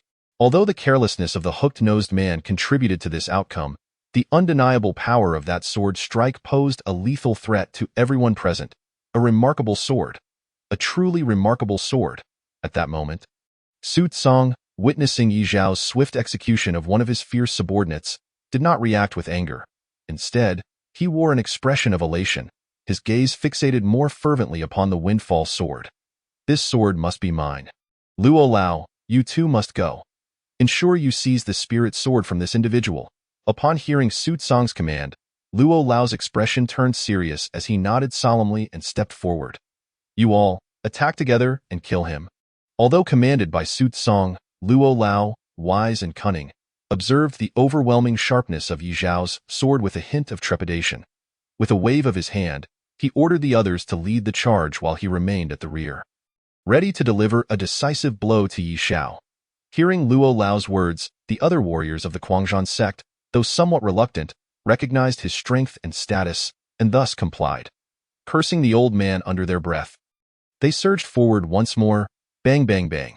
Having learned from their previous experience, the warriors of the Quanzhan sect approached with caution, maintaining a balance of offense and defense, while Yi Zhao, wielding a single sword, found himself engaged against a dozen adversaries, all while having to reserve some strength to guard against Luo Lao, who lurked nearby like a predator. The situation quickly became perilous, akin to being mired in a swamp, with dangers lurking at every turn.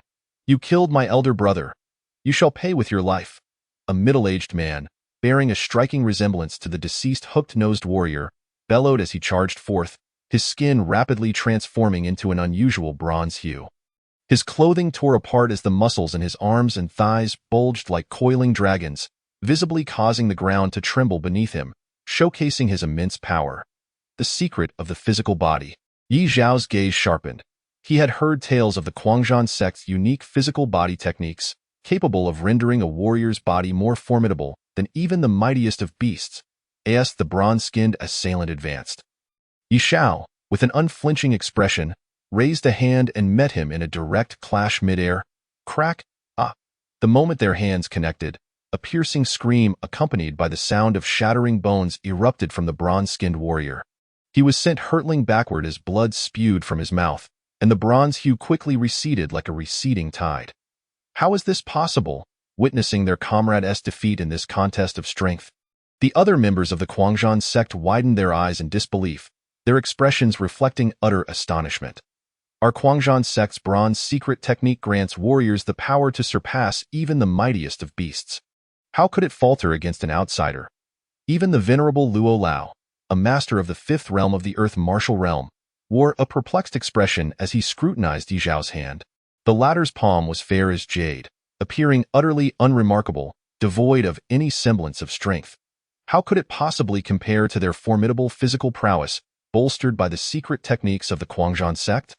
The so-called physical techniques were merely self-deceptive tricks employed by those unable to traverse the path of physical cultivation. Yi Zhao's countenance remained as calm as a still pond, while his eyes betrayed a hint of disdain for such inferior physical arts. He had encountered true physical cultivators before, those who had reached the pinnacle of their craft, earning the title of saints of the flesh, their physiques undeniably fierce, capable of grappling with true emperors. He had once contemplated that if the Jiushao imperial clan returned empty-handed from the Forbidden Zone, he would carve a new path, honing his physical prowess to achieve dual imperial status and thereby gaining insight into the legendary Supreme Path. However, later, impudent child, the foundation of my Quanzhan sect cannot be tarnished by a mere whelp. Luo Lao's fury erupted upon hearing Yi Zhao's disdainful words. He bellowed, and a layer of bronze-colored skin emerged from his body, transforming him into a figure reminiscent of a bronze statue. Junior, dare to utter such brazen words? Prepare to meet your demise. In the next moment, Luo Lao hurled a punch at Yi Zhao, his bronze fist glinting with a metallic sheen and cutting through the air with an impressive force. It was evident that this elder took great pride in the physical arts, viewing them as the face of the Quanzhan sect. Yi Zhao's earlier display of contempt had deeply provoked him. Boom! The clash of their fists resonated with a thunderous sound. Both combatants staggered back, Luo Lao retreating several steps while Yi Zhao also stepped back, glancing at his slightly numbed fist. The power of Luo Lao's physical techniques was vastly superior to that of the previous adversary. Just as Yi Zhao regained his footing, a chill coursed through him, prompting him to swiftly position his spirit sword behind him, forming a defensive barrier. Azure Claw, at that moment, a sharp azure claw, imbued with a chilling intent to kill, tore through the air and struck heavily against the sword. Clang! The collision of the claw and the sword sent sparks flying and echoed with a resounding clang, unleashing a surge of murderous energy.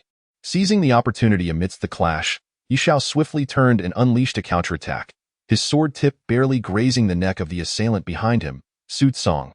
Yi Xiao's gaze turned icy as he recognized the identity of the sudden attacker.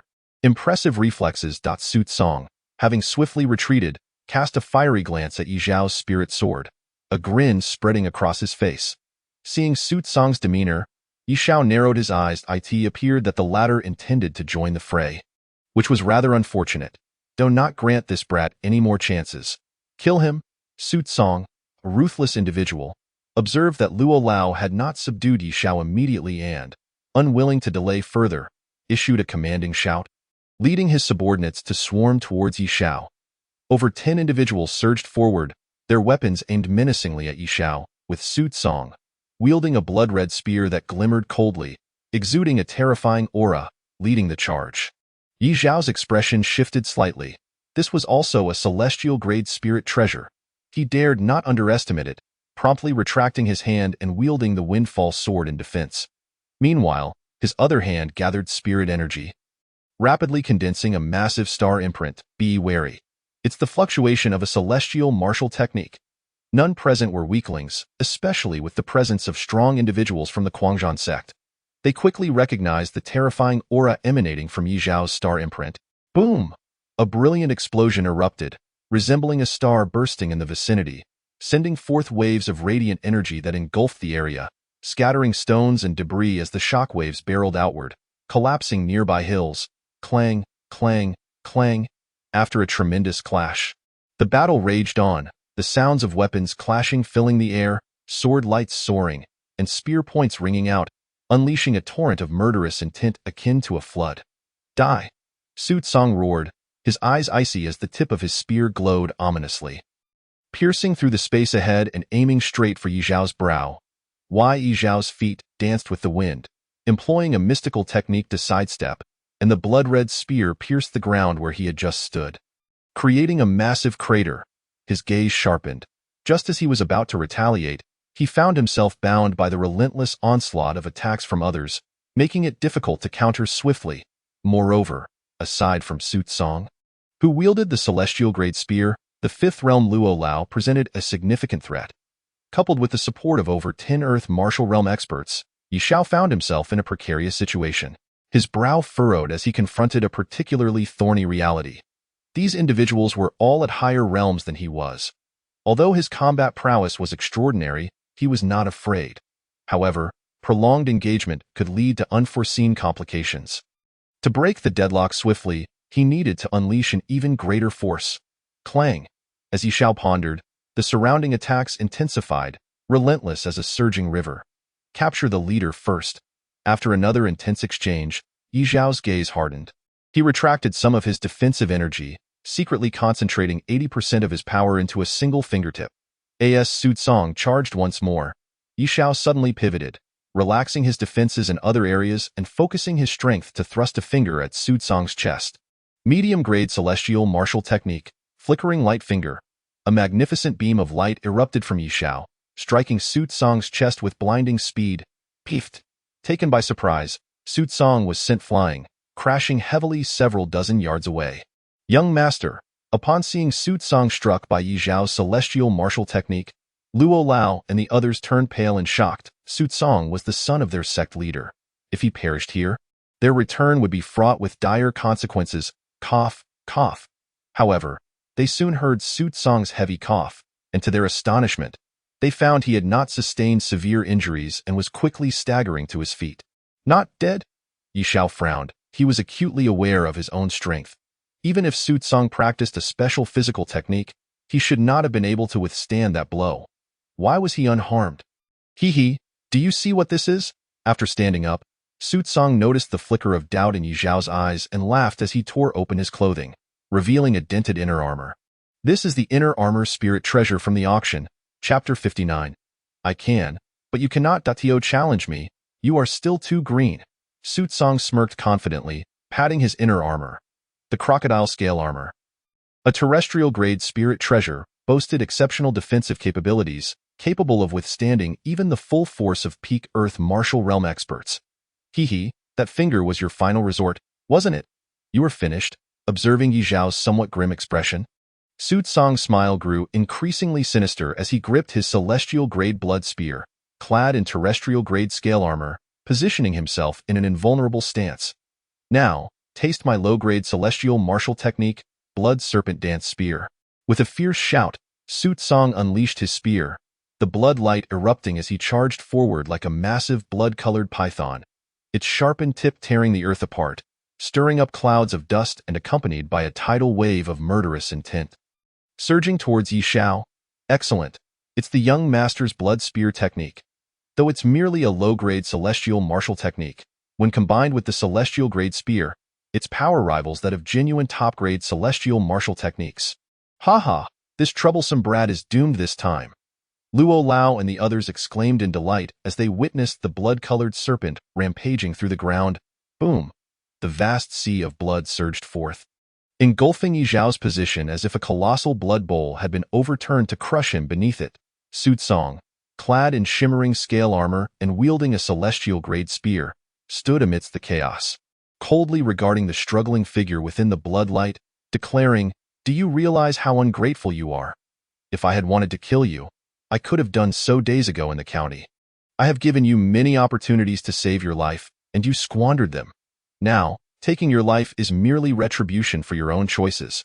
His voice was icy, as if pronouncing Yi Xiao's death sentence. Hee, you are so certain you can kill me. Yi Xiao's mocking laughter resonated from within the sea of blood. Humph. As death looms near, you remain obstinate. Allow me to escort you on your final journey. To perish beneath my celestial martial prowess is a death without regrets. Su Tsong's eyes turned icy, and his spear lunged forth once more, unleashing a terrifying wave of energy that rapidly expanded. The spear's tip began to emit a frenzied brilliance, and one shard of that lethal light pierced through a massive stone weighing 10,000 pounds, shattering it into countless fragments.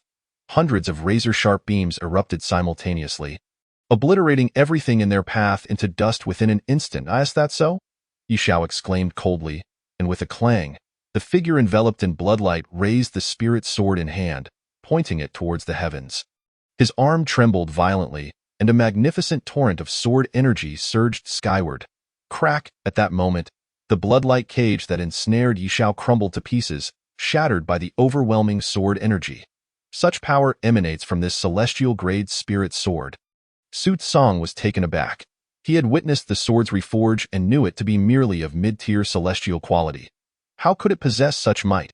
Yi Xiao cast a glance of mild pity towards Su Tsong, who still believed that his undefeated strength stemmed solely from this celestial-grade spirit sword. What nonsense! What are you looking at? Kill him. I wish to see just how many trump cards this boy can reveal today. Infuriated by the strange look in Yi Xiao's eyes, as if regarding a fool, Su Tsong roared in anger, gesturing to his subordinates to surround him once more. Another siege. Observing that every opponent around him was of a higher realm yet chose to swarm him, Yi Xiao couldn't help but feel a twinge of annoyance. Very well, since you lack decorum, I shall abandon the principles of martial ethics. Yi Xiao stepped onto the wind-walking technique, engaging with them for a brief moment before seizing an opportunity to pull several small vials from his pocket. He crushed them in one swift motion and swallowed the round pills within. Pills. Su Tsong and the others were momentarily stunned. Before they could react, they suddenly noticed, with narrowed pupils, that Yi Xiao, having previously shown signs of fatigue after the fierce battle, now regained his strength at an astonishing rate after consuming the pills. Moreover, his aura surged even stronger than before. Bang! With the power of the pills, Yi Xiao's strength soared to new heights, charging forth like a thunderclap and sending several unprepared martial artists flying, spitting blood. Not only that, but after consuming the pills, Yi Xiao adeptly handled the remaining attackers, even turning the tide and suppressing them single-handedly in no time. A sound of tearing filled the air as Elder Luo, clutching a severed arm, retreated frantically, cold sweat beading on his forehead. His expression darkened as he gazed at the formidable Yi Xiao, exclaiming, "Damn it, this kid consumed at least a third-grade pill, or perhaps even a fourth-grade one. Otherwise, his power would not have surged so drastically." After cursing, he hastily took out several vials of his own. Bang! Yet, before Elder Luo could act, several sharp beams of sword light shot in from a distance, shattering the vials in his hands, reducing the pills inside to mere powder. Elder Luo glared darkly at the source of the sword light, only to see Yi Shao grinning at him, saying, "You have the numbers. But you're not allowed to consume pills." Bang. As his words fell, several more vials shattered, with other individuals attempting to enhance their combat strength through pills, only to have their efforts thwarted by Yi Shao. "That damned kid. I will see you dead." Su Tsong, Elder Luo, and the others were enraged by Yi Zhao's tyrannical actions. In a life-or-death struggle, how dare he monopolize the pills for himself, however. Yi Shao was simply too formidable. Moving like a wraith amidst them, wielding his sword with such skill that it was akin to traversing a realm devoid of obstacles, in mere moments, he had claimed the lives of more than half of their number. It is worth noting that a martial artist at the Earth martial realm is not easily cultivated. These were the elite forces of the frenzied battle sect, and each death was a significant loss. Yet, Su Tsong, the young master, had no time to lament, as he realized that with the rapid decline of his forces, he would leave empty-handed today. Just as he hesitated whether to retreat, a scream from Yi Shao gently smacked his lips.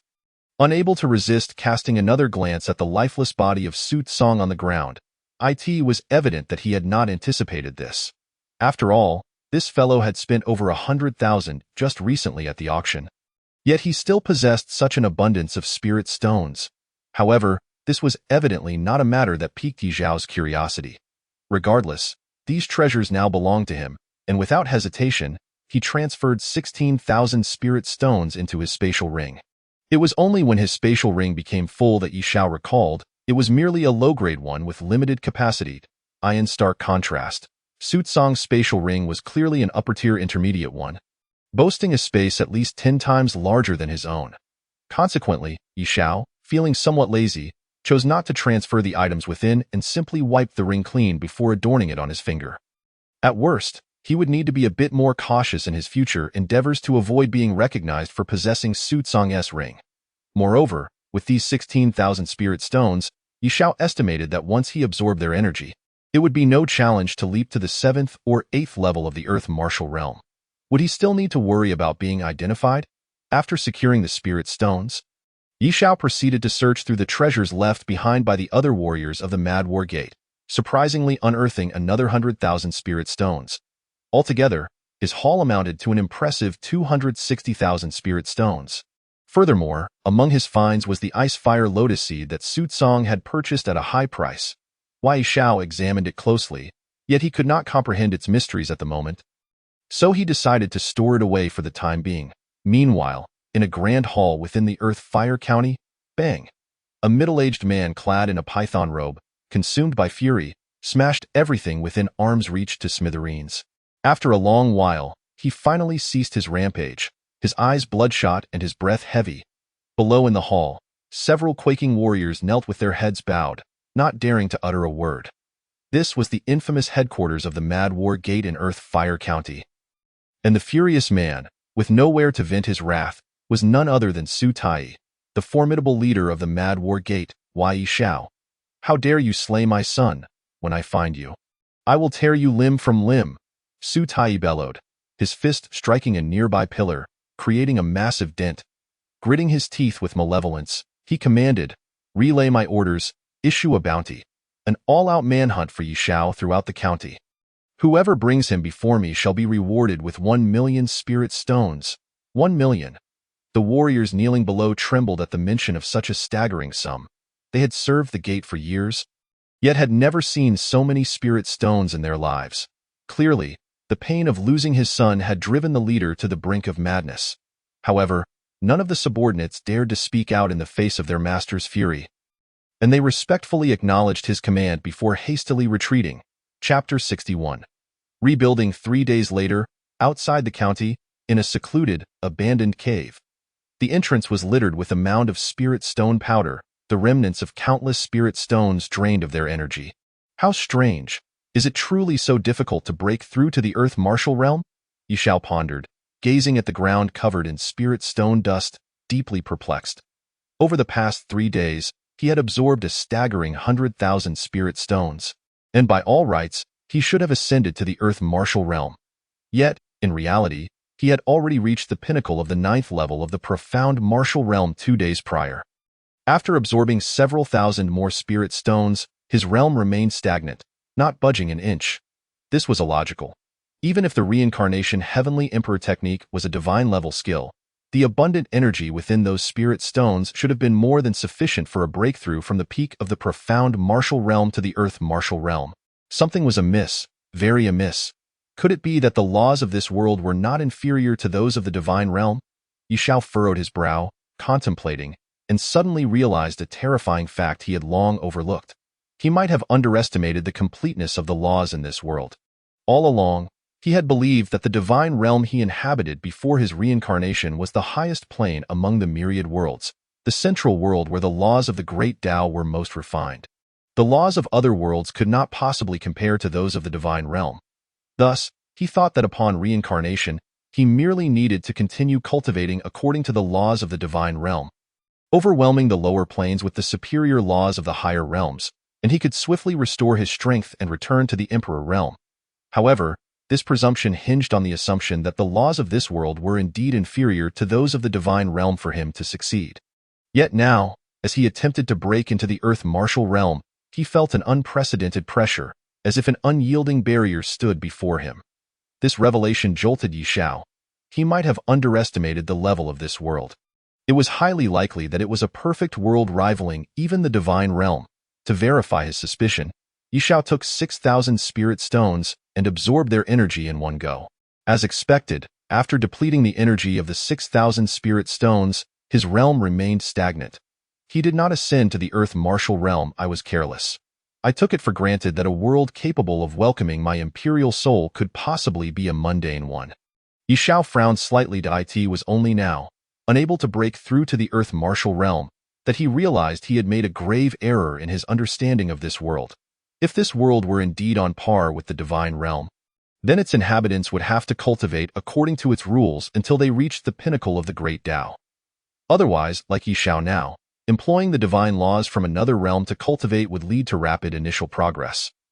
But eventually, they would be suppressed by the original rules of this world, finding their path blocked and unable to advance further. As the saying goes, one must bow their head beneath another's roof. It implies that when sheltering from the rain under someone else's roof, one must abide by their rules. Yishao was now beneath the eaves of a grand world and had to recultivate according to the martial rules of this realm. He had no choice but to disperse his cultivation and start anew. After much contemplation, Yishao made the difficult decision to forfeit all the cultivation he had achieved thus far and begin again according to the martial rules of this world. Otherwise, even if he could force his way into the earth martial realm now, he would only face stronger rule suppression from this world when confronting the subsequent heavenly martial realm and higher levels, ultimately getting nowhere and never returning to his former peak. Yishao, being decisive by nature, promptly sealed the cave entrance and began to dissipate the spiritual energy within him, preparing to start anew. 9th level of the profound martial realm, 5th level of the profound martial realm, 1st level of the profound martial realm, spirit martial realm. Meanwhile, within Earth Fire County, news of the bounty on him had already spread like wildfire. The astronomical reward of 1 million spirit stones sent the entire county into an uproar. Who is this Yishao? What heinous acts has he committed to provoke the Mad War Gate to such an extent that they would go to any lengths to capture him? I heard that a few days ago, Sutsong took over 10 warriors of the Earth martial realm from the Mad War Gate outside the county to hunt someone down, and they have yet to return. It's likely this Yishao mentioned in the bounty. Numerous warriors engaged in fervent discussions, many eager to take action and probe for Yishao's whereabouts. For the sake of that 1 million spirit stone reward, several were fully committed to conducting a thorough search, leaving no stone unturned in their quest to uncover Yishao's location. Within the bustling county city, a figure cloaked in an oversized white robe and masked with a white fox mask glided silently past the crowd. A graceful silhouette stood quietly in a corner of an unnoticed street, her gaze fixated on the exorbitant bounty poster nearby, her stunning features revealing a look of incredulity beneath the mask. How did he end up here? Amidst her shock, Feng Shi's beautiful eyes quickly glimmered with concern. The Mad War Gate harbored formidable, heavenly martial realm powerhouses. Even she dared not show herself in their presence. How bold of Yishao to kill the young master right under their noses. In the pitch-black cave, Yishao, having dissipated his cultivation, felt his aura plummet to its lowest point. Yet, he remained calm. Although the paths of cultivation differ between worlds, the myriad paths ultimately converge. There must be many similarities. After all, he could not have cultivated for so long in this new world using the rules of another realm. Moreover, with his comprehension, even starting from scratch to grasp the martial rules of this world would not prove overly difficult. It merely required some time. Coupled with his reserve of 100,000 spirit stones, his progress in recultivation would be swift. A month later, a surge of profound spiritual energy erupted, and Yi Zhao's strength once again reached the first level of the profound martial realm. Indeed, the power cultivated according to this world's rules was significantly stronger than before. Although he had spent an entire month on recultivation, Yi Zhao was pleasantly surprised to discover that the power he had regained, due to its perfect alignment with the laws of this realm, was evidently superior to what he had previously possessed. Based on Yi Zhao's estimation, even though he had only regained the first level of the profound martial realm, the strength he could unleash was likely on par with what he had at the third level of the profound martial realm. Excellent! Now, let us charge forward and ascend to the earth martial realm. Yi Zhao brimmed with confidence, eagerly anticipating the resurgence of his powers, firmly believing that he would undoubtedly surpass his former self in strength. However, fate had other plans. Less than a day before Yi Zhao could restore his strength to the first level of the Xuanwu realm, the massive boulder sealing the entrance of his secluded cave was forcefully blasted open. Ha ha ha, I found you, little mouse. At the cave's entrance stood a young man laughing maniacally, his gaze directed mockingly towards Yi Zhao inside. Li Fei. Yi Zhao's eyes narrowed slightly, surprised that it was not the members of the Quanzhan sect who had come to confront him, but rather Li Fei from the governor's mansion, someone with whom he had previously crossed paths. When I first laid eyes on the wanted poster issued by the Quanzhan sect, I thought I was hallucinating. Yet, after repeated confirmations, it truly is you, Li Fei said, peering into the cave with eyes narrowed like a venomous snake. You little scoundrel, I've been racking my brain trying to figure out where to find you since my return. Who would have thought you would come willingly into my trap? Truly, heaven has opened its eyes. Hand over the Dandao by Jia, or else. With a sudden surge, Yi Zhao's feet were enveloped in a swirl of mist, transforming into a gust of wind as he charged forth, the sound of crashing waves echoing in his wake. He had realized that Li Fei's strength had significantly improved.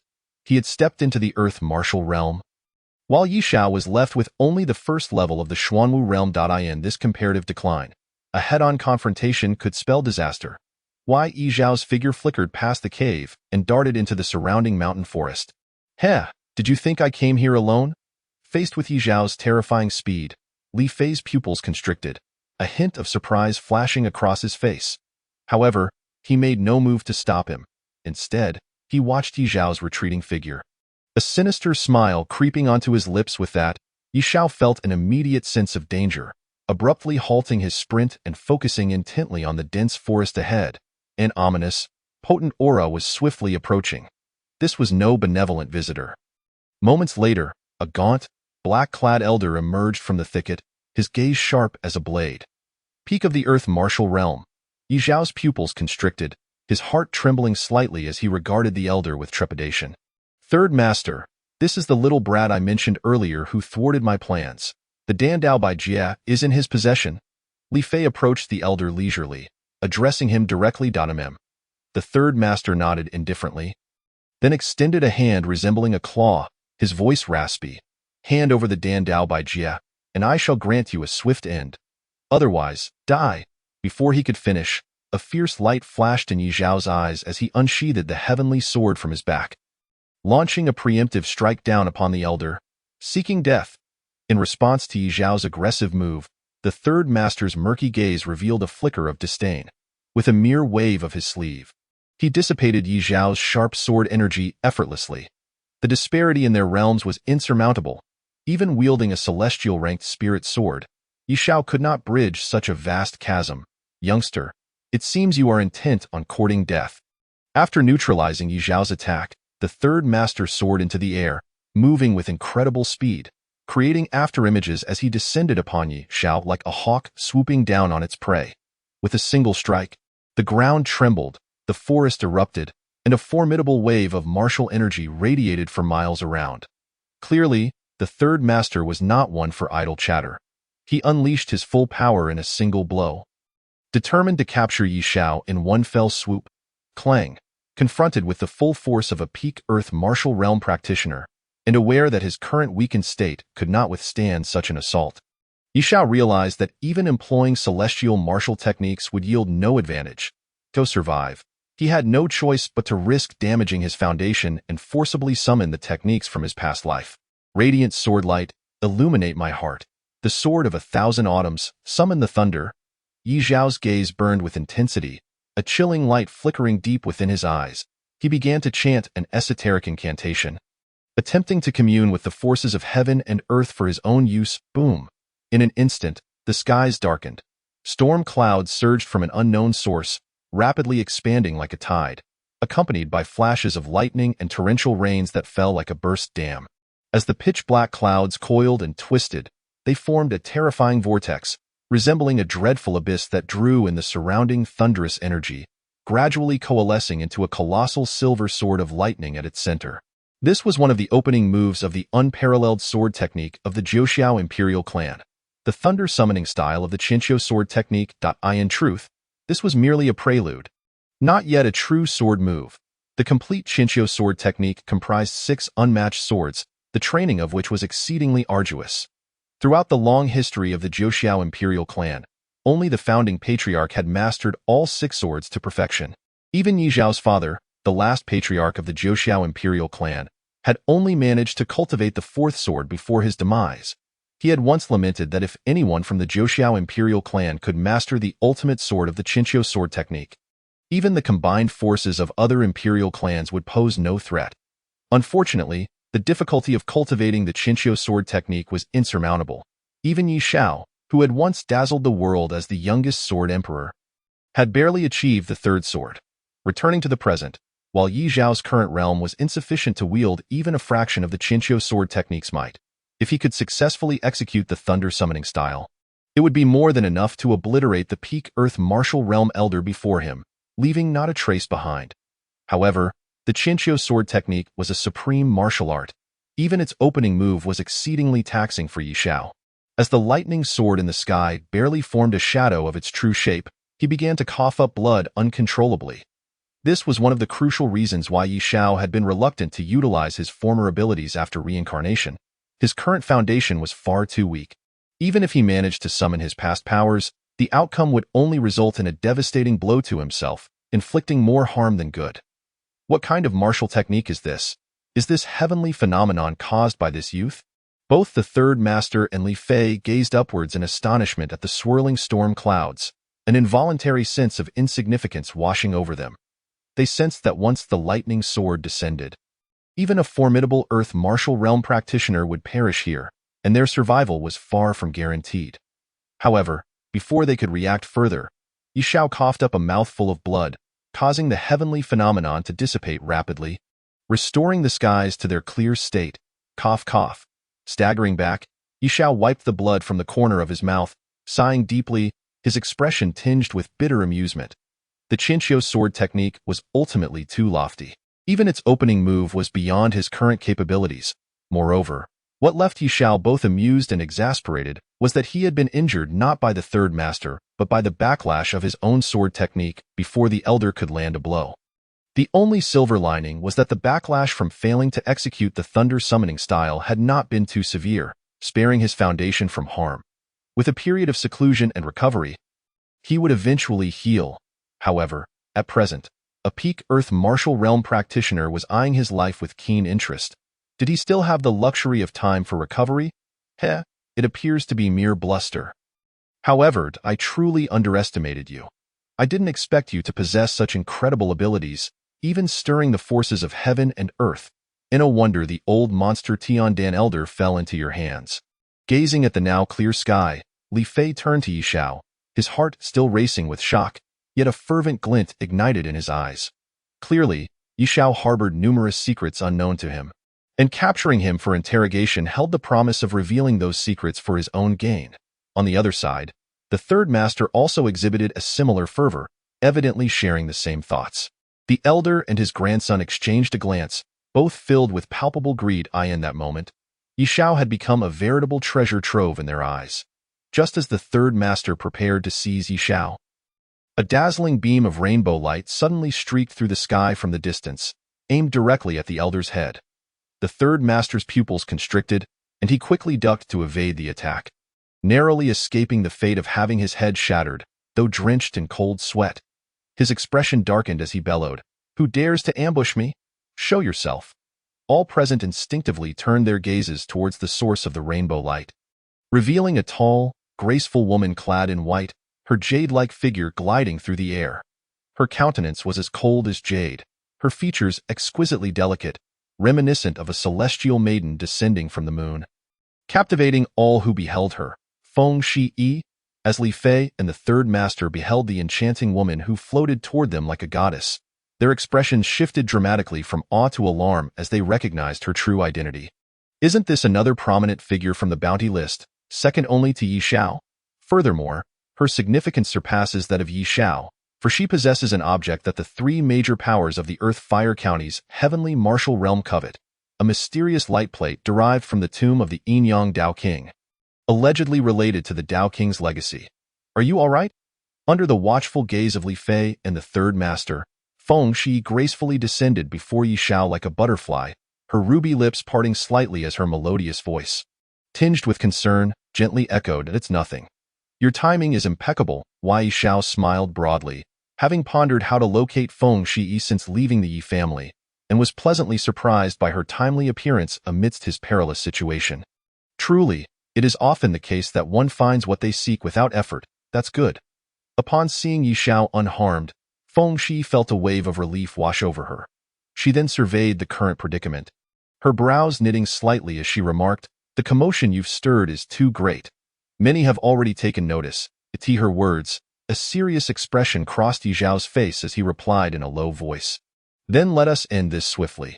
You deal with the old man, and I will eliminate Li Fei." Yi Xiao spoke with complete composure, for in his eyes, cultivators were merely distinguished by strength, regardless of gender.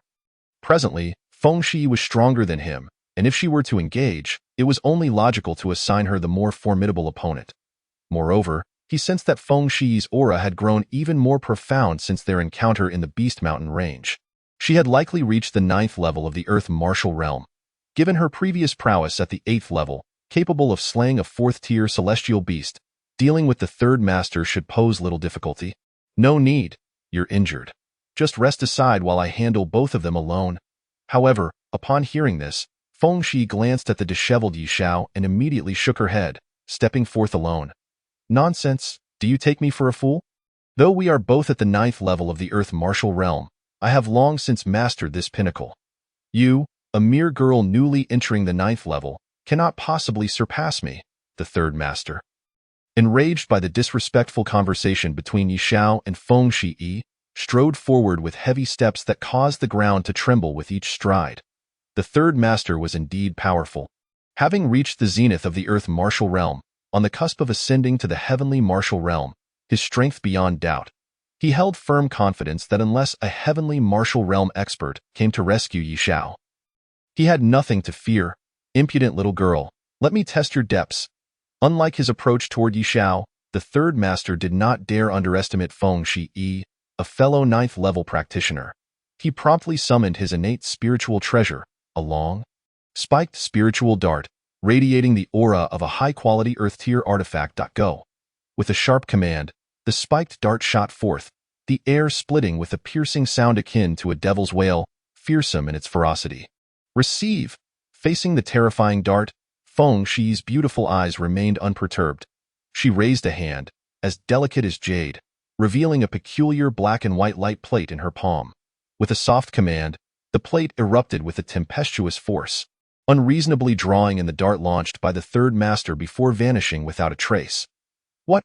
Stunned at the dart's disappearance, the third master's complexion shifted dramatically as he realized the connection between himself and the dart had been severed. A flicker of horror crossed his eyes.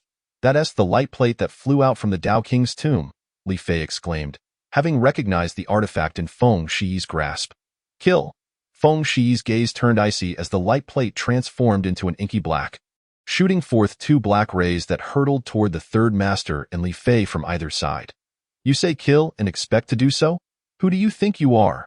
Despite losing his spiritual treasure, The third master's strength remained formidable. He summoned his spiritual energy to erect a defense as solid as a city wall. Swoosh!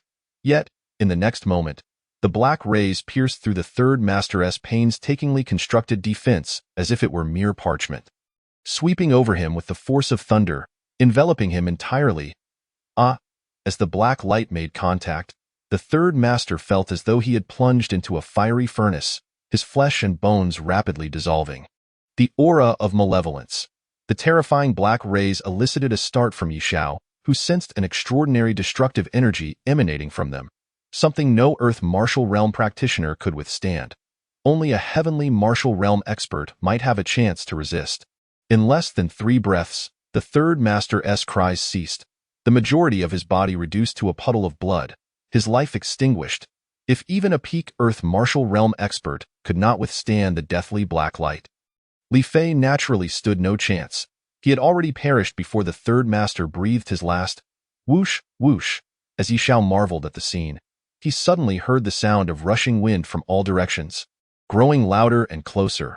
Without a doubt, the fierce battle had attracted Numer. Feng Shi cast a serious glance at Yishao, her delicate face etched with gravity as she spoke, from ancient times to the present. They have been an inescapable nightmare of this world. The nightmare of this world. Why? Yishao furrowed his brow.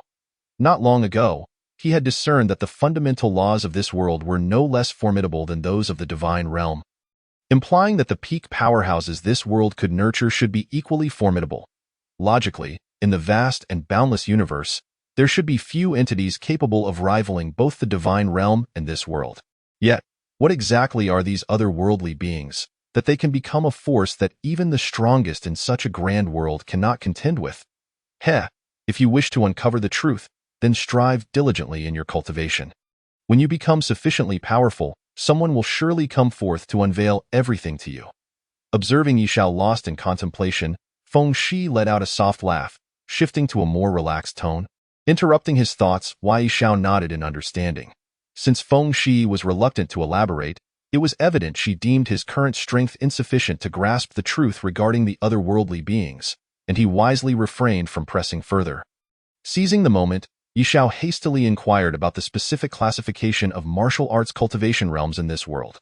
Soon, he learned from her that the martial arts realms were delineated from low to high as follows: Blood Chi Realm, Spirit Martial Realm, Profound Martial Realm, Earth Martial Realm, Heaven Martial Realm, Nirvana Realm, Martial King Realm, Martial Emperor Realm, Martial Zone Realm, Martial Venerable Realm, Martial Saint Realm, Martial Emperor Realm, and the legendary Supreme Martial God Realm.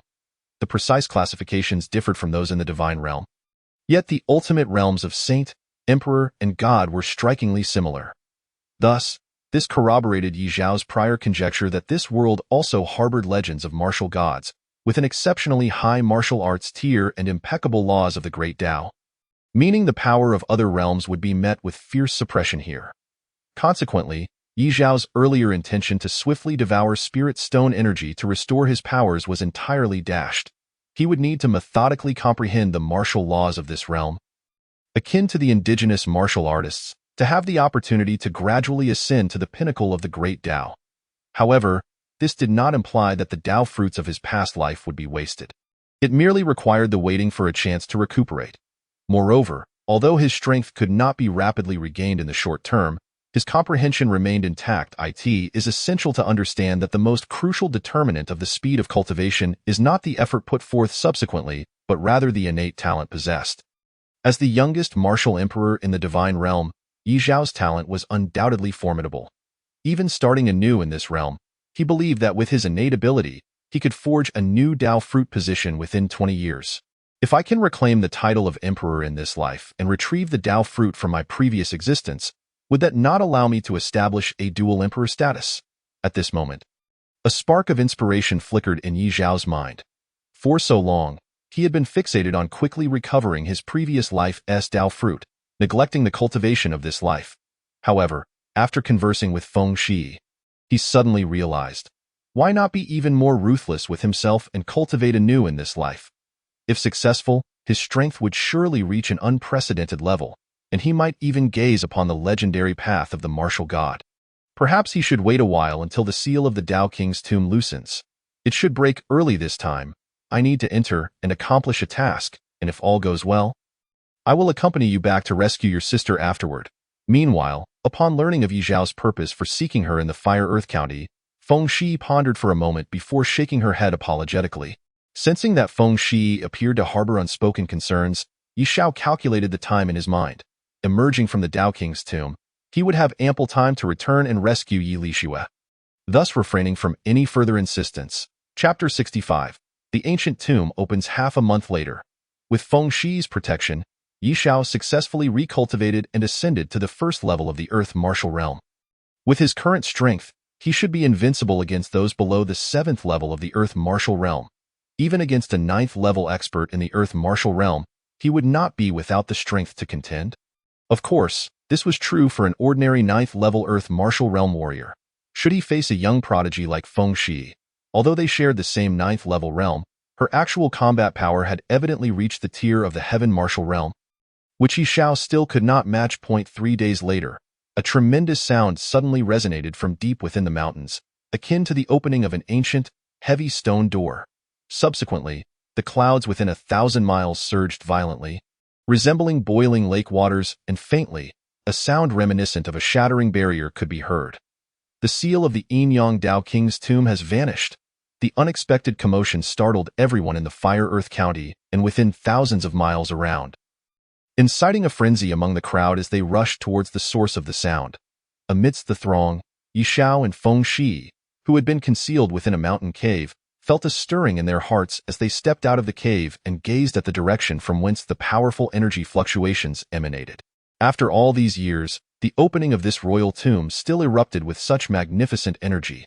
That esteemed Yin-Yang Tao King was indeed worthy of the title of a king who once single-handedly suppressed a formidable otherworldly being. Standing at the cave entrance, Feng Shi's beautiful eyes narrowed slightly as she softly remarked, "Are you confident in going alone? Do you need my assistance?" Yi Zhao glanced at her. Over the past few days, he had come to understand Feng Shi's purpose for this journey. Before his demise, the Tao King had once suppressed a terrifying otherworldly queen, and although much time had passed, the power of that queen should have diminished significantly. Yet the remnants still posed a lethal threat not to be underestimated. No need. The Tao King suppressed an enchanting otherworldly queen known for ensnaring countless men as slaves, her beauty renowned. If you were to go, you might fall prey instead. Furthermore, upon entering, the Tao King's spirit can only assist one person in reaching the location to suppress the otherworldly queen. Feng Shi gently shook her head. Buzz. As Yi Zhao and Feng Shi conversed, the energy fluctuations in the distance grew increasingly intense. After about half a stick of incense, an ancient vortex light gate slowly materialized atop a mountain. As the vortex spun, the spiritual energy of the world surged uncontrollably into it. As if drawn by an irresistibly overwhelming force, the entrance to the royal tomb has appeared. Charge. At the moment the light gate emerged, countless ecstatic shouts erupted from all directions, followed by a multitude of figures surging toward the location of the light gate like a swarm of locusts. Victory or defeat shall be decided today, many shouted excitedly. This royal tomb had birthed too many legends. Each time, someone emerged alive with treasures, rapidly rising to prominence and becoming renowned powerhouses. Even the current 3 major forces in the Fire Earth County, led by Heaven Martial Realm experts, were said to have attained their heights due to benefits gained from the royal tomb in their early years. Otherwise, they would merely be nameless, ordinary martial artists in some corner. However, the Vortex Light Gate seemed selective, as those of weaker strength were unexpectedly repelled by a powerful force upon attempting to approach, tumbling away in disarray. Damn it, why won't they let us in? The rejected martial artist's eyes turned red with fury as they pounded the ground in frustration, but it was futile. They could only gaze longingly at the gate. Let us move. We should set off as well. Observing the continuous influx of figures into the Vortex Light Gate, Yi Zhao and Feng Shi exchanged glances, confirming that the forces of the county governor's mansion, the Mad War Gate, and the Yin-Yang Pavilion had not stationed anyone to monitor them. After a brief disguise, they blended into the crowd and surged toward the light gate like 2 streaks of flowing light on the vast and silent wilderness. An ancient sense of desolation permeated from the distant horizon, filling the expansive space with an air of desolation. Suddenly, the tranquility was shattered as a light gate materialized. Following that, one figure after another entered through the mysterious vortex-like gate, instantly transforming the area into a cacophony. After their appearance, the figures did not linger. Instead, they quickly split into several groups, rushing off in different directions.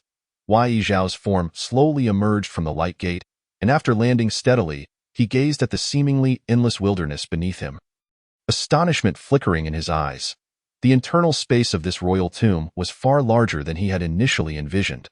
It seemed that the long-deceased Yinyang Dao King was indeed no ordinary ruler, having undoubtedly possessed extraordinary powers during his life. Have we been separated? Glancing around, Yishao noticed that Feng Shi was not by his side. He felt little surprise at this. After all, the information he had received indicated that this royal tomb's spatial door had existed for many years and had opened multiple times before. Without anyone maintaining it, it had long since lost its original stability. Thus, the random separation of incoming individuals was entirely foreseeable. Despite the separation, he harbored no concerns for Feng Shi's safety. Given her strength, even facing a heaven martial realm expert would not faze her in the slightest. Even if she ultimately proved to be no match, escaping would not pose a significant challenge. Boom. Just as Yishao was discerning the direction, he suddenly felt the ground tremble violently beneath him, followed by a cataclysmic upheaval. In the blink of an eye, his expression changed dramatically as he beheld a terrifying fissure swiftly spreading from the distant horizon, cleaving the earth asunder and creating a gaping maw. A colossal, ashen-hued monstrosity surged forth from the depths below. As the beast emerged, it opened its grotesque, venomous maw, swallowing dozens of unfortunate warriors in a single gulp. A chilling, panicked wail echoed across the desolate expanse. It was then that Yishao comprehended why those who had ventured ahead had fled in such haste, seemingly unable to discern their bearings. They were evidently aware of the monstrous presence lurking here, prompting their frantic retreat. After consuming several warriors, the monstrous creature scanned the crowd, its gaze gradually shifting towards Yishao. Yet, instead of charging recklessly, it lingered for a moment before shifting its massive body away to hunt elsewhere. Clearly, this subterranean giant possessed an acute sense of smell and had perceived a threat emanating from Yishao, prompting it to abandon its pursuit. Swallowing hard, Yishao watched the creature retreat, realizing that should it fixate on him, it would undoubtedly spell trouble and delay his endeavors. Fortunately, it seemed that the creature possessed an extraordinary instinct for self-preservation, avoiding confrontation with potential threats among the human warriors. Life and death are dictated by fate, and fortune resides in the heavens. May you find luck. Yi Zhao had no intention of courting trouble.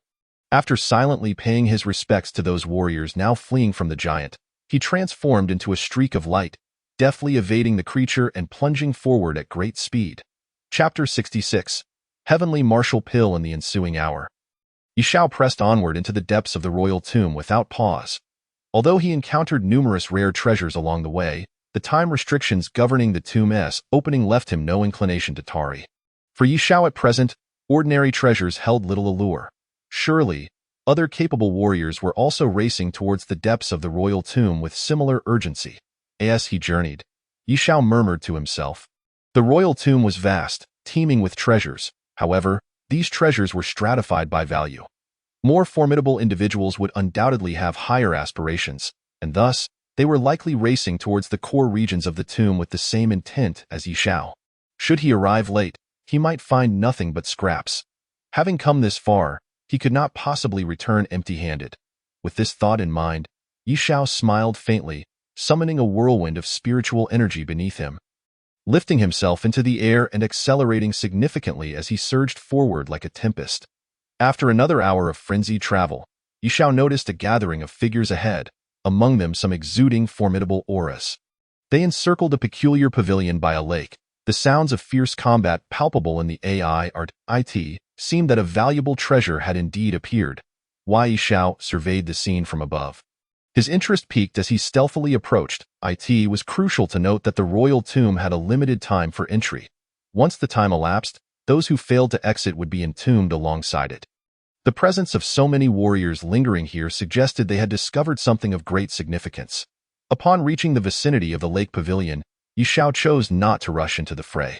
Instead, he narrowed his eyes, observing the situation within. Inside the pavilion sat the desiccated remains of a long-dead figure, its flesh completely eroded, yet it still emanated a formidable aura that sent shivers down his spine. The corpse belonged to a heavenly martial realm powerhouse. From the faint pressure emanating from the remains, Yi Xiao discerned the level of the deceased's prowess. It was undoubtedly that of a formidable heavenly martial expert, though the reason for its demise within this royal tomb remained a mystery. How dare anyone attempt to seize the heavenly martial pill discovered by my Earth Blade sect? A burly man wielding a steel blade bellowed from within the pavilion, his countenance fierce as he glared at those surrounding him. Behind him stood over a dozen similarly armed men, their expressions menacing as they glared at the others. The Earth Blade sect. Yi Xiao recognized the name. Having heard whispers of it in the Earth Fire Prefecture, it was a significant faction, though not on par with the three major heavenly martial powers. Still, it boasted several formidable warriors within its ranks, making it a force not to be underestimated. However, Yi Xiao's focus was not on the sect itself, but rather on the heavenly martial pill the man had mentioned. His gaze shifted, and indeed, he spotted a radiant crimson orb nestled within the abdomen of the corpse, emanating a potent spiritual energy. This was the heavenly martial pill, the crystallized essence of a fallen, heavenly martial expert's cultivation. Though it appeared somewhat diminished, having lost a considerable portion of its energy over time, even the remaining half would be an unimaginable boon for those in the Earth martial realm. If he could refine it, he might very well emerge as the next heavenly martial powerhouse.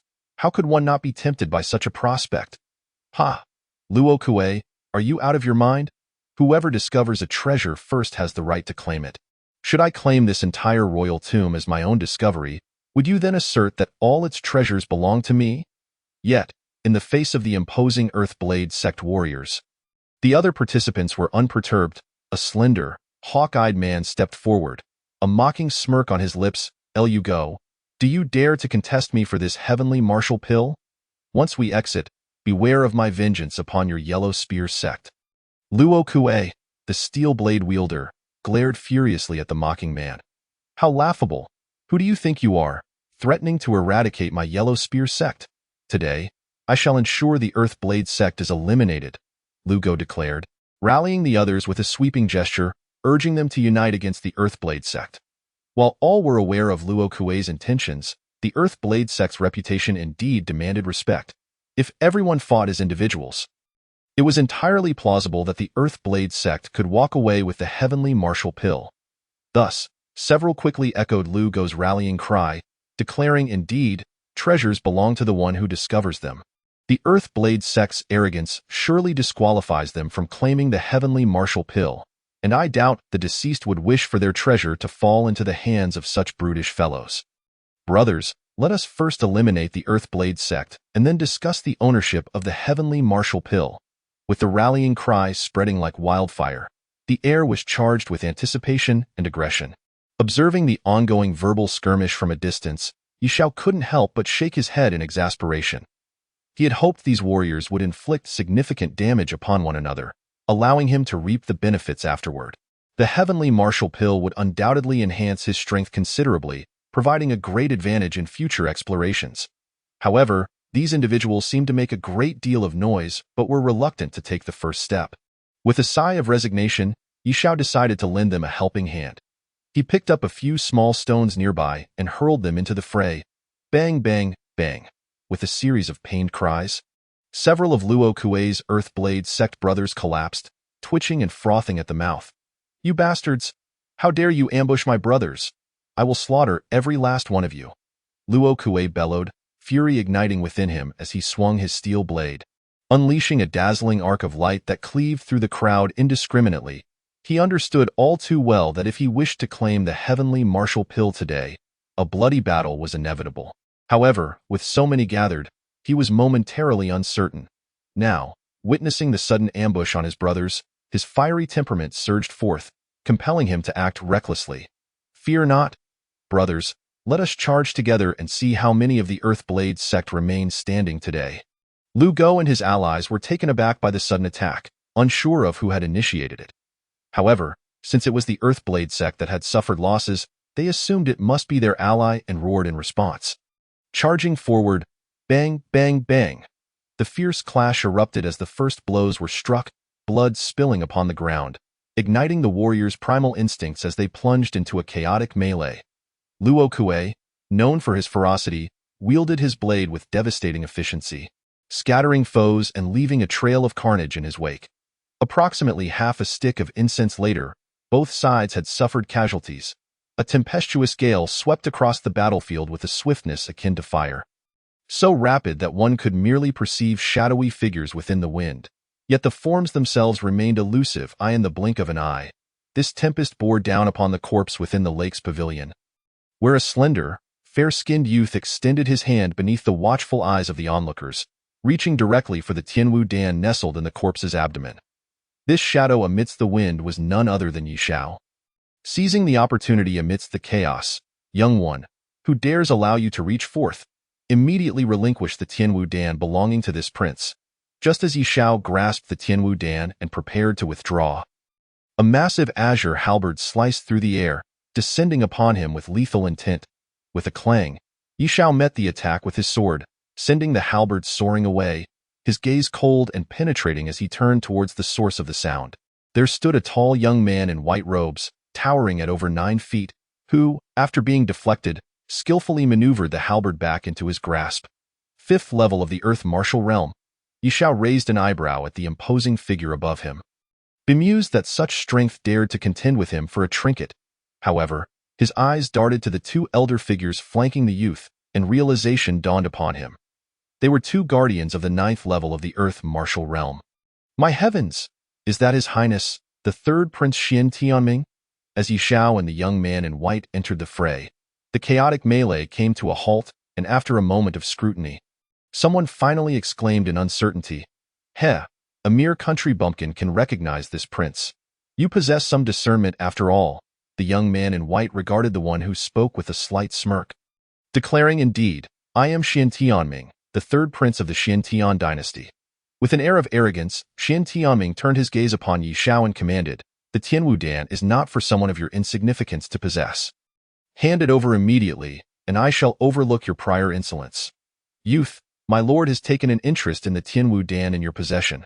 Consider it an honor, though not delay in presenting it." One of the elders behind him raised his head, addressing Yi Shao with a voice devoid of emotion. "Heh, so it turns out to be a prince. Why, apologies for the oversight. However, I am not particularly inclined to accept this honor."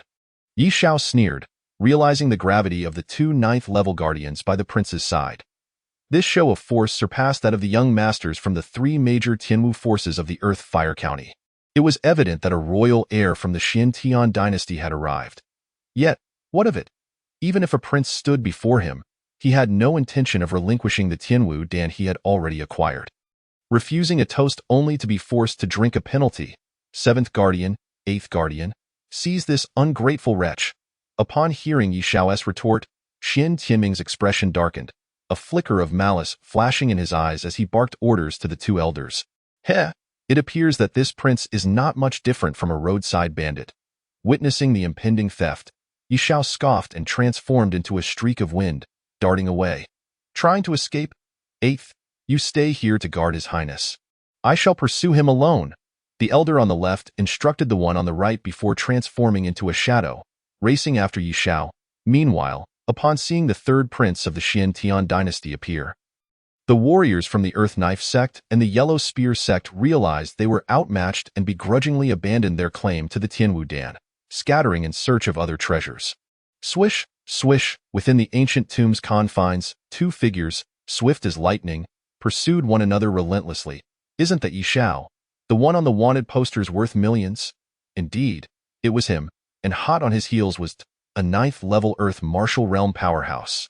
Ah, this fellow truly is unfortunate. The moment he entered, he was targeted by a 9th-level expert. I reckon his fate is sealed now. Yi Shao paid no heed to the murmurs surrounding him, casting a glance over his shoulder to see the 7th Guardian relentlessly pursuing him. And he subtly furrowed his brow. Time was of the essence in exploring the royal tomb, and he wished to avoid wasting it on such trivial matters.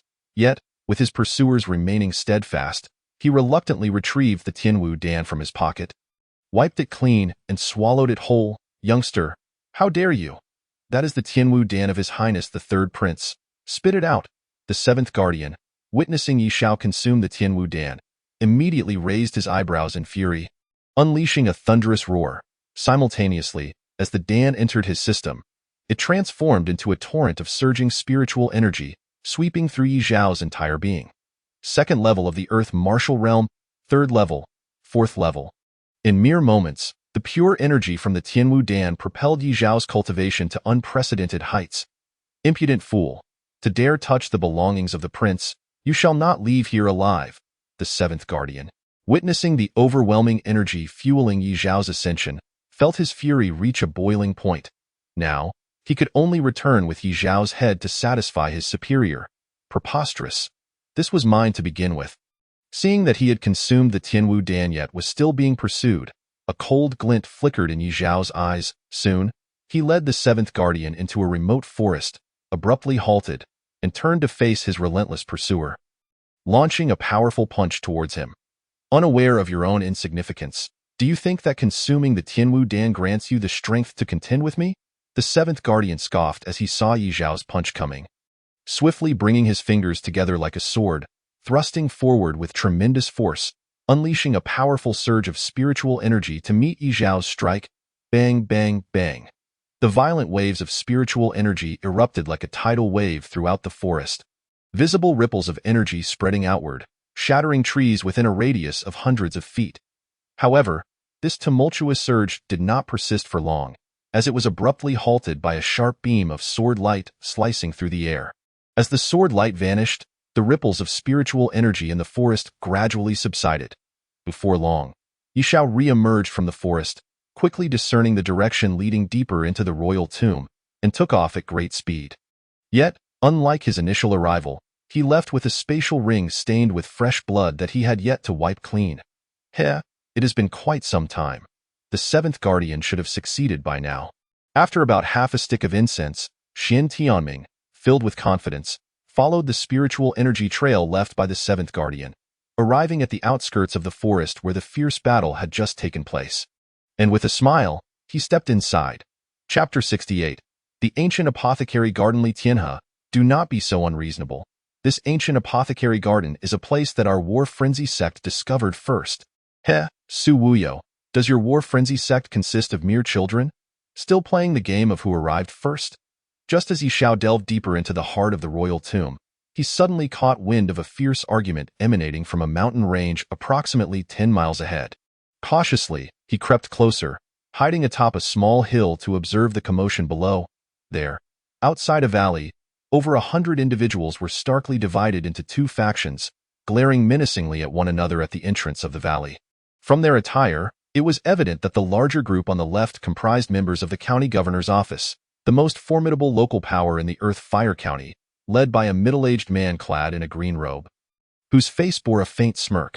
Based on the conversation he had overheard, this man was likely named Li Tianhe. The opposing faction was equally familiar to Yi Xiao. It was the War Frenzy sect, led by a bald, muscular man known as Su Wuyo, and they were also a long-standing force within the Earth Fire County. Yi Xiao, concealed in the shadows, quietly observed the movements of both sides while glancing into the valley. A place capable of inciting conflict between two major powers in the Earth Fire County could hardly be a mundane locale. You scoundrels! My War Frenzy sect has sacrificed many lives to dismantle the restrictions of this apothecary garden. And you county governor's office wish to take advantage of our efforts? Su Wuyo's face flushed with rage. The laws of the world dictate that those with power shall claim what they can. It is an unchanging principle. What use is your argument? Li Tianhe responded with a smile. However, we, the county governor's office, are not unreasonable. Since you have exerted considerable effort here, how about we split the spiritual herbs 70-30? 70 for whom? 30 for whom? Su Wuyo's gaze turned icy. Have you lost your mind? Of course, the county governor's office takes 70%, and your War Frenzy sect receives the remaining 30, Li Tianhe sneered. Outrageous! Su Wuyo's fury ignited.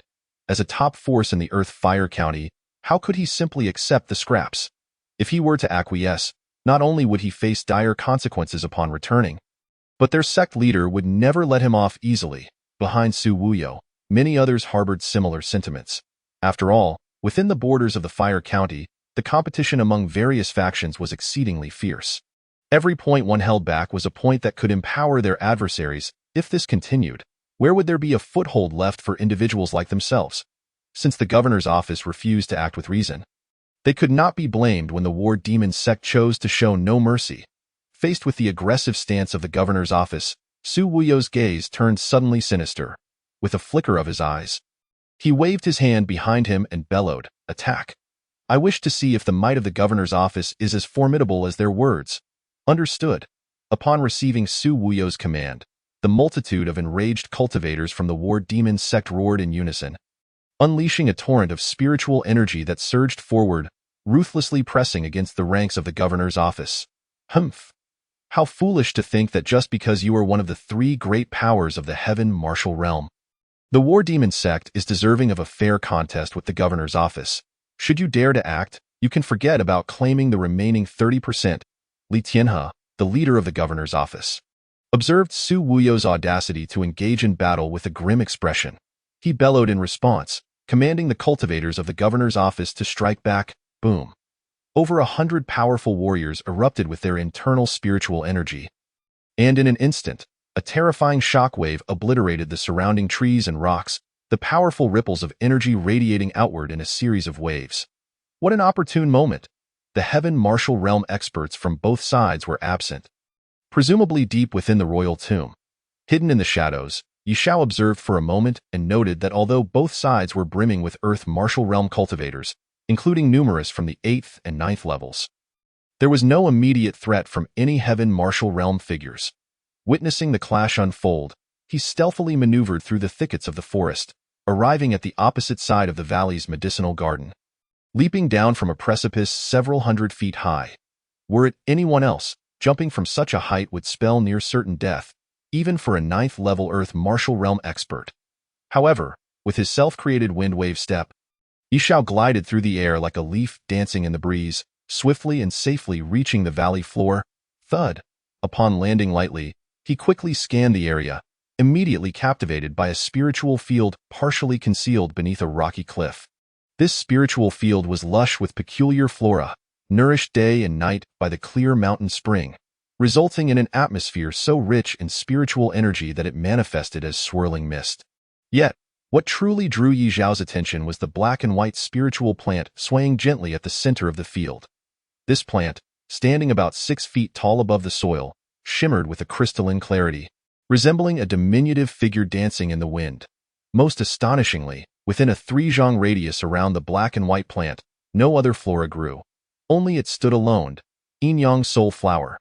Yishao instantly recognized the identity of the black and white plant. It was a powerful elixir for the soul, the Yin-Yang Soul Flower. Without hesitation, he dashed forward. Buzz!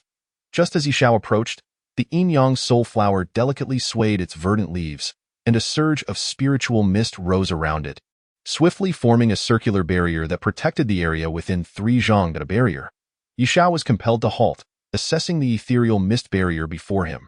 From the conversations he had overheard, it was clear that this valley's medicinal garden originally had many protections. Though the war demon sect had destroyed many, this, he surmised, was likely the last barrier safeguarding the precious herb. However, the origins of this barrier were lost to time. After so long, the means to dismantle it had surely been forgotten. Leaving only the option of forcibly breaking through, Wei Xiao pondered for a moment, glancing at the fierce battle outside the valley. If he were to attack the barrier, those outside would undoubtedly notice and rush in. Yet, the allure of the Yin-Yang Soul Flower was too strong. Acquiring it would significantly replenish his depleted soul power. Never mind. If it comes to it, I can always fight my way out. Yi Zhao's gaze sharpened, his killing intent palpable, as the celestial star seal appeared in his palm, and he struck the mist barrier with a powerful blow. With a resounding crash, the barrier shattered, producing a thunderous noise, and simultaneously, a slender, pale hand reached in, seizing the Yin-Yang Soul Flower by its roots. What noise is that? Damn it, someone has intruded into the valley. At that moment, the combatants outside were drawn to the commotion, and upon glancing over, they spotted Yishao collecting the precious herb. Thieving brat, put down the medicinal king. Chapter 69. The Star of Death. As the furious voice resonated, The cultivators from the governor's office and the war demon sect instinctively ceased their fighting, casting malevolent glances toward Yi Xiao within the valley. Who could have anticipated that amidst their life-and-death struggle for the spiritual herbs, a stranger had slipped in and pilfered the most valuable of them all? If word got out, both factions would become the laughingstock of all, and upon returning, they would surely face reprimands from their respective heaven martial realm lords. To prevent such an outcome, today, regardless of who had seized the medicinal king, they must ensure that the intruder perished. Celestial star suppression palm, flickering light finger.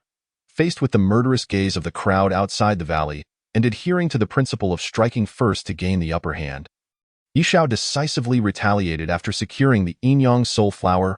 Boom! The massive imprint of the celestial star palm and the razor-sharp flickers of energy surged indiscriminately toward the gathered crowd, the terrifying ripples of energy flattening the mountainsides of the valley and spreading outward. Seeking death, Li Tianhe, Su Wuyo, and the other formidable warriors displayed expressions of astonishment. They had not anticipated that Yi Xiao would dare to strike first against so many of them, igniting their fury.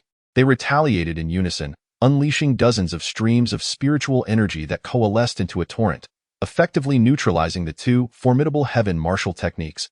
A portion of the warriors refrained from attacking, seizing the opportunity to rush into the valley. Encircling Yi Xiao, "It's you." As someone drew near and recognized Yi Xiao's face, they gasped in shock.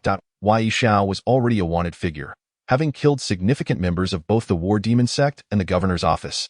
And the two factions had long memorized his likeness. They had never expected to encounter him here. "Heh, am I quite well known now?" Yi Xiao grinned, drawing his spiritual sword and slashing forward, the sword energy surging like a rainbow. The brilliant sword light blinding many foes. Swish! In a mere moment, 7 or 8 powerful warriors fell victim to his blade. Impossible! The intelligence had indicated that this young man was of limited strength. Li Tianhe and Su Wuyo, the leaders of their respective teams, could not help but exchange alarmed glances upon witnessing Yi Xiao effortlessly dispatch several of their elite members with a single stroke. The information was incorrect. This young man was not to be underestimated. He has grievances with both of our factions. Shall we join forces to capture him? Su Wuyo suggested to Li Tianhe, agreed. Li Tianhe was not one to hesitate. Having sensed the palpable threat from Yi Xiao's earlier strike, he promptly accepted Su Wuyo's proposal for collaboration. The two surged forward, charging toward Yi Xiao. "Do you think 2 of you will suffice? Should I call for more?" Yi Xiao's expression remained calm, unperturbed at this moment. Unless a heaven martial realm expert arrived, few below that level posed a threat to him. "Arrogant youth. Once we capture you, you will wish for neither life nor death." Li Tianhe shouted angrily, flipping his palm to unleash a golden bell that soared into the air, expanding as it rushed toward Yi Xiao's location. Clang! Yi Xiao countered with a palm that sent the bell flying. This was an Earth-grade spiritual treasure, imbued with sealing power, and he would not allow it to restrain him so easily. "Youth, behold my spear." As Yi Xiao deflected the golden bell, Su Wuyo, wielding a silver-white spear, charged in with a thrust. The spear tip erupted with strange flames, igniting the surrounding spiritual energy, causing the space to hum and transform into a fiery spearhead aimed directly at Yi Xiao. Yi Xiao's pupils narrowed as he let out a cold snort. A long spear manifested in his left hand, its tip gleaming with blood-red light, meeting the oncoming fiery spearhead head-on. Boom! In an instant, it was as if a meteor had collided with the earth. Flames erupting and a deafening roar resonating. After a brief struggle, the silver-white spear ultimately faltered against Yi Xiao's heavenly-grade war spear, its fiery tip scattering as the spear was sent flying. Slash! Yi Xiao soared into the air, his gaze sharp as a blade, merging with his sword to release an astonishing sword energy that surged forward, targeting the two before him. "Youth, cease your insolence." Li Tianhe, alarmed, hurriedly summoned the golden bell that had been knocked away, murmuring an incantation. The bell then split into 3 afterimages, all converging with the original toward Yi Xiao. "As a pinnacle Earth martial realm expert, is this truly all you can muster?" Yi Xiao let out a cold shout, drawing his sword to unleash 3 radiant arcs of sword energy that shattered the 3 lingering shadows of the giant bell. Following this, he delivered a powerful punch, causing the bell's main body to cave in. And with it, Li Tianhe, who was spiritually connected to it, spat out a mouthful of blood and staggered back several steps. Tio break the earth spirit bell with a single punch. What kind of monster is this? Beside him, Su Wuyo couldn't help but reveal a look of astonishment upon witnessing the golden bell being struck into a deep pit by Yi Xiao's bare hands. Bang, bang, bang. Yi Xiao engaged fiercely with the two-peak earth martial realm experts, completely overpowering both Li Tianhe and Su Wuyo with his solitary strength. How could this brat be so powerful? The others present held their breath, some attempting to rush forward to assist, only to be quickly sent flying back. Spitting blood.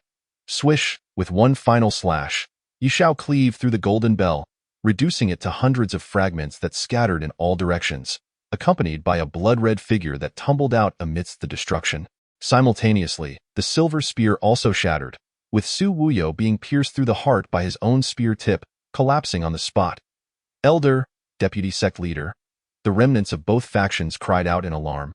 The scene erupting into chaos. Those still alive gazed at the unyielding youth, their expressions filled with profound awe. I haven't even used my full strength yet, and you have all fallen. How utterly boring. Yi Xiao glanced at the fallen Li Tianhe and Su Wuyo before sheathing his sword and departing, choosing not to eradicate the remaining onlookers. To slaughter the weak would be beneath his dignity. It held little significance. Moreover, with an abundance of treasures within the royal tomb, having just entered mere hours ago, he had already obtained rare items like the Heaven Martial Pill and the Soul Elixir. Now was the time to hasten his exploration, with no leisure to pause for killing. Had it not been for Li Tianhe and Su Wuyo blocking his path out of the valley, he would have hardly bothered to slay the two, and of course, having killed them, he naturally extracted their spatial rings with a mere thought, effortlessly taking them along. Those who remained dared not voice any dissent regarding his actions, silently watching as Yi Xiao's figure gradually receded. Only after he had completely vanished did a collective sigh of relief echo through the area. This harbinger of death has finally departed. Chapter 70. The Spirit Technique Steel Whoosh. After leaving the Medicine Valley, Yi Xiao swiftly traversed the mountain ranges, and after passing numerous towering peaks, an expansive ancient sandy expanse came clearly into view. This sandy terrain spanned several hundred miles, with yellow sands swirling in the air, exuding an ancient and weathered aroma. At the center of the swirling sands stood a colossal stone stele, towering 1,000 feet high, emanating a terrifying, continuous pressure that instilled dread in all who beheld it. The Spirit Technique stele, gazing upon the immense stone monument, Yi Xiao's eyes brightened. It seemed fortune favored him, as he had finally encountered one of the truly enticing legacies within this royal tomb. It is well known that within this ancient Yinyang Path royal tomb, aside from the unvisited burial site of the Tao King, there are two other core legacies. One of these is known as the Tao Treasure Pool, said to nurture treasures even more potent than top-tier heavenly spirit treasures. Whoever is fortunate enough to acquire one will surely gain a formidable advantage. The other core legacy, standing before Yi Xiao, is the Spirit Technique stele, which harbors countless powerful martial techniques awaiting a worthy individual to comprehend. Whoosh, whoosh, whoosh. At this moment, aside from Yi Xiao, the sound of wind breaking resonated around him, as numerous powerful warriors converged upon the Spirit Technique stele. The enormous stone stele stood silently in the center of the sandy expanse, its overwhelming aura evoking expressions of reverence among many.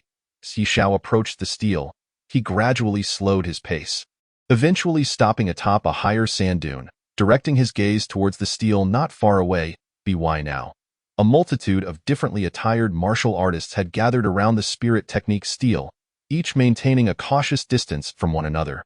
Among them, Yi Xiao, not surprisingly, spotted a significant presence from the county governor's office, the Fierce Battle Sect, and the Yinyang Pavilion.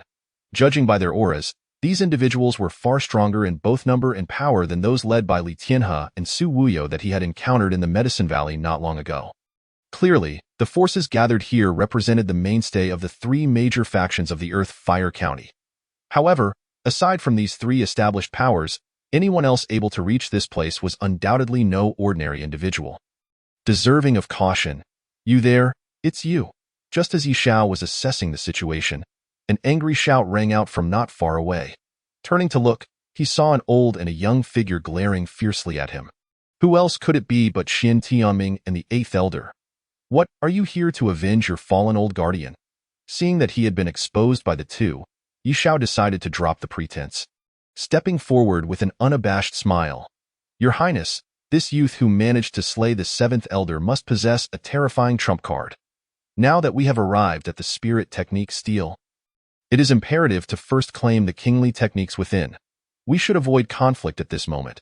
The seventh elder, witnessing Yi Zhao's brazen approach, exchanged a glance with Xin Tianming, who, sensing the shift in the atmosphere, coldly smiled and remarked, "This fellow seems to be here for the spirit technique stele as well. However, each opening of the stele allows for only 10 seats. With so many here, there will be little room. And at that time, we can stoke the flames, ensuring he leaves empty-handed." Although doubts lingered regarding how Yi Xiao had slain the seventh elder, Xin Tianming remained unperturbed, confident that, with his royal status and the presence of the eighth elder, securing a spot at the spirit technique stele was merely a formality, as long as he could obtain a powerful spirit technique from the stele. Defeating an unknown Yi Xiao would be a trivial matter. "You are the one who killed my incompetent brother, Yi Xiao?" While Xin Tianming refrained from taking action, a striking young man with flowing purple hair stepped forward from the county governor's ranks. Has Li Tsangyu already reached the 8th level of the Earth Martial Realm? It is said that even at the 6th level, he could contend evenly with peak Earth Martial Realm experts. Now that his strength has further advanced, he is likely an unrivaled presence below the heavenly martial realm. The purple-haired youth was evidently quite renowned, as his emergence elicited murmurs of astonishment from the crowd. This man is formidable, his talent placing him at the pinnacle among the younger generation of the dynasty. The great prince previously faced him and gained no advantage. I wonder who is stronger between him and this Yi Xiao. The eighth elder, observing intently, whispered to Xin Tianming, "Hemph." Hearing this, the always arrogant Xin Tianming frowned uncomfortably, his gaze betraying a hint of defiance as he looked towards Li Tsangyu and Yi Xiao, scoffing. "Regardless of who is stronger, once I acquire the kingly techniques from the spirit technique stele, I will personally suppress them all." The whispers of those around him were not lost on Yi Zhao's keen ears. He regarded the advancing purple-haired youth with narrowed eyes. Recognizing him as the second true prodigy he had encountered on his journey thus far, it is I. "What do you intend to do?" Despite the formidable presence of his opponent, Yi Xiao displayed no trepidation, boldly acknowledging his identity. "Very well. Given your candidness, I shall make your impending demise as painless as possible." Li Tsangyu's lips curled into a cruel smile as he raised a hand, unleashing a blazing golden light that surged towards Yi Xiao with lethal speed. The spectators could scarcely perceive the golden light materializing in Li Tsangyu's hand before it was upon Yi Xiao. How swift! This individual has already grasped the principles of the heavenly martial realm. Yi Zhao's expression sharpened. An ordinary Earth martial realm practitioner, even at their peak, could not deliver an attack so swiftly. Only those who had mastered a sliver of the heavenly martial principles could achieve such a feat. Just as everyone assumed that Yi Xiao would be gravely injured by Li Tsangyu's strike, a sharp clang resonated throughout the area, followed by the golden light being cleaved in two, exploding into countless shimmering particles. What an astonishing draw of the sword! This youth is truly remarkable. His speed rivals that of Li Tsangyu. The crowd gasped in astonishment, taken aback by Yi Zhao's sudden and breathtaking counterattack. Many were unable to discern how he had executed his move. As he had drawn his sword and countered the attack in the blink of an eye, his swiftness was extraordinary. Oh, it seems I underestimated you. Li Tsangyu raised an eyebrow upon witnessing the scene. "Draw your weapon. Otherwise, when I strike again, you will have no chance whatsoever." Yi Xiao stood calmly, sword in hand, his expression unfazed as he spoke. "Arrogant," Li Tsangyu scoffed, flipping his palm to reveal a gleaming heavenly blade, which he brought crashing down towards Yi Xiao. Chapter 71. This seat, I shall claim. Many of the elder powerhouses displayed expressions of astonishment, for such a young swordsman instilled in them a sense of dread. With Li Tsangyu present, the future of the governor's mansion was destined to flourish and grow even stronger. No one could utter boastful words in my presence. You shall pay a bloody price for your arrogance. After a single slash, Li Tsangyu charged fiercely, showing no hesitation, aiming to decisively defeat Yi Xiao before the eyes of the onlookers. Yi Zhao's gaze turned icy. As he saw Li Tsangyu approaching, he silently and stealthily channeled a trace of sword intent, intending to deliver a lethal strike against Li Tsangyu.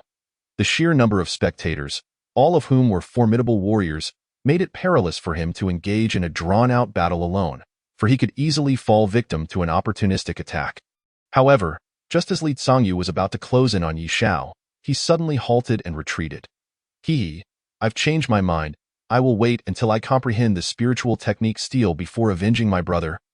Li Zongyu calmly declared, leaving the others present in a state of confusion, including those from the governor's mansion, who looked at their young master with astonishment.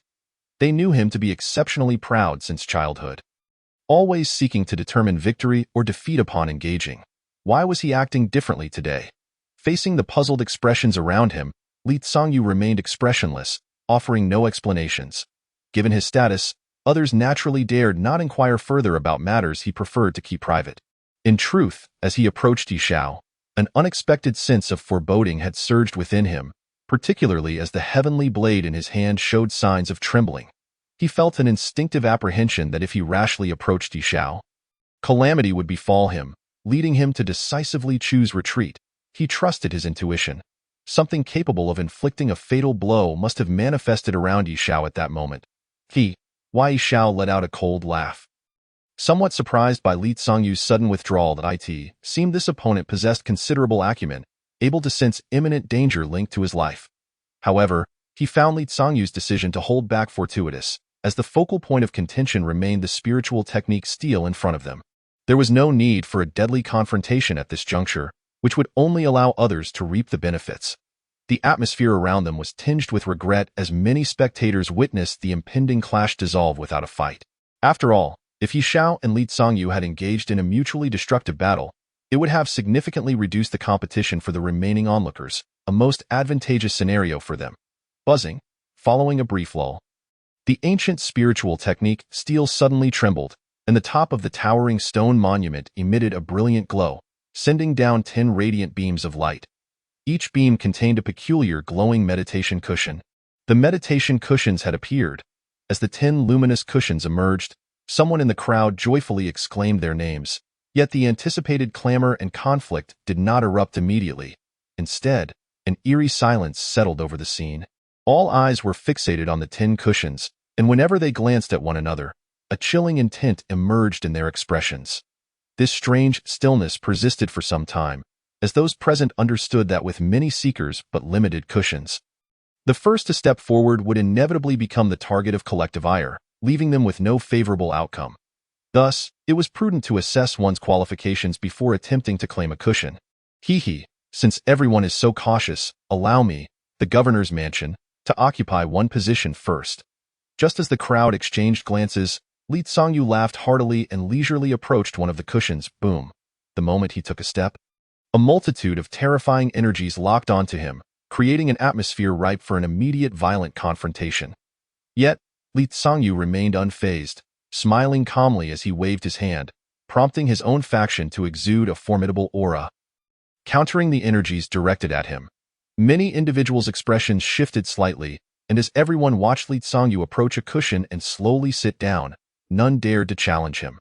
After all, his reputation was formidable, and with the governor's mansion backing him, it was only reasonable for him to secure a position.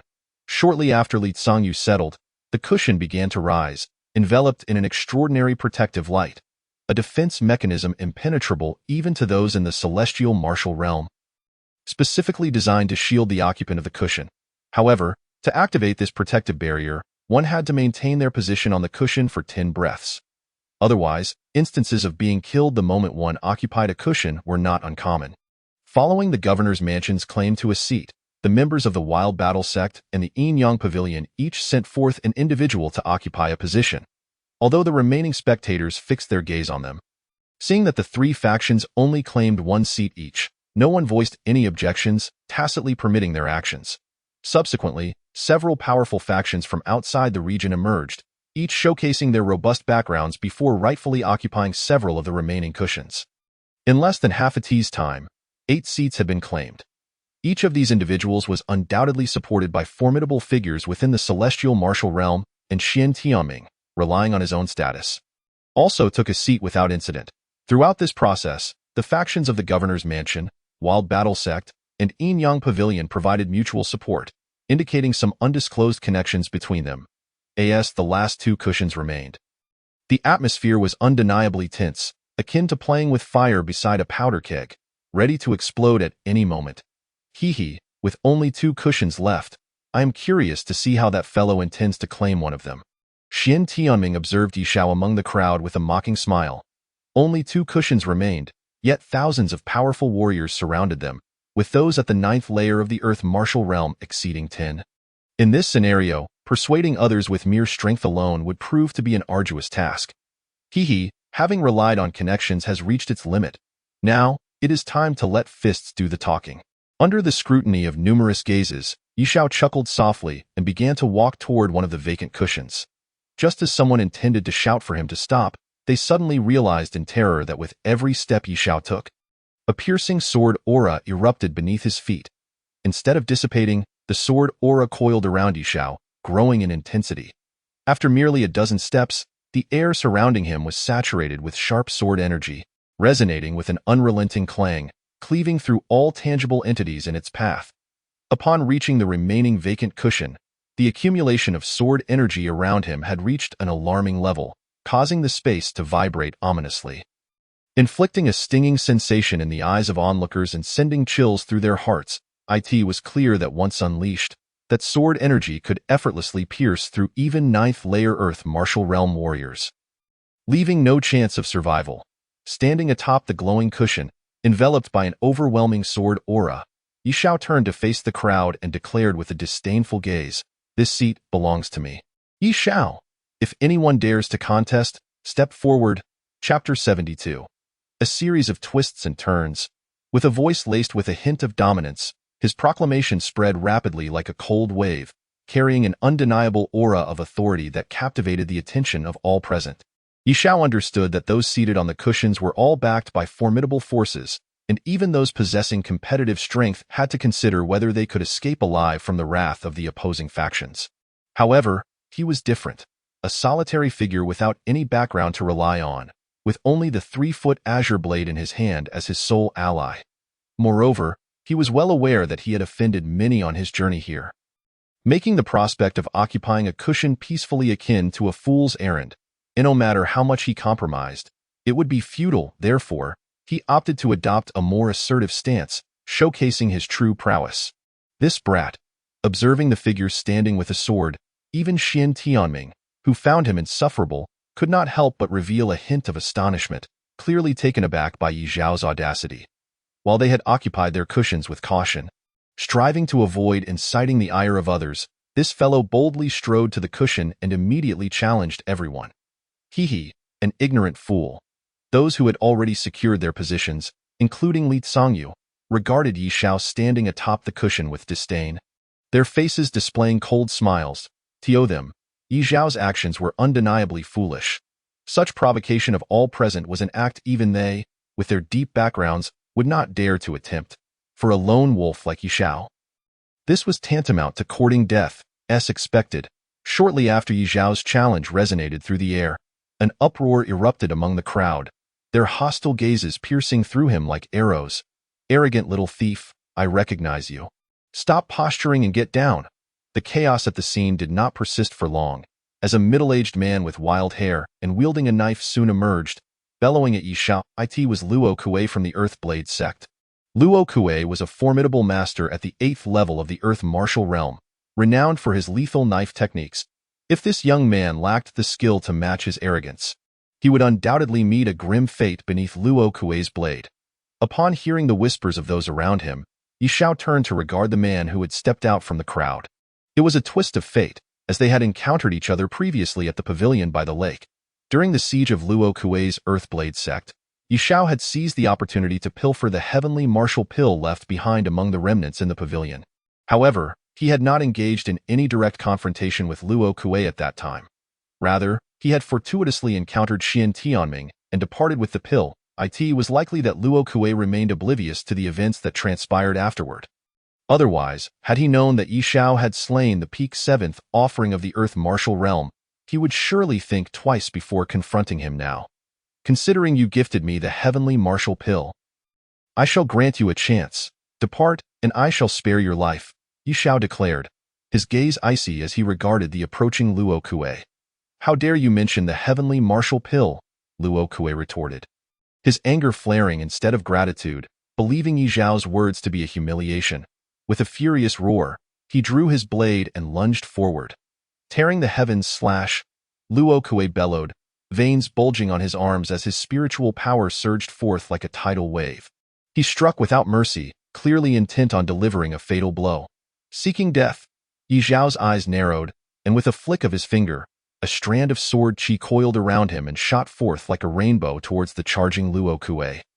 In the blink of an eye, the sword chi, like a tempest, reached Luo Kuei's front, only to accelerate once more, darting past his chest like a flash of lightning. In that instant, Luo Kuei's advancing figure froze, his eyes wide with disbelief as he glanced down at his chest, where a small puncture had pierced through his body and penetrated his heart. Although he appeared outwardly intact, the internal organs had been shattered by the passing sword chi. You were not fleeing in that moment. A realization dawned upon in the face of the elder sun and moon's assault. Yi Zhao maintained a serene demeanor as he wielded his long sword, striking down with a force that cleaved the seemingly formidable lightning palm strike in twain, which subsequently shattered with a resounding explosion. Following the destruction of the lightning palm, the sword's brilliance surged forth unabated, ultimately landing a powerful blow upon the chest of the elder sun and moon. With a piercing sound, the immense energy that the elder had previously devoted to restraining the heavenly tier war spear left him momentarily unable to gather an effective defense. His hastily constructed spiritual barrier was swiftly obliterated by the unstoppable sword light. Blood gushed from the elder's mouth as he was sent hurtling several hundred meters away, crashing onto the distant sands of the desert, where he was swiftly buried beneath a swirling tempest of sand. The war spear he had previously captured clattered to the ground as he was propelled away, only to be reclaimed by Yi Zhao. How could this be? Witnessing the elder's humiliating defeat at the hands of Yi Zhao, the crowd erupted in a cacophony of astonishment, their faces reflecting a shared incredulity. How could this young man possess such profound combat experience? Amidst the shock, many astute observers discerned the underlying truth. The elder's true strength was indeed superior to Yi Zhao's. Yet Yi Zhao was acutely aware of this fact. Thus, shortly after the battle commenced, he had cast aside a heavenly tier spiritual treasure as bait. The elder, succumbing to greed, diverted his attention towards the incoming heavenly tier war spear. Expending considerable effort to erase Yi Zhao's mark upon it, as a result, he failed to notice that Yi Zhao had quietly slipped from his grasp, appearing silently behind him. It must be noted that Yi Zhao had indeed taken a gamble. Had the elder chosen not to be deceived and instead opted to strike down the heavenly tier war spear, focusing entirely on capturing him, the outcome could have been quite unpredictable. However, fate had other plans. The elder could not resist the allure of the heavenly tier spiritual treasure, and in his moment of distraction, he was decisively overwhelmed by Yi Zhao's relentless assault. Is there anyone else? Yi Zhao returned to his lotus seat, his expression calm as he surveyed the surroundings. In response to his unassuming inquiry, the throng of onlookers fell silent, none daring to reply. Even the formidable elder sun and moon had suffered a crushing defeat at Yi Zhao's hands. The remaining warriors could hardly consider themselves stronger, and thus lacked the courage to provoke him further. In the midst of this profound silence, a hazy light shield began to emanate from beneath Yi Zhao's lotus seat, enveloping him entirely. After a brief moment. Chapter 74. The heaven-subduing finger. Shortly after Yi Zhao firmly established himself upon the 9th lotus seat, only one remained unoccupied. A brutal and bloody skirmish erupted for this last seat, ultimately claimed by a white-haired elder at the pinnacle of the earth martial realm. Thus, all 10 lotus seats were claimed, leaving no room for others. Alas, around the spiritual inscription tablet, a chorus of resigned sighs arose one after another. But regardless of their lamentations, the remaining individuals could only cast envious glances at those who occupied the 10 lotus seats. With a hum, as the 10 lotus seats filled to capacity, the spiritual inscription tablet began to resonate, sending ripples of strange light patterns cascading downwards from its apex, akin to waves spreading across a pond, swiftly enveloping the 10 individuals. As the peculiar waves of light traversed their forms, Yi Zhao and the others experienced a fleeting disorientation, followed by a sensation of weightlessness as a fragment of their spiritual energy was irresistibly drawn into the depths of the tablet. The moment their spiritual energies entered the tablet, the 10 felt as if the world around them was spinning wildly. Upon regaining their senses, they found themselves transformed into a vast jade stone plaza, the boundless desert having vanished. Before them spun a colossal yin-yang taiji symbol, within which peculiar light points flickered between the yang and yin realms, emanating varying waves of martial techniques. "Wang Shu, I have arrived!" exclaimed a voice filled with exhilaration as a fragment of spiritual energy darted into the taiji symbol, pursuing the luminous points. This voice was unmistakably that of Prince Zuanshanming, who had traveled from afar, intent on the spiritual inscription tablet. Within the tablet resided the essence of Wang Shu. Yet, it was uncertain which tier of Wang Shu he sought, lesser, greater, or titled Wang Shu. Following Zuanshanming, the remaining 8 individuals also entered the expansive taiji symbol, resembling small fish joyfully darting about in a vast lake, chasing after the radiant points of spiritual light. These luminous points were none other than the methodologies for cultivating various martial techniques.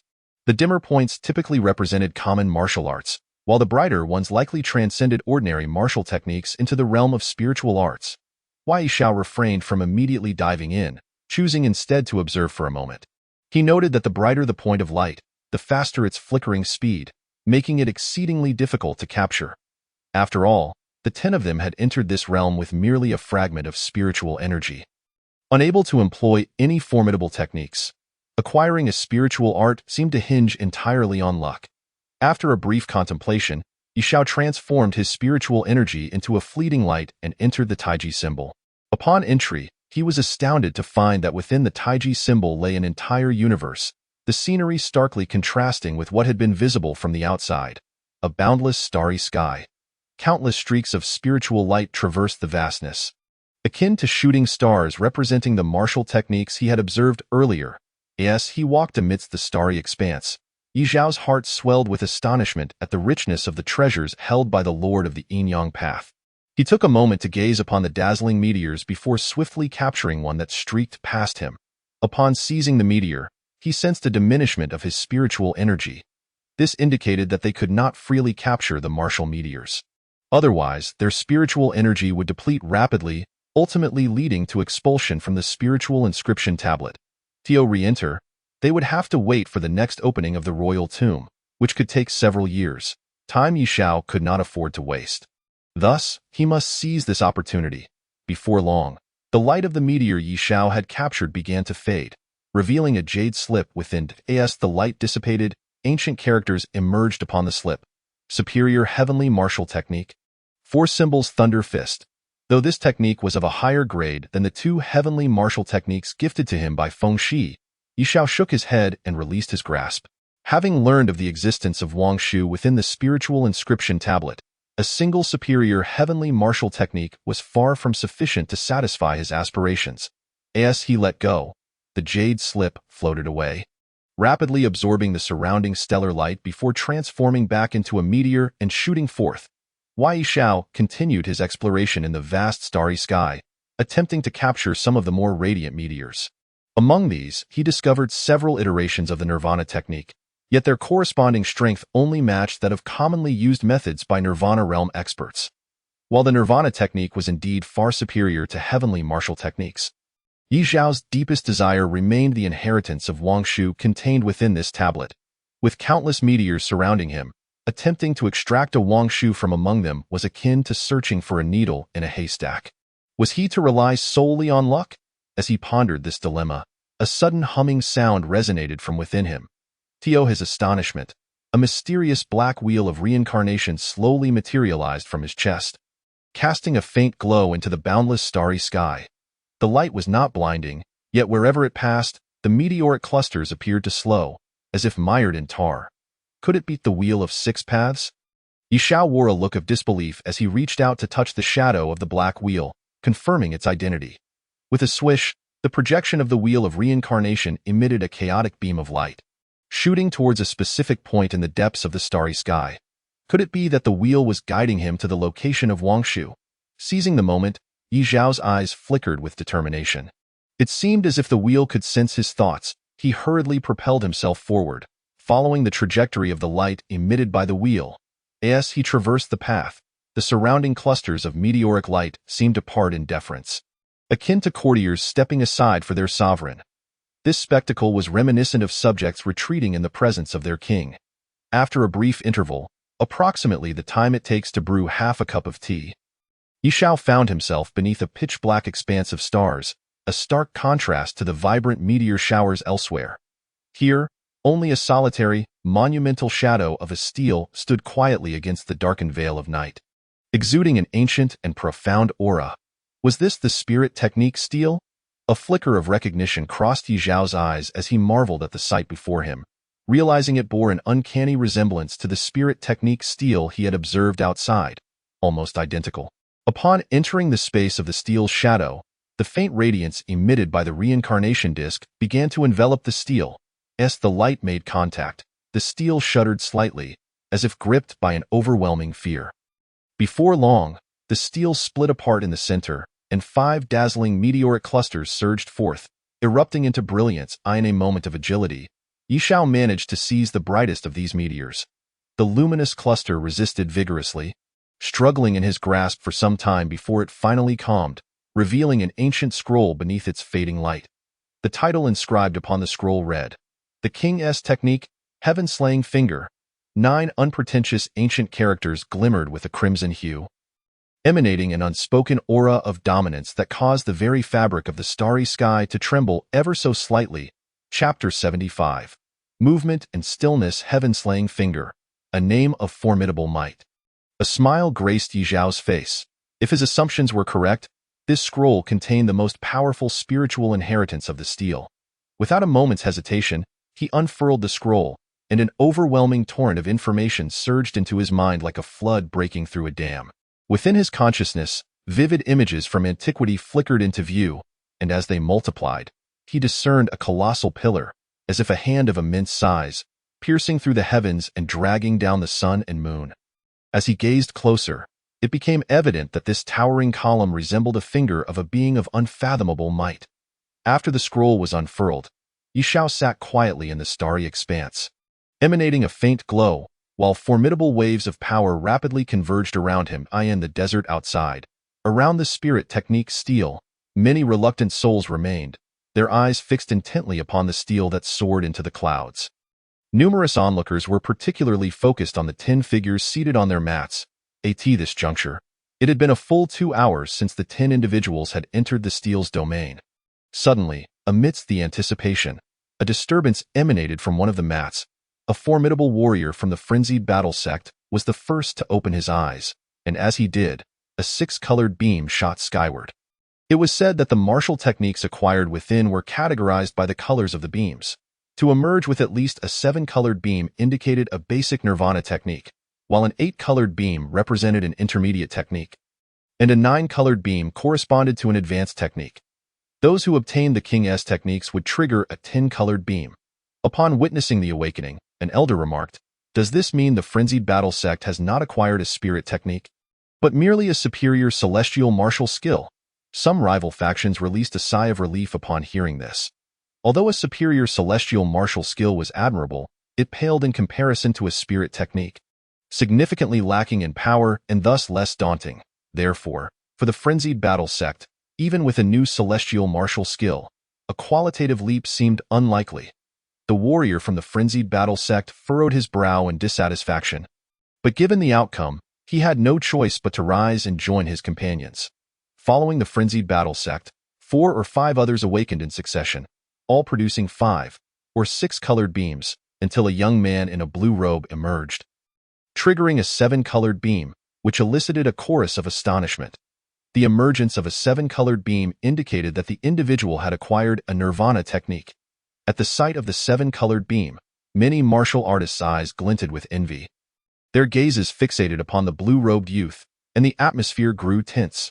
However, the blue-robed youth was a prodigious figure sent from a celestial martial force outside of the Earth Fire Prefecture, surrounded by numerous powerful guardians, which quelled the illicit thoughts of some onlookers. With only one person obtaining a nirvana technique, it appeared that the coveted King's techniques would remain elusive. Why the rush? There are still 3 individuals yet to stir. Isn't Prince Xian Tianming here for the King's techniques? He might yet bring one out. Relying on that mercurial prince? It would be wiser to place your hopes on the young Master Li Tsangyu of the prefecture. famed as the unparalleled genius of the Earth Fire Prefecture once in a century. With his talents, he is indeed likely to acquire a King's technique. Have you forgotten about Yi Xiao? How does he measure against Xin Tianming and Li Congyu? Him? Let us not even go there. While Yi Xiao is impressive, he is merely formidable in combat prowess, lacking in cultivation compared to the other two, clearly indicating a disparity in innate talent. In my estimation, he will be fortunate to obtain a nirvana technique at best. As time passed, only Xin Tianming, Li Congyu, and Yi Xiao remained on their mats. The crowd's gaze converged upon them, for in many respects, all three could be considered promising prodigies of their generation. Yet, compared to the illustrious reputations of the other two, Yi Xiao had remained relatively obscure. His fame significantly overshadowed by theirs. A gentle breeze swept through the bustling desert, stirring up dust and whispers, as all eyes remained fixed on the three youthful figures.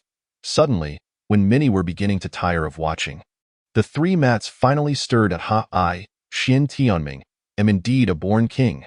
A defiant young figure abruptly opened his eyes, rising slowly as he erupted into triumphant laughter. As Xin Tianming stood, the spirit technique steel quivered slightly, and under the gaze of countless astonished eyes, 10 radiant beams erupted forth. The quantity and brilliance of these beams far surpassed those of all who had come before, creating an astonishing spectacle. The once boisterous crowd in the desert now fell into stunned silence, their mouths agape as they beheld the dazzling 10-colored beam, their hearts brimming with awe. Truly, the third prince's prowess was undeniable. Such a display surely indicated a King's technique. The 8 guardians who had escorted Xin Tianming were equally elated, for with such a master, their future seemed boundless, as the 10-colored beams began to coalesce above Xin Tianming's head, swirling with energy. They subtly formed layers of storm clouds, emanating a terrifying wave of power that caused the very ground beneath to tremble. Indeed, it was a king-level spirit technique. Witnessing this astonishing phenomenon, any lingering doubts evaporated, replaced by palpable envy and admiration in the eyes of the onlookers. Just a minor King's technique. At this juncture, Li Congyu of the prefecture slowly opened his eyes, casting a glance at the storm cloud phenomenon above. A subtle smile appeared on his face, imbued with an unshakable calm and confidence. Just that, upon hearing Li Congyu's seemingly dismissive tone, Xin Tianming's expression darkened, and he scoffed, "Humph! My 9-fold thunderclap palm, perfected, rivals even the might of great king techniques. Are you implying you've obtained a true great king technique?" "Ha! I have been fortunate enough to acquire the great king technique, the heaven-slaying 3 blades." Li Congyu rose with a smile, and at that moment, the spirit technique steel trembled again, with a force even greater than when Xin Tianming had awakened, instantly drawing the attention of all present. Once more, 10 beams shot skyward above Li Congyu, swirling with energy. As 3 blades of blood, capable of cleaving the heavens and earth, materialized in the air, radiating an overwhelming presence that even forced the 9-fold thundercloud to retreat. What? A true great king technique? Heavens! No wonder he is the unparalleled genius of the Earth Fire Prefecture. To have acquired a great king technique! As the crowd gasped in astonishment at the blood blade phenomenon that repelled the storm clouds, a wave of awe washed over them. The appearance of a single king technique was enough to ignite the crowd. Now, 2 had emerged simultaneously, 1 great, 1 minor. Great king techniques. Xin Tianming's face darkened as he glared at the blood blade phenomenon overhead, nearly grinding his teeth in frustration. Now that both the third prince and young Master Li had successfully acquired king techniques, one could only wonder what fate awaited Yi Xiao. Someone, glancing inadvertently at the final mat, murmured softly, "Heh, do you think king techniques are so easily come by?" The blood coursing through the veins of His Highness the Third Prince and the esteemed young Master Li is undeniably that of formidable warriors, making their acquisition of royal techniques quite justifiable. Yet, what of Yi Xiao? By what right does he possess the qualifications to attain a royal technique? A voice of disdainful derision echoed, clearly harboring a grudge against Yi Xiao. Wishing fervently that he would not share in the fortune of acquiring a royal technique, boom. However, scarcely had this individual's words faded than a violent tremor resonated from the colossal spirit technique monument once more. This disturbance was even more intense than the previous 2, causing the entire desert to sway. Chapter 76. The contest of royal techniques. Sensing this terrifying upheaval, nearly all present instinctively directed their gazes toward the final youthful silhouette. Rumbling, the overwhelming wave of energy surged forth like a tempestuous sea, each wave more formidable than the last, until it culminated in a cataclysm akin to a violent storm, engulfing the desert entirely. Heavens! Could it be that this fellow has also acquired a potent royal technique? Under the scrutiny of countless astonished eyes, some observers noted with trepidation that the ambient light of this realm appeared to dim. With even the surrounding spiritual energy exhibiting signs of agitation, boom! A resounding crash erupted from the Spirit Technique Monument. Unlike the previous two royal techniques that had manifested in 10 brilliant beams of light, this time a colossal yin-yang taiji diagram burst forth, overshadowing the sky. Upon its emergence, the taiji diagram, in a manner both unyielding and unreasonable, shattered the ominous thunderclouds and the blood-red blade manifestations overhead. The entire firmament was cloaked beneath this immense taiji diagram. Gazing upon such a horrifying celestial phenomenon, many were rendered speechless, their eyes betraying a mix of astonishment and dread. Even the smile upon Li Songyu's face momentarily froze. Could there exist a royal technique within the Spirit Technique Monument that surpasses his own formidable heavenly blade? 3 cuts. Moreover, as the taiji diagram enveloped the world, some keenly perceptive individuals suddenly realized that its center was precisely aligned with Yishao himself. What level of spiritual technique had he obtained to summon forth such a terrifying spectacle? The multitude surrounding the Spirit Technique Monument, well versed in the ways of the world, could not help but erupt in exclamations of disbelief. Curse it, this country bumpkin has indeed struck gold. Xin Tianming's countenance darkened. The elation he had felt was obliterated by the emergence of 2 royal techniques even more potent than his own. Buzzing, the heavens roiled and the light dimmed, yet amidst it all, the figure seated upon the mat remained enveloped in an infinite radiance, akin to a miniature sun radiating brilliance. This awe-inspiring scene persisted for an entire incense stick duration before Yishao finally opened his tightly shut eyes. Fortunate lad, hand over the royal technique you have obtained. As soon as Yishao awakened, he beheld Xin Tianming erupting into action, a surge of pitch-black lightning materializing in his palm, the crackling energy causing the surrounding space to tremble with thunderous roars. A minor royal technique, the 9-fold thunderclap palm. Xin Tianming descended like a true son of the thunder god, his lightning-infused palm striking down from above, the spiritual energy of the heavens and earth howling in response. Instigating a massive quake across the desert in that moment, Yishao's deep-set pupils narrowed. Facing the sudden onslaught from Xin Tianming, he remained unfazed, having discerned the origin of this royal technique from the aura that emerged. Within the confines of the monument, 5 streams of royal technique meteors had streaked past him. Each meteor traveled with astonishing speed. Although he had only managed to intercept the brightest one, he had nonetheless captured a trace of the other 4 techniques. Currently, Xin Tianming's 9-fold thunderclap palm, identifiable by its released energy, was indeed one of those he had let slip. Fortunate lad, it is you who is deserving. Wai Shao chuckled softly. Were it not for his release of the 5 streams of royal technique meteors, how could Xin Tianming have had the opportunity to fulfill his desires? Yet, he found no inclination to elaborate. As Xin Tianming advanced aggressively, he pointed a finger forth. Boom! At that moment, the yin-yang taiji diagram above him surged violently as if boiling water. And the onlookers widened their eyes in astonishment, witnessing a colossal starry finger materializing in the AI art. This immense finger appeared. A wave of primal fear gripped all present, instilling an instinctual urge to flee. The overwhelming pressure sent ripples of spiritual energy radiating outward for miles. Qian Kuan's heaven-slaying finger, one finger to slay the stars. Yishao's gaze sharpened, his voice resonating with authority. The Qian Kuan's heaven-slaying finger consisted of 4 techniques, the first to slay the stars, the second to slay the moon, the third to slay the sun, and the 4th to slay the heavens. Currently, Yishao was unleashing the first technique, the star-slaying finger. The starry finger descended. Its brilliance erupted forth. The desert shattered, and the dense sands exploded like the onset of an apocalypse. The ground trembled violently, fissures appearing as if genuine meteors were crashing down, a sight of utter horror. His Highness the Third Prince. Be cautious. The 8 guardians shouted urgently, diving swiftly to stand beside Xian Tianming. They summoned their own life-bound spiritual treasures, a glowing bone sickle, to counter the descending starry finger. However, it was evident that they had overestimated their abilities. This was a royal technique of renown, its power extraordinary, capable of annihilating the heavens and earth, not something that could be countered by mere collaboration. With 2 resounding impacts, both Xian Tianming and the aiding 8 guardians were sent flying.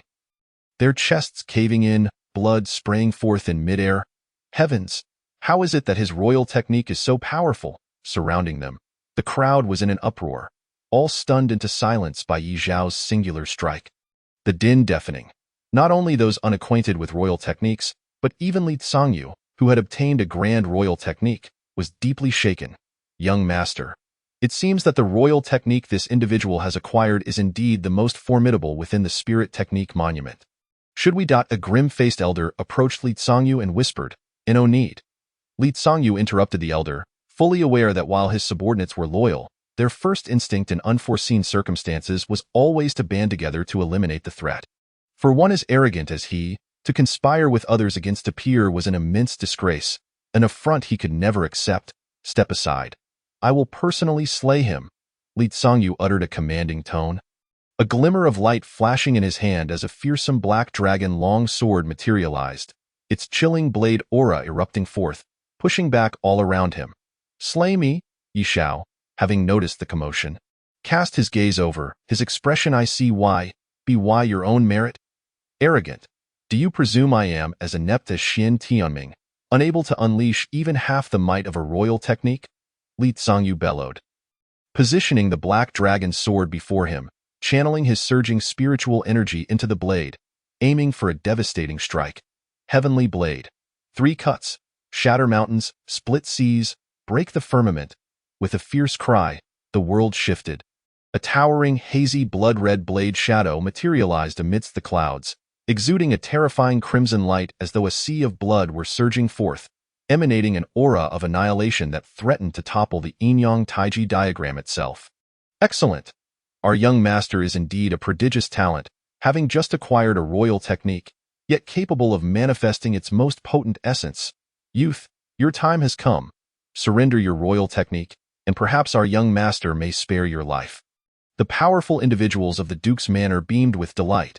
Though they too had acquired royal techniques, it was evident that Xian Tianming had failed to harness his to its full potential, resulting in his current plight. Yet, their young master, Li Tsangyu, was a genuine first-rate genius, now showcasing the full might of a grand royal technique, poised to sweep away all rivals. Yi Zhao's gaze remained disdainful as he pointed toward the heavens, instantly stabilizing the tumultuous taiji diagram. Then with another gesture, a brilliant starry finger tore through the air, imbued with an ancient essence reminiscent of primordial chaos, shattering layers of space as it slowly descended toward the taunting blood-red blade shadow. With a resounding crash, without any superfluous stalemate, the ancient colossal finger, akin to a demon god, effortlessly crushed the blood-red blade shadow. You are not so different. Chapter 77. The transformation with a single strike. Li Tsangyu was obliterated in midair, reduced to a mist of blood. Furthermore, the numerous powerful figures from the Duke's manor were not spared, all perishing in the ensuing chaos. The might of a royal technique. Terrifying indeed. In an instant, the remaining onlookers stood as if petrified, their eyes wide in disbelief, their minds grappling with the unimaginable shock. Those within 100 paces perish. Yi Zhao cast a cold gaze over the gathered crowd, expressionless as he uttered a single line before striding away from the desert. Behind him, a throng of individuals watched his departing figure with trepidation, none daring to follow. They were all paralyzed by the bloody scene that had just unfolded. Their courage utterly shattered. Whoosh! After leaving the desert, Yi Zhao journeyed northward. Within the royal tomb, 2 coveted locations stood out: the Dao Treasure Pool and the Spirit Technique Monument. The Spirit Technique Monument lay to the south, while the Dao Treasure Pool was to the north, separated by an immense distance. Thus, even after Yi Zhao emerged from the desert, racing towards the Dao Treasure Pool, he found only a vast lake stained crimson with blood. The crimson surface of the lake lay desolate, save for a massive stone lotus drifting amidst it, its petals tightly closed. The many bloodied remnants scattered across the water surface bore testament to the ferocious battle that had once unfolded here. Observing the grim scene before him, Yi Xiao understood that while fierce contention for the spiritual technique Steel's seats raged on their side, the Tao treasure pool here had been equally tumultuous. Yet, despite his delayed arrival, he felt little despondence. After all, it is often said that one cannot have both fish and bears pw'd. To gain even one of the two was enough to evoke envy in others. If the treasures within this Tao treasure pool were not meant for him, so be it. Young man, come inside.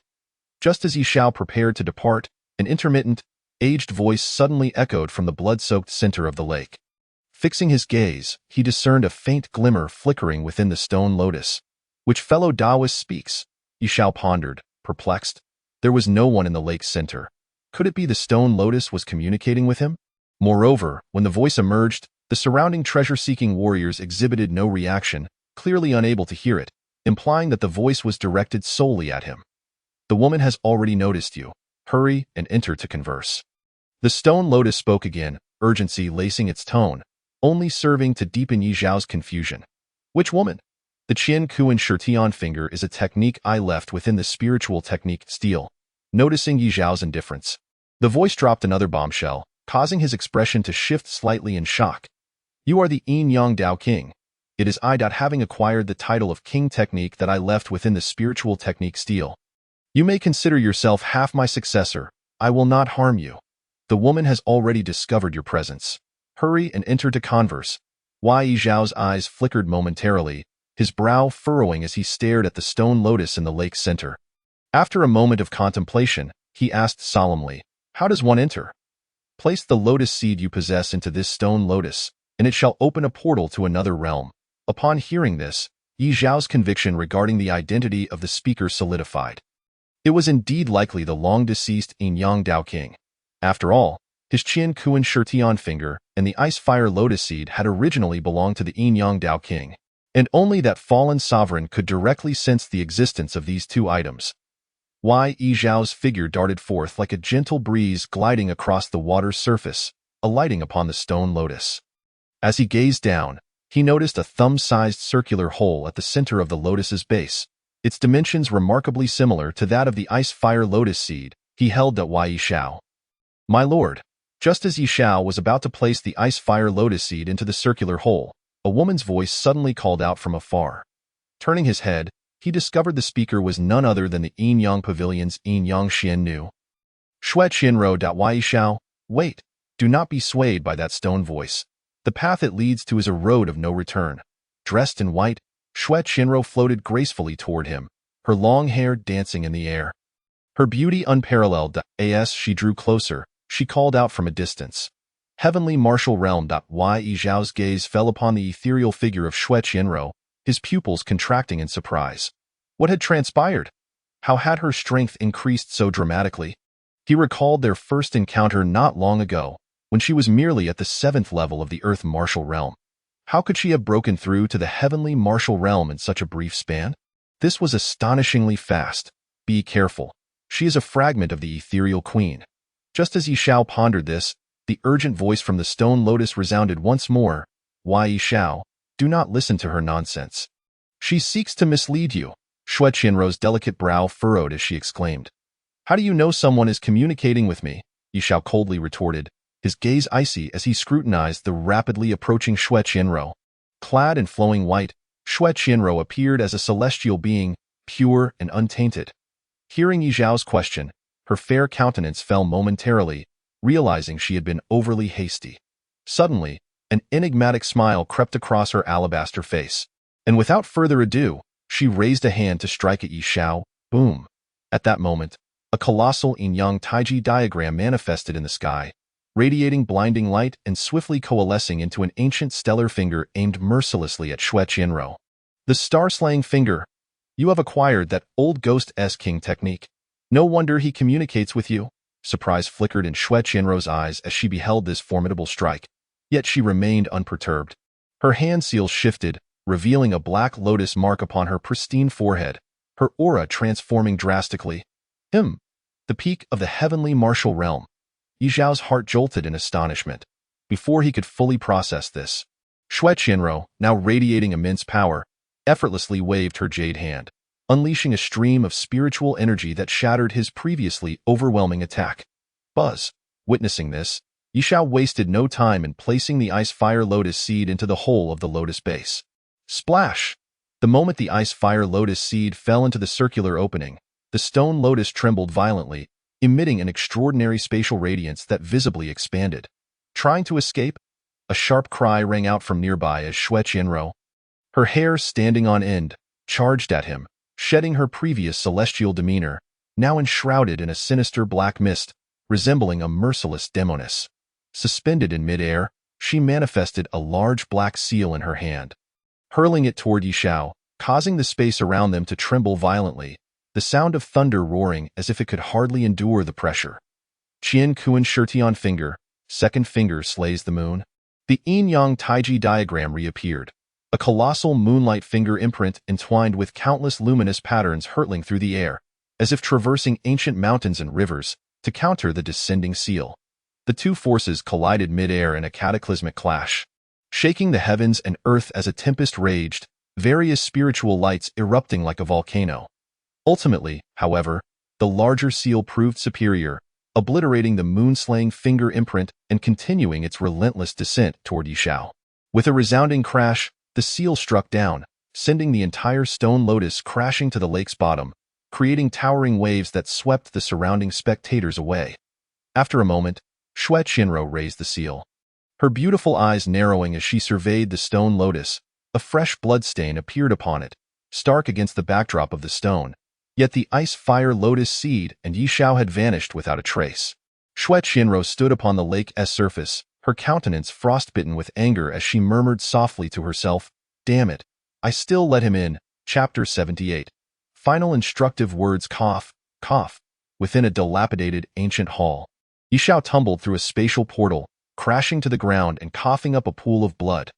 Yin-yang Xian knew, recalling how he had narrowly escaped being crushed by her moments ago. A glint of cold light flickered in Yizhao's eyes. He gradually rose to his feet, surveying his surroundings, and discovered he had entered a time-worn ancient palace. Supported by 24 round pillars, the hall's center featured an altar. Its origins lost to time, pulsing with a faint glow that drew his attention. Upon the altar sat a skeletal figure, its surface marred with cracks, perched upon an ancient black and white throne. Gazing down with an overwhelming sense of oppression, "Is this all that remains of your lingering will?"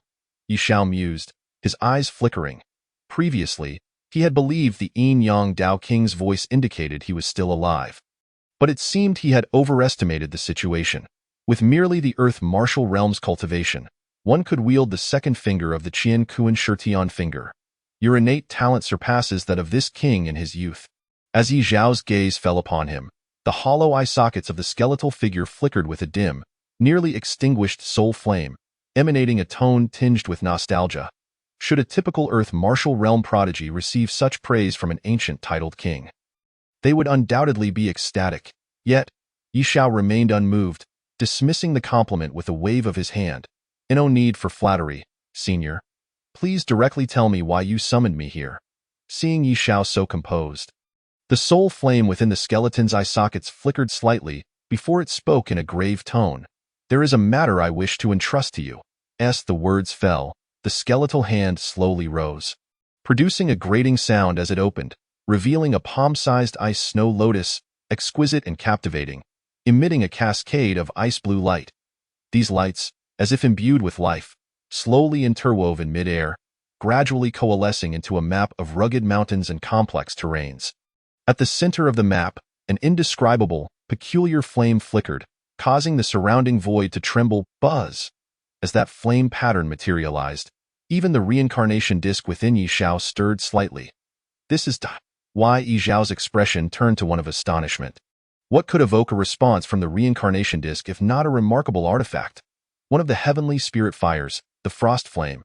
The yin-yang Dao King spoke slowly. "Heavenly spirit fire? What is that?"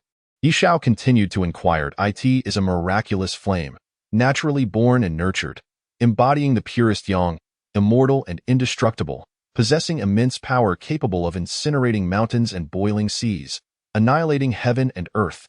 It is the nemesis of all aberrant spirits. The king of yin and yang spoke slowly.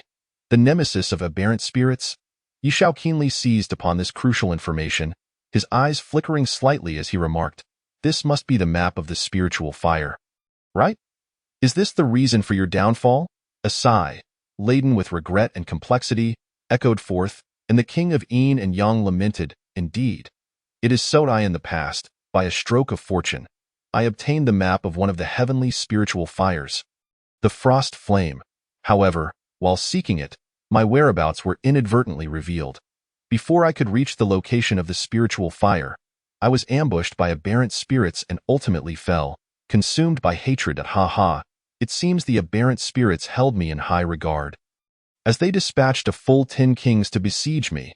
Yet even so, those 10 aberrant kings were no match for me. Alas, after I poured forth my utmost effort to slay those 10 kings, before I could retreat far, I encountered the interception of the aberrant spirit queen. She, too, is a king in her own right. Had I been in my prime, I would have had no fear of her. However, I had just emerged from a fierce battle with those 10 kings, gravely injured. As he reached the end of his tale, the soul fire within the desiccated bones flickered with urgency, clearly reflecting the king of yin and yang's anger and resentment regarding his past demise. After hearing the king's words, Yi Shao naturally understood the value of the map before him. Its worth likely far exceeded that of all the legacies and treasures combined within the royal tomb outside. "What would you like me to assist you with, esteemed senior?" Yi Shao inquired, fully aware that no reward comes without a price. Since the other party chose to present such a grand gift, it was only reasonable to expect corresponding demands in return. Conversing with an astute individual such as yourself is indeed simple, the king of yin and yang replied with a faint smile before stating solemnly, "I have 2 requests. First, I need you to slay the aberrant spirit queen. The aberrant spirits are my realm's archenemies, and the aberrant spirit queen is a standout among them. Should she escape and go into hiding, it could spell disaster in the future. She must be forever entombed within this grave. Second, I wish for you to return my ashes to the 7 Stars Sacred Sect for burial. The 7 Stars Sacred Sect is one of the top sects in the northern region, and I was once one of its holy sons, having received many favors from my sect. However, I fell without being able to repay my sect, leaving me with immense guilt. Now, I am powerless to change my fate.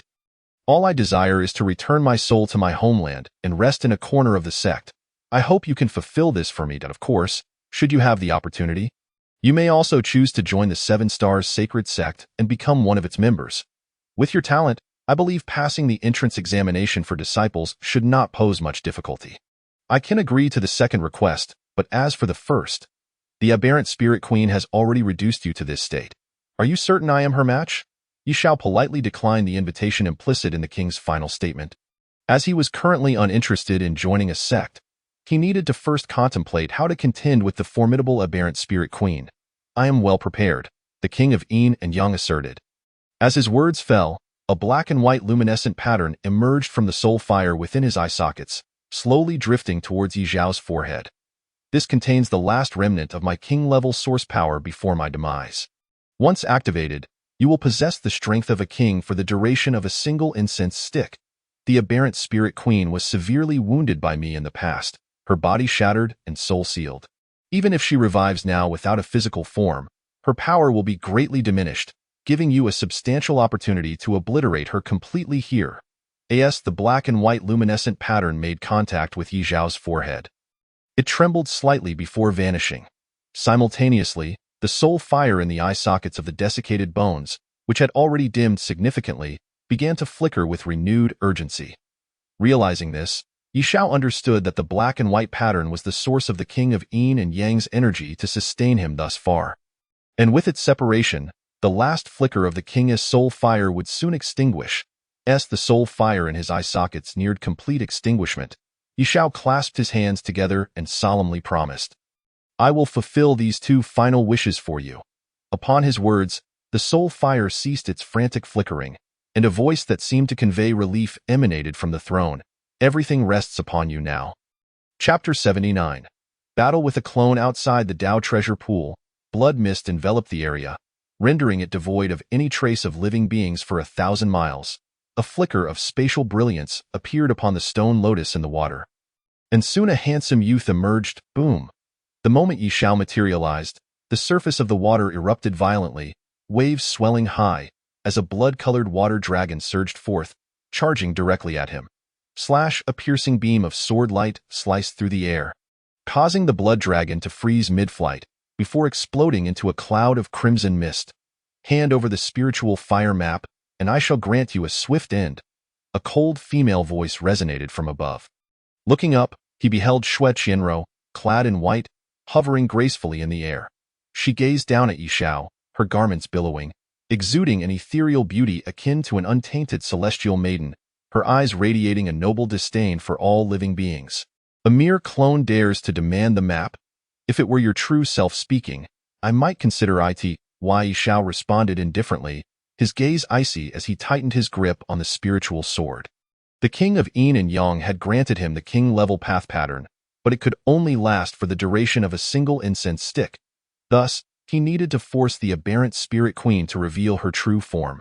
Until then, he could only rely on his own strength to deal with this clone of the heavenly martial realm. Overestimating oneself. Xue Qianrou snorted coldly, her hand, as white as jade, struck out, unleashing a massive handprint resembling a mountain of 5 fingers descending upon Yi Xiao. Yi Xiao countered with another sword strike, an astonishing sword intent erupting forth, as the sound of swords rang out and thousands of sword energies surged forth, piercing through the descending handprint.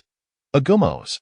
Xue Qianrou's beautiful eyes narrowed, her crimson lips parting as she intoned an unusual incantation. Her body began to emit a dark glow, 2 black-red antennae sprouting from her smooth forehead, and 2 pitch-black wings unfurling from her back. As her white garments burned to ashes in the dark light, the irresistible sword energies descended upon her. They were consumed entirely by the dark glow enveloping her, reduced to mere ashes.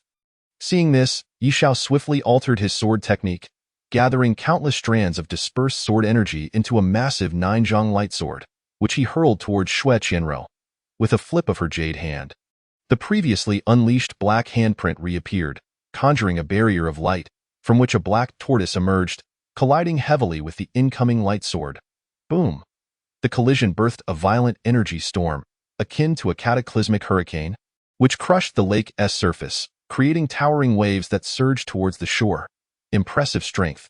It seems you, like the king of Yin and Yang, are a prodigious figure among the human race, Xue Qianrou remarked, her deep eyes flickering with intrigue. Though she was aware of the emergence of many human prodigies, they were all protected until their growth, yet she had unexpectedly encountered an unguarded wild prodigy today. Yi Xiao remained silent, soaring into the air, his gaze cold and his presence unmatched. With his fingers aligned, he directed them downward, and in an instant, starlight and moonlight burst forth, illuminating half the sky and stirring a tempestuous wind, causing the earth to tremble and fissures to arise. The fusion of the star-slaying finger and the moon-slaying finger. Xue Qianrou looked up, her tranquil expression belying the deepening astonishment in her eyes. As she waved her dark glowing jade hand through the sky, she confronted the incoming star-moon light. She showed no intention of evading. Rather, she met the attack head-on, for as a proud king, she would not permit herself to exhibit even a hint of avoidance in a battle against a mere human descendant. Boom! The impact was even more tremendous, as the great lake erupted entirely, and even the stone lotus began to crack, sent flying by the terrifying shockwave. Yi Xiao, one hand forming the sword technique while the other shaped the finger seal, effortlessly shattered wave after wave of dark light patterns as he traversed through the turbulent winds, akin to a soaring eagle, his gaze sharp as a blade. Very well, young man, you have successfully piqued my interest. I no longer intend to kill you. Instead, I wish to take you as my servant, to nurture you well for my future use. After several exchanges, Xue Qianrou, drenched in dark light, gazed at Yi Xiao with eyes full of wonder. This young man was too powerful, possessing immense potential. He was undoubtedly a rare prodigy among the human race. Despite employing all the power of her clone, she could not subdue him. Capturing him for her own would surely yield great benefits in the future. A mere king-level being dares to speak of making me a servant. Let your true self come forth and meet your end. Yi Xiao's eyes blazed like lightning as he bellowed, raising his spiritual sword to strike down. the sword light slicing through the heavens and the earth, unstoppable in its might. Bold, to dare to belittle this king. You shall suffer the punishment of 100,000 lashes. Xue Qianrou let out a furious shout, and the black seal in her hand shattered into fragments, from which a 100-foot-long black whip emerged, its surface covered with dense, sinister barbs that appeared exceedingly menacing. The end of the whip was shaped like a grotesque snake's head, flicking its crimson tongue, as an oppressive force that could induce cardiac arrest gradually permeated the air. Under the weight of this pressure, the heavenly spirit sword in Yi Zhao's hand vibrated and flickered. As if subjected to some form of suppression, a pure spiritual treasure, Yi Zhao's gaze sharpened slightly. He had not anticipated that even a shard of the alien spirit queen would possess such a formidable artifact. With a swift motion, Xue Qianrou swung the black snake whip upwards, summoning fierce winds that shook the very fabric of space. Terrifying black water runes emerged in dense clusters, resembling a breach in the heavens, forming an immense black waterfall that cascaded downwards. In an instant, the world was engulfed in darkness, as if the sun had been snuffed out. Within that descending black deluge, countless grotesque little snakes writhed, devouring the surrounding fragments of space, creating a truly horrifying sight. Such a formidable assault would leave no doubt about the outcome for anyone else who ventured into the royal tomb. They would inevitably be unable to withstand this attack, destined to become naught but bones, for this was the offensive of a being at the realm of kings, terrifying in its might. Even Yi Zhao's expression grew solemn as he raised his sword high above his head, his other hand forming a seal before his chest, softly intoning a mysterious sword incantation. Brilliant sword light, illuminate my heart. The sword of 1,000 autumns, the storm descends. Once again, a fierce confrontation unfolded as Yi Zhao unleashed the supreme sword technique of the imperial lineage, the 1,000 autumn sword technique. Yet again, this was merely the initial stance of the sword art, and given his current strength, he was still far from replicating the unparalleled six swords. Boom! In that instant, the heavens and earth changed color, winds surged and clouds roiled, the sound of the sword resonating loudly as the clouds above were pierced by the blade's light, a wisp of sword energy spiraling down from the breach. As that wisp of sword energy appeared, it voraciously absorbed the spiritual essence of the world, visibly expanding as it consumed the surrounding energy. In the blink of an eye, it transformed into a terrifying storm of sword energy, towering 1,000 feet behind Yi Zhao, resembling an ancient sacred mountain standing between heaven and earth. Go! Yi Zhao directed his sword towards the sky, and with a fierce roar, the sword energy storm surged forth, colliding with the descending black waterfall. Hiss! The terrifying sword energy storm swept through the falling black water as if it were an uninhabited realm, pulling the black water back into the sky. While the serpents within were torn apart, their remains scattering across the heavens. Not only that, but as the storm raged, it also engulfed the black snake whip, and though Xue Qianrou was reluctant to let go, she too was inadvertently caught up in the tempest. Moments later, as the storm subsided, countless black specks drifted away like ashes in the wind above. 100-foot-long black whip fell amidst the ashes, ultimately crashing to the ground and kicking up a cloud of dust. This was the might of the supreme sword technique. Even a simple initial stance, when executed, was sufficient to overcome and defy a powerful adversary of a higher realm. Few, of course, after that strike, Yi Zhao too was left panting heavily, his internal spiritual energy nearly depleted. He rummaged through his spatial ring and retrieved several vials of potions, all of which contained recovery elixirs, which he swallowed in one go. Hee, you truly are full of surprises. Just as Yi Zhao was recovering his expended energy, a familiar feminine chuckle resonated from behind him. His heart skipped a beat, and he hastily turned around, eyes widening in disbelief as his pupils quivered slightly. How could this be? Chapter 80. Battle of True Forms. Before Yi Zhao stood a stunningly beautiful woman, entirely unclad. Her hair flowed like a cloud, cascading down her back, with a few strands artfully obscuring her alluring figure's most secretive parts, evoking a sense of both desire and intrigue. On her smooth, fair forehead, two peculiar horns sprouted, but unlike Xue Qianrou's, these horns were translucent and flawless, resembling carved jade, adorned with strange patterns. Although she bore 2 additional horns, they did not detract from her stunning beauty. Rather, they added an air of enchantment to her already captivating presence. Feng Shi? Yi Zhao's pupils trembled, staring incredulously at the familiar visage before him, but soon he realized the truth. His eyes gleamed with intensity as he exclaimed, "No, you are the alien spirit queen. You have usurped her body." He, indeed.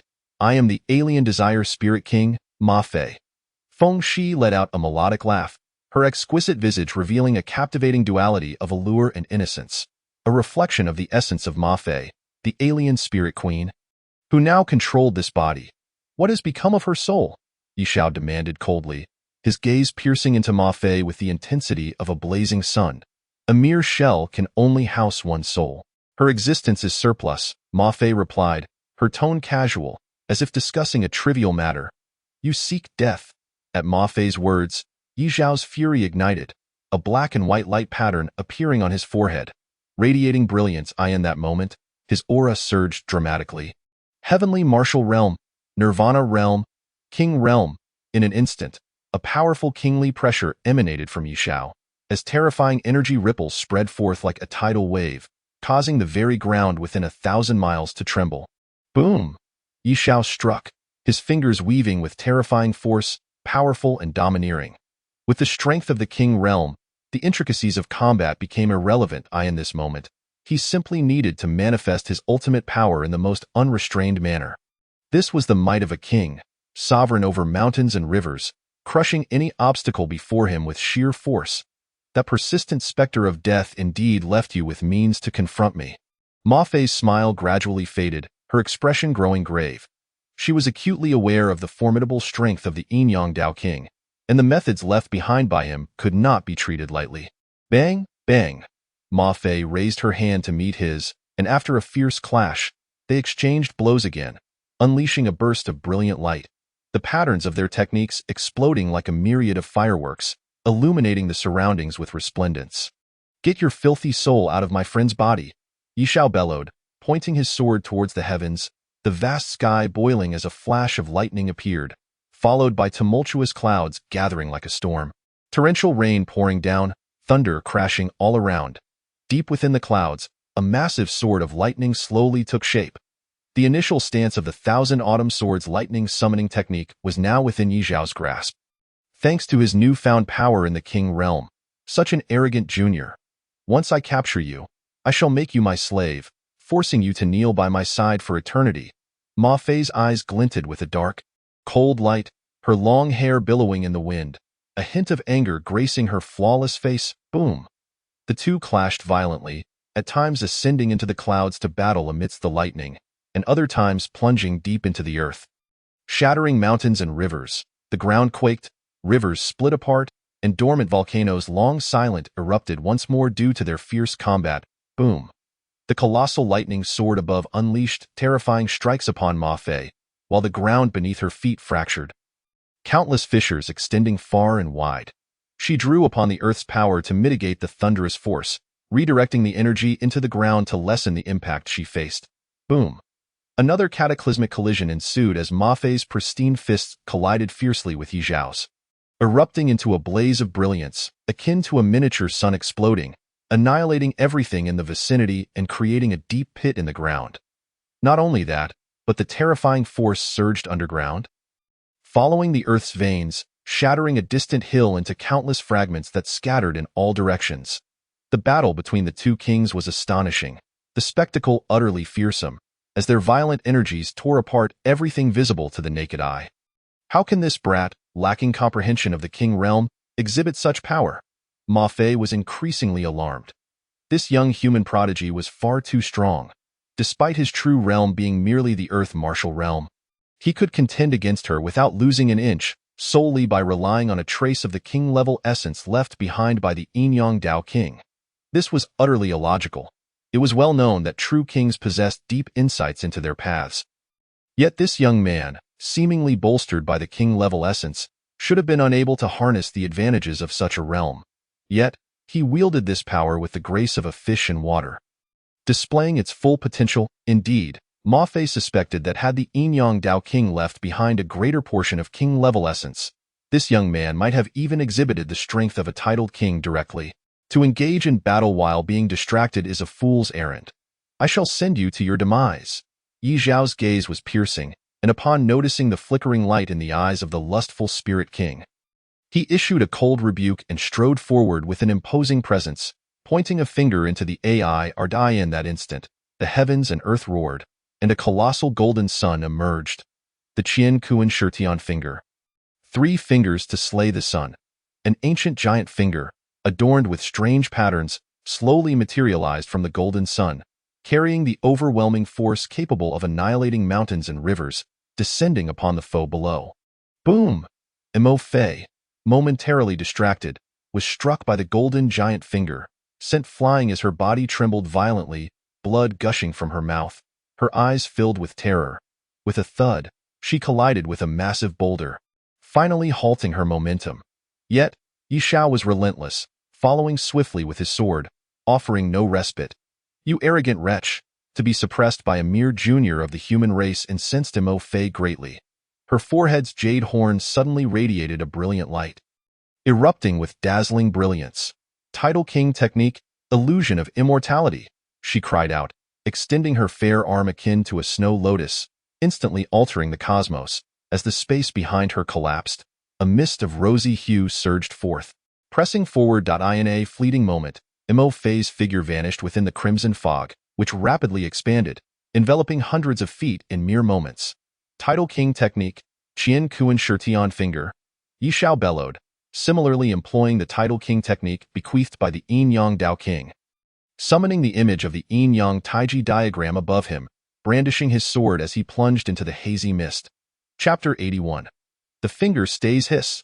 The mist swirled as Yi Xiao, wielding his spiritual sword, executed the king technique with precision, traversing swiftly within, searching for Imo Fei's hidden figure. Soon, he perceived a flicker of light ahead and immediately struck with his sword. However, upon the blade's descent, he realized it was not Imo Fei. Moreover, as the light dissipated, new figures emerged all around. Upon closer inspection, he found that these apparitions were all exquisitely beautiful, naked women. This is an illusion? Yi Zhao's expression hardened. As a formidable martial emperor, his resolve was unyielding, and he could not be easily swayed by such beguiling phantasms.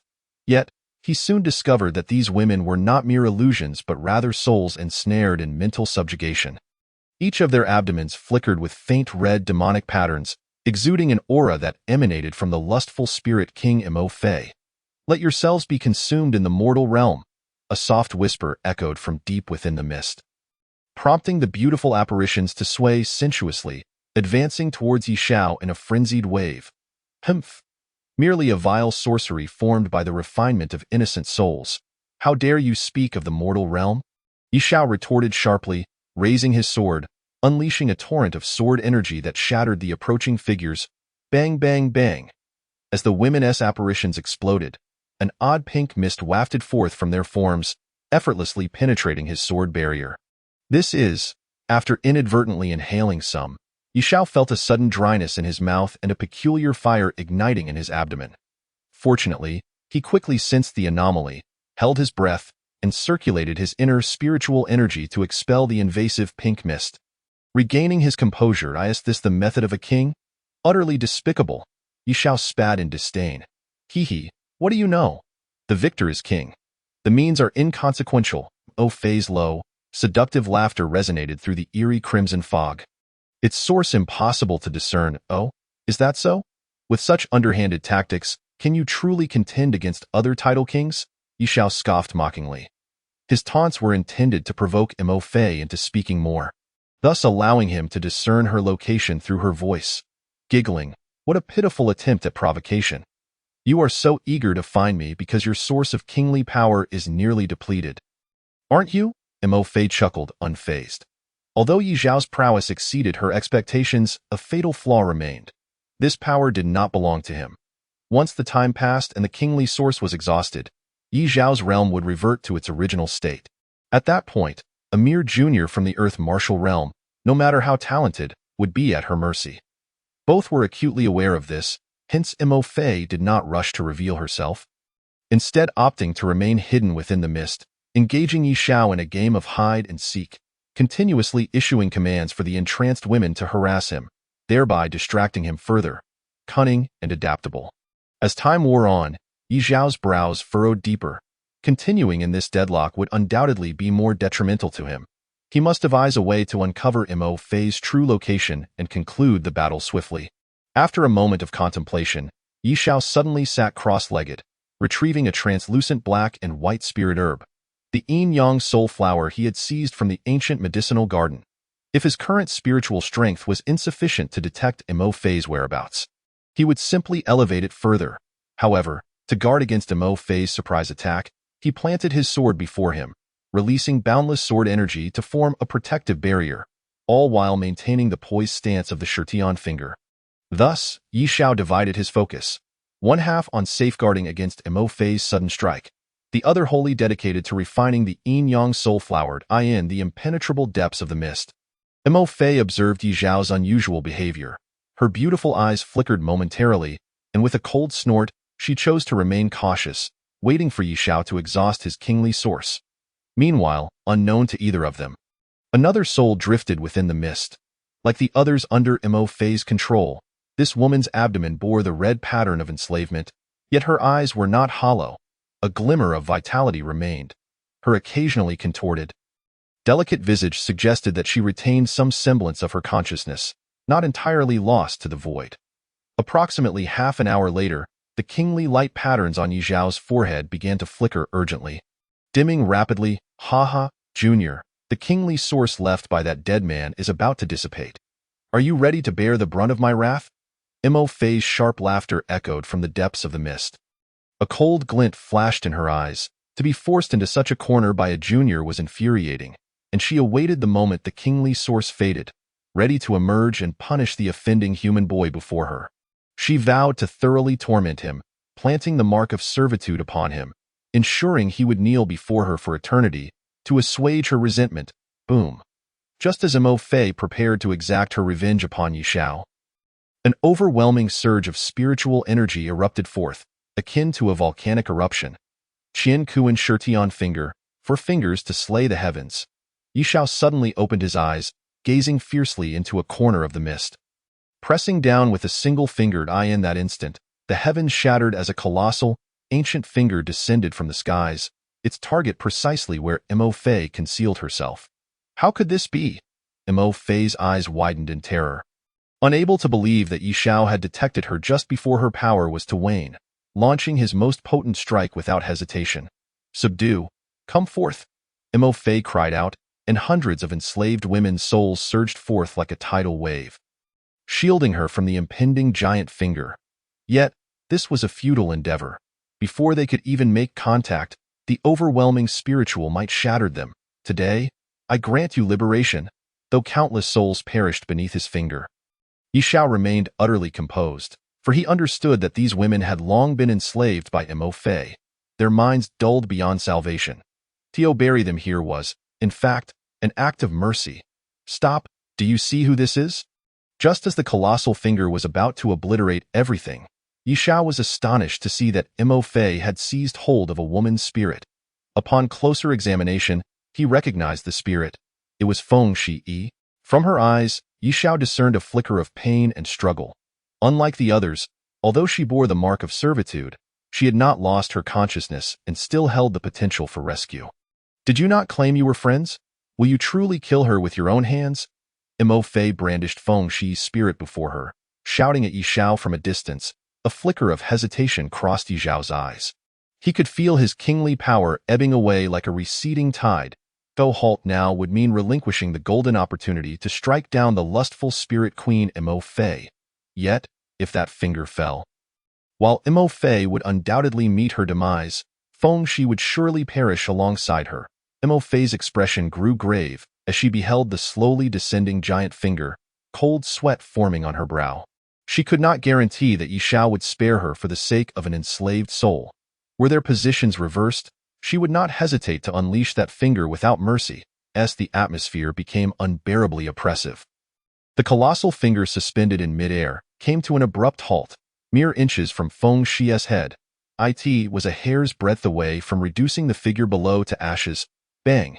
In the next instant, with the complete dissipation of the royal essence, Yi Xiao, stripped of his royal combat power, could no longer sustain the energy of that finger. With a resounding thud, the mottled, glowing giant finger transformed into a myriad of shimmering particles. Cascading downwards, Chapter 82. Sacrifice. Bang, bang, bang on the vast plain. A furious Mo Fei was relentlessly beating a handsome youth lying on the ground. The youth was none other than Yi Xiao, now devoid of his royal strength. In the critical final moment, he had failed to summon the resolve to slay both Feng Shi and the otherworldly queen. Consequently, he found himself ensnared in a deep state of passivity.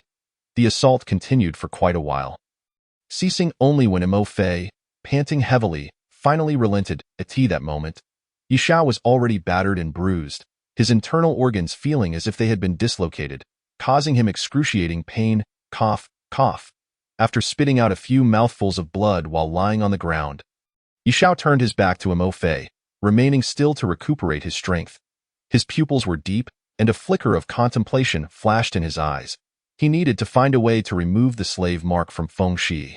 Though he had lost the trump card left to him by the king of Yin and Yang, Yi Xiao was not entirely without means to retaliate. After refining the yin-yang harmonizing flower, his soul power had significantly recovered. If he truly found himself in an unavoidable predicament, he still had one last resort to slay the otherworldly queen. However, such an action would leave him severely wounded, a loss far greater than the initial strike he had hesitated to unleash.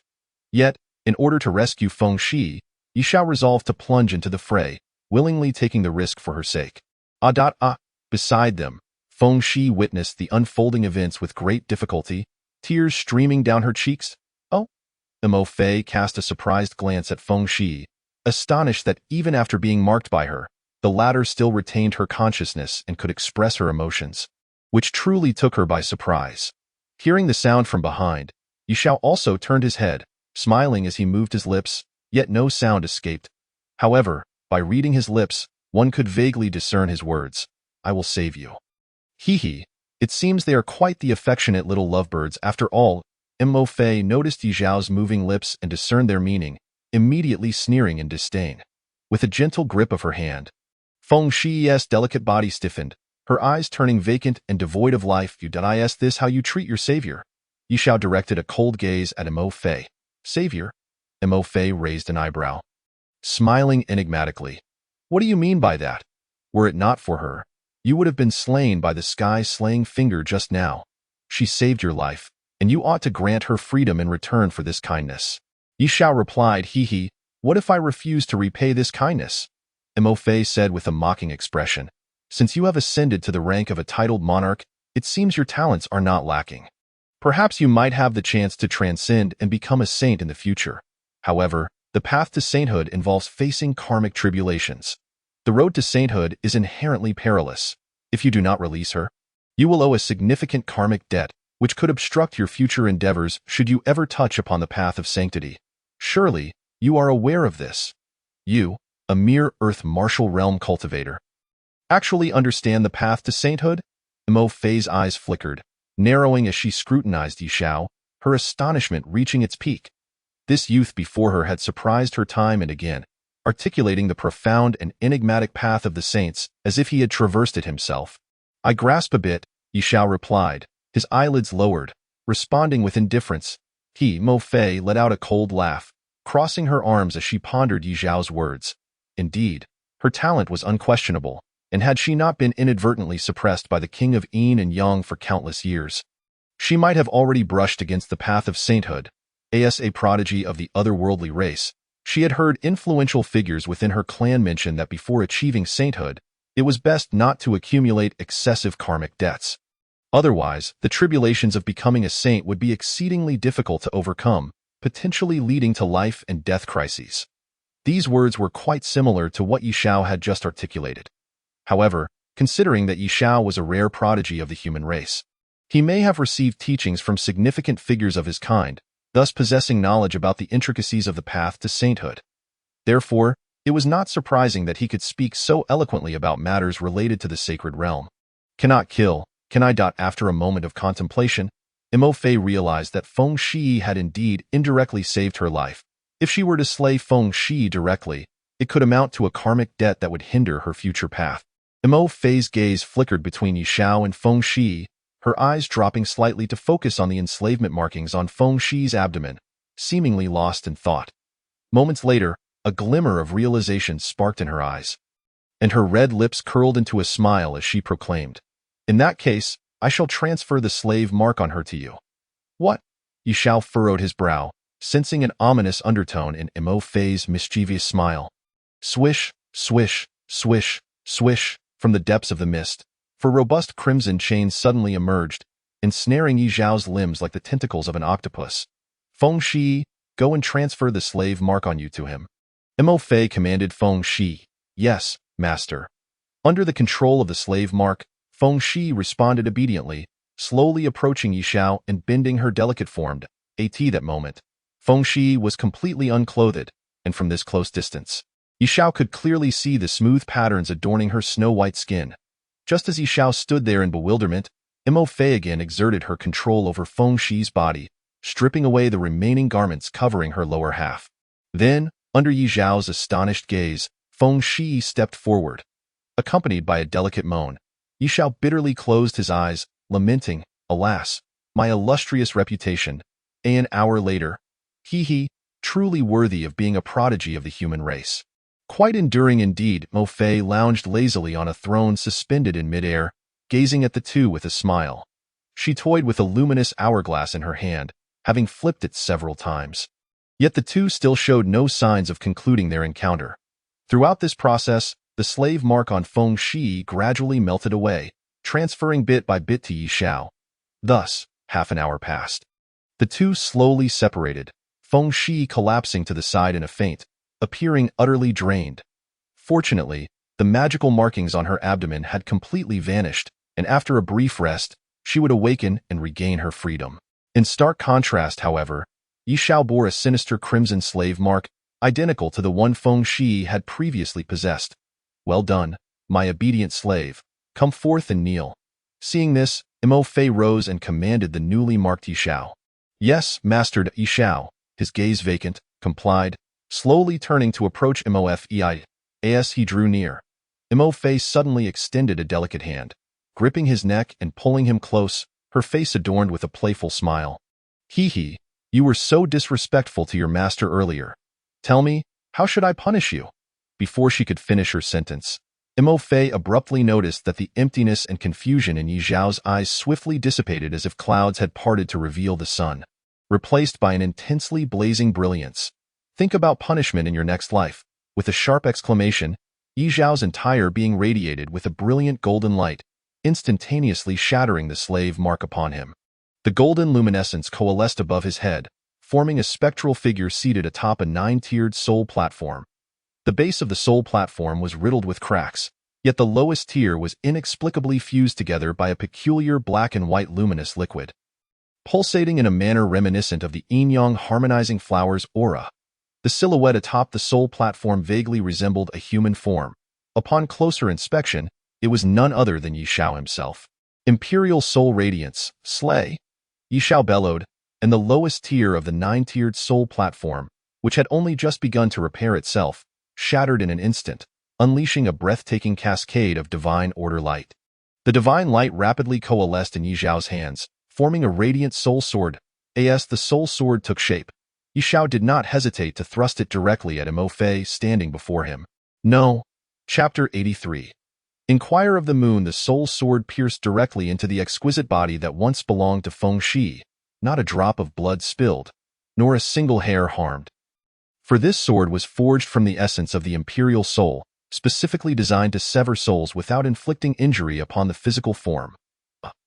What power? Who are you? The moment the soul sword entered her body, Mo Fei felt as though her very soul had plunged into a fiery abyss, igniting instantaneously. A fear unlike any she had ever experienced enveloped her heart, stripping her of the dignity of a monarch as she let out a piercing scream of terror. She could hardly believe that an encounter with a prodigy of the human race could yield such formidable soul power, surpassing her own peak by a staggering margin. It was utterly inconceivable. However, the questions swirling in her mind would go unanswered, as she could only watch coldly as Yi Xiao withdrew the soul sword from her. The moment the soul sword was drawn, A fragmented orb of soul light was simultaneously extracted from the body, revealing the shattered essence of Mo Fei's soul.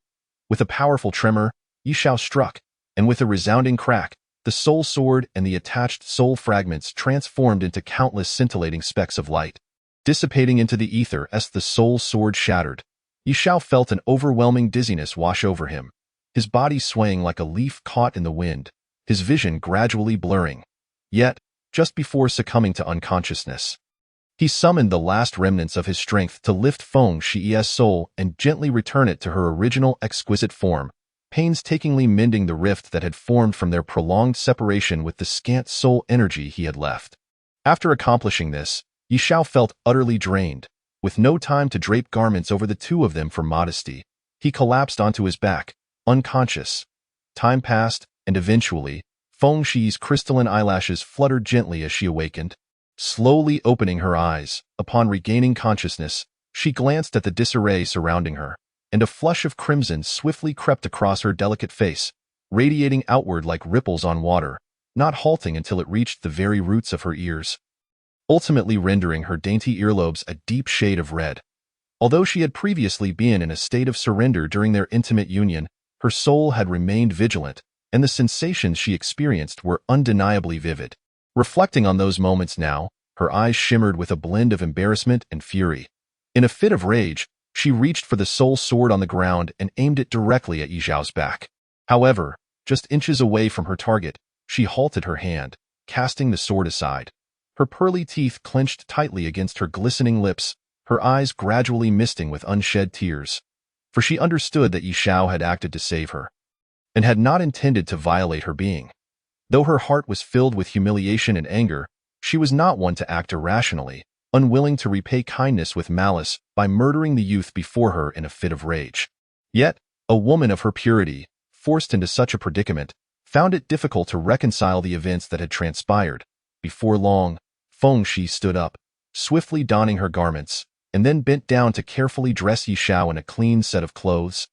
Her movements light and cautious, as if fearing to awaken him.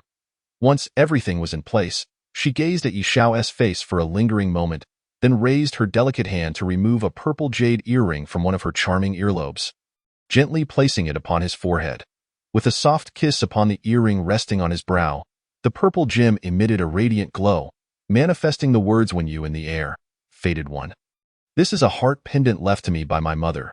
You must keep it safe. Do you understand?"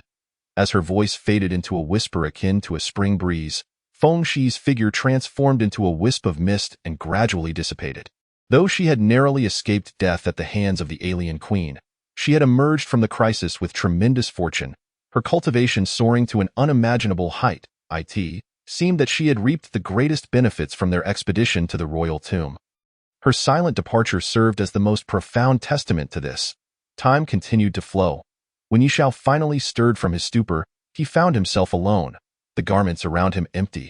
Had she already gone? Suddenly, a gentle chill brushed against his forehead.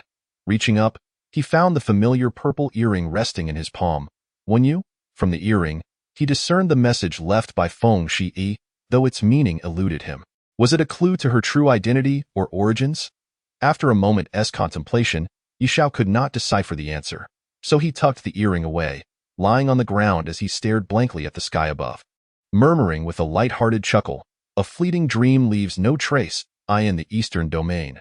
Within an ancient secluded realm, snowflakes danced through the air, blanketing the landscape in a shimmering layer of white.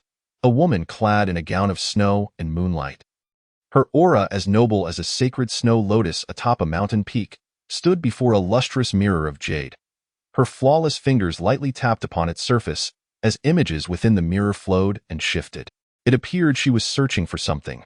The reflections flickered from vast plains to volcanic eruptions and deep, dark ocean depths. Countless scenes flashed before her eyes. After an indeterminate period, she seemed to have traversed every corner of the world until, at last, an icy lake emerged within the jade mirror, capturing her attention. The scene shifted, revealing the depths of the lake. A stunningly beautiful girl, her features exquisite and ethereal, floated serenely within a massive block of ice. Her face serene as if in a tranquil slumber. Above her lay a thick layer of ice, encasing her in this frozen prison. The sight of the girl in the mirror. A glimmer of light sparked in the depths of the snow-clad woman's profound eyes. In that instant, the surrounding world brightened, snowflakes suspended in midair, and even the winds ceased to stir, all due to the subtle shift in her heart upon witnessing the girl beneath the lake. Elder Shang-Yi, where are you? The snow-draped woman called out softly into the void behind her. As if the fabric of space rippled. An elderly woman clad in moonlit robes emerged from a spatial vortex, bowing respectfully before the snow-clad figure. Your Majesty, what is your command? I shall make a journey to the northern domain. Prepare the ceremony for the consecration of the saintess immediately. All forces of saint level and above in the eastern domain must be present before my return. After issuing her command, the snow-clad woman stepped lightly, shattering the space before her to open a passageway to an unknown destination, departing with the jade mirror in tow. Yes, I shall obey the imperial decree. The moon-robed elder bowed her head in response, yet within her lowered gaze, her pupils quivered, betraying the shock that overwhelmed her heart. The consecration of the saintess. Could it be that the bloodline left by that esteemed one has emerged? Chapter 84. The king returns. Thunder rumbled. A tempest gathered dark clouds, and torrential rain poured down as a figure, swift as lightning, darted through the forest, gliding through the dense raindrops without a single garment becoming damp. The pinnacle of Earth martial realm. Even at this moment, Yi Zhao's expression bore a trace of astonishment, for upon awakening, he discovered that his strength had surged tremendously during his unconsciousness. By his estimation, he had now reached the pinnacle of the Earth martial realm, capable of briefly suspending himself in midair without relying on the wind-riding technique. 5 days later, amidst this rapid flight, Yi Zhao had traversed countless mountain ranges and covered hundreds of thousands of miles. Returning to the edge of an icy lake not far from Nanyang City, the frozen waters and the icy shore remained unchanged from the scene he had departed months prior, though the chill in the air felt even more biting. Sister, hold on a little longer. I will rescue you shortly. Yi Zhao murmured softly, retrieving a snow lotus flower. This very snow lotus had been entrusted to him by the king of Yinyang Dao. Primarily meant for inscribing the map of Frostfire, yet it was undeniable that the ice lotus itself was a rare treasure of the ice element. As the ice lotus appeared, Yi Zhao harmonized his spirit and energy, lightly touching the lotus's petals, causing a surge of spiritual light to emanate as the lotus began to levitate above the icy lake, slowly rotating as a terrifying pull erupted from it. Before long, icy gales began to converge towards the ice lotus, and as more and more cold air was absorbed, the ice layer below began to gradually melt. Rebellious son, have you returned? At that moment, a commanding voice echoed, resonating from afar, deep and thunderous, shaking the very core of his being. Yi Buya, you have indeed come. Yi Zhao turned, his gaze calm as he looked towards the distant sky, where a group of figures descended from the heavens, their intentions clear as they approached. Leading them was one who bore wings of spiritual energy, bathed in radiant light, descending like a divine being from the heavens, exuding an unparalleled aura of terror. This figure was none other than Yi Buya, the patriarch of the Yi clan, who had once driven Yi Zhao away. Observing his agile form in the sky, it was evident that he had not been idle during this time, having truly shattered the barriers to ascend into the revered realm of heaven martial. Following closely behind him were several elders of the Yi clan that Yi Zhao had encountered before. Rebellious son, I offer you one last opportunity. Will you surrender or not? Yi Buya's tone was calm, devoid of anger, a stark contrast to his previous confrontational demeanor. It seemed that his recent breakthrough into the heaven martial realm had brought about a significant transformation in his mindset. This was only to be expected. After all, a heaven martial expert could unleash a storm with a single roar, their power far beyond the imagination of those below. With such transcendent strength, he regarded Yi Zhao as insignificant. Revealing no excess emotion, why apologies, but I do not have a habit of surrendering. Yi Zhao cast a fleeting glance over his shoulder at the ice lotus, still absorbing the frigid energy behind him. It appeared that the thawing of the ice lake would require some time to complete. With an indifferent gaze, he addressed Yi Buya. I can grant you one opportunity to depart from this place. I shall not hold you accountable for past grievances. After fleeing for several months, your arrogance remains unscathed. Are you truly intent on forcing me to suppress you personally? Yi Buya's eyes glinted like blades. his voice resonating like thunder as he unleashed a torrent of spiritual energy, radiating a dazzling brilliance that unveiled the formidable aspect of a celestial martial realm powerhouse. You may certainly attempt to see if you can accomplish such a feat. Yi Xiao, his eyelids lowered, remained unmoved by the provocation. What did you say? Yi Buya's expression turned icy, his eyes blazing like twin infernos, as he bellowed in fury. I said, if you find your life too lengthy, you are welcome to strike at me. Yi Xiao's response was cold and unperturbed, his tone not loud, yet it reverberated across the surroundings. The onlookers, the elders of the Yi clan, were rendered speechless. It was astonishing that someone dared to threaten a celestial martial realm expert. Rebellious son, do you believe your wings have grown strong enough? Yi Buya's anger was palpable, his voice frigid as I see. Do not presume too much. If you wish to battle, then let us fight. If not, be gone. Yi Xiao maintained his dismissive demeanor. Very well. Yi Buya's fury reached its zenith as he struck forward with an open palm, unleashing a torrent of martial seals that surged like waves in the ocean, completely submerging the ground ahead. The earth trembled violently, as if it were on the verge of splitting apart. Thud, many of the Yi clan elders could not withstand the fury of the celestial martial realm expert. Collapsing to the ground, Yi Xiao's expression remained unchanged. He raised a single hand and unleashed a resplendent celestial star palm, emanating an incredibly brilliant martial seal that collided with the incoming palm strike. Boom! A tremendous sound erupted as the two palm strikes met in midair, shattering explosively and sending forth terrifying ripples of spiritual energy that swept out for hundreds of feet. After several months apart, your abilities have indeed grown. It is no wonder you have become even more audacious. Yi Buya's eyes narrowed slightly, then he flicked his sleeve, releasing a crimson dragon that soared into the air, expanding to a size reminiscent of a mountain, exuding an overwhelming and terrifying aura. This scene was so vivid that it resembled a bloodthirsty dragon come to life, emanating a unique essence that formed a fearsome spiritual pressure, descending upon Yi Xiao. Yet, Yi Xiao was least intimidated by such soul attacks. A mere parlor trick, he scoffed, summoning a luminous soul screen behind him from which a golden-winged roc emerged, its body glinting like gold. It soared into the heavens, extending its massive claws to seize the blood dragon, tearing it asunder. What? Yi Buya was taken aback, unable to fathom that the Yi Xiao who had once fled in defeat had returned.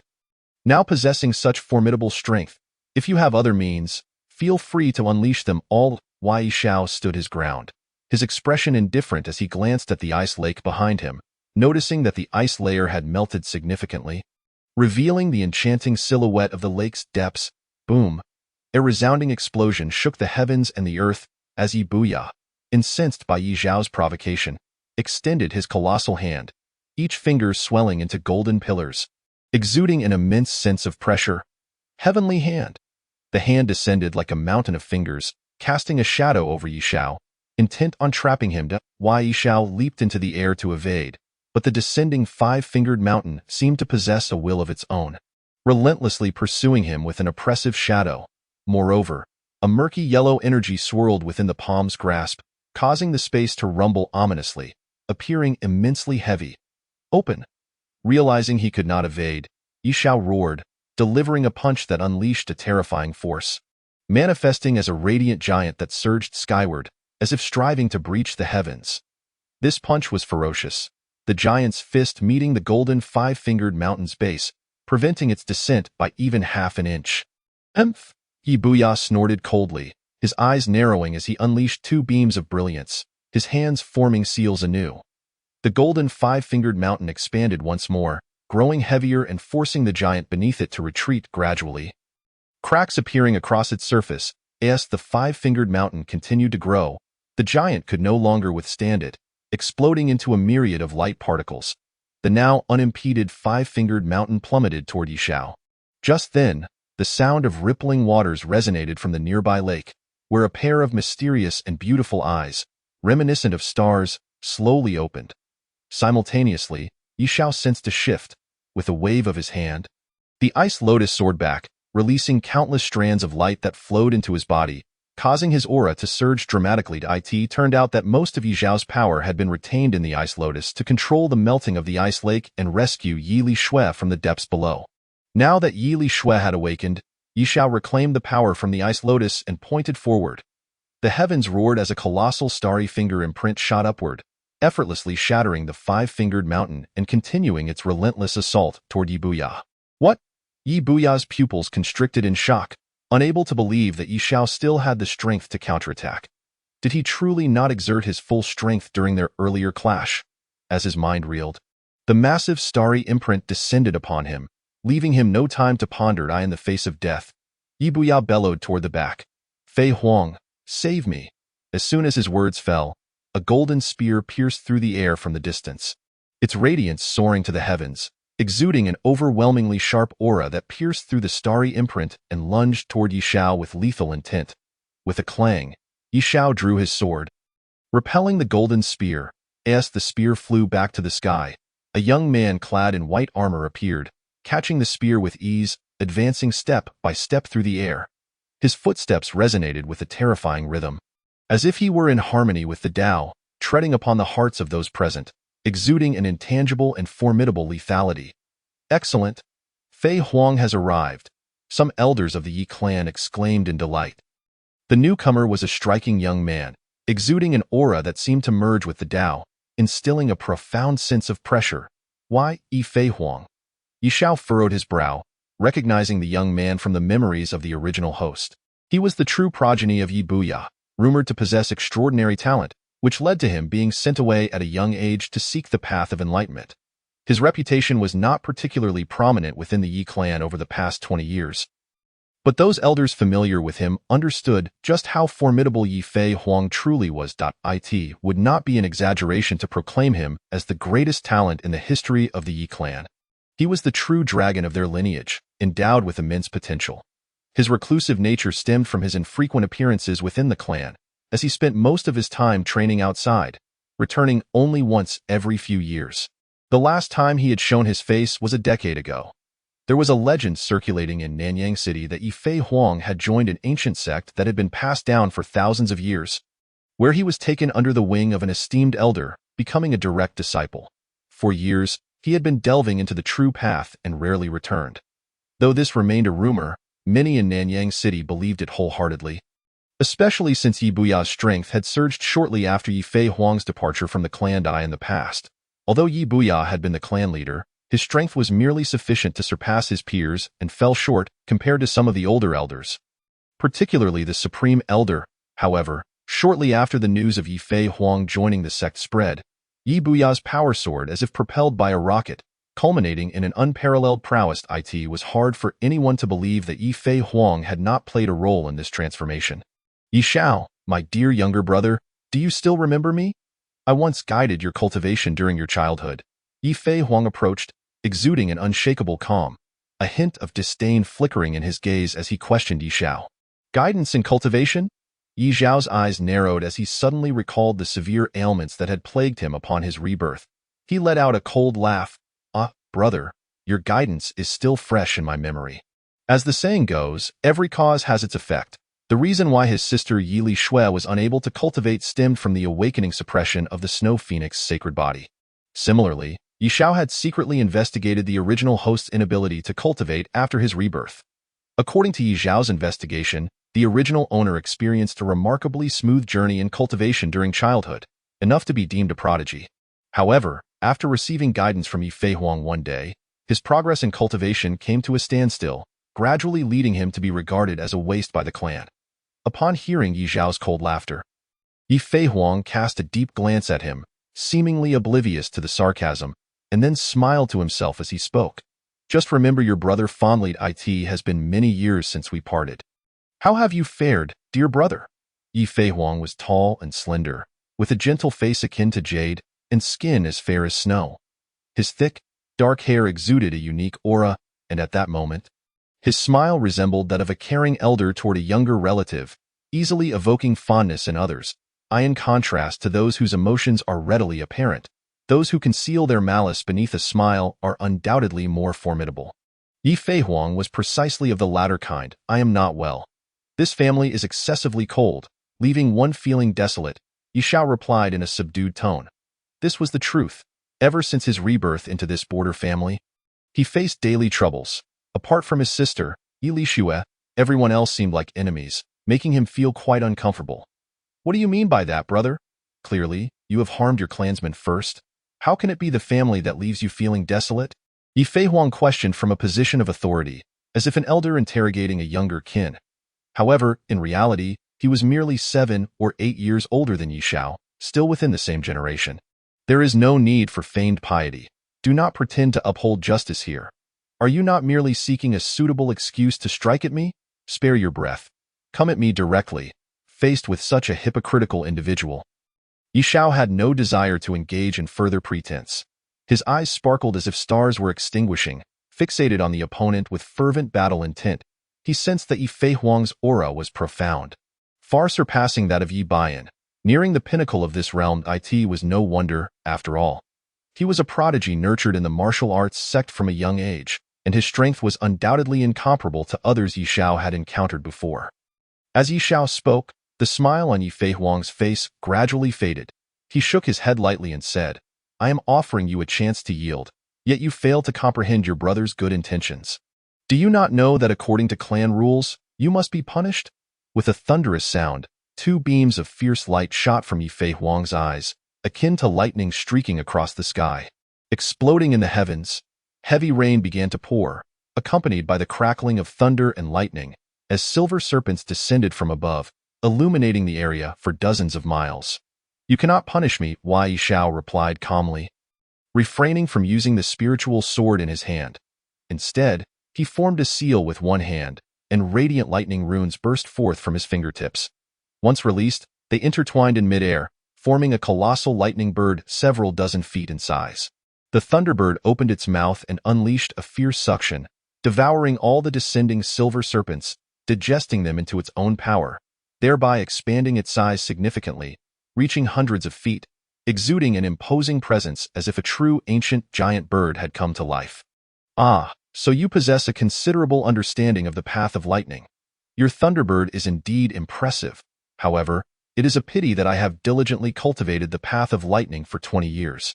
To demonstrate your skills before me is merely self-degradation. Allow me to teach you what the supreme path of lightning truly is. Yi Fei Huang gazed at the thunderbird for a moment before shouting. His hand sweeping through the air, a golden spear shot forth, soaring into the sky, bursting with radiant light, releasing a dragon-shaped energy pillar. When the light dissipated, it transformed into a gigantic golden dragon, as large as a mountain. The dragon, born of lightning, shimmered with electric brilliance, raising its head in a fearsome roar, producing a thunderous sound that was utterly terrifying. The lightning dragon dove from the clouds, as if the ancient Thunder Dragon King had awakened, bringing forth a cacophony of thunder and lightning, stirring endless winds and storms, overwhelming the Thunderbird's momentum. Yi Xiao revealed a hint of surprise. Though Yi Fei Huang was indeed somewhat reckless, his methods were undeniably formidable.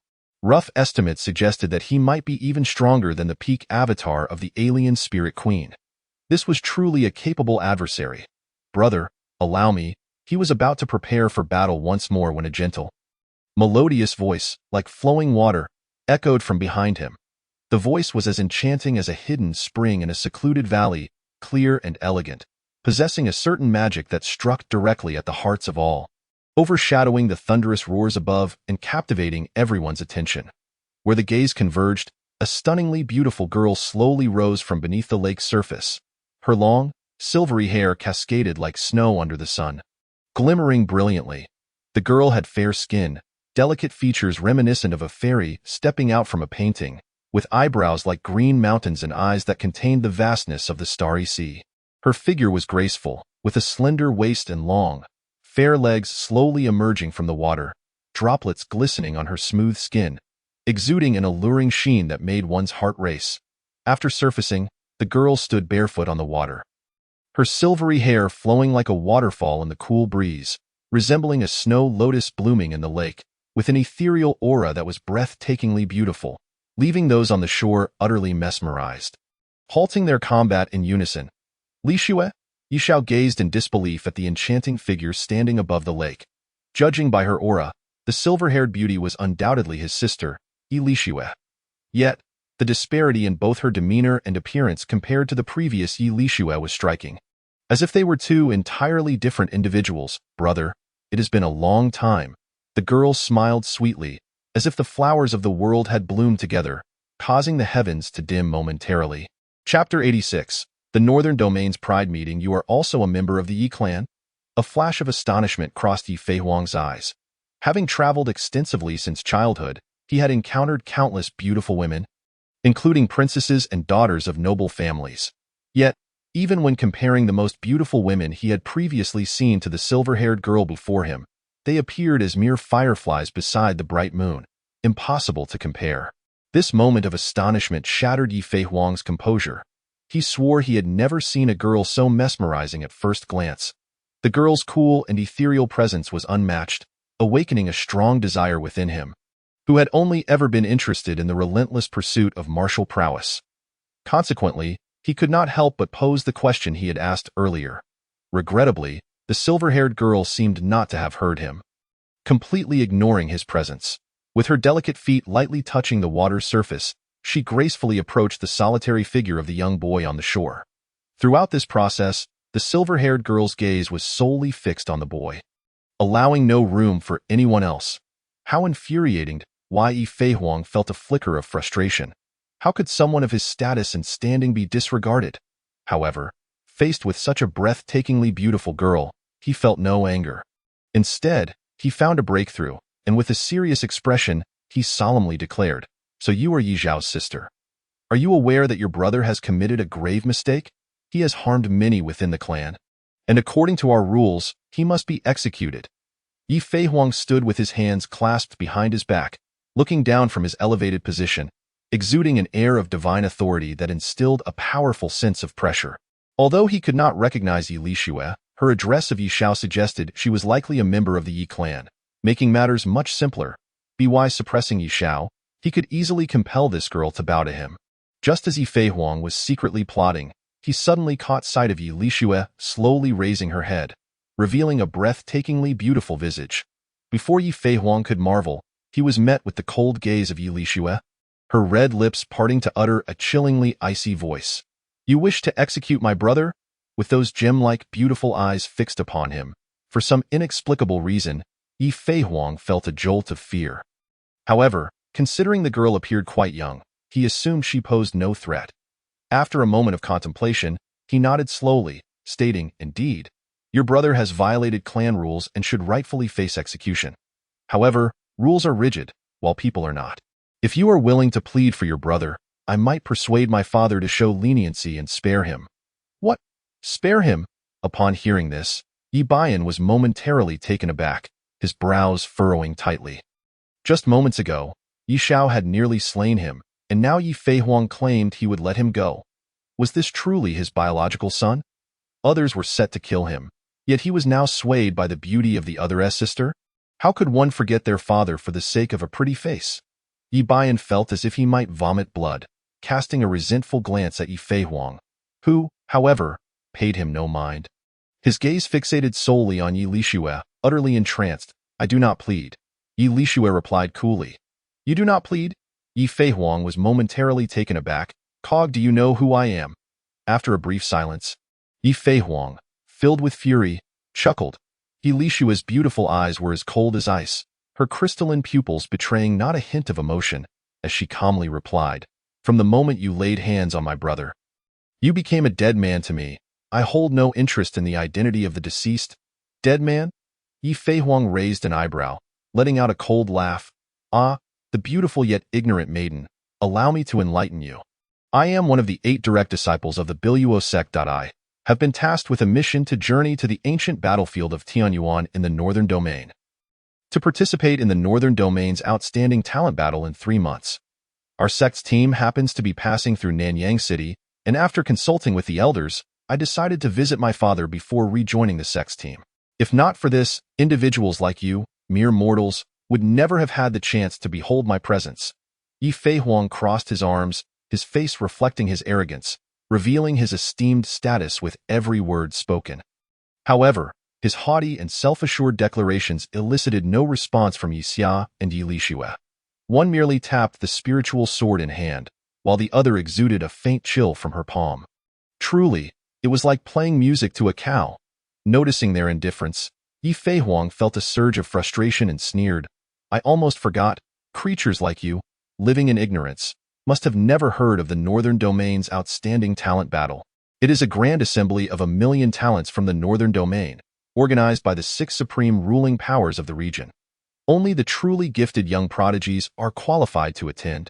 Those who emerge victorious will earn a precious opportunity to join the sacred sect of the Northern Domain for cultivation. I can offer you a chance to follow me and become my servants. I will take you to see the world. It was evident that Yi Fei Huang was genuinely intrigued by Yi Lixue. Otherwise, confident in his own strength, he would have simply attacked rather than waste words. The sacred sect? Is the 7-star sacred sect included? Yi Xia's eyes flickered with interest. Oh? It seems this frog in the well has some knowledge, having heard of the 7-star sacred sect. Yi Fei Huang raised an eyebrow, a hint of surprise crossing his face. The 7-star sacred sect is not an ordinary top-tier sect. It is one of the 6 supreme ruling powers of the Northern Domain, boasting a long lineage and profound heritage. He then shook his head dismissively. I imagine you have no idea how vast the Northern Domain truly is. It covers an expansive area, with countless dynasties and thousands of ancient families. Countless sects stand proud, and even a formidable warrior of the Tianwu realm, flying nonstop from east to west, would take a century to traverse just 1/10 of the distance. The sheer scale of this land and the flourishing martial way give rise to an innumerable array of prodigious talents. To join the 7-star sacred sect, one must stand out among these exceptional individuals, a challenge akin to ascending to the heavens. Even I do not dare to harbor such extravagant hopes. Merely joining an ordinary sacred sect would suffice for a promising future. You, an insignificant ant, should not overthink matters. Upon hearing this, Yi Xia nodded, grinning at Yi Fei Huang. Thank you for the information. I will ensure you remain whole. What did you say?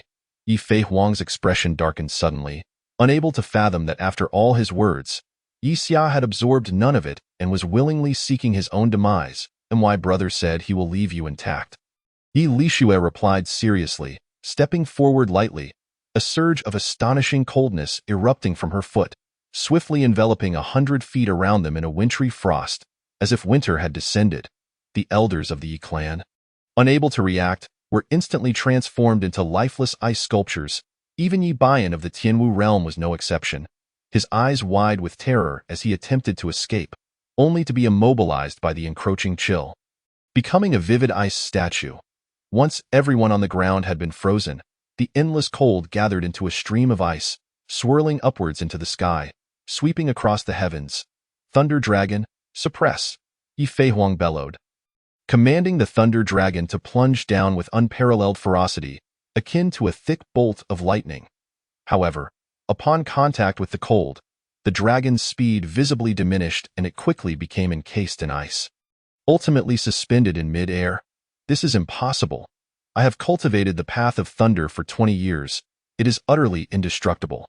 How can mere cold possibly freeze my lightning? Yi Fei Huang's eyes widened in disbelief as he shouted. He could not comprehend how his prideful power of lightning could falter so easily before the chill. Questions that elude understanding shall remain for another lifetime. At that moment, a soft chuckle resonated from behind him. Yi Fei Huang turned abruptly, discovering Yi Xia had somehow arrived behind him on a thunderbird, wielding a sword of dazzling brilliance that sliced through the AI art. As a streak of blood shot forth. Yi Fei Huang felt his vision blur, darkness encroaching as consciousness slipped away. I have yet to showcase my prowess at the Northern Domain's outstanding talent battle. How can I perish here? Before his awareness faded entirely, Yi Fei Huang's lips moved, emitting a barely audible whisper. Chapter 87. The Stirring of the Four Directions in the northernmost part of the Northern Domain, the Tianyuan ancient battlefield. After the battle concluded, Yi Xia rummaged through the spatial ring left by Yi Fei Huang, uncovering several remnants, including a rough map detailing the route to the northernmost part of the Northern Domain. The map, though simplistic, marked the names and locations of several significant large counties, all of which were undoubtedly supercities equipped with spatial teleportation arrays. The so-called spatial teleportation array, as the name suggests, allows for the instantaneous transportation of individuals across vast distances, even millions or billions of miles away. This indicates that the map was likely intended as a contingency for those who might stray from the group and need to find their way to the Tianyuan ancient battlefield independently. After thoroughly examining the map, Yixia suddenly recognized familiar patterns near its terminus. These are Edao. Why? Yixia's eyes brightened as he retrieved the Ice Lotus map left by the king of Yin and Yang. Infusing it with spiritual energy, the Ice Lotus radiated light, casting a vast and intricate landscape across the void. In the lower left corner of this landscape, there appeared to be a miraculous overlap with the endpoint of the Tianyuan ancient battlefield route. Could it be that the frost flame lies within the Tianyuan ancient battlefield? Yixia's gaze flickered, astonished by this unexpected revelation. This is indeed fortuitous. If true, then the Tianyuan ancient battlefield is a destination I must reach. Originally, he intended to rescue his sister before jointly seeking the frost flame depicted on the map, but now it seemed that whether to fulfill the king of Yin and Yang's last wish by joining the seven-star sacred sect or to pursue the frost flame, both were intricately linked to the upcoming Northern Domain's outstanding talent battle in 3 months. The 17th on the list of heavenly spirit fires, the frost flame. Just as Yixia pondered this, Yi Lixue gazed at the Ice Lotus map's central Icefire Lotus mark, her beautiful eyes momentarily taken aback as she softly remarked, "Does my sister recognize this fire?" Yixia inquired, somewhat surprised. After the awakening of the Snow Phoenix sacred body, I gained some inherited memories that included a segment about the heavenly spirit fires, Yi Lixue explained with a gentle smile. I see. Then shall we seek this fire together? We can also attend the Northern Domain's outstanding talent battle and meet the so-called million prodigies of the Northern Domain. Yixia suggested with a smile. With the awakening of the Snow Phoenix sacred body, Yi Lixue's cultivation speed would likely match his own, so there was no concern about becoming a burden. Together, they could traverse the world, sparring with various prodigies and growing rapidly. I will follow my brother's lead. Yi Lixue replied with a smile. Nodding gently, as the two conversed, they remained unaware of a veiled woman in a celestial gown standing nearby. Her figure ethereal and elusive, as if she were a wisp of light concealed within the fabric of the world, revealing not a trace of her presence. The mysterious woman quietly observed the siblings from a distance of less than 5 paces. And even with their extraordinary abilities, neither Yixia nor Yi Lixue detected her existence. Soon after, Yixia and Yi Lixue departed from the ice lake. Behind them, the enigmatic woman remained silent, like a snowflake drifting without sound. Quietly following in their wake, her profound gaze fixated on Yixia's back. Within her starry, abyss-like eyes, a fragmented 9-layered soul platform, along with the ethereal silhouette seated upon it, slowly reflected, as Yixia and Yi Lixue set off.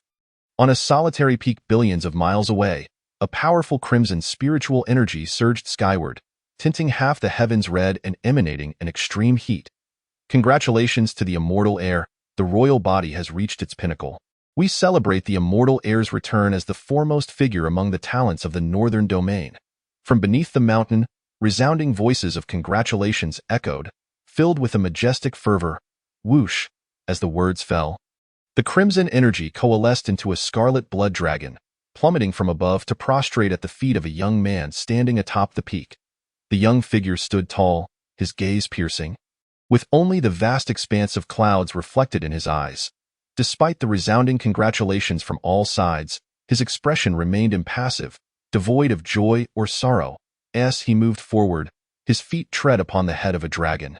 Standing with hands clasped behind his back, as if he were a celestial emperor surveying the mortal realm. Once atop the dragon's head, he closed his eyes slightly, disregarding the throngs below, as the dragon surged into the heavens, disappearing from view amidst countless gazes as he soared towards the north, riding the clouds. In an ancient forest, mountains and ravines crisscrossed. Within a valley strewn with countless broken swords, a figure emerged step by step from the depths of the gorge. Upon his appearance, each step he took resonated with the quivering sound of shattered blades, and as he reached the valley's center, the myriad broken swords erupted in a collective roar, as if welcoming their king's return. However, had there been any observers, they would have been astonished to find that this figure was remarkably youthful, appearing barely of age, yet exuding an aura of sharpness, like a human-shaped sword poised to pierce the skies. Standing amidst the cacophony of swords in the valley, the young figure slowly lifted his head, his eyes fixed on the northern sky. The ancient battlefield of Tianyuan, the gathering of a million prodigies.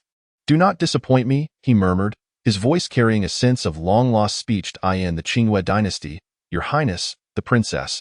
With less than 3 months remaining until the Northern Domain Prodigy Conference, the king has sent me to inform you that the 300 heavenly martial guards and 12 Nirvana protectors are fully prepared. May I inquire when you intend to depart?"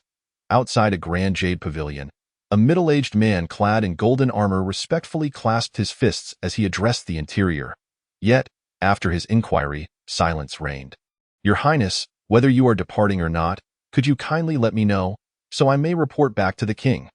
The golden-armored man, somewhat helpless, spoke again. But still, the pavilion remained unresponsive. How strange, why does the princess not speak? Just as the golden-armored man pondered this, a female attendant rushed in, breathlessly reporting, "It's bad, General. The princess slipped away alone last night." What? Meanwhile, 1,000 miles away from the Jade Pavilion, in a forest, a winged white tiger soared swiftly through the low skies. On its back, a petite girl poked her head out, her large, sparkling eyes filled with curiosity about her surroundings. The girl's skin was as white as snow, her delicate visage resembling a porcelain doll, and she occasionally glanced back, gently patting the seated white tiger with her jade-like hand, giggling, "Hee hee, Xiaobai, fly faster. Don't let them catch up. I don't want to venture out with a bunch of uncles. I shall conquer the world myself and carve out my own territory." In this timeless moment, across the vast expanse of the Northern Domain, numerous renowned prodigies began to converge towards the northern reaches, all with their sights set on the forthcoming Northern Domain Prodigy Conference at the ancient battlefield of Tianyuan. Chapter 88. A chance encounter 2 months later, in a clearing of towering ancient trees. A campfire flickered. Beside it, Yishao held a map, studying it intently before looking up and smiling at Yili Shui. "In 5 days, we should be able to exit this mountain range. Beyond it lies a large city known as Monghuang Ancient City. Once we get out, we need to replenish our supplies there, and then we can head north for about 80,000 miles to reach the vicinity of the ancient battlefield of Tianyuan." Although the map left by Yifei Huang was rather simplistic, it did mark important cities along the route where one could rest, allowing Yishao to gather useful information. 5 days later, Yishao and Yili Shui emerged from the desolate mountain range, finding the pathway ahead gradually widening and the number of people increasing. Walking side by side, they naturally attracted a fair share of attention. Most gazes, however, were unavoidably drawn to Yili Shui, filled with admiration. Some martial artists attempted to approach, but the chilling aura emanating from Yili Shui halted them within 3 paces. That aura, capable of freezing one's very soul, made it clear to all that this lady was not to be trifled with. Continuing along the road, it wasn't long before they beheld a magnificent city wall rising before them. The ancient wall bore the marks of time, its surface weathered, suggesting it had stood for many years. Above the city gate were 4 powerful characters: Monghuang Ancient City. This ancient city was quite grand, bustling with foot traffic at the entrance. Once inside, Yishao and his sister found themselves amidst a lively throng. The atmosphere vibrant and full of energy. As they strolled along the streets, a particular apothecary shop caught their attention. Its antiquated design bore the mark of a century-old establishment, suggesting a comprehensive selection of medicinal herbs. Stopping at the entrance, Yishao, aside from his identity as a martial artist, also held the title of an alchemist. However, he had exhausted his herbs during their journey, and replenishing his stock was one of the reasons for entering the city. Upon entering the apothecary, the spacious interior revealed luxurious transparent crystal cabinets filled with a dazzling array of herbs. A quick glance confirmed that the varieties were abundant and of high quality, truly befitting the shop's century-old reputation. However, upon seeing the prices listed, Yishao was somewhat taken aback. A mere ordinary 3rd-grade herb commanded an astonishing 5,000 spirit stones, while 4th-grade herbs started at over 10,000 spirit stones. Even with Yixiao's current wealth, he found the prices excessive. Yet, he observed that many customers were selecting herbs at the counter. Is the century-old brand truly that effective? Yixiao couldn't help but sigh. Reluctant to squander his spirit stones, pondering whether to explore other apothecaries in the city. Just as he was in deep thought, he suddenly sensed an unusual gaze fixated upon them, specifically on his sister. Yili Shui, he turned his icy gaze to see who the audacious individual was that dared to eye his sister. Before him stood a girl in a pink dress, as charming as a porcelain doll.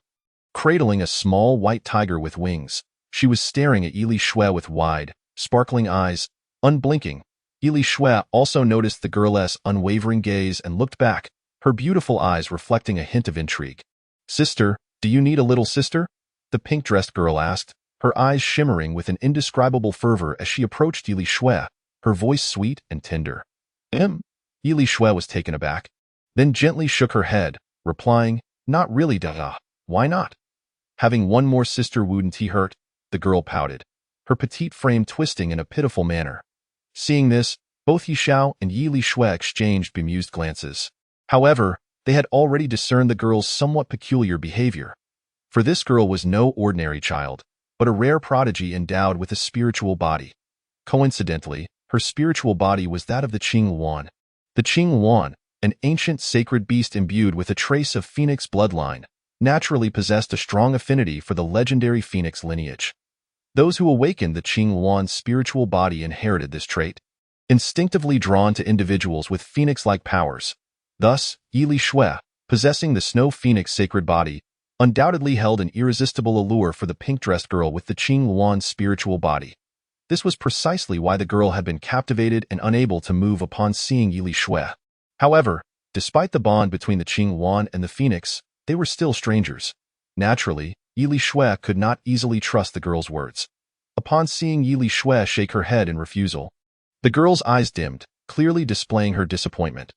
People often believe that the Qing Yuan's affinity for the phoenix was solely due to bloodline ties, but few understood that if a Qing Yuan could stay close to a phoenix, not only would it accelerate its own cultivation speed, but it could also absorb the divine essence emanating from the phoenix, potentially awakening the latent powers within its own bloodline. One day, it might even transform into a true phoenix.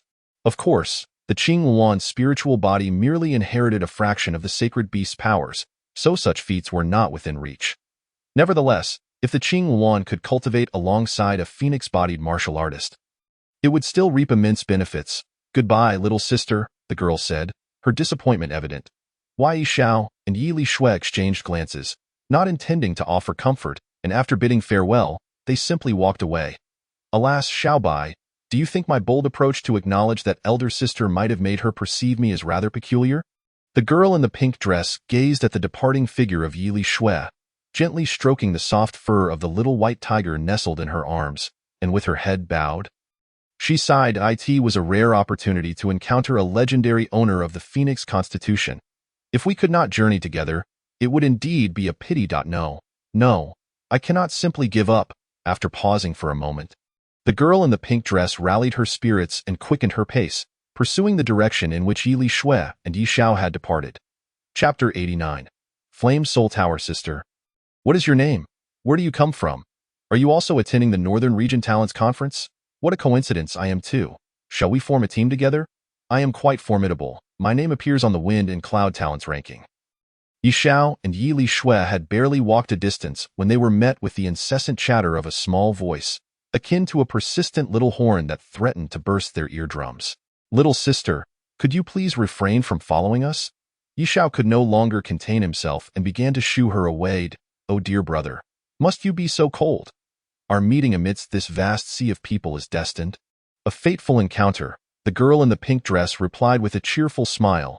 Yi Shao curled his lips in irritation, inwardly lamenting the absurdity of her words. Who was unaware of her intentions towards his sister?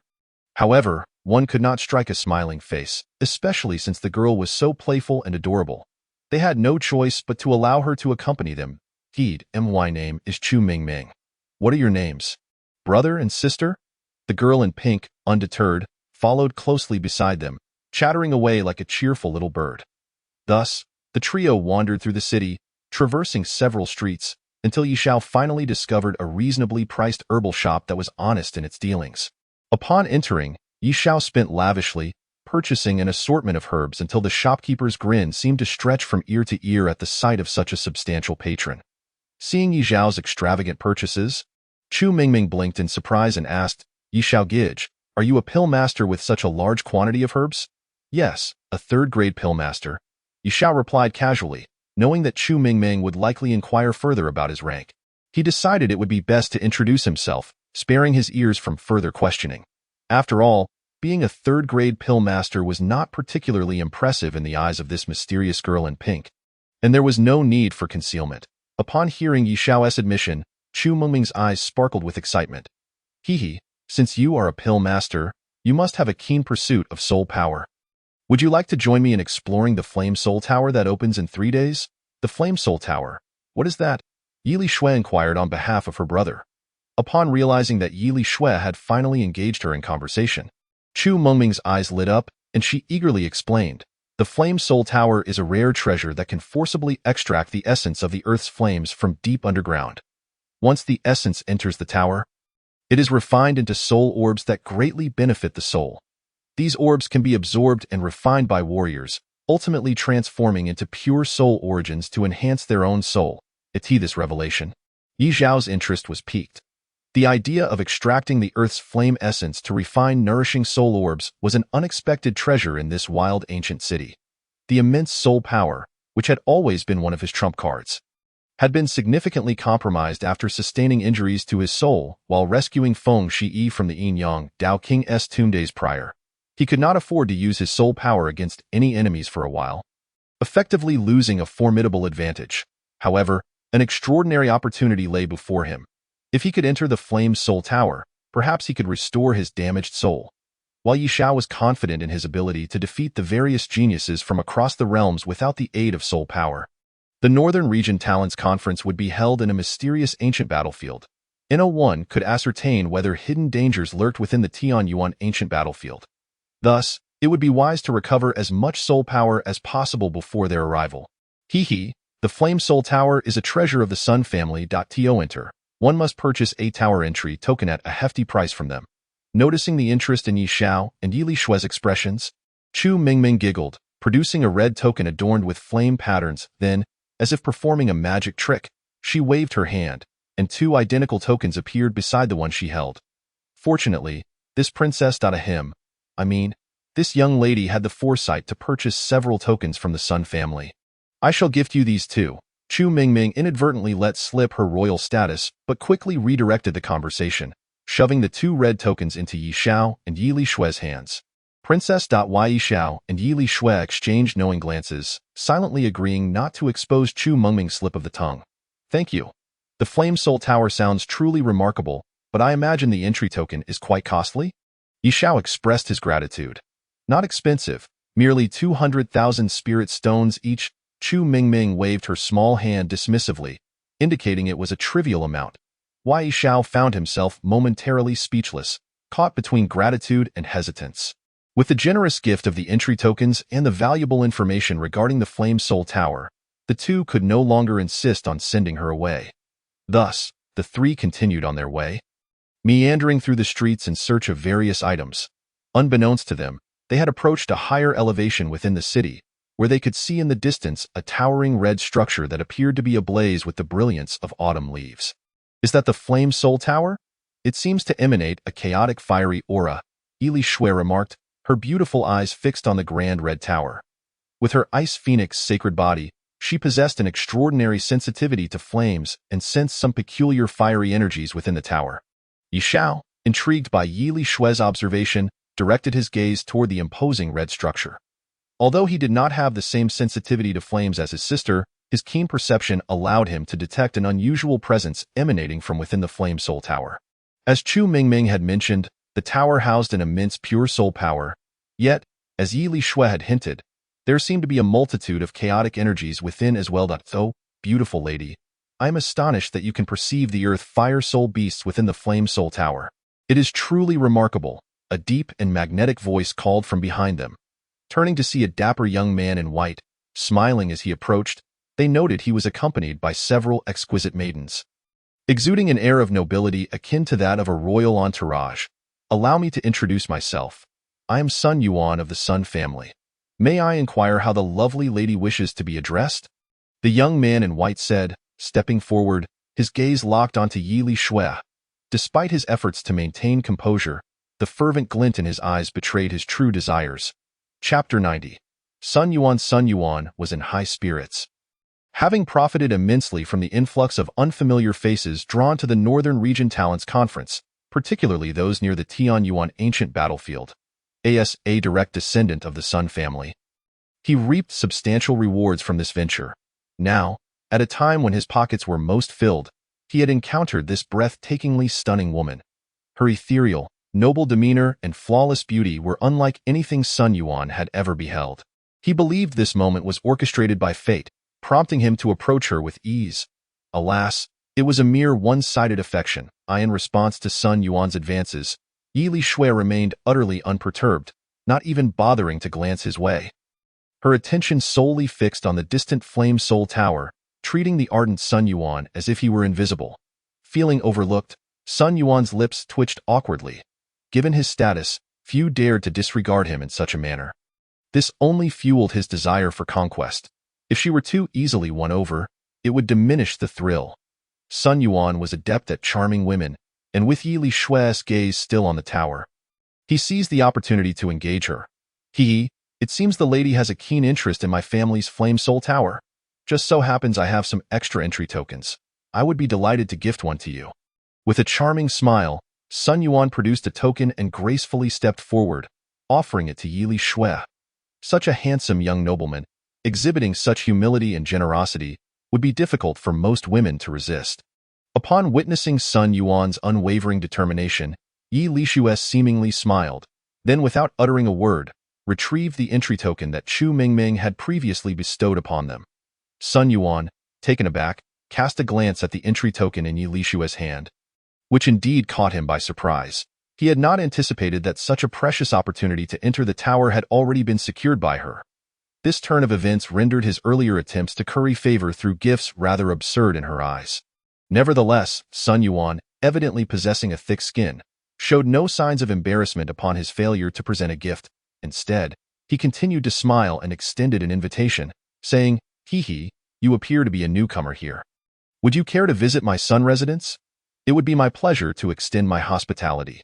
Yet, before he could finish his sentence, he was interrupted by Yi Xia, who took Yi Li Shui's hand and prepared to leave the vicinity. "Excuse us, we must be on our way." In response to such mockery from Chu Mingming, Sun Yuan's smile finally faltered, a sense of irritation brewing within him. How could it be that, given the Sun family's influence in the city, a woman would dare to spurn his invitation? This was simply inconceivable.